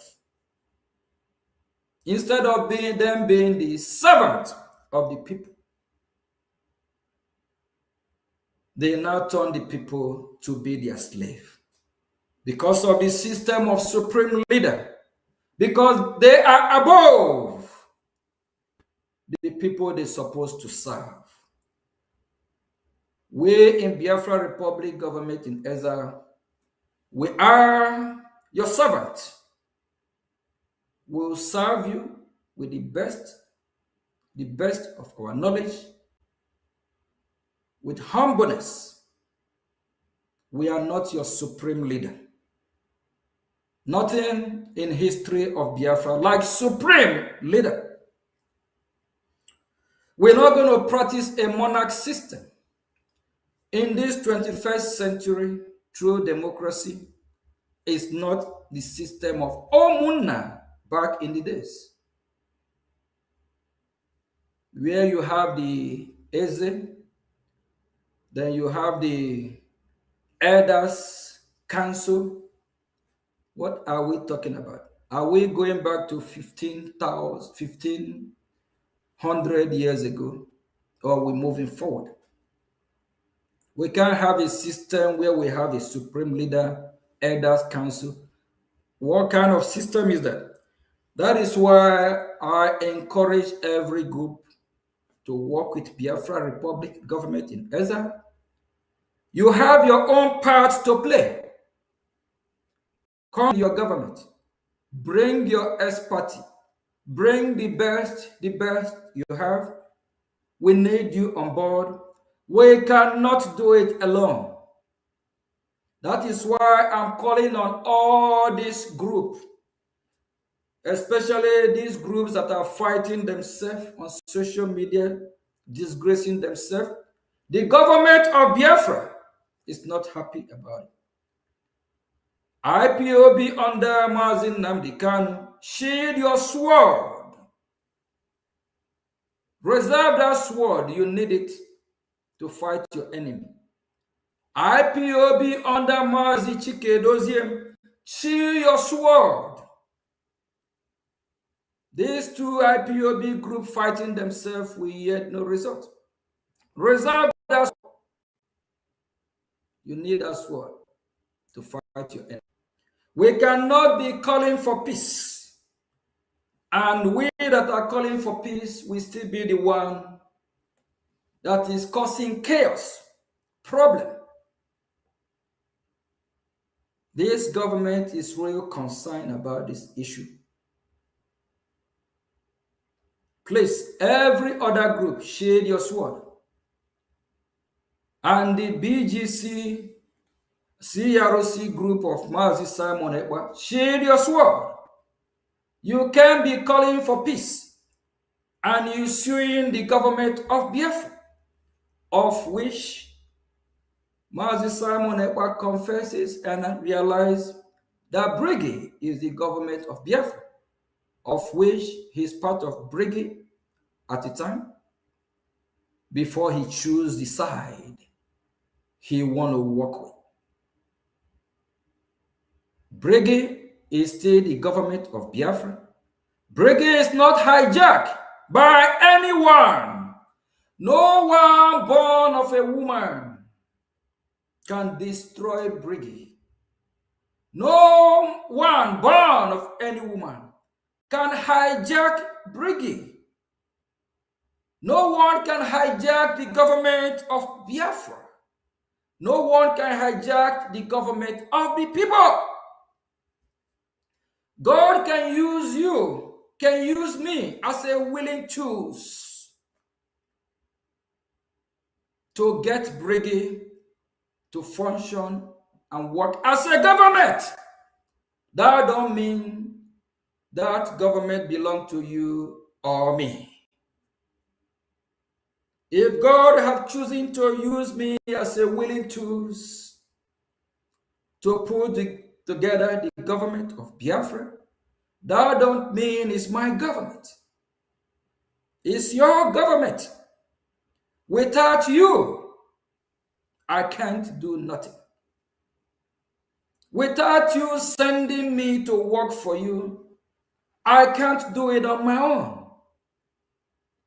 When I go to Washington, D.C., throughout this week, I visit Washington, D.C. 3 times. All the time while I'm in Washington, D.C., I never mention my name that I'm there for the business of Ogechukwu Nkiri. It's always the business of Biafra Republic government in exile. It's always the business of Biafra people. Shame on all the evil people coming after the government of Biafra.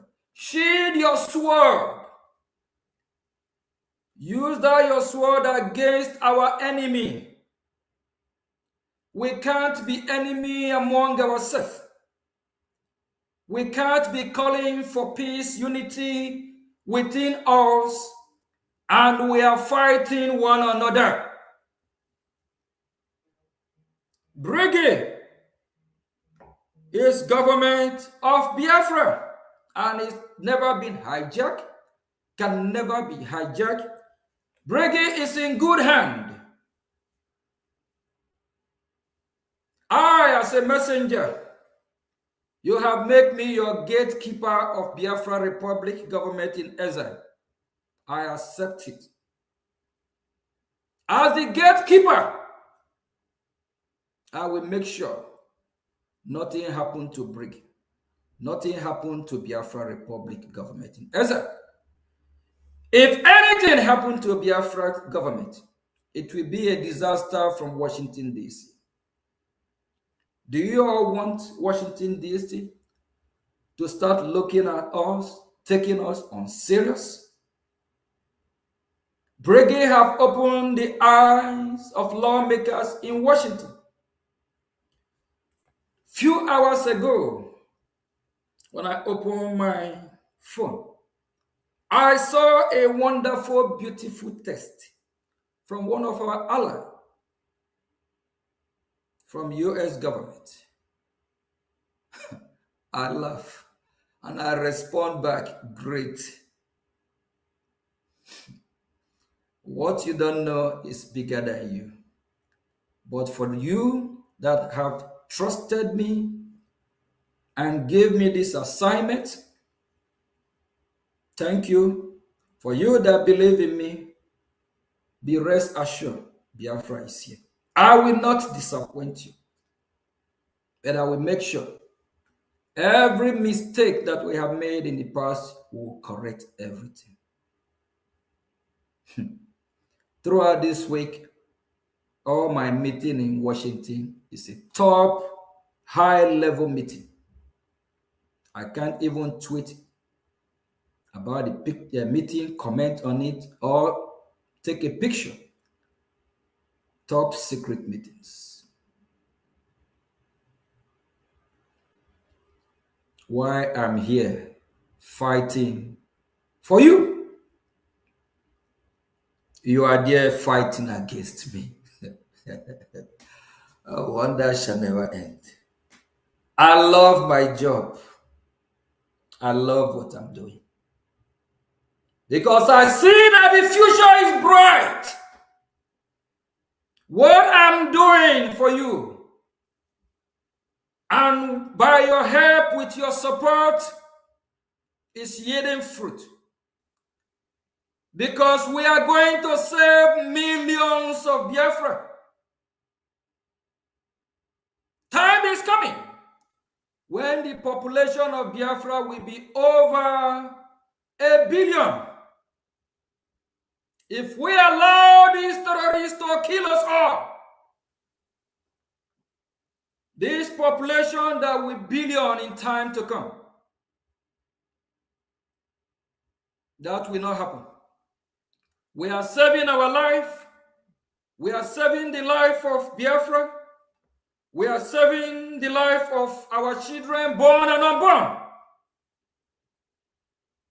That is what I love most about my job.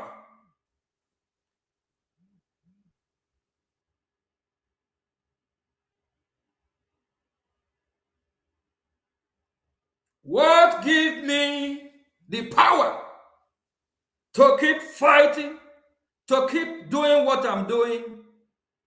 I know I'm representing the one who created the heaven and earth. I know I'm following the footsteps of our Lord Jesus Christ to save life. If we don't save the life of Biafran Christians, our God will judge us. If we know what is right,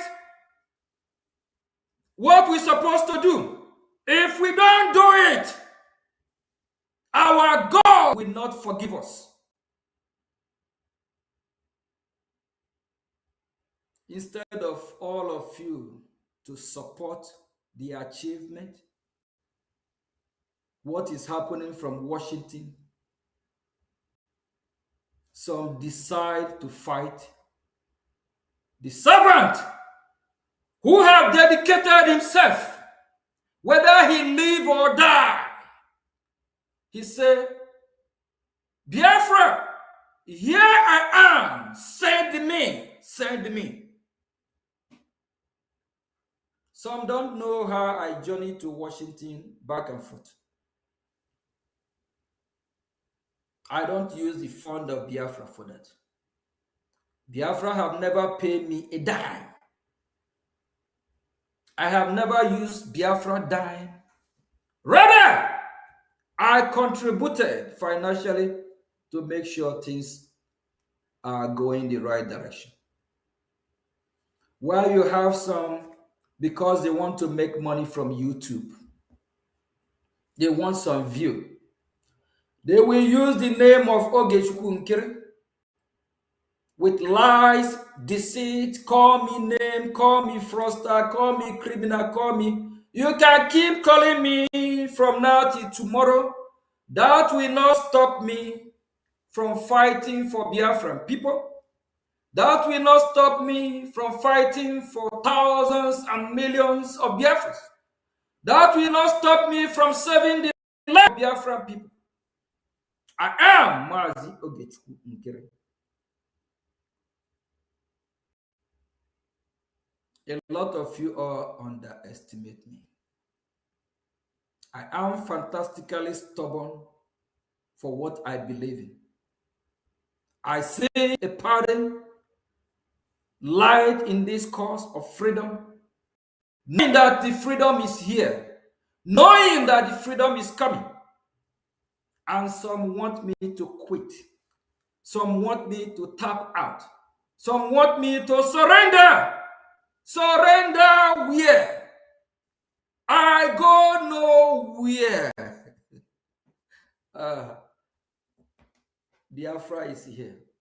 After all this achievement, from the top to the bottom, some want Brgie to be dissolved. Do you think if Brgie is dissolved, United States of America will ever work with Biafran people again? Now that they have started taking us serious, even from Israel, we have had a lot of conversation as well. They have started taking us seriously now. And some advise Mazi Ogechukwu Nkiri to dissolve Brgie. If Brgie is dissolved, that means we don't have a government, correct? Are we going to achieve Biafra with organization under what structure?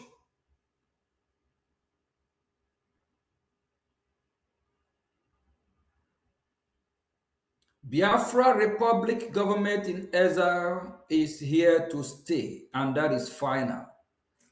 No one born of a woman, even me, can stop Brgie. Even Mazi Nnamdi Kanu, even Simon, even Mazi Sonia Barawa. Nobody, even Nigeria, even America here, because America, they already know what we are doing is the right thing. So they will not even go there. Rather, they will support us. Nobody! Because we are doing the right thing. We also follow footsteps of countries that have regained their freedom. Google, and you will find out that there's a lot of countries that have go through this pattern before, where they form government in exile, like South Africa. So what we are doing is not strange. It's not like something that never happened before. We also have good advisors. We have good lobby team, good lawyers. Please, group of Mazi Nnamdi Kanu, shield your sword. We love you very much. We are fighting for one common goal, which is Biafra.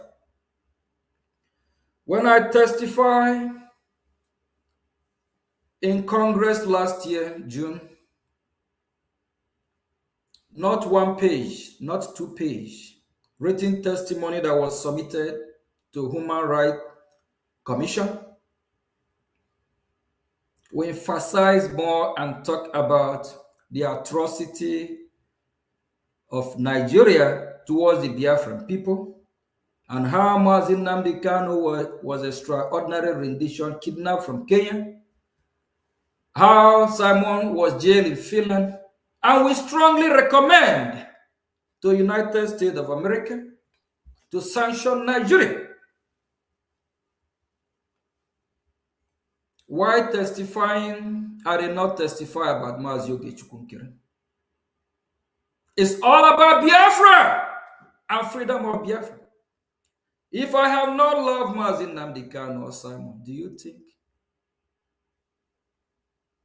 a whole more than 1, 2, 3 page, it's all about Simon and Nnamdi Kanu? All of you evil people, disease from your evil. And remember, karma is real. You reap what you sow. Those independent media, those bloggers, report what you know. Let your news be accurate. Don't try to make money from YouTube by sabotaging me, sabotaging Biafran people. Because whatever you do, in the long run, it will affect you and your children.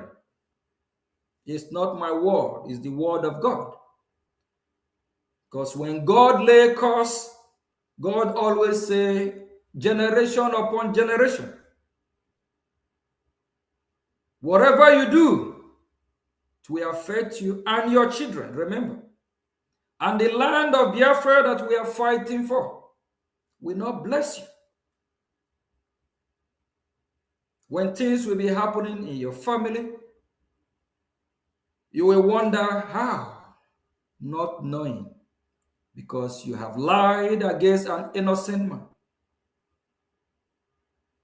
Not knowing, because you have offended the land of Biafra.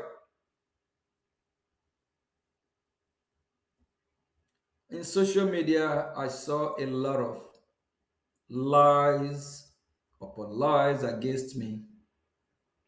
People saying what they don't know about me, calling me name, calling me criminal. But the ones that one day I will bring some proof or some individuals that have cried to me, telling me how they are struggling, telling me how difficulty, how they are really, when you see struggle, I feel pity. I start to help some as much as I can. And there's this very one individual who I took like my brother. If I count how I have helped this person, it's in thousands, not one today, make me his worst enemy. And everything he have said about me is not true. But he don't know that, he don't know the repercussion of what he's doing. He don't know that that will affect him. If he's, I know he's listening and he's watching this program. That will affect him and his family. He's laying a serious curse on himself. This is somebody when he don't even have money to pay a bride price. He cried to me. I sponsor him to make sure, because see, wise decision he made to marry and settle down and have a family, which is a beautiful thing. It's one of the commandments of God. Go to the world, multiply, be fruitful. The money that I work very hard for, I send it to this individual from the bottom of my heart. He sent me a video when they were paying the bride price and everything he pushes. The same person will call me criminal from morning till tomorrow. Do you think that family will not be cursed? I'm just using him as an example. And everything I did for him, not with Biafra money. God bear me witness. It's with money I work very hard for. Just because of the love I have for him, thinking that he's working for Biafran people.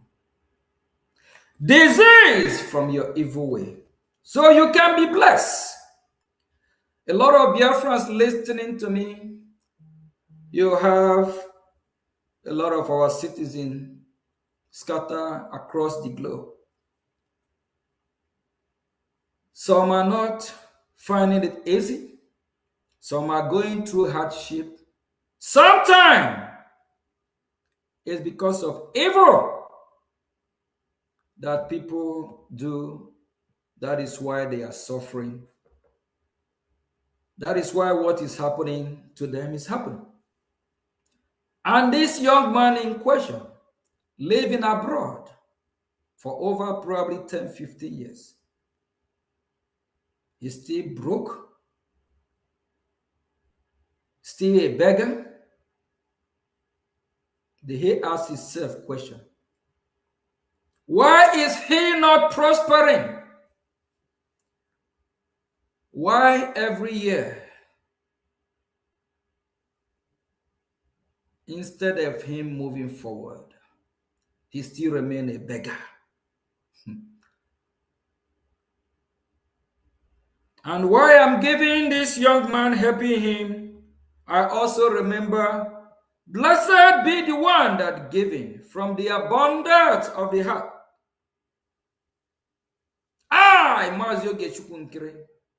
I will always be blessed.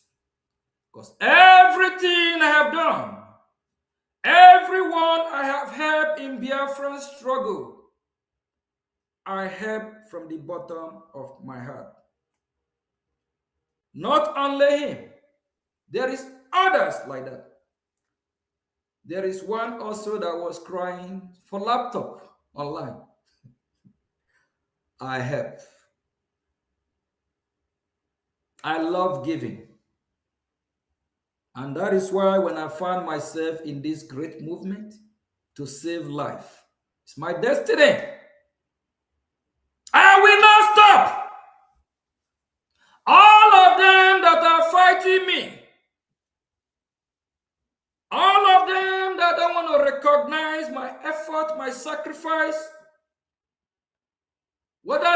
recognize or not, that will not stop who I am.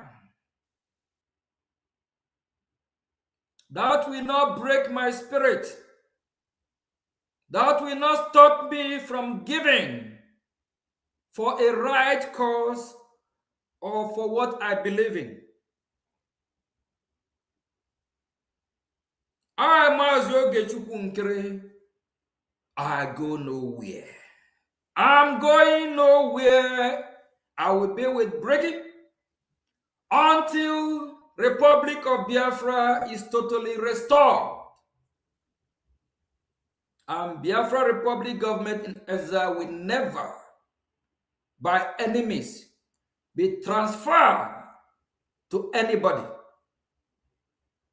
The Biafran people have made me the gatekeeper.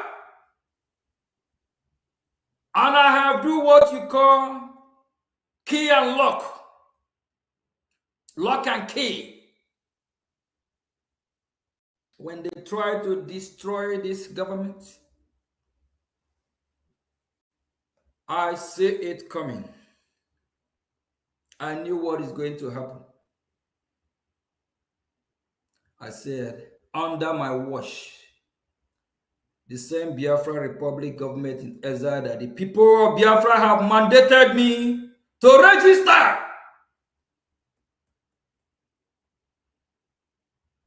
I will not let them destroy it. Simon Ekpa, realizing that he decided to work with, they went and registered one in Ohio, I believe August 17, 2025. He realized what they register is fake, not original, not authentic. He started telling his group that I hijacked Brgie. Hijack, go where? I am with Brgie from the beginning. I'm there from the foundation. Brgie is also tied with me. The God of Biafra assigned the Biafran people to make me the gatekeeper. Please stop fighting Brgie. Stop fighting the government of Biafra. You are advised to work with the government. There's no true Brgie. There is no any other government representing the Biafran people from Washington, D.C. And for those groups or any other group that will come to Washington thinking the United States of America will take them serious, that will not happen. You cannot liberate a country like Biafra from this hostile nation called Nigeria with a mere group. You have to be a tough government in exile that know how this works. Please, Mazi Nnamdi Kanu, IPOB, we encourage you all to work strongly with your government, Biafra Republic government in exile. Mazi Chike Doziem, shield your sword, work with Biafra Republic government in exile. Organize your own group. Biafra Republic government in exile have no problem with any group.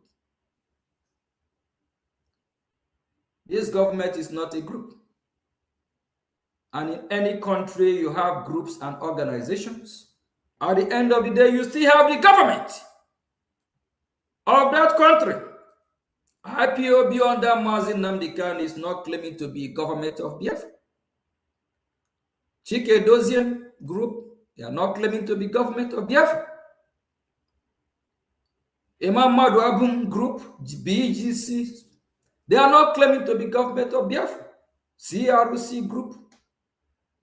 If this group that's claiming Brgie belong to them, will they have two Brgie?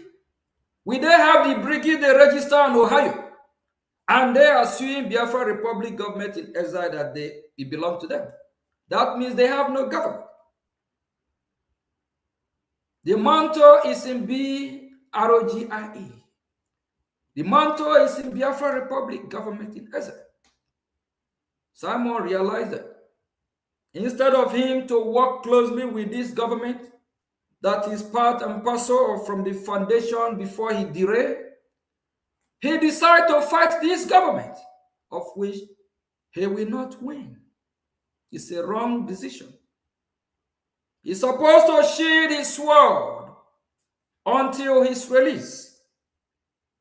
I'm here fighting for him from Washington, D.C., under Biafra Republic government in Ezra, and he's suing Biafra Republic government in Ezra. Not be you should be that. This is confused people. Very confused. Mazi Chief Ralph Wazurike, we appreciate how you catapult this movement at a time, how you resurrect this movement. Put your group together. Mazo, the Afran people will never forget you. I, Mazo Gechukunkiri, I will not forget your effort. You jumpstart the movement. If no one want to talk about you, I will talk about you. We are imperfect human beings. We make mistake. Even if you make mistake, all other leaders of Biafra have also made mistake. Are we going to crucify Mazio Wazurike for what? Ayabumbo. Haven't other leaders even fumble, destroy what we are doing more than Wazurike? We advise him to put his group together. And those that have buy the ideology of USB, they can as well put their group together. When Biafra come, we'll all go to the ballot box and vote for who will be governor, who will be this and that. Then all the independent media, both the ones, faithless ones, they can have their own organization or group. If Biafran people choose them, that is what you get from democracy. But this government will make sure that we have a transparent election, fair, and we are going to supervise it. And remember, our allies as well will be invited on board to help us as a new nation to organize and put Biafra together. That is why very soon we will be adopting the system of United States of America, because now they are not our #1 ally. And if you have America as your kush, you have to be like that kush. And as well, Biafra was redeclared in Latin Finland, December 2nd, 2024. The ratification is still ongoing. Very soon, very, very soon, we'll ratify our redeclaration in Washington, D.C. Very soon, we'll ratify Biafra freedom in D.C. We'll ratify our freedom in Washington, D.C., of which we'll have some U.S. official to be in our midst in that very beautiful day. And I also want to let Biafran people know, please, Biafra Republic government in Ezra is not currently issuing any ID card or any passport. Please don't spend your money. Don't let no one scam you in the name of you are getting ID card or passport. That time have not come. We have done some things in the past prematurely, and we are correcting those mistakes. Don't let anyone scam you. Biafra Republic government in Ezra is not issuing any ID card now or passport. I know some Biafrans are desperate. They want to see how it look. They want to have a passport or ID card. Please bear with us. We have things to face before we start issuing ID card or passport. Please don't let no one scam you saying you're getting USB ID card or passport or Biafra Republic ID card or passport. That have been suspended for now.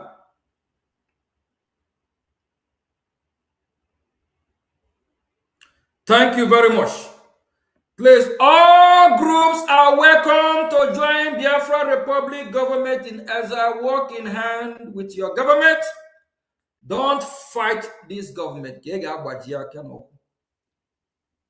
Don't fight Biafra Republic government in Ezra. You will have injury. A serious one for that matter. Shade your sword. And all these groups I have called, please stop disgracing yourself on social media. Shade your sword. After Biafra Republic government in Ezra has successfully bring Biafra, your group will be valuable in Biafra land. Your group can come out and contest for election. Please, thank you very much. We might be having some question and answer. And please, every Biafra Republic government official, as the government of Biafra, tread with caution. All these other groups, stop attacking them. Only give them advice. They are all under the government of Biafra. They are still Biafrans. We can only advise them with their mistakes or when they make mistake. And no group will be superior than the government of Biafra. And in Biafra, we will practice true democracy. We will not practice any monarch system. We don't have any supreme leader. Chukwu Okike, Abiam, Jehovah God is our supreme leader. If you know what the word means, or supreme leader, just like I, Mazioge Chukwu Nkere, let's say I'm having meeting with any member of Congress tomorrow. I will say I'm the supreme leader of Biafra. They will look at you. Is this another supreme leader from Iran, the Ayatollah family, or is it the supreme leader from North Korea? Dictatorship.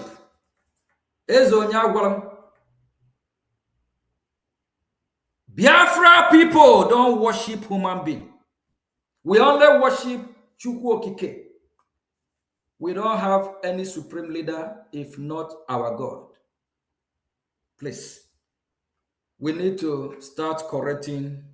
And as we progress, we'll gradually educate our people. We will learn things that we have never thought about before. And what we are doing, we motivate other Biafrans. We have millionaires and billionaires and Tanzanians and trillionaires that are Biafrans. When you see all these gallant men and women, people that are, that can represent Biafra or fund Biafra, you go and tell them you are their supreme leader. You just already degrade them. You disrespect them already. Yes. We don't want to let them down. We are servants. I'm Monyo Odibo. I am your servant. Forget about this title, Prime Minister. If not for the office I'm holding, I don't call me my name. I love it. Just like here in America, people over, even some over 30, 40, when you call them Mr., they are angry with you. You make them, it's like they believe people you call that kind of Mr. These are people of 90, 100 years.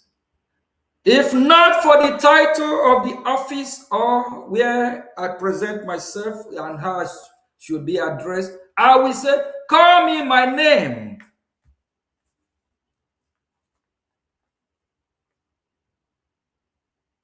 Thank you very much. We'll be having some I think, Mazi Sonny, this program, I think, is for question and answer, correct?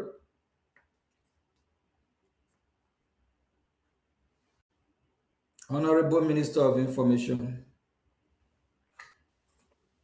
Thank you, Prime Minister Thank you very much. of the Biafran people. It's been a wonderful one, and we appreciate your time.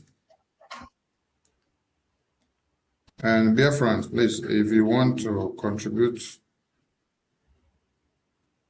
to the cause of Biafra under this very government that the Prime Minister has spoken, please follow the website that is running under the screen: www.biafrarepublicgovernment.org, so that you can contribute your quota to support the government of Biafra. We appreciate the Prime Minister with his entire cabinet. It's not been easy to take all these bullets and to also create all the time, the energy, the resources, your money, and everything for Biafra. From your speech, you are not being paid for anything. You use all your resources, you use your money to sacrifice for Biafra from the beginning to the end. While those that you are even fighting for get financial benefit. Yeah. Yet the same people that you fight for that get financial benefit are the people that are fighting against you and your government, working so hard to destroy you. And it's so pathetic for Biafrans to see that the congressional testimony in the US Congress last year, everything was about the release of Mazi Nnamdi Kanu, Mazi Monagba, and Biafra freedom. Like you stated, there was no line throughout the 8 pages of the congressional testimony to the US Congress. There was no line that depicted your name asking for a favor for Okechukwu Nkere. There was no line. Neither was there a line or sentence that asked for favor or protection to the family of Okechukwu Nkere. Not the wife of Okechukwu Nkere, not the children of Okechukwu Nkere, not his company or his business, but all for Mazi Nnamdi Kanu, Mazi Monagba, and Biafra. And today, Biafrans can see that the same Mazi Monagba that you're fighting for is the one that is inside prison, and he is filing a lawsuit against Brgie and against you personally, and also against the lobbyist and against the attorney that is fighting for Biafra to be on the table of America. It is pathetic and shocking. And we believe that it is what must happen for Biafran people to understand and see and know that it is the right time for Biafra independence to be actualized. Because never a time like this that the Biafran people has been this close and also gotten to Washington, D.C. to table their case to this point that they now speak and have handshakes with the U.S. government on Biafra discussions.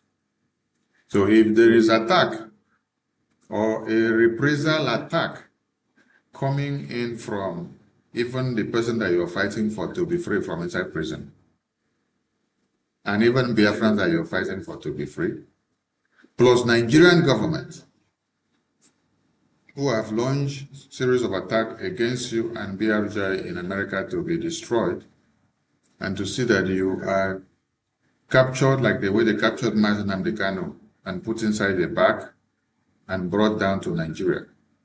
If all these are happening at this time, and all these opportunities did not avail itself during Ojukwu and Philip Effiong time of Biafra independence, because they sorted so much opportunity to see that Biafra gets to America and to be discussed in Washington, D.C.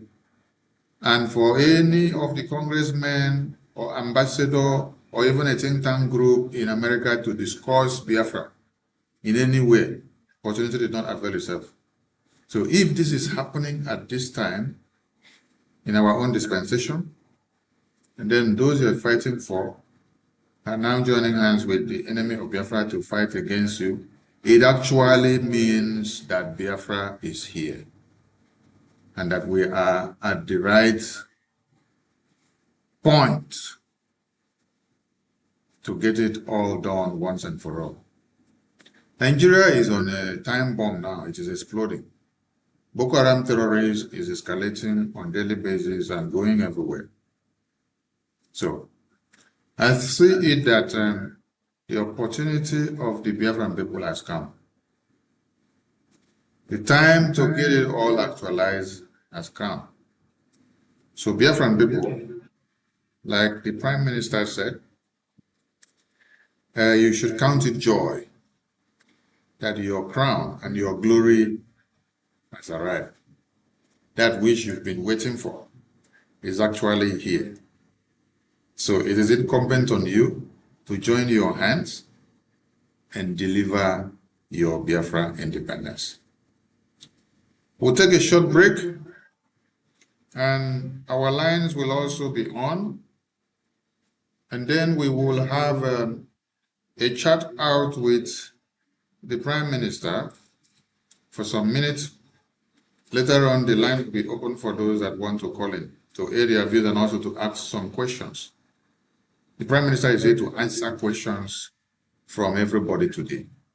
You can throw in your question from any angle.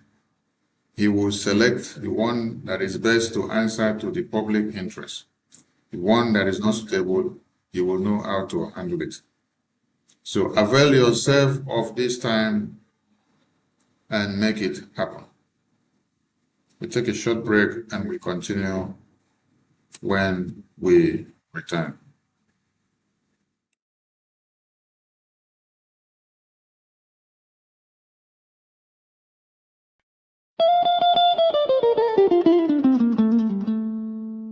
In the heart of Africa, a nation bleeds, not from a single wound, but from 1,000 cuts, inflicted by a false union, never meant to endure. This is the story of 9Geria. A giant built on false foundations, now straining beneath the weight of its own contradictions.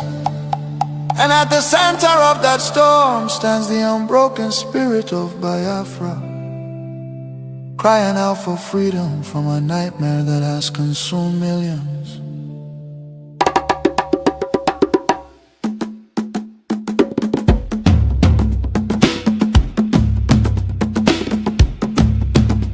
It began with the rivers of blood in 1966. Thousands of Biafran men, women and children, professionals, traders, students and families who had built lives across the Federation became targets in the northern city, fueled by ethnic hatred and religious hostility. Mobs descended upon innocent civilians. They were slaughtered in their homes, in crowded markets, and aboard trains carrying desperate families back to the east. Streets were littered with bodies, rivers choked with corpses. Survivors returned to the east carrying trauma, grief, and the painful realization that they were no longer wanted in the Nigerian Union. Biafra, Biafra.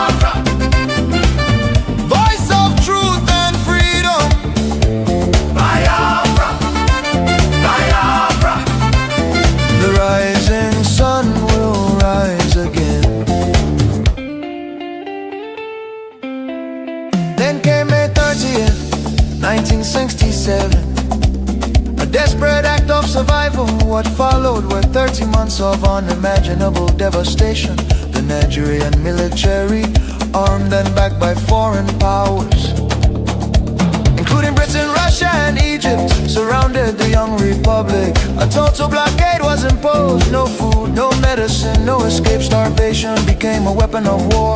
5 million, mostly civilians, many of them children, perished during what was not just a conflict but genocide against Biafra. Bombs fell on markets, hospitals and villages. Communities were razed. The world watched in silence while famine hollowed the faces of innocent children. Some nations spoke out, but many turned away. The war officially ended in paper in 9Geria Nti, under the declaration, no victor, no vanquished. Yet for Biafrans, the suffering did not end. Their properties were confiscated, careers destroyed. Biafrans were given only 20 pounds, regardless of how much they had. Entire families struggled to rebuild shattered lives. The promise of reintegration faded into disappointment. Marginalization deepened in Nigerian government appointments. Infrastructure and control of resources from Biafran land. Oil flowing from the Biafra land enriched the center, while much of the east remained neglected. Roads deteriorated, industries collapsed. Biafra, Biafra. Voice of truth and freedom. The rising sun will rise again. The nightmare did not disappear, rather it evolved. Across Nigeria today, violence and insecurity continue to devastate communities. Armed attacks by Fulani herdsmen, terrorists, have left villages destroyed, farmers killed, women violated, children orphaned and churches burned. Boko Haram and its offshoots have unleashed terror across multiple regions in the southeast. Demands for Biafra and self-determination are often met with military crackdowns, arrests and bloodshed. Protesters have been killed, fear and tension continue to rise. These tragedies reflect the deadly consequences of forcing vastly different peoples into one political structure. Through the 1914 British amalgamation, distinct ethnic nations, religion, traditions, ideologies, and systems of governance were merged without consent and without a shared national vision. The North's feudal and religious conservatism can never blend with the South's entrepreneurial drive. And the East Republican individualism attempts to hold the Union together continue to be at the cost of innocent blood. Why does Biafra matter? Biafra means self-determination. Biafra represents dignity, survival, and the right of a people to life and choose their future. Biafra symbolizes resistance, innovation, enterprise, and hope. The vision is of a nation with secure borders, focused development, protection of its citizens, and economic engagement with the world, a future free from oppression, fear, and perpetual conflict.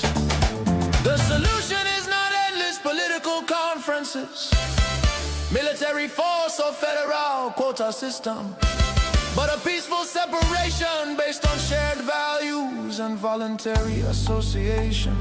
History shows that artificial unions often fracture violently, while honest separation can allow wounded nations to recover.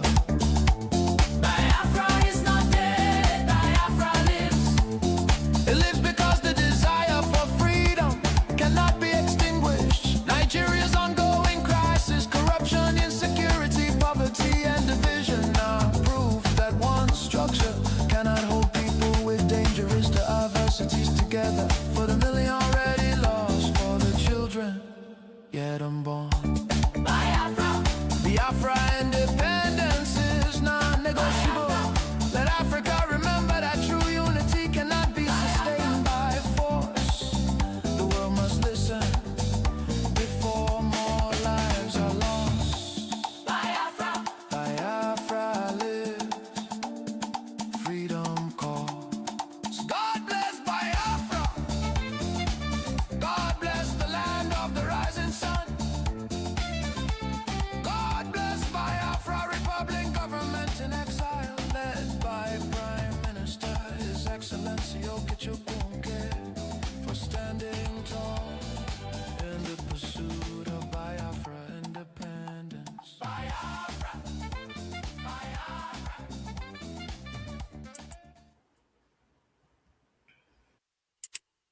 Welcome back to Voice of Biafra.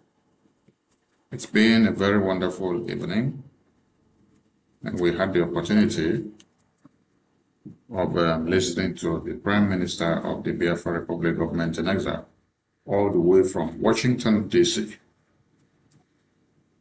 And we're back to the studio after his speech, and it will be available few hours available to him based on his schedule for us to discuss and for the line to be open for Biafrans that want to call in and to also aid their views. So Biafrans, you have a phone number that is displayed on top of the screen. So please get your phone and save the number in your WhatsApp so that you can call when the line is open. We decided to display the number now so that it will be visible to everyone. While we dive into the question and answer session of the Prime Minister, it's very good to have the Prime Minister back. Prime Minister, congratulations, let me say, on your battle Pro Max level now, because that is how I would describe it. It is only when someone is superlative that you now be on a very hot and a hotter and the hottest seat. And then the battle is not an easy one now, because you are getting bullets coming in from Finland as a country and Europe as a continent, and the prison of Finland as a dungeon. Then you're also getting bullets coming from Nigeria, from Tinubu, with all his lobbyists in America, and some of the lawmakers that he has been able to bribe the way he wants, and those that is working on the ground with him, because even his drug cartel records are concealed in America because of the money he's paying to some people. Then your battle has not finished there. You have some other bullets coming even from your own cabinet, because you still have some Sabo that are throwing some bullets on you. Then there are some other bullets coming from some other people that you had trusted so much and expected that at this time they will be the pillars of Biafra. So my congratulations to you is that you've been able to stand or to hover above the storm. How did you do it? How did you do it? And how are you doing it? And how are you able to cope with it?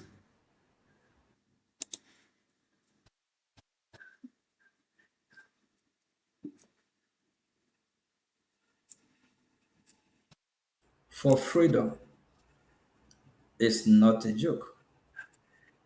Freedom is not given, it's taken. You have to be ready. You have to prepare yourself mentally, physically.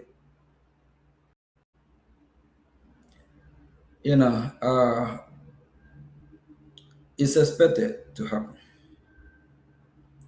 And we Biafrans, especially, we are not used to violence. We are not used to this nature of being so troublesome. That's why we let a lot of stuff go. And that's one of the reasons why these herdsmen or these terrorists, they are using that as a weakness against us. Because our people are so peaceful and, they always use this word, you can't hurt a fly. That's who the Biafrans are. So Biafrans believe in live and let live. So, and when you are not prepared, before you go to battle, then when your enemy are coming with all this heavy, you'll be freaked out.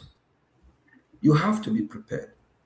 So seeing all this happening, And some of our people always believe in their, Biafrans are also well educated. Some are thinking that their education is already a license for them to be smart or for them to know more than everybody else. So that's a mistake. So a lot of these people, they just believe that some, like the ones that are coming after me, believe they can do it better. Who am I? I can't do nothing. I can't achieve nothing. But at the end of the day, since 2020, before 2023, when the government was, formed, I've been doing a lot, even behind the scene. So Thank you, Prime those Minister. are Thank you, Prime Minister. I have more questions for you. So don't extend too much of time because I got the question from what you just said, and the answer has already been extracted. I congratulated you for being able to take too many bullets, and then my question was, how are you able to cope with all this? And then you said it's preparedness.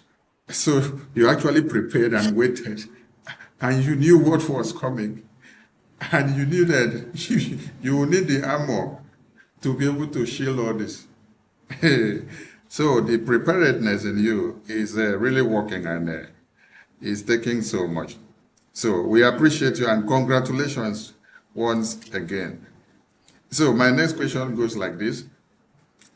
Tinubu goes after you. And it means entire Nigeria goes after you. And then, being the top figure of, and the spokesperson and the leader of the Biafran people, it means Biafra is on the spotlight. Then all of a sudden, you see a lawsuit from Mazi Simon Ekpa from inside prison, also coming after you to your entire cabinet and to your legally acquired lobbyist and the attorney of Brgie. How do you respond to this, and how do you feel seeing that this attack is coming from Tinubu government with so much money that has been paid, and also from even Simon Ekpa that you went to Washington, D.C. to work so hard on a daily basis to see that he is released? How do you see the clash of the two coming out the same time? Nigerian government coming after me is expected. Yes, and they didn't just started 2026. They didn't start last year. They started since 2023. I knew around the time frame because of what is happening, which I'm not going to go into details, but a lot of Biafra they know about what I'm talking about. There's actually a time that I gave Mazi Simon Ekpa a hit about some event, something that occurred, and I pinpoint where it's actually coming from. After the government was registered, which I play a big role in registering the government, and after we inaugurate our office, after we inaugurate our office in USA here, it's a big blow to Nigerian government. It never happened before. It's significant. And even during the inauguration, all of you watch it live. So do you think the Nigerian government will be quiet? And they're seeing our flag flying on top of the roof of the office building. So the attack started since 2023. And they actually intensified the attack this year. And they didn't act fast. What they are doing now, I thought that's what they will be doing way before, but they underestimate as well because they focus more in Finland. So, seeing what it's just expected that Nigerian government will do what they are, being a terrorist country. They have done that in Kenya successfully. They kidnapped Mazin Namdeka, extraordinary rendition him, and they done that in Finland. But they find it a little bit difficult to repeat the same pattern here in the United States of America because of how the system here work. So it's just expected. But for Simon suing from, it's kind of weird though, because I haven't here, or I don't know if I can recall any time where somebody will sue someone else from prison. I don't know how that work, but we'll find out how. So it's just disheartening, and no one know what is happening behind the scene. We pray that he will be released very soon, but it's just not a good step. It's not a good thing, and he also shows sign of weakness, sign of being confused, and sometimes mentally, we don't know what his mental status, if he's in good health, or if mentally, something is wrong. So sometimes people do things that when they start doing things that are not normal, you start questioning what is going on. Is this person okay? Is he mentally fit? What is going on? Or is just because of us being being human, that who will make mistake as human? But coming after the same Brgie that is part and parcel from the beginning, it's just it's disheartening. Sometimes it's just unbelievable what is going on. But at the end of the day, we thank God that people like us place as gatekeeper of this movement, of which a lot of fight from the top, even from the other groups fighting the same government for us to dissolve this government. We don't want government. Well, how will you? You're fighting to rescue a nation and you say you don't need government. And at the same time, once upon a time, you also prophesy about the government, that we're going to have a government.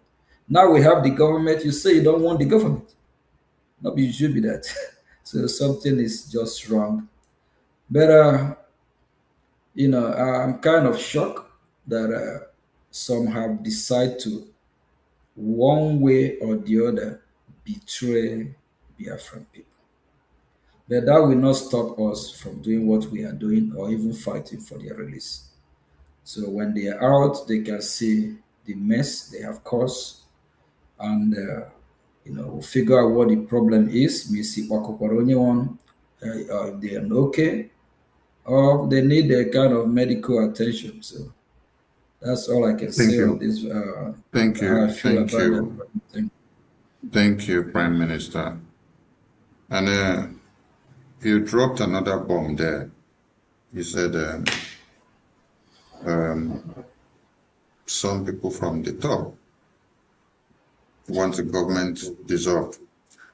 I leave that clause for the Biafran people to go and ponder about.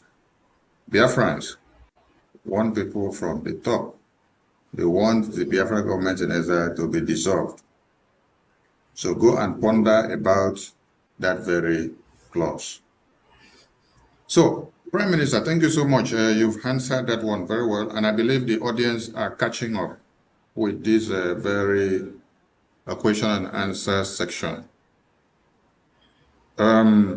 Just like you said, that they said they have dissolved Brgie, and we saw that from Ngozi or Orabu Fulani group of USB charger. And she said Simon appointed her to declare Biafra. And after she declared Biafra, according to her, she dissolved Brgie. So now that they are saying they are suing Brgie and suing you, is it the Brgie that was already dissolved and is in existence to them that they are suing now? Or which one are they suing?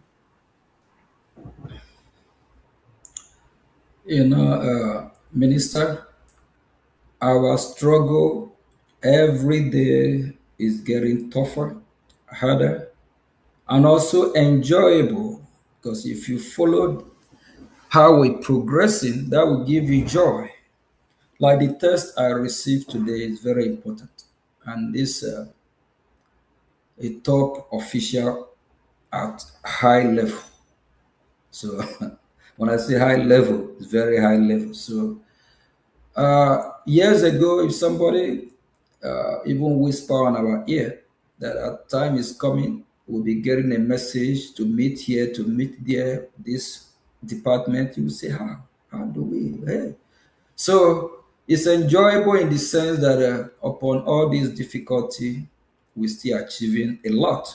With little we have, God is on our side, knowing that He needs to support His people. So seeing what Simon and some others are doing, at a time they play a big role, but sometimes they can derail. So don't mean that we'll not remember them for the good side they have done.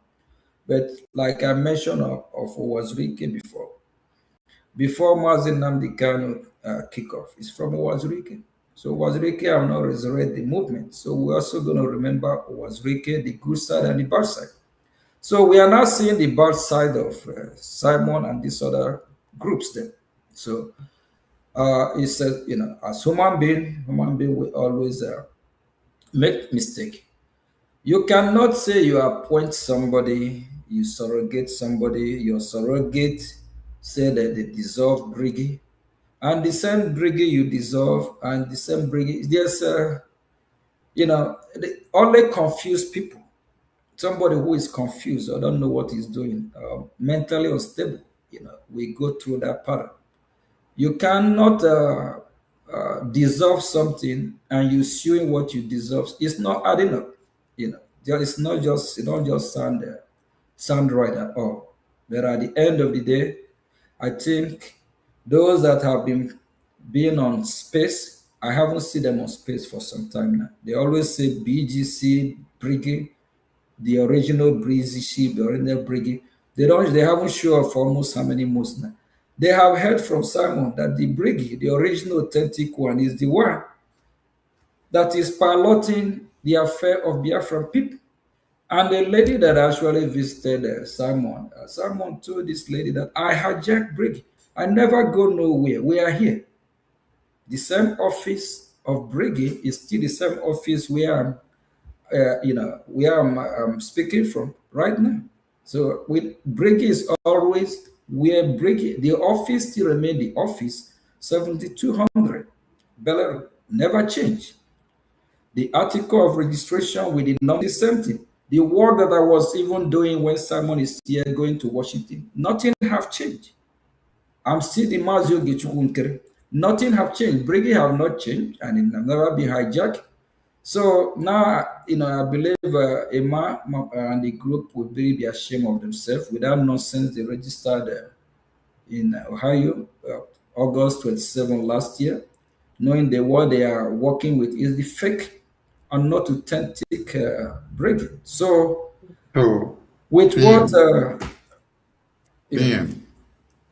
You're invariably telling me that this process of Simon Ekpa suing BRGI and your cabinet and your entire team is a validation of authentication of the real BRGI. Yes, you heard me right. And since then they have a lot of this. Since then they have a lot of their mad dog that always want to say they are the original Brigade. They haven't showed up since I don't know where they are. So please, my advice to these people, they need to sheath their sword. We can't go nowhere with division. We can't be on social media constituting news. The world is watching. Washington, D.C., take us more seriously now. And the state of Israel, they are weighing in our activity. So they haven't really taken us serious before, but they are, it's not something I will be discussing here, but they are watching. So Brgie remain the government, and like other groups that I talked about today, as long as they organize themselves as group, they are not interfering in the government affair. We will recognize them as group. They can work together with the government. We will achieve a lot.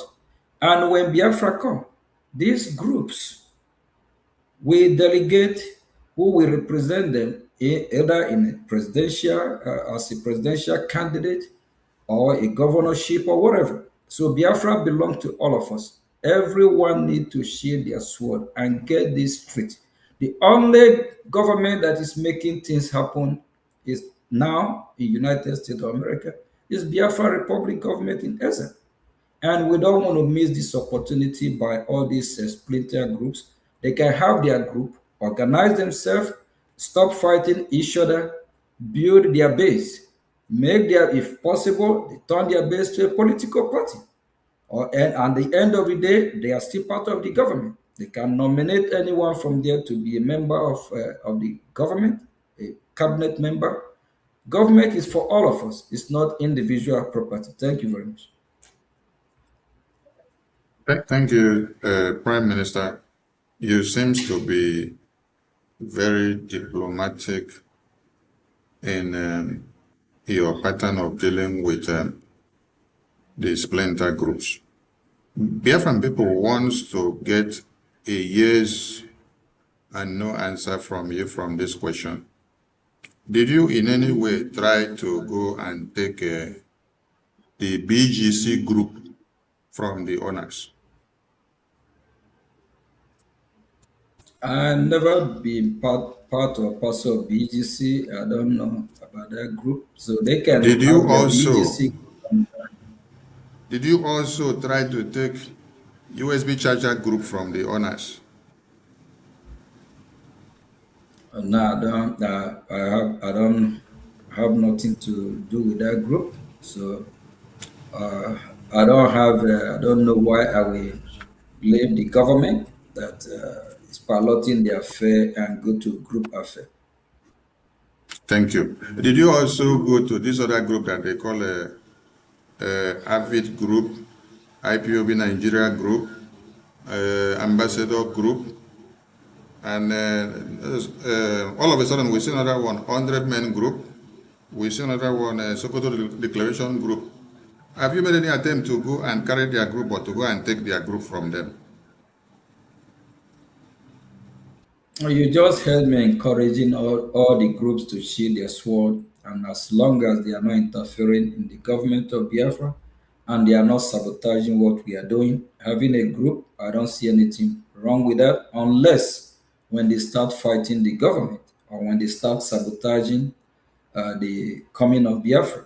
That's when we'll sanction that group or call that group. But for now, all these groups, even the calling them this other group IPOB Nigeria, hopefully that Nigeria will be out from there. We just call them as IPOB China Chike Dozim or IPOB Mazin Namikano group, but they just have to work accordance and work closely with this government. So for them, looking down on this government that God has given us is a big mistake. And I don't think that we'll take it lightly with any group that will come to destroy the progress that we have made so far. So I'm just appealing with all of them. Shield your sword, support your government. Whatever you don't know about the government, ask questions. If you want to be member of the cabinet, let us know. We are ready to work with any group, as long as it's for Biafra. Thank you very much. Thank you, Prime Minister. You advocate for all these groups to fall in line because they are mere groups to come and support their government. So you've responded to Biafran people that you have not in any way tried to go to usurp these groups or to steal their group or to hijack their groups. So what is it that is unbeatable about BRGI that all these people now gather as a cloud coming in full force against only one BRGI? But some people BRGI, want one is more. authentic. Yeah, one is authentic. Number two, especially the members in BRGI cabinet, they are not there because of money or ego. They are not self-centered. They are servants of Biafra people. They are not there to impose leadership over the Biafran people. They are, they're humble to serve Biafra. And BROGI have a strong connection tie with the United States of America, which is just undeniable unless some might just want to, act like they don't know what's going on. A Biafra Republic government in Israel is not really dealing with Nigeria from Washington. I don't think Nigerian government will be after me. I don't think they will be fighting Brgie since January this year. So, and the Brigade have been their night watchmen so far, and we'll keep doing what we are doing. And it just give me joy that top U.S. officials are now, working closely with Biafra Republic government in Israel, and they are not taking us seriously. So all these other group, they have observed it. If you ask those other groups, like we call them, they are not government to start with. What have they achieved for the past year for Biafran people? IPOB group of Mazin Namdekan, Chikedozie group, because since they don't recognize the government, so we still have to identify them as a group until any of them recognize the government, and we address them how. But as a group of Chikedozie, what have they achieved in international stage? Diplomat way. What have they achieved for Biafran people? So if you ask all these other group, both the one Imam Madu and BGC, CRC, are nothing to show for them. And if all these other group are threats to Nigerian government, why is Nigerian government not going after Chike Dozim? Why is Nigerian government not going after Ngozi USB? Why is Nigerian government not going after Emma or Chioma or all these, both the ones that are ranting from different countries every day on social media? They know where the they know where the threat is coming from, the government that is dealing with them here, United States of America. Thank you, Prime Minister. BRJ under your watch does not need Mazi Simon Ekpa from prison to be validated for it to exist or to have success. A BRJ under your watch does not also need Mazi Nnamdi kind of validation for you to have all the traction in Washington, D.C. BRJ under your watch does not need the IPOB groups, the BGC groups, the USB charger groups, the AVID groups, the ambassador groups, before you made all these successes in Washington, D.C. How so? While every other groups are looking for who to validate them, even with all these validations, they are making nothing. How is it that you don't need validation of any of these people or support from these other places, but yet you are the one that is having handshake with the U.S. government? What is it that you're doing that they need to learn if they have to come to start learning something? We are a government, we function as a government, so government can need the validation from organization or group. Rather, group or all this organization, we need validation from the government. Just like if you're going to get your ID card, the government can't get ID card from you, or you get the government issue you ID card. Minister, the government I can hear you, issue sir. you, the government authorize the ID card that you use, right? Yeah. Okay, so the government is always ahead. So as a group, the group we have to need validation from the government, not the government to need validation from any group. That is interesting, sir. Thank you so much. Now, we now understand the secrecy of your successes in Washington, D.C., because there have been several groups that have existed for years, and they couldn't make any traction in the U.S. Congress for Biafra. But your own pattern and template has turned the table around, that the U.S. congressmen and women can boldly pronounce Biafra now. We commend your efforts, and we commend Brgie under your watch. So, coupled with all this and the recent activities that is happening in the media within the past 48 hours, we see Mazi Nnamdi Kanu going on lockerheads with his IPOB group, and we now see the group also going on lockerheads with Mazi Nnamdi Kanu groups. It's quite interesting to watch. But, from your speech, I extracted something. You said you want all of them to sheath their sword, that they need the energy for something that is coming. Please enact those words again to Mazi Nnamdi Kanu and to the IPOB group, so that they will get it very well again. Your advice to them at this very time. My advice to this group is that we have passed the stage of what they are doing. Respectfully, they just need to respect themselves so that the world will take us serious. It's being too childish. After how many years? Not 1, 2, 3, 4, 5, 10. We have IPOB as a group. Till now, they haven't matured enough. They still act like babies. They need to sheath their sword. We are in a serious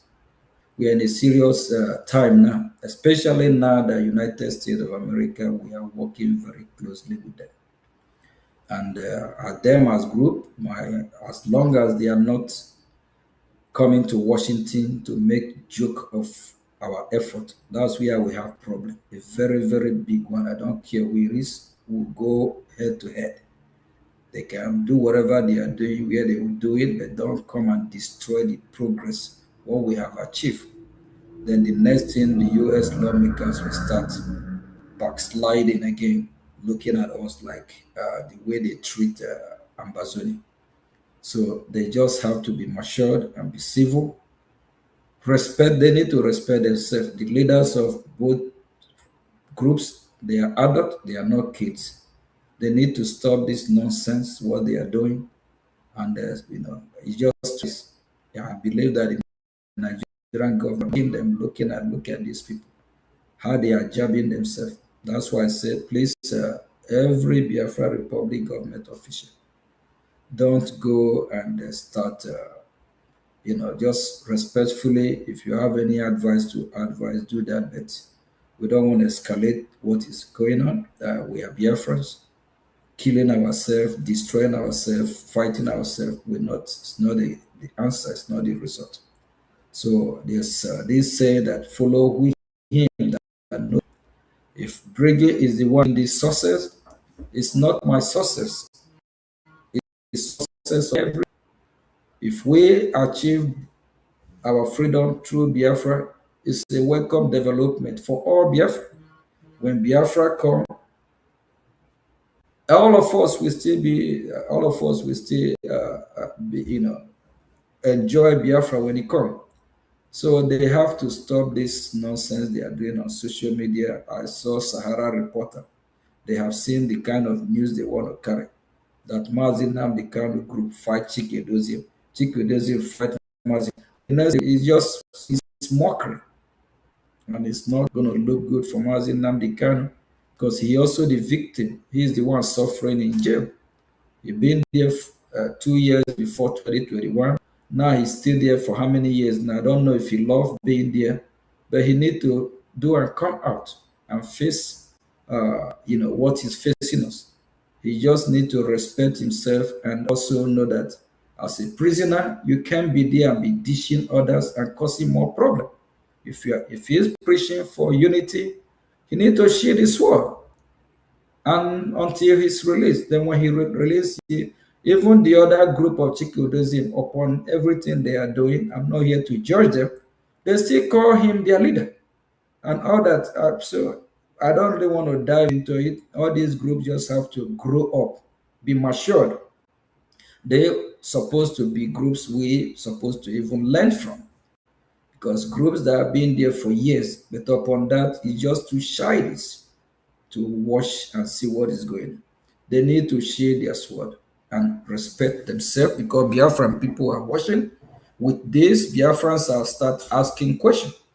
Both those that don't want to disrespect Chikedozium, they are disrespecting Chikedozium today. Both those that don't want to disrespect Maziun Namdekan, he have given them, he opened the door, the privilege for them to disrespect him. He have suffered enough, and he just have to respect himself, shield his sword, and know that him as a prisoner is not a best or wise decision for him to be giving order, dishing order from there. They can as well use that against him. The new group that he's instituting now, if any of this new group do anything, the Nigerian government, if they charge that new group, that will be additional charge. They will charge him. So I don't know where he's getting his advice from, because I knew P2B said he's getting his advice from a madman. Mazin Namdekan, I don't know where you get your own advice, but he need to do what is right. Thank you. Thank you, PM. So I pray the advice is not from a madman, because there are some advice from madmen that are very disastrous, while there are some that will save your life. But in this very case, this one is unbecoming and so condescending. Prime Minister, thank you so much for your time. Dear friends, the line is open. You can call in after the two questions that will be thrown to the Prime Minister. I appreciate your time, Prime Minister. You did say from your speech that the Biafran government in exile would soon unveil a governmental template that will adopt that of America. Since we are going to America and we are seeking recognition from America, everything that we've been saying is America, America, America. Our leaders of the past, Philip Effiong and Ojukwu of 67 to 70s, were all talking about America. Wazirike was talking about America and their template. Mazi Nnamdi Kanu was talking about America. Mazi Simon Ekpa was talking about America. I don't know if it is only Asari Dokubo during his time of fighting for Biafra that I did not hear him pronounce that we need to go to America. Maybe for those of you that have seen the video, please try to get it so that we can also give him the credit, because we like to give credit to everybody that have fought for Biafra and sacrificed in any way, keeping every of their excesses aside. So, Prime Minister, I wanted to throw light on this governmental template of America, which you just told the Biafran people that they will be adopting it as their own template for the Biafra Republic. We all know that America is the leader of this free world. So if their system is working, why not we Biafra adopt American system? And America being the champion and leader, their way of governance is working. So for them, America actually will be our coach, our number one ally, of which they will help Biafran people during the transition and in helping Biafran people to get, stand for us to stand in our feet. So we can have a primary what is the right word for that? We can't have this parliamentary system, and while America that are supposed to be helping us in our government, with their own system, it will kind of contradict. It will be kind of difficult in, assisting us to be able to be a functionable, better government in Biafra. So it's just wise and appropriate we adopt American system of government. And I believe that every Biafra will agree with me, a system or a government that we understand instead of a system of the British people that it's not not going to yield fruit for we Biafran people.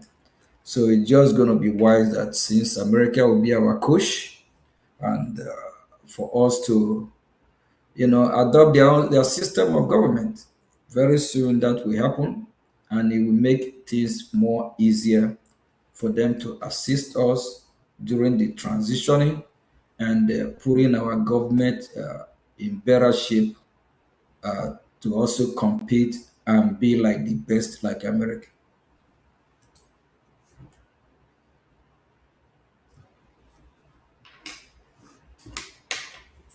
Thank you, Prime Minister, for the response. Thank you so much. I appreciate your time. And you also did talk about ratification of the Biafra Declaration. And this time you said in America. To some Biafrans that may not understand your terminology of ratification of Biafra Declaration in America, what does that entail? So that they will get prepared and know what they are up to. Yeah, Biafrans, the truth of the matter is this. Yes, we redeclare Biafra, but we also make some mistakes. There's things that are supposed to be in place, of which that are not in place before our redeclaration. That's why, even if Mazi Simon Ekpa is here, it will be difficult for us to still defend Biafra land, because we can't have two governments operating in Biafra at the same time. So we made a mistake not taking some step to make it easier for us. And our redeclaration is also be tampered with and make caricature and joke of. So we need to clean that up. We'll make sure we go through the process. A lot of countries, I think, have done that in the past as well. So we'll ratify our redeclaration, and that will happen in the same America, because America is in the center stage. Why it was shifted to Finland before is because of that's where Simon reside. But actually a big mistake. America, it would be easier for the American government as well to quickly recognize that it's a more clear declaration. I made joke already. So we'll make sure we clean. We'll make sure with Minister of Information, please, can you? It's like Prime Minister, we are having difficulty hearing you properly. So we take a short break and you refresh your network, and we continue when we return. Stay tuned, dear friends.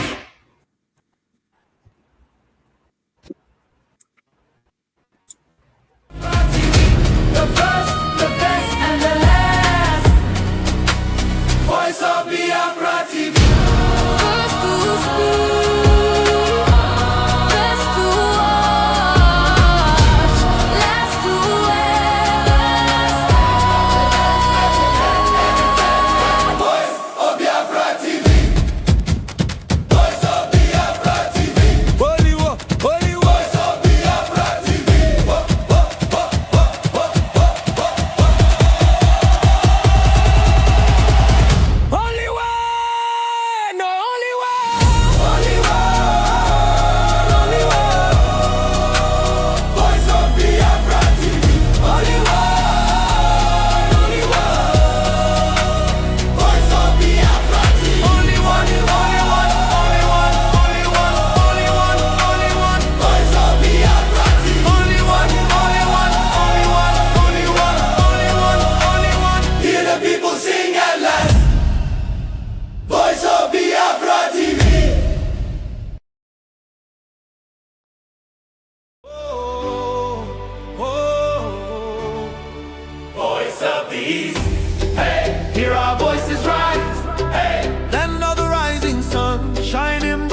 we stand tall. From every town we answer the call. Voice of the East, hey!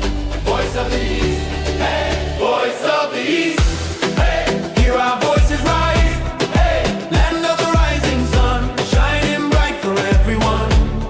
We rise, we shine, we stand tall. From every town we answer the call. Voice of the East, hey! Voice of the East, yeah. From the rivers and valleys to the hills so high, our dreams keep growing beneath the sky. No more fear, no looking behind. We're hope in our hearts and a future to find. Together we're building, together we're strong. United in purpose, moving along. The light keeps shining for all to see. A people of courage and dignity. Voice of the East, hey! Hear our voices rise, hey! Land of the rising sun, shining bright for everyone. We rise, we shine, we stand tall. From every town we answer the call. Voice of the East, hey! Voice of the East, hey! Voice of the East, hey! Hear our voices rise, hey! Land of the rising sun, shining bright for everyone. Oh, rise up, let the morning light appear. Rise up, with hope and vision far and near. Voice of the East. Yeah, welcome back to Voice of Biafra TV. Before we went on a short break, the Prime Minister was addressing the issue of the Biafra Declaration ratification. And we lost his connection. Prime Minister, can you hear me, sir? Yeah, I can hear you. All right. The floor is yours now. Because we didn't hear anything you were struggling to get what you were saying when you were addressing the Biafra Declaration ratification. Go ahead, sir. You have the floor. What I'm saying is we will ratify our declaration, which is normal. And that will happen here. I'm coming out, correct? Yes, I can hear you now. And that is how that we have the state of America. We are a lot of mistake. There's some preparation that's supposed to be, some measures supposed to occur that didn't happen before. So we'll make sure all that are taken care for the ratification, and as well it be and make caricature by USB with their cheerleading. So Biafra can be joked with. So everything we are doing, we are damn serious. Everything handled properly in a way that will be respected. At the same time, we follow the due plan, everything we need to achieve. Ratification, we have achieved it. Just like Somaliland, we just recognize Israel, not quite maybe recognition. There's a lot of stuff they have done in Somalia, a lot of resources. They have, they have available government. Things are just working over 60-70% to the, percent to the right direction. So in our own case, it's something else.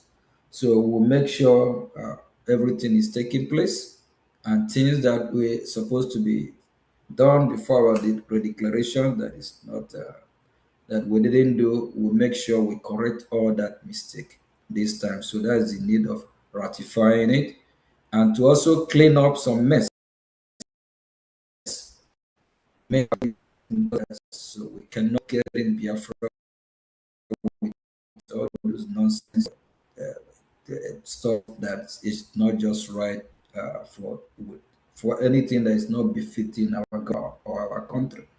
So we'll make sure we clean all this up with a top U.S. official that will be in our ratification when we are ratified. And so part that we also guide us in way about I believe every Biafra will believe with me that after the redeclaration, I will ask any of you feel the impact that Biafra land have redeclared, that Biafra have been redeclared. If you go to Biafra land, you can't see any different. You can see what shows that we have redeclared Biafra.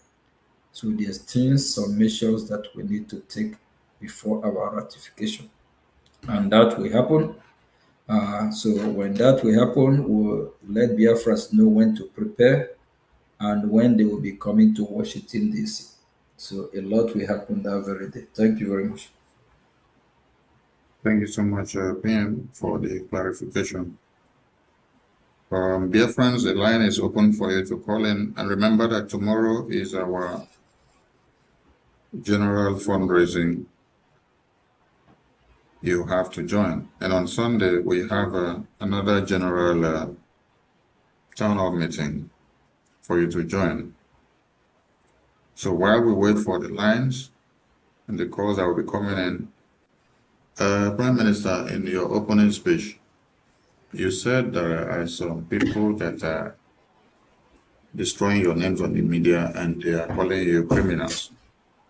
And you said you are the one that paid for your bride price, not their bride price. So different people are asking you, when are you going to go and take your wife? Because that is your property and your son. Because if you pay money for your wife and then you leave it somewhere, somebody else is taking care of it for you. So when are you going to go and take your property? Actually, I will make it property of Biafra. So whenever Biafran people demand for it, they have to say what, let them tell us what they want. But I also want to send a strong message, to Biafrans. Please be upright. Don't castigate. Don't lie at somebody who feed you or who do you no wrong.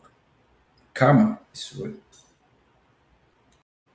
If that men do live with them or dwells with them, karma. A lot of people are consequences of what their action, of what what they have committed or what they have done to others. Especially when your hands are clean. Pilate, when they brought our lives to him to crucify, at all the interrogation, he found out that our Lord is innocent of all charges. He was not part of this. Those people that are committing evil, calling me name, saying what I didn't do or what I didn't know, not just sin. There's other mad woman, mad dog, about people group. I have groups I have in Biafra land terrorizing people. I don't have any group. I'm innocent of all this accusation. But tomorrow, when that lady and her family will start, bearing the consequences of her evil action, she will start calling God, why me? People like that, the evil that they do, their same evil is what will hurt her children, her family. Because some of them, their children is part of it. Like this woman in question.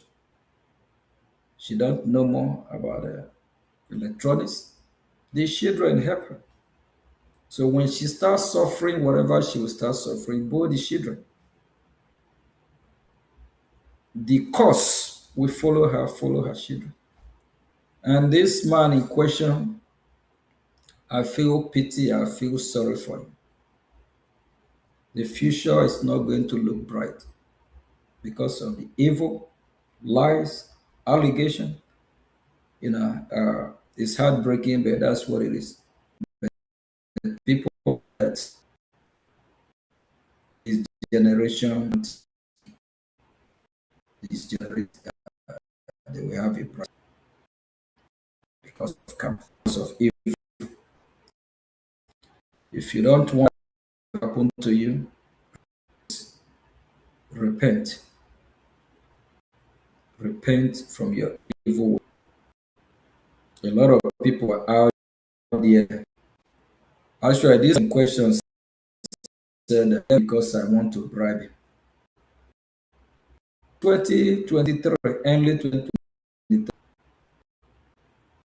I have been happy even when so that means when they are bribing. Is somebody who you have not with 1,000, not enough 4, not 5, thinking you are happy your fellow man. Somebody you have. One day I'm gonna print evidence, show the evidence. Some that are listening to him might think it's just something you did once. Over years, almost 3 years. Whenever I call you with him, the first thing before you do, we say, Udugu Oga, you are forgetting us now. That you haven't helped. I haven't helped them. But God is watching. Evil that men do live after them. He should remember he have children, he have family to take care of. He should pray so that his evil will not affect his children that might be innocent of this.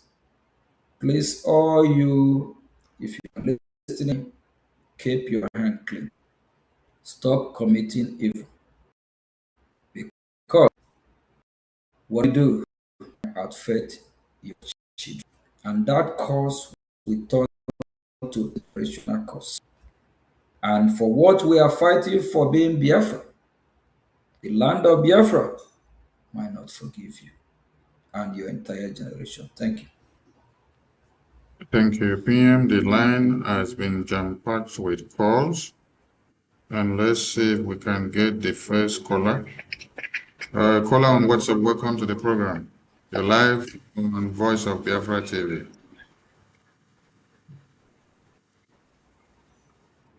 Caller on WhatsApp, can you hear me? The caller on WhatsApp, can you hear me? The caller on WhatsApp, can you hear me? Hello? Yes, go ahead, we can hear you.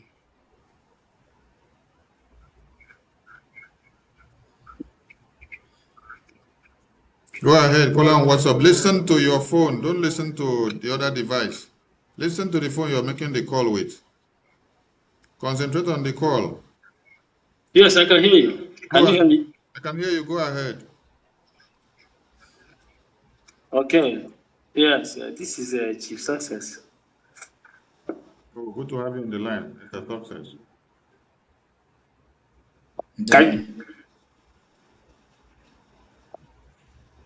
Should I go ahead? Go ahead, your line is breaking. Don't focus on your phone. Okay. Yeah.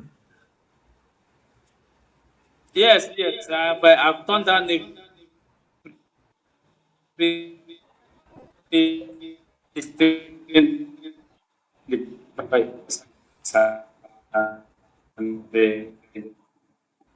Your network is breaking, we can't hear you.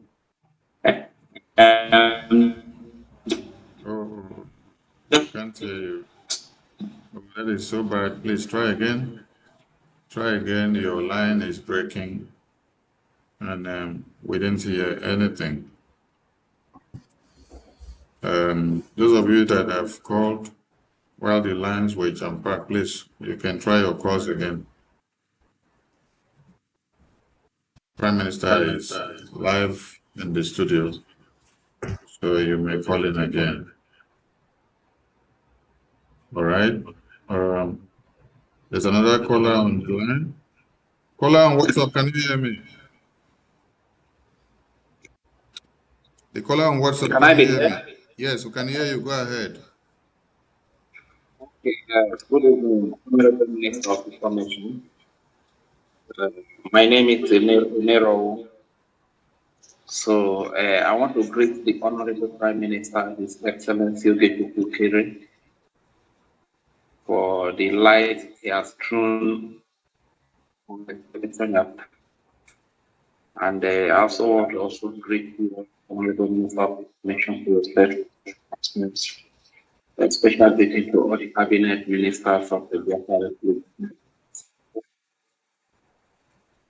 The question I want to ask is that our former leader, Martin Cannon, spoke sometime when he was free that when America started speaking for the freedom of Biafra, it means that the time has come. So the question now is we aware that America has started speaking for the freedom of Biafra, courtesy the Biafra Republic government in exile and her lobbies. And that being said, those that are fighting the ROGI, early this year, the Nigerian government paid about 9.something million naira to fight to war against the ROGI in Washington, D.C. Is it that those that are fighting against the ROGI, they are angry that the Biafra government is putting Nigeria on a hot seat, and the Biafra government is giving Nigeria so much pressure as a result of what they have done over the time? And it felt like the first question I asked is the former leader is aware that today American congressmen and women, ambassadors and lawmakers are speaking for the freedom of Biafra. Courtesy Biafra Republic government in exile. Is it that it's angry that America is speaking for the freedom of Biafra today? These are the questions I want to ask. Thank you very much. I hear the mic. Thank you so much. The floor. Yeah, thank you very much. I believe he's aware. Why is it echoing back to me? Am I coming clear? Yeah, you're coming clear. I can hear you very well. Yeah, I believe he's aware. So we just have to keep fighting, keep doing what we are doing. You know that the devil is always at work. He might want to put some confusion in our midst. So don't think that everything will just work in our favor perfectly. He can put the confusion, even starting from him being Mazin Namdeka, that meant well for Biafra people. He might even be the one that will start causing the problem. So, with due he's not perfect, and he meant well for us. So it can happen from any angle. He can use any opportunity to make sure that our movement is destroyed. So I just want each and every one of us to be prayerful to this great movement, and to also him and other leaders, because we're always going to remember the good deed they have done. And since they are not perfect, they are still going to make mistakes. They can also be used to destroy what we are doing. So unknowingly thinking that they are doing what is right. So he is aware what is happening in Washington, D.C. But if we surrender or if we retreat, that means whatever we have achieved will just be waste of time. So we'll keep fighting, keep doing what we are doing. Upon his release, he will come along. If you remember, not a few months ago, on one of our press release, upon his release, when we asked US to sanction Nigeria, and also asked US, to help in the release of Mazin Namdi Khan. So upon Mazin Namdi Khan release, we asked him to come to US. Then we'll dialogue and have some discussion with him. so that he can know what is going on. Because where he is now, he might not know everything, or he might not see the way me and you we are, the way we are seeing it. So I think I believe I answer your question. So let us just focus in what we are doing in Washington D.C. Him being where he is incommunicado right now, you don't expect him to do everything right. Just remember, like, just see yourself where you are. Just lock yourself in your house for 24 hours, even just for 1 week. Mentally, you're not going to be the same person that you were. So until you regain your freedom. So he always going to also make mistakes as human being. Thank you very much. Thank you, Prime Minister. Kola on WhatsApp, welcome on board. We lost you before. Can you hear me? Look at your phone. Turn down your TV. Focus on your phone. We can hear you. Go ahead. Yes, proceed. Okay. Good evening, our Secretary of Information and Communication. And I humbly greet His Excellency, Majo Gechikunkele, the Prime Minister of the Biafran Republic Government in exile, and I greet fellow Biafrans all over the world. It is not a joke, as we are talking about Biafra. This is 45 minutes on top of the hour, wherever you are watching from. And to some of us, it's already morning, or to some of us, it's already getting to morning. It is not easy, and we don't have to employ joke or play into this movement. I don't have good questions, but I have to congratulate you because this is my first time of speaking through Voice of Biafra. I must tell you, this is my first time, and I'm enjoying it. I have an advice for those who are killing themselves for a big national cake, which, if they play and win great well, they will be part of the cake. I'm having a network interruption. Can hear you. Hello? Can hear you. Okay. Yes, of the recent, yesterday, the news broke out of suspension and no suspension, counter suspension and not suspension. This is a shame to the global family of Biafra. Even I have already even started to adjust and to identify myself as a member of the Biafra community rather than an IPOB, because it's really bringing a big shame to us. And whatever goes around comes around. I'm going to be speaking in riddles. We have to look for the very foundation of this very issue to deal with it. To deal with it, not for us, but for those who are confused. Point one. Point two is that in freedom fighting, the use of group is most especially common, but the use of government is somehow like searching for a shark in a mystery. We have a government. We have a government, we have a prime minister, we have all officials working.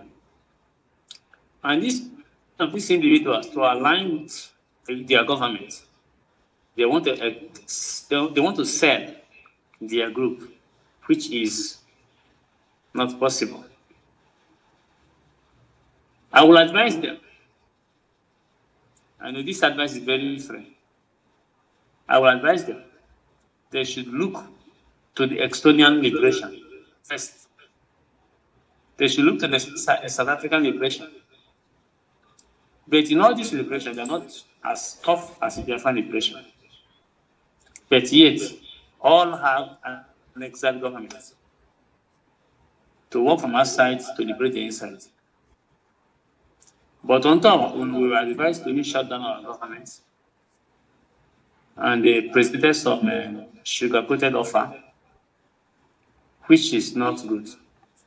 So anybody who is into this should repent and work with his government. Work with his government. Pierre, you have done much, but you have not done the necessary things needed. Keep pushing.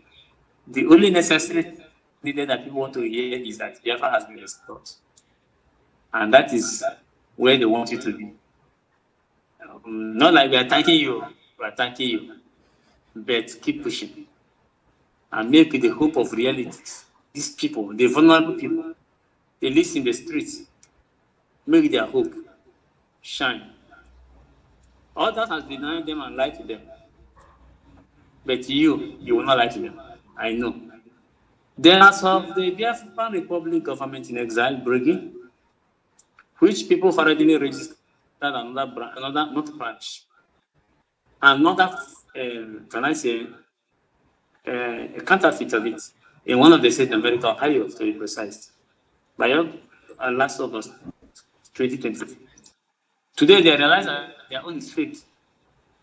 They have to rush to come back to the one that is headquartered in Maryland to look for access control. Like as I'm speaking to VOB now, there was no VOB then, but look at the VOB as an asset of the Brgie. And they want to come and mess everything up. These people, nothing's have in their hands. There's nothing. There is nothing that survives in their hands. And you must not allow them to do this. You must not allow them to do this. The same way Mazi Sonny never allowed some sycophants to take over the media. Please, this one is directly on your code and your team that you're working with. Do not allow these idiots to infiltrate Brgie in any way, in any capacity. Your advice the IPOB group is taken, and I believe they will work towards it. Make sure they come to their government and they work with their government. And which other one I have not addressed or comment about is the issue of how can I say this? The achievement in Washington DC. We don't have to bring it as a bad. They are seeing it, and they not that the war is targeted at it is you, and you. They thought if they take you out of the way, Brgie will die. The same way that they take someone up away, the Brgie will die. Brgie has come to live. We go nowhere. It is an institution already. It's a government. If the works, take for example, if the work becomes tough for you to manage these two offices, we can separate the office. Brgie will still have a prime minister and still have an upper representative in Washington. It is there. It's not your personal property. And those who are making it a personal property, they are making a mistake. Some advice from that these people you surround yourself with, nothing survives in their hands. Nothing. Nothing. Not even one. They only leverage on the one who those who work on their own. And today is playing out. So do whatever you're doing without mercy. If it is me, don't hesitate. If it is Mazi Sonia Parawa, Secretary of Education and Communication, don't hesitate to inject the person out.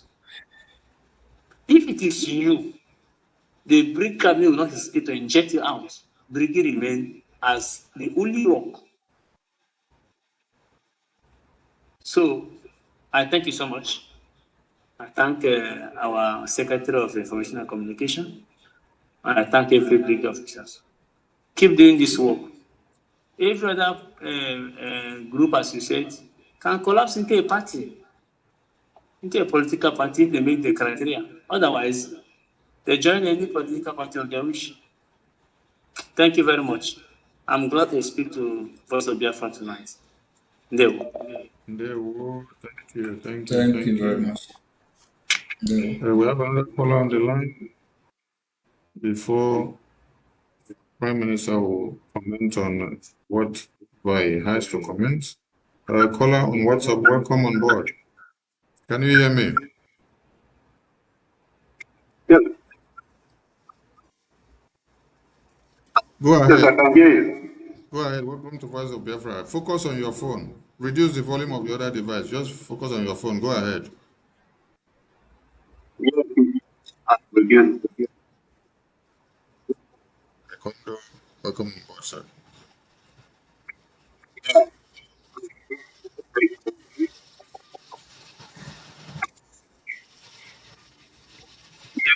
We heard what you said. And I commented, you spoke like including. Yes, we're very diplomatic.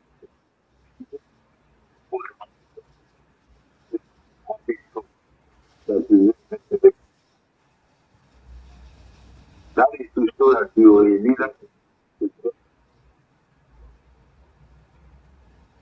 and ability to be able to make peace. Even though that these people don't deserve peace, they are willing to let Biafra die for their own selfish needs. Left for me alone, I will take it home. Because all they do is to stand in the way of this freedom. Because they never went to this freedom. All this nonsense that is happening, even from place that we never expected. The reason why I've held my peace, the reason why I've held my peace is because I've never heard from man this time or another. Because if he's doing all these things, that will tell him instead that I'll ask him if he is mad. If I won't say anything, but it's salvation. I hear him say this, that he is in support of all these things that he's doing on. I will ask him if he is mad. Because you cannot destroy something that you have to give. I don't know what is going on. But whoever wants to jump to this project through that, they are taking the life of millions. They need to stop. I think that these people don't deserve this diplomatic move, this diplomatic with them. Because we have condoned nonsense for a very long time. That is why we are still where we are today. Because every single time the Biafran people rise, every time our ancestors send somebody to come and rescue us, some goddamn, whatever we may call them, they will show up, make even Biafran war. That's the time. A person that called himself a Biafran is our money. Money that we want to spend on. Why thousands of millions of new people will die? We took Biafran money to go and enjoy. The money that was given to him to save the life of this happened to him. Our family. That and over.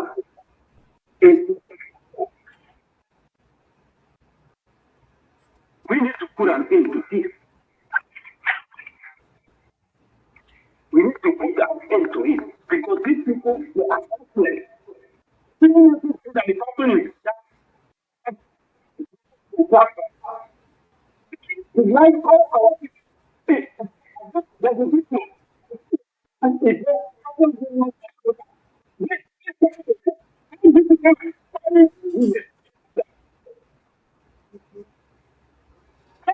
that needs to respect the community, to see community as granted. In those days, today, you can even come into the next woman. People call themselves men of Biafra.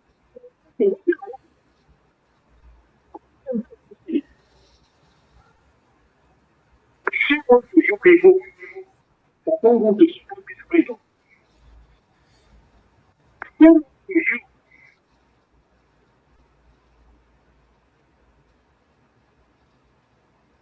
We call it space. We don't do that.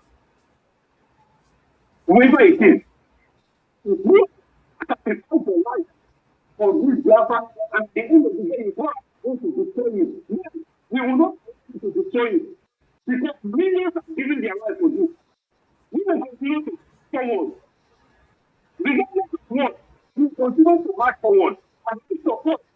We are going to the United States, the leader of the free world, to guide us to this place because God is a reason for us. Except this leader of depression. Except these very problems right now.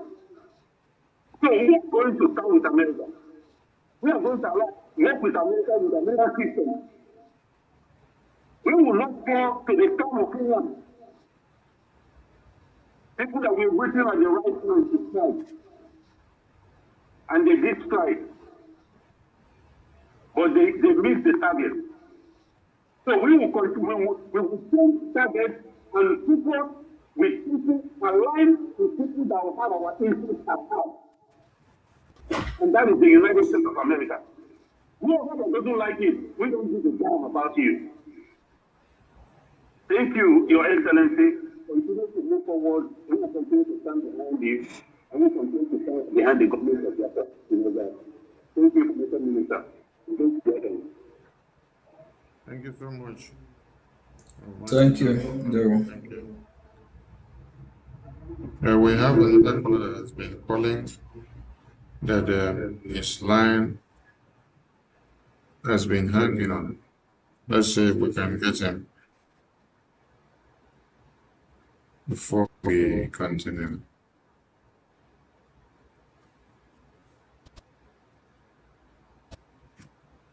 Caller on WhatsApp, can you hear me? Yes, the caller on WhatsApp, can you hear me? All right, go ahead. Welcome to Voice of Biafra TV. Thank you so much. Our Minister of Information and Communication. A good work for Biafrans. I also would like to thank and give kudos to the Biafran Republic government in exile, Prime Minister, His Excellency Ogekun Kere. He has delivered the and a great speech. To me, I call it a historic landmark.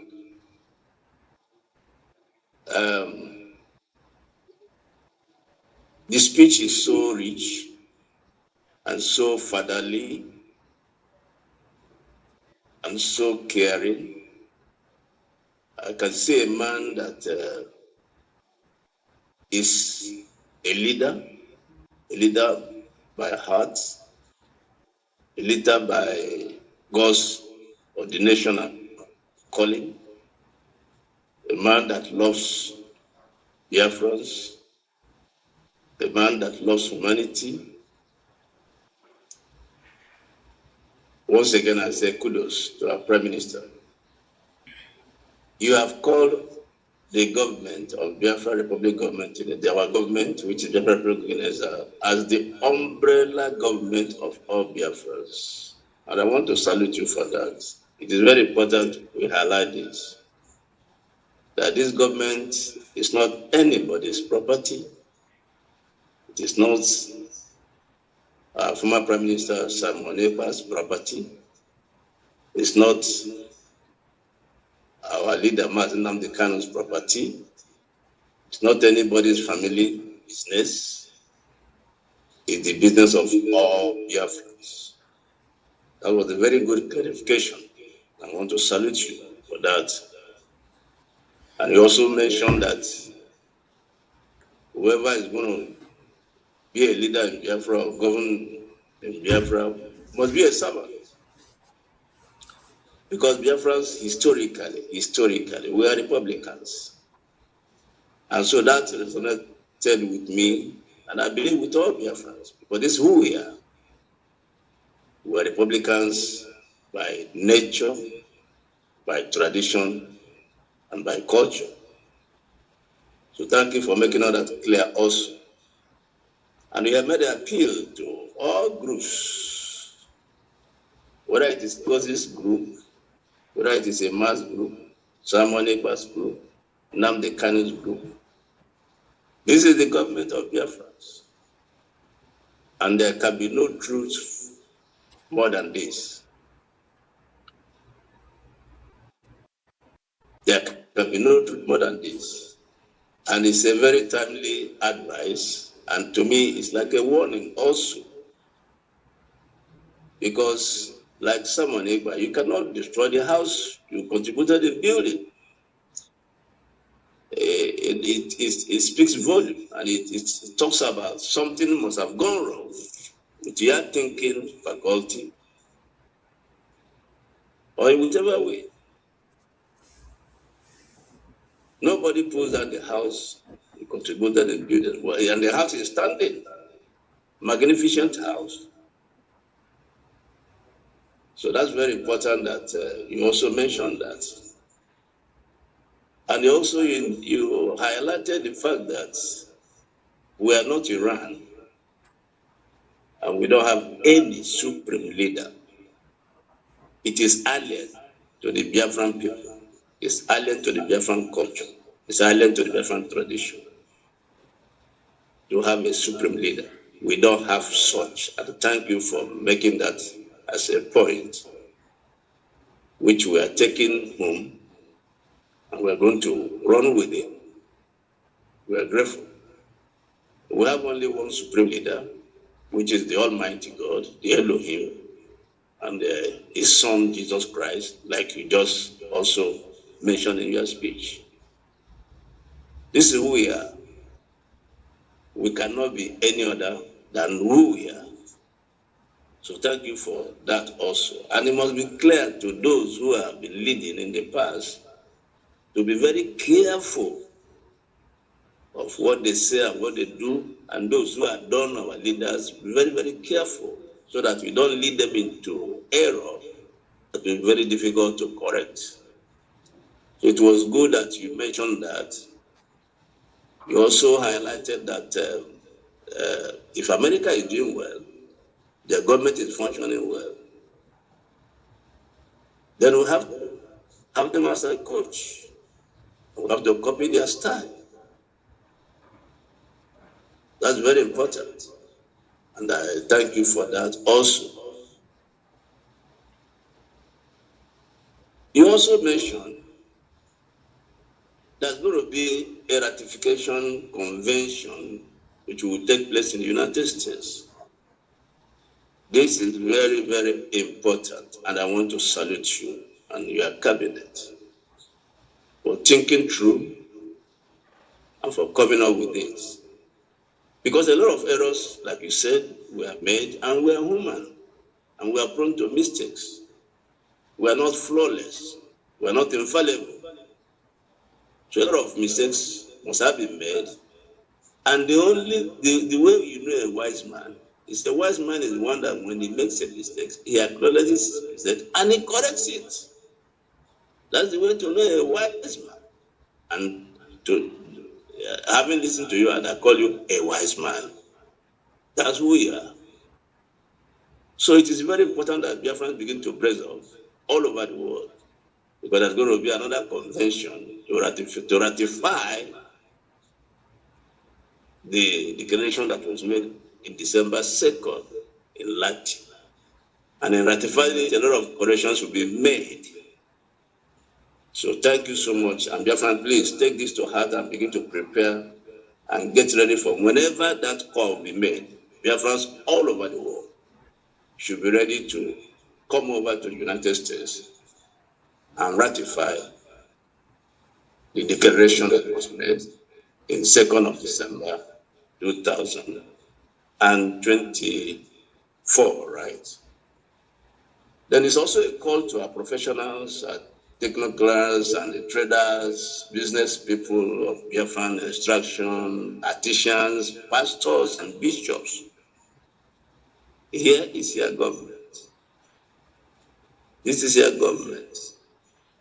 Everyone should now come forward and contribute your own quota. It could be intellectual quota, it could be energy, it could be whatever it is. More especially, your finance, your money. This government needs your money. This is the oil that lubricates the wheel of any government. It's money. So Biafra, this is the thing is clear now. The course is clear. The Prime Minister have initiated and spoken a lot about the need for unity, not unity of enemies, but unity of those who are pursuing a common cause, a common goal, who are working towards a common goal. And what is that goal? The independence and freedom of Biafra out of Nigeria. Because Nigeria is in a mess, already consuming its citizens, and every day it gets worse and worse and worse and worse. So I want to thank you so much for all this you have said, and it's coming at a very timely moment. And the groups you have had, the prime ministers have spoken to Biafrans. So wherever you are, whether you are IPOB under Nnamdi Kanu, or you are IPOB under Chike Doziem, or you are Ngozi's group, or you are a mass group, or a Simon group, this is your government. So you have to shoot your sword. Proceed no further. Like you said, when Biafra is restored, it can be a political party, you can run for office. That's okay. So shoot your sword, come under your government. Because you can never make a headway. You can never make a headway. You will keep struggling and stumbling and tumbling. And so, who is in Washington, who is making progress, who is leading, who is American government listening to, is the Biafran Republic government in Neza. Very clear. And also, probably, sir, you talked about those you have helped out of your good heart. And I'm happy you said you will never stop helping because of them. Very unfortunate. You sponsor somebody's wedding. And I know there was a time also the woman in France came on air publicly and was confessing and pleading with you to forgive and to forget, and they cried and they pleaded and they went back to their vomit. And one thing is clear, you are not placing a curse on them, but they have already caused themselves. It's very clear. This is scriptural. This is what the Bible says. They have already caused themselves. Because whoever eats your bread and drinks your water and turns around to stab you at the back has caused himself or herself. So you are not the one placing a curse on them. And like you are pleading with them, please, you better make a U-turn. You better repent, because this curse will not only be on you, it will also be on their children. And their children unborn. So I'm very happy for this. And please, Honorable Minister of Information, please, we would like to have highlights of this historic and great speech, so that we can study them carefully and then make them a point of discussion. Because a lot of things were said, so we want to have the highlights. Thank you so much. Let me submit. Today is a great day, and I'm so happy for the progress we are making. Thank you so much. Let me submit the mic here. Thank you so much, Bola. Thank you very much. Prime Minister, it's actually go ahead. It's actually a great day, because a text I received a few hours ago, I make my day. A text coming from one of the high office of U.S. government that shows that Biafra is here. That's why when all this stuff is happening, it don't really bother me. It don't move me. I set my eyes on the prize or on the ball, because I know that Biafra is here. If Biafra is being discussed at the highest table of the land, no one man or woman born, no one born of a woman can stop the coming of Biafra. Sudan or Biafra, we are born as free people. We must be free. We must be free. So those that are fighting me, fighting Biafran people, fighting our freedom, they need to stop. It will not go well with them. We just need to stop. They need to stop. Our freedom is in our hand and it's here. With due respect, they need to stop. If they want to live to see Biafra, they need to stop fighting us, lying against us. If they want the land of Biafra to bless them, bless their children, bless their offering, just like our brother said, I don't have to lay cost on you. Whoever that is committing evil, fighting against our freedom, it's already been caused, knowingly or unknowingly. There's too much lie out there about me. Some will be on their program. Start telling Biafrans that I have those I sponsor in Biafra land that are committing crime. I don't have any. I don't know. Some will talk about how I embezzle Biafra money. Biafra have never paid me a dime. And I never spent Biafra dime. I actually put mine in Biafra restoration because I know we need it. Evil, Adema. Evil. Evil will take you nowhere. Rather pain, agony, sorrow. Like the woman our brother mentioned, which her name is Adadioram. There's a program, I don't know, it's still the same one in Italy that I helped, thinking I'm doing the right thing. Invite him, her to join the program. Was there singing, please forgive, she have lied against me? Why? Why is she repeating, doing the same thing again? Sometimes these people, they can't stop because of, that's just who they are. They can't stop lying. And in one of our programs, she actually said that she cannot stop lying. And some are falling to that, listening to her. Why will you listen to who will lead you to destruction? Biafrans, we are wiser, we are smarter than this. We all need to pray very hard for our freedom. Also, for us to heal mentally. A lot of Biafrans, mentally, they are sick. When you tell them to fund their freedom, fight for their freedom, rather, they look the other way. Some of them have millions and billions, and they let their village burn. They let the terrorists overrun their land. We also need to pray by special grace of God, intervention, to turn this mind of these people around. Some of them are just mentally sick. And some can't stop lying, believing through lying, they will. I don't know what that will result, what result they will get from that. Thank you very much, our dear brother.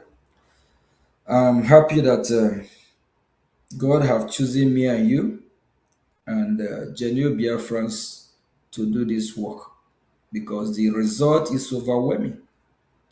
When you farm, at the end, when you're supposed to reap what you sow, rather what you are getting rotten fruits, that discourages you. But when you are getting, when you are getting a fruitful result from your hard work of farming, it gives you joy. In history of Biafra, no Biafran have been in Washington, D.C. more than I, having meeting with U.S. lawmakers. And the way they are responding now, they respond more positive than 2024. Because educating Washington for the past 2 years is not a joke. They know more than some Biafrans. And we are in collaboration in high level. So things are working, in to our favor. And the Nigerian terrorist state is actually making it easier for us. One of our guests at VOB a few months ago, I believe last month, or ending of last 2 months, Michael Rubin, he said that the Nigerian terrorist government, they are making our job more easier because when we're talking about the insecurity, instead of the Nigerian government to fight to stop the insecurity, they sponsor the terrorists. The terrorists intensify their terrorism. So when you go to Washington, D.C., you don't have to run your mouth or preach like 30, 40, 50 minutes before they get the message. A lot of them are already aware. And our activities since 2024 have also paved the way for other groups to be able to penetrate Washington, D.C. But before Brgie, other groups, they have not able to do what we have done or achieve anything. So like we have called all other groups to remember that we have a government. They can be part of the government, or they can also work from their group to support their government. Thank you, Minister. Thank you very much. Thank you, Prime Minister, for your time, your services, and your energy. It's been a wonderful one having you on Voice of Biafra TV again today. And we long to see your works in Washington, D.C. achieve its predestined result for Biafra, because it's all for Biafra. Biafrans are happy for where they are now and how their issue is being discussed. And like the other speaker said when he called, they want to see the next stage. And I am calling on all Biafrans that the next stage of Biafra achievement should not be left only for the Prime Minister and his cabinet. We need all of you to come in. Bring all that you have to come and support the cause of Biafra so that we can be able to get to the next stage of Biafra. Thank you so much, Prime Minister. Thank you so much for your time. And I remind all Biafrans again to make it to the BRGIE fundraising and town hall meeting. The GoFundMe link is also available. Please share it and make use of it. Let us raise the available funds so that we can be able to protect our babies, women, and children from the terrorists. Because without Biafra, there is no salvation of mankind in the contraption. Thank you so much, Prime Minister, and we look forward to having you again some other time. Let me just thank you. Let me send a strong warning because we are serious in getting our freedom. Those that are laying curse upon themselves and their children should stop it.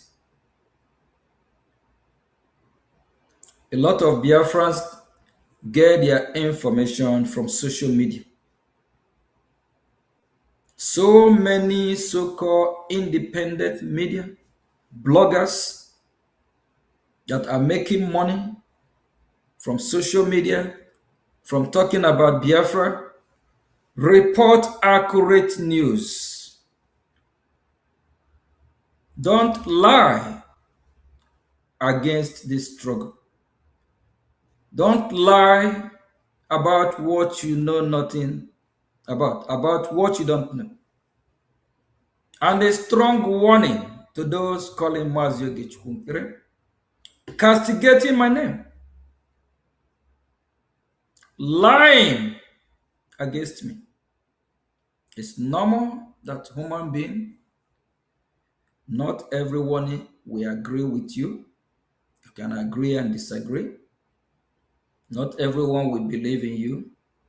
But no one have the right to lie against you. If you want to say something about me, say the fact, what you know. And especially in this cause that I have chosen to save lives of millions, to save life of Biafran Christians, to save life of Biafran people. I'm serious about this one. If you, I will mention few names. I don't really want to do this. I never know that it will come to a day like this. I will mention people by name. Ada Diorama, stop lying about Mazioge Chukunkere. If you continue, you, your children, your generation, everything, nothing will work well for you. Raphael Chiamaka Ajire, stop lying against Mazi Ogechukunkere. If you continue, you and your generation, it will never be well, whether in Biafra land or wherever you reside. Kai TV, if you're making money from blogging, from talking about me, say the fact, say what you know. Stop using my name, stop lying against me, stop fighting against Biafran people, stop saying what you don't know. Kelena TV and all the rest that are destroying what we are doing one way or the other way, from you to your generation, cause will follow you. Evil will be your portion if you don't repent. Both you, your children, no one is exempted to know how damn serious I am. Because these people have destroyed the minds of thousands of Biafra. Biafra unite. And others, if I don't mention your name, you know who you are. And on this day, all these evil people, upon the pain, what have happened to us, you are still decide to work against Biafran people. If you know the God you worship, go and ask him, who is Mazioge Chukwunkere? If it's through your tradition way, go and ask.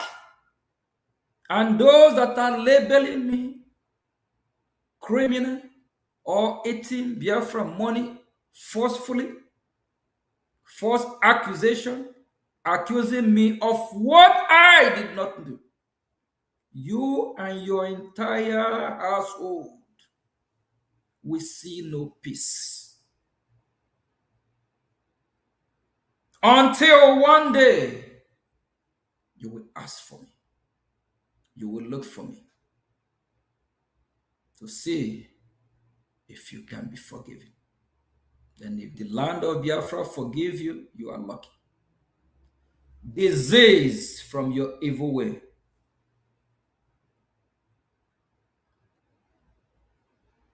And for those that are fighting me will do you harm.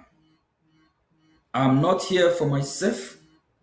I'm here for Biafra. And the Biafra that I represent will reject you. The land of Biafra will not accept you and will never bless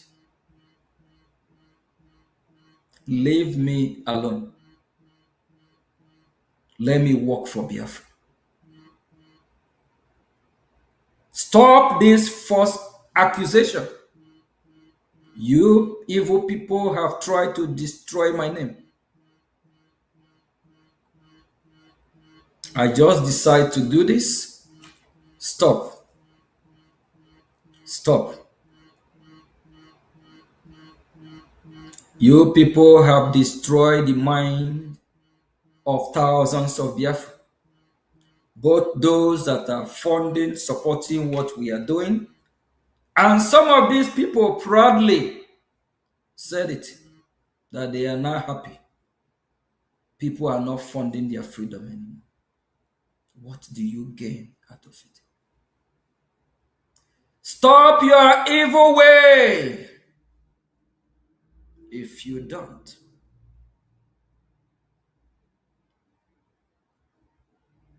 you will suffer and bear the consequences, both you and your children. Nothing, no good news will come out from your household. Thank you very much. Thank you so much, Prime Minister. And thank you to all dear friends for tuning into the program. See you some other time. And bye for now. Hear our voices rise.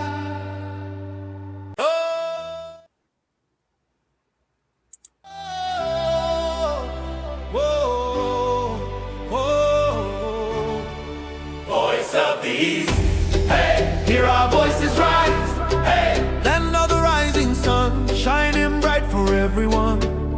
We rise, we shine, we stand tall. From every town we answer the call. Voice of the East.